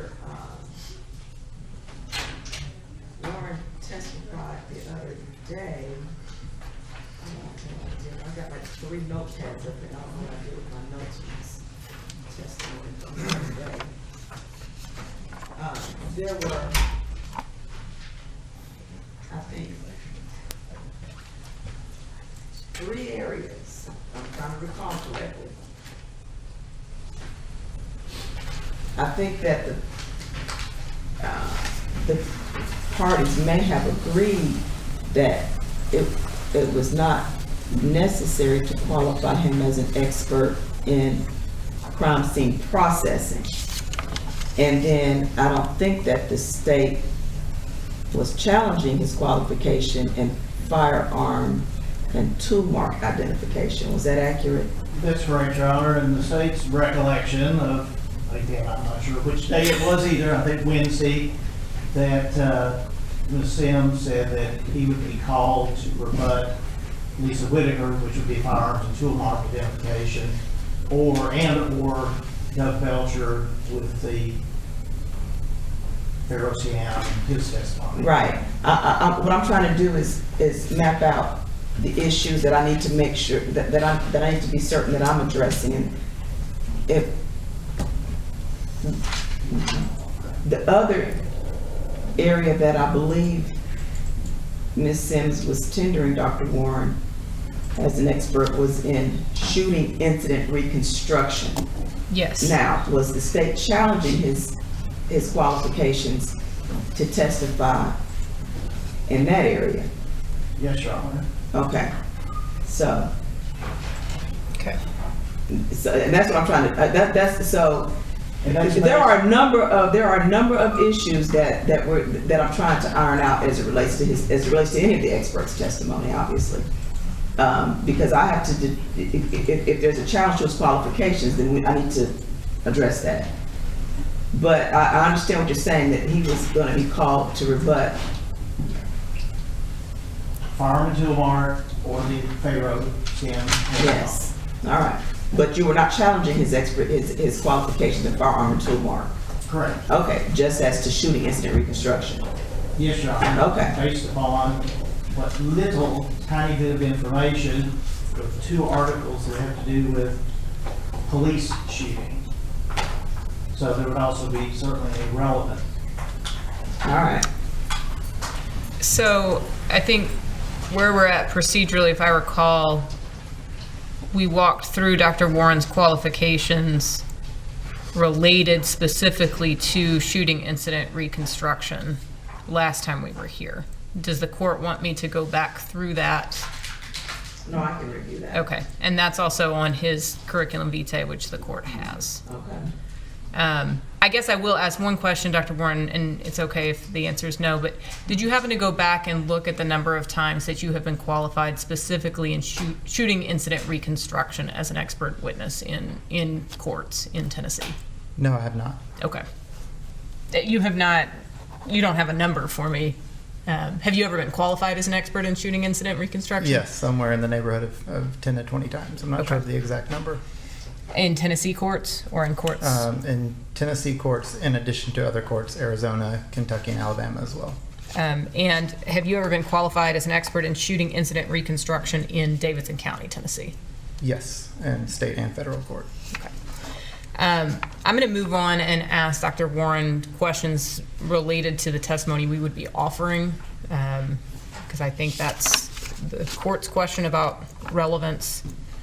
And Dr. Warren, I want to start by asking you about your conclusions. Now, I understand that some of these opinions are dependent upon you having the expertise to offer them.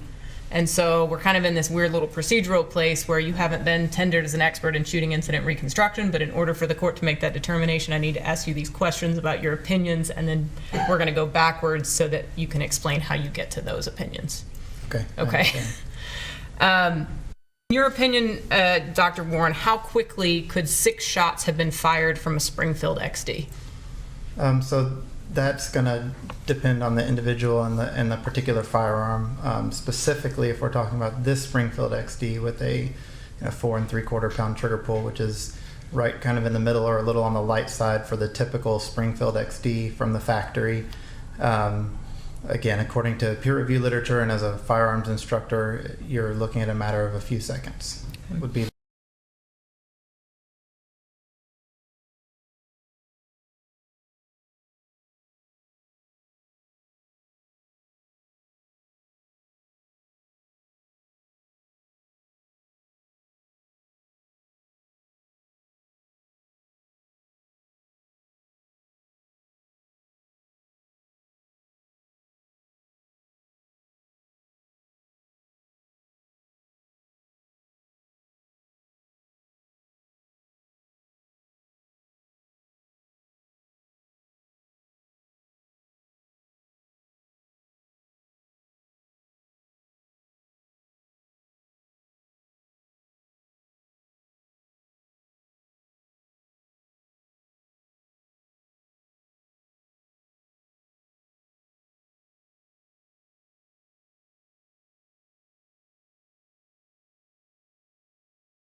of bullet defects and resulting trajectories with angles that transition from the rear of the vehicle where they're moving from the back to the front, and then they begin to change as they progress towards the front of that vehicle, with the forwardmost defect being the exact opposite direction.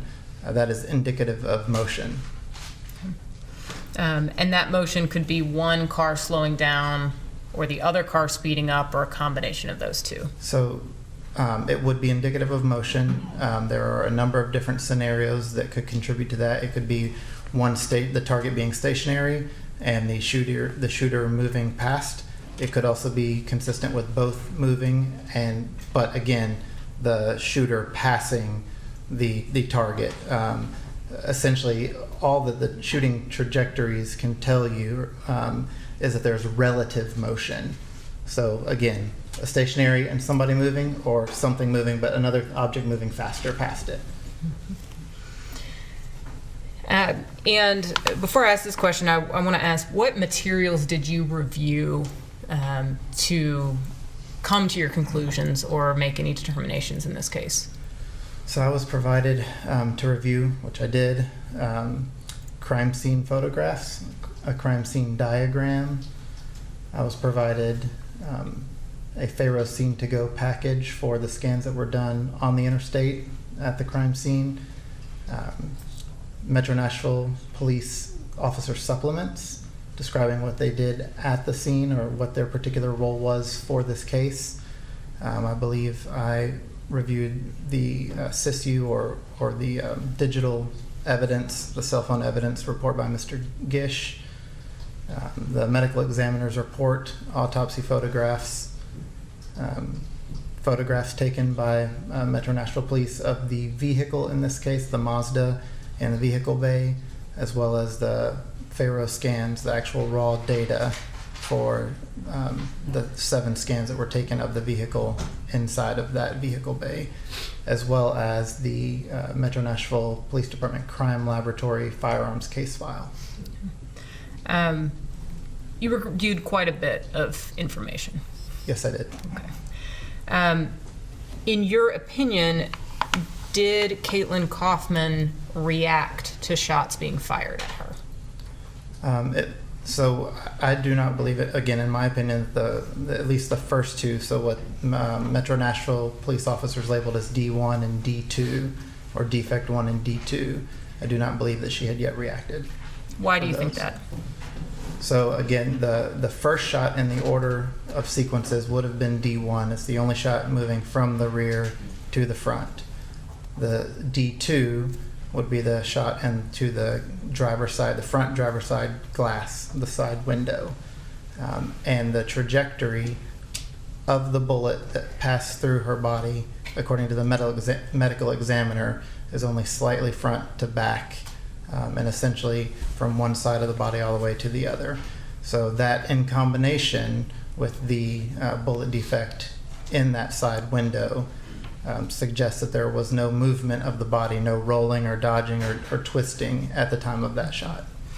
So there are no photographs of Miss Kaufman stationary in the car, right? There's no information that tells us where exactly she was positioned in the car. No measurements to that effect, no photographs. How can you make that determination if you don't actually have her in that position? Sure. So again, that will be an approximation based on again, like I said, the trajectory through the body. If we are saying that all of the other bullet defects and the bullets that are associated with those and the trajectories that are associated with those defects are accounted for, then that would leave the D2, that driver's side window, as the one that would be responsible for the fatal shot. And so we know now, because of that the defect in that window and the trajectory that the medical examiner described through the body have to be related. And the only way that that can line up, the hole in the window with the trajectory in Ms. Kaufman's body, is if she was still facing forward at the time of that shot. If there was any type of movement, either turning towards the direction of the shots or the sounds, or turning away from it, that trajectory would no longer line up with the hole in that window. I want to talk now about, actually I want to transition and talk a little bit about Ms. Whitaker's testimony, and then I want to come back to some other things that Officer Belcher told us. Do you agree with Ms. Whitaker's findings on the cartridge casing comparisons? So I could not offer an opinion on that without examining the evidence myself. However, having reviewed her case file and the photographs that she took and the conclusions that she reached, I have no reason to doubt that. Okay. You mentioned that the Springfield XD had a trigger pressure of 4.75 pounds. Can you explain what that measures and give us an example of sort of what that pressure point actually feels like? Sure. So again, 4.75 pounds is essentially the amount of pressure or force that would be required to depress that trigger from its forwardmost position until the time that the sear was essentially tripped, and the firing pin or striker in this case would spring forward under spring tension and discharge the firearm. And as I mentioned before, that's well within the average for that type of semi-automatic firearm. And I like to give analogies that help people to understand what that type of pressure might be in more everyday items that we might use. And so that would be similar to squeezing a Windex bottle with one finger. That's approximately a 4 to 5 pound range. And so that's an analogy that I like to use to give people that visual of what it would be like. Do you have a comparison to a can of Coke? A can of Coke is probably in closer to the 6 pound range. And are these numbers you're making up, or how do you have those as analogies? So you can measure them. There are a couple of different ways. Typically, trigger pulls are done with what's called arsenal weights, which is essentially a metal rod, and you put weight on the end of it. You actually are pointing the gun skyward and hanging those weights on the trigger. However, there's also spring gauges that I use and that we can use within the crime laboratory, where you would essentially take a hook on the spring gauge, attach it to the trigger, hold the gun stationary, and then pull that gauge that would tell you the trigger pull. So you can actually do that on things like a Windex bottle. I've done that on vehicle doors to measure what that type of force would be required.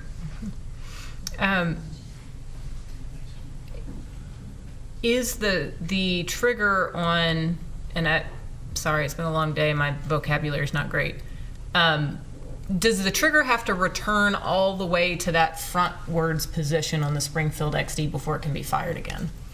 No, it does not. So there is a feature called a reset that is common in a lot of semi-automatic firearms, especially firearms that, such as a Springfield or a Glock or the Smith & Wesson M&P, all of these that have been issued to different law enforcement agencies.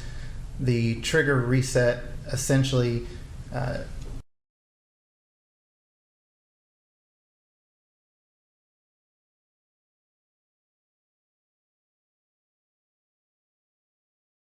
the way, approximately a quarter to a half of the way of its full forward motion, in order for that disconnector, another tool in the gun that keeps it from going fully automatic, to basically disengage so that the trigger can be pulled again.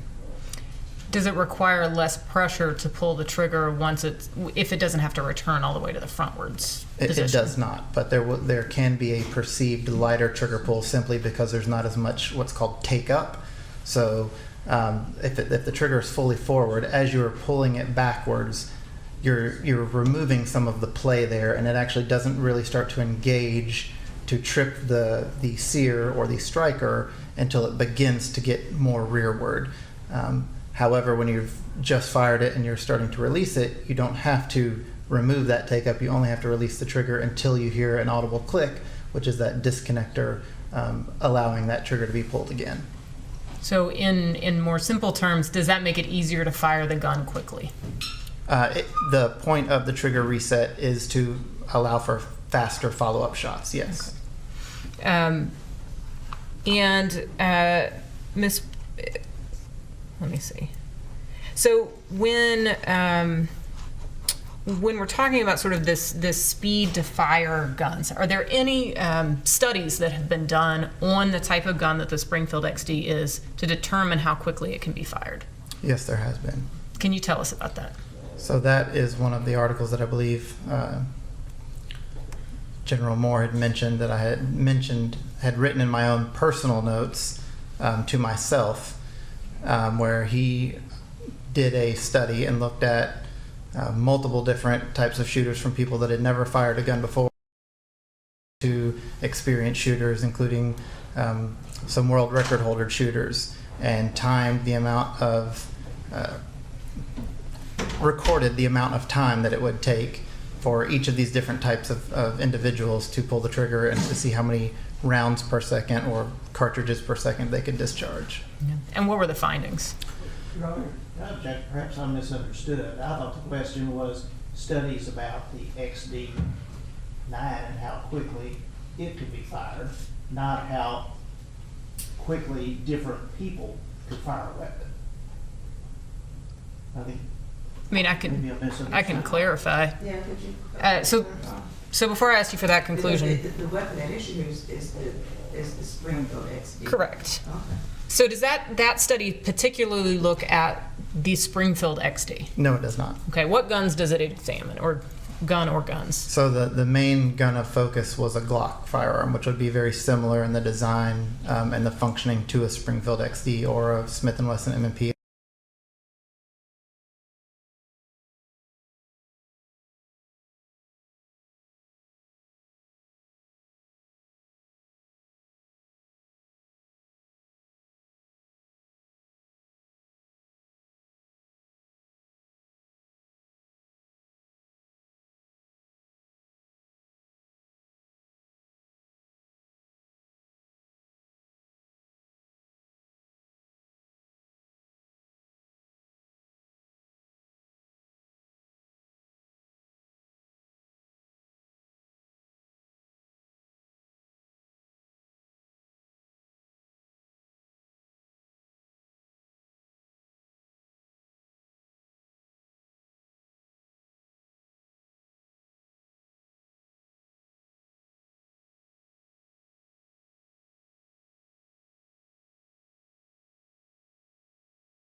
Charter Arms, which is a revolver manufacturer, Smith & Wesson,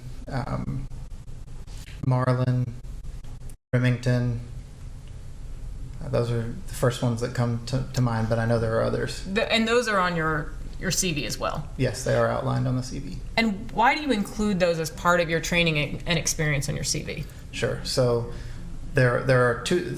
It's really twofold. So the first is so that I can see firsthand the types of tools and machining that is done in each stage of the manufacturing process. So these tours aren't what might be open to the public, where it's just a very superficial. Maybe you go into their local store where they sell their gear, their hats, accessories, that kind of thing. This is actually on the floor, being able to talk to the engineers, the machinists, and representatives from the company to ask a lot of forensic type questions.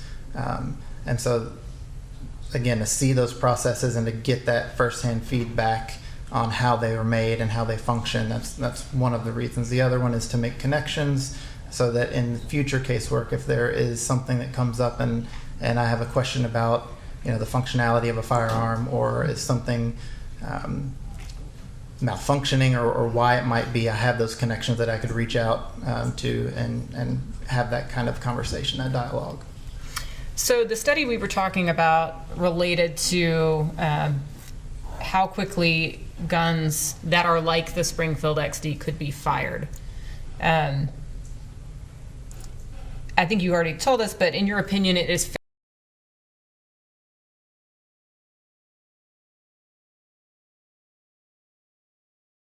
you did not feel was grounded in science? No, I would not. Okay, why not? So first, I'm a scientist at heart. That's by my training, by my education.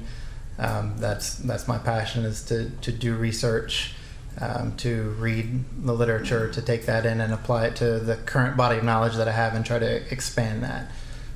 But secondly, as my career, it's also my livelihood, and if I wouldn't be willing to form that opinion or to include an article if I didn't feel like there was some scientific relevance to it.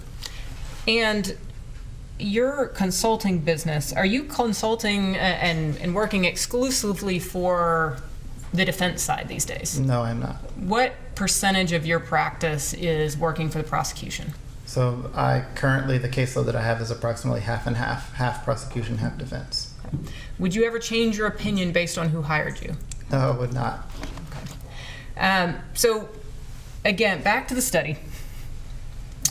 What are the findings of that study for the average person? You said they tested a world record holder, they tested somebody who has never held a gun, and then sort of the average person in the middle. Sure. What were the findings? So the average, in general, across all the findings, was approximately that the average person could fire somewhere in the neighborhood of 4 to 6 rounds, discharge 4 to 6 rounds per second. What about a person who's never held a gun before? So they were more on the order of 2 rounds per second, 2 to 3 rounds per second. So even a person who's never held a gun before could discharge 6 rounds within about 3 seconds. Yes, that would be correct. I want to go back now and talk a little bit more about some of the testimony we heard from Officer Belcher. Officer Belcher did a trajectory analysis based on the Faro scan data. Were you able to hear that or hear that presentation of that? Yes, I was. Okay. You actually reviewed Officer Belcher's report as well. Yes, I did. The trajectory analysis report. Yes. Did you also review his bullet documentation worksheet? I think that was about 12 pages. Yes, I did. Did you review additional materials? I think you told us you reviewed the full ballistics file. So there were additional materials associated with his work that you reviewed. Is that right? Yes, he had several charts and worksheets, I guess you would call them. Okay. So I want to talk about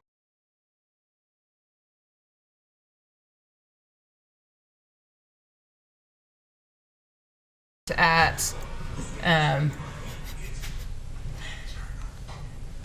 defects 1, 4, 5, and 6. Is that right? That is my recollection, yes. Okay. And Officer Belcher told us that it would be irresponsible to calculate defect 2 using an endpoint of the bullet in Miss Kaufman's body. Do you agree with that? No, I do not. Why not? I don't know why it would be classified as irresponsible. I think that there's scientific data there, again, from the medical examiner, and there's nothing irresponsible with doing that type of shooting incident reconstruction, which is common. The majority of the cases that I work involve a medical examiner report and a described trajectory, and as long as the proper scientific understanding is there of bullet behaviors in bodies, there's no reason why that data cannot be used. Did you estimate a trajectory for defect 2? Yes, I did. Okay. Are you as confident in that trajectory as you are in 1, 4, 5, and 6? No, I would not be. Okay. And what about defect 3? Officer Belcher did not estimate a trajectory for defect 3. Were you able to estimate one? Yes, I was. Okay. And again, are you as confident about that trajectory as the other defects? No, for the same reasons that Mr. Belcher had brought up, with there not being he mentioned not being able to use a trajectory rod and the deflection of the bullet.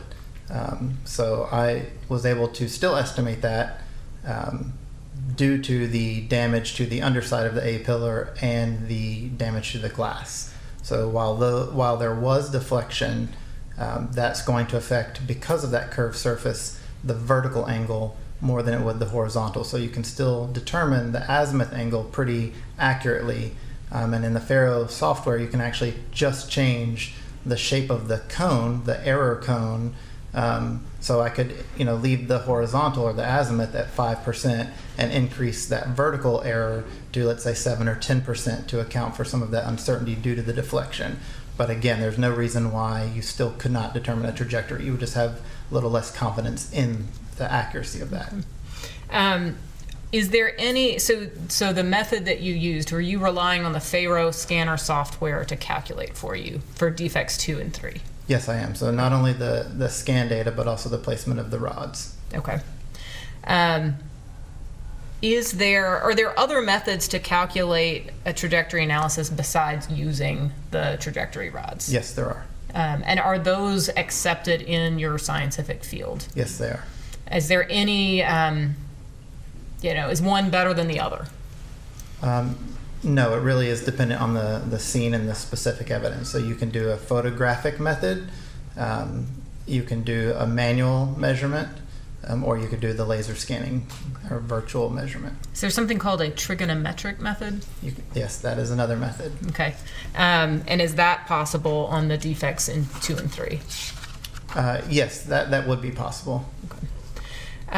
Now, the opinion you gave us earlier about the fact that I'm going to try to use the right words, that there was relative motion between the two vehicles, and that the vehicle from which the bullets were fired was moving on the driver's side of the Mazda, that there was motion of that vehicle on the driver's side of the Mazda relative to each other? This is a very bad question. I'm very sorry.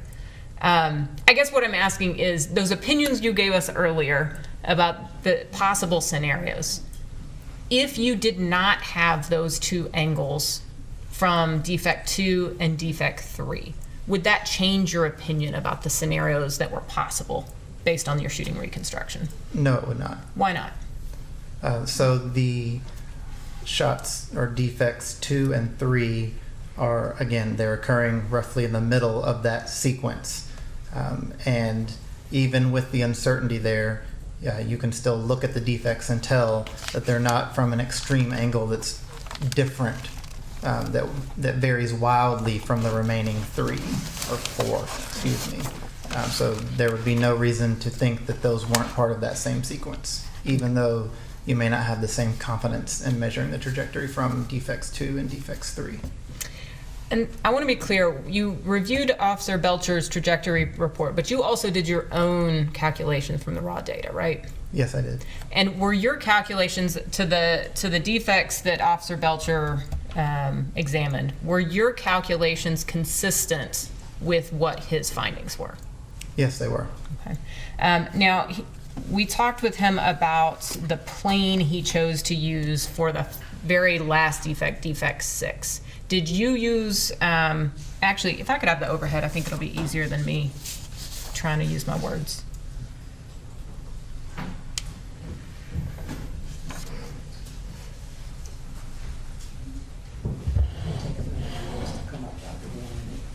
That was delayed. There it is. All right, so Officer Belcher told us that for defects 1, 4, and 5, he used this as the plane, the impact plane from which to measure. So this wall on the driver's side of the car. He told us then he rotated and used the impact plane on the front side at basically a 90-degree difference on the front side of the car. Which one did you do? Or how did you calculate defect 6? Right, so there's no right or wrong way to do it. I chose to do a different angle, and again, this was before I had his report. I was already in the process of looking over the data myself, and I chose to look at all of them because it's one shooting event, to look at all of them with the same impact plane, which would essentially be the side of the vehicle. And so my defect 6, the impact plane essentially runs this way, just the same as 1, 2, 3, 4, and 5. And why did you choose to use that? Again, so because this is one event, they're all associated, and I wanted them to all be with respect to the same plane. So it was the numbers that I'm generating and that I'm providing are all with the same reference. Is there anything wrong about what Officer Belcher did? No, not regarding that, no. And so once you account for that difference, is your calculations on defect 6 substantially the same as his? Yes, they are essentially complementary angles to one another because we chose complementary planes. Okay. As we're looking at this report as well, and Officer Belcher and I talked about this too, we talked about the difference in the vertical angles, and I'm going to see if I can put all of these up at the same time. So we have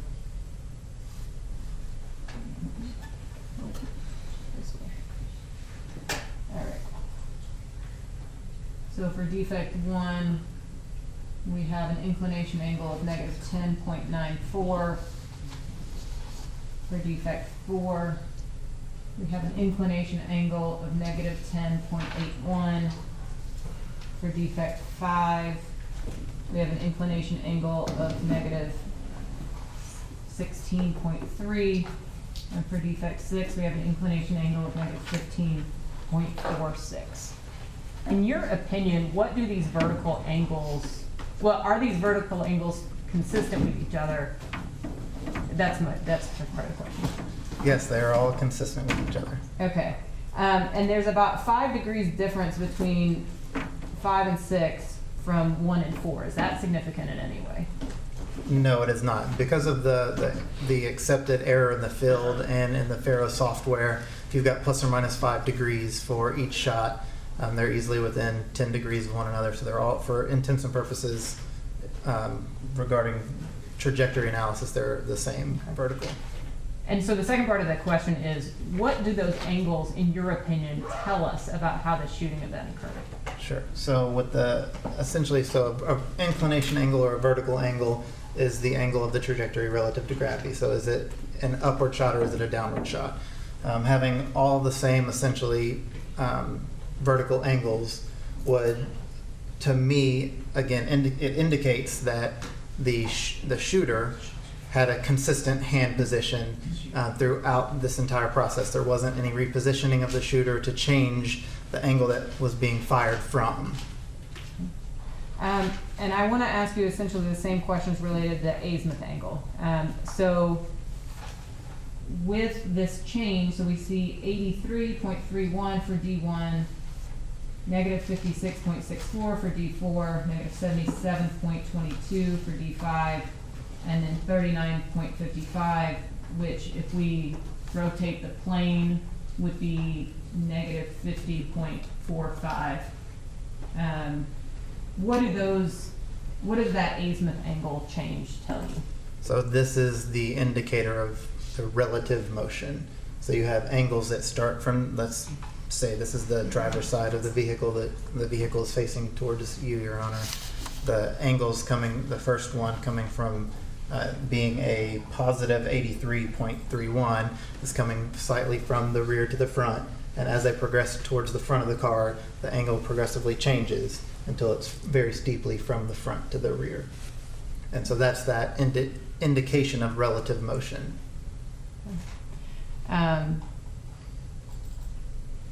Officer Belcher said that because these vehicles were traveling on the highway at speeds around 70 miles per hour, that could impact the trajectory of the projectile. Do you agree with that? No, not over these distances. Okay. And tell us more. Why? So when you're doing a trajectory, you have to think about the speed of the vehicle or the target versus the speed of the projectile. Projectiles are going hundreds of miles an hour, depending on the caliber. In the case of 9mm, somewhere like 840 miles per hour is the average 9mm bullet velocity. And compared to the speed of the vehicle, the bullet does not see that motion. So that would be the same as, somebody walking versus somebody flying by, trying to gauge whether that person was walking or just in the middle of one step. You get such a small, brief window where you see that there's really no indication of even motion when the difference is that large. In addition, if you're looking on a typical highway distance, Mr. Belcher indicated the 12-foot lane. Bullet traveling that fast is only going to be in the air for 1/100 of a second at most. And so that's not enough time for there to be any significant deflection due to air or friction from the air.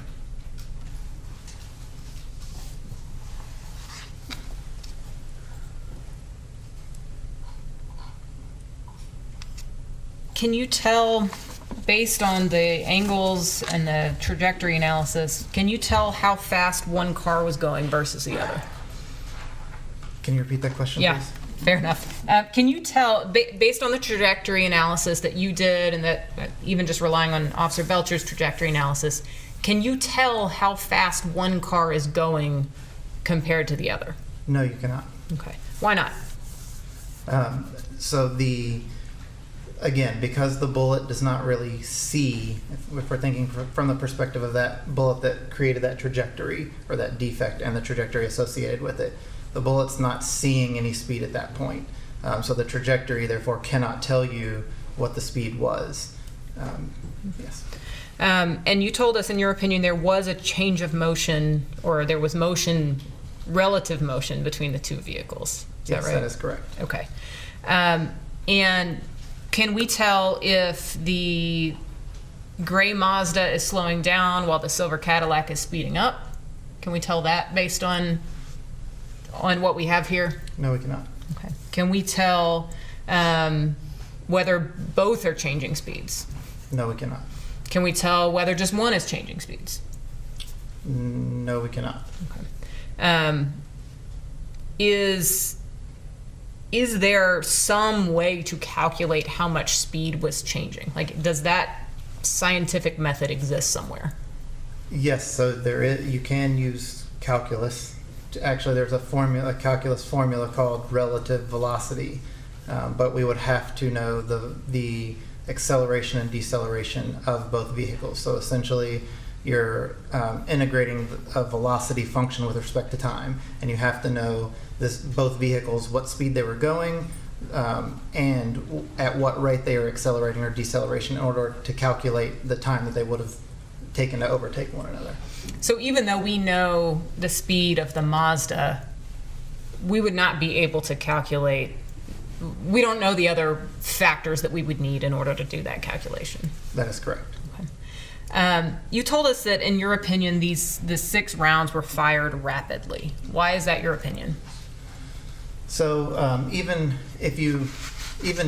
without knowing the speed of the vehicle from which the firearm was discharged, you can still reduce that to essentially a linear equation and assume that there are going a set or non-changing velocity. And you can calculate that if there's a 5 mile-an-hour difference, again, without acceleration or deceleration, just a constant velocity, you can calculate that, again, with 5 mile-an-hour difference, one car would overtake another in just a matter of 3 or 4 seconds. And so you couple that with when you're doing a shooting reconstruction, you take data from all different fields, whether it's forensics, whether it's chemistry, math, whatever it is, logic, and you have the ability to overtake within a matter of seconds. You have the ability to discharge a firearm in a matter of seconds. You have a trajectory that indicates that by the second shot, the individual had not reacted yet, which can take just half a second or longer. You combine all of these, and again, the logical conclusion is that it was over within somewhere in the 3 to 5 second range, pretty quickly. And because you reviewed the information from the crime scene diagram, that sort of thing, the police recovered 3 cartridge casings from the emergency lane on the very right side of the interstate, and they were many, many feet apart. Does that change your opinion at all about how quickly the shots were fired? No, it does not. Why not? The movement of those cartridge cases, those 3 that were recovered down the interstate, would be exactly what would be expected on a busy roadway with experiencing traffic. They visually, on the photographs that I saw from the crime scene and from the crime lab, exhibited physical characteristics that we call road rash, which is basically damage to the cartridge case, due to a vehicle or some other heavy object moving it down or along the road. And so that would be consistent with that, and that would be something that would have to happen after the shooting event was over, just due to the traffic. And again, Dr. Warren, you don't disagree with Lisa Whitaker's conclusions on the ballistics, right? That's correct. I have no reason to disagree. You don't disagree with Officer Belcher's trajectory analysis? That is correct. Thank you. General Moore.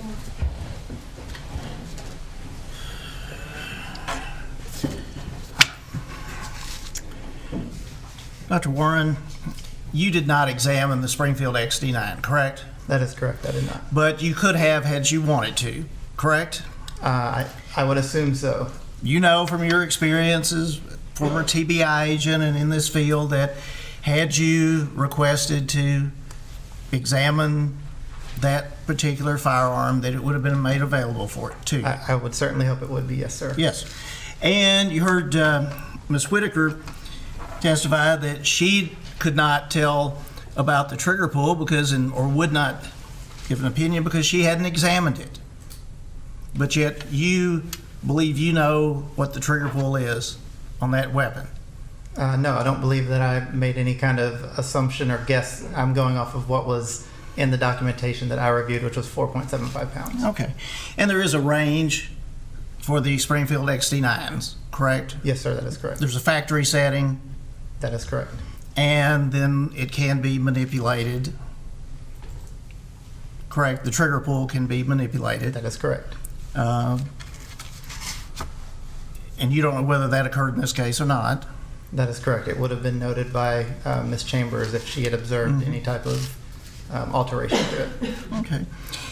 And the study you talked about people being able to fire weapons in seconds and all of this, those were studies done with people, as you said, firing ranges and in a sterile setting, for lack of a better term, correct? I wouldn't say it was sterile. It was at a gun range. Well, that's what I mean. That's what I said for saying that it was under a controlled environment. That is correct, yes, sir. So are you aware of any studies that have been done dealing with someone firing a pistol from a moving vehicle into an occupied vehicle on an interstate? No, sir, that would be irresponsible. Right. As would the shooting itself, correct? Yes. All right. And so you say how quickly 6 shots could be fired. How slowly could 6 shots be fired? So for as much time as that you have available, you could fire that slowly. Right. And that would depend upon the person pulling the trigger, among other things, correct? If we're talking about the slowest possible, it would depend on how much time is available. Yes. But in that time period, the rapidity of the shots depends upon the person pulling the trigger. Again, if we're talking about how fast it can be pulled, then yes, that would depend on the trigger and the person. If you're talking about how slow, it would just depend on time. All right, and so you cannot tell how fast the Cadillac was going, correct? That is correct. Or how long it may have paced Caitlyn Kaufman's vehicle prior to the first shot being fired. So the only thing that I would be able to say from the trajectory. All right, we are about to break away from our coverage here on the Plus. We want to tell you that we're breaking away from our coverage here on News Channel 5 Plus. It will be replaced at the top of the hour by News Channel 5, our broadcast at 6 o'clock. There is golf right now on the other channel. We're going to air their newscast here on the Plus, but we will continue with what's happening in the courtroom, okay, on all of our streaming digital platforms. Facebook, YouTube, Nick Leonardo and I are here watching this proffer. Keep in mind, all of this that you're watching right now, as you see, is jury not in the courtroom. This is discussion for the judge to decide on whether or not 2 experts will be allowed to testify tomorrow, okay? So this is not with the jury in. We'll find out about what will happen first thing tomorrow when they come back. The defense will start its case at 9 o'clock. But we're not leaving you. We will leave you on the Plus, where many of you are watching right now. But you can go to Facebook, you can go to YouTube, or you can go to any of other streaming platforms that we have, digital platforms, to watch this continuing coverage. Don't want you caught off guard and saying, hey, where did it go? It's still on, just not on the Plus. So join us over there at the top of the hour. To a trajectory in an external object such as a vehicle, that's how I'm able to form those conclusions. Okay. So you can go further than a medical doctor? Yes, that is correct in this case. All right. And with respect to your opinion is that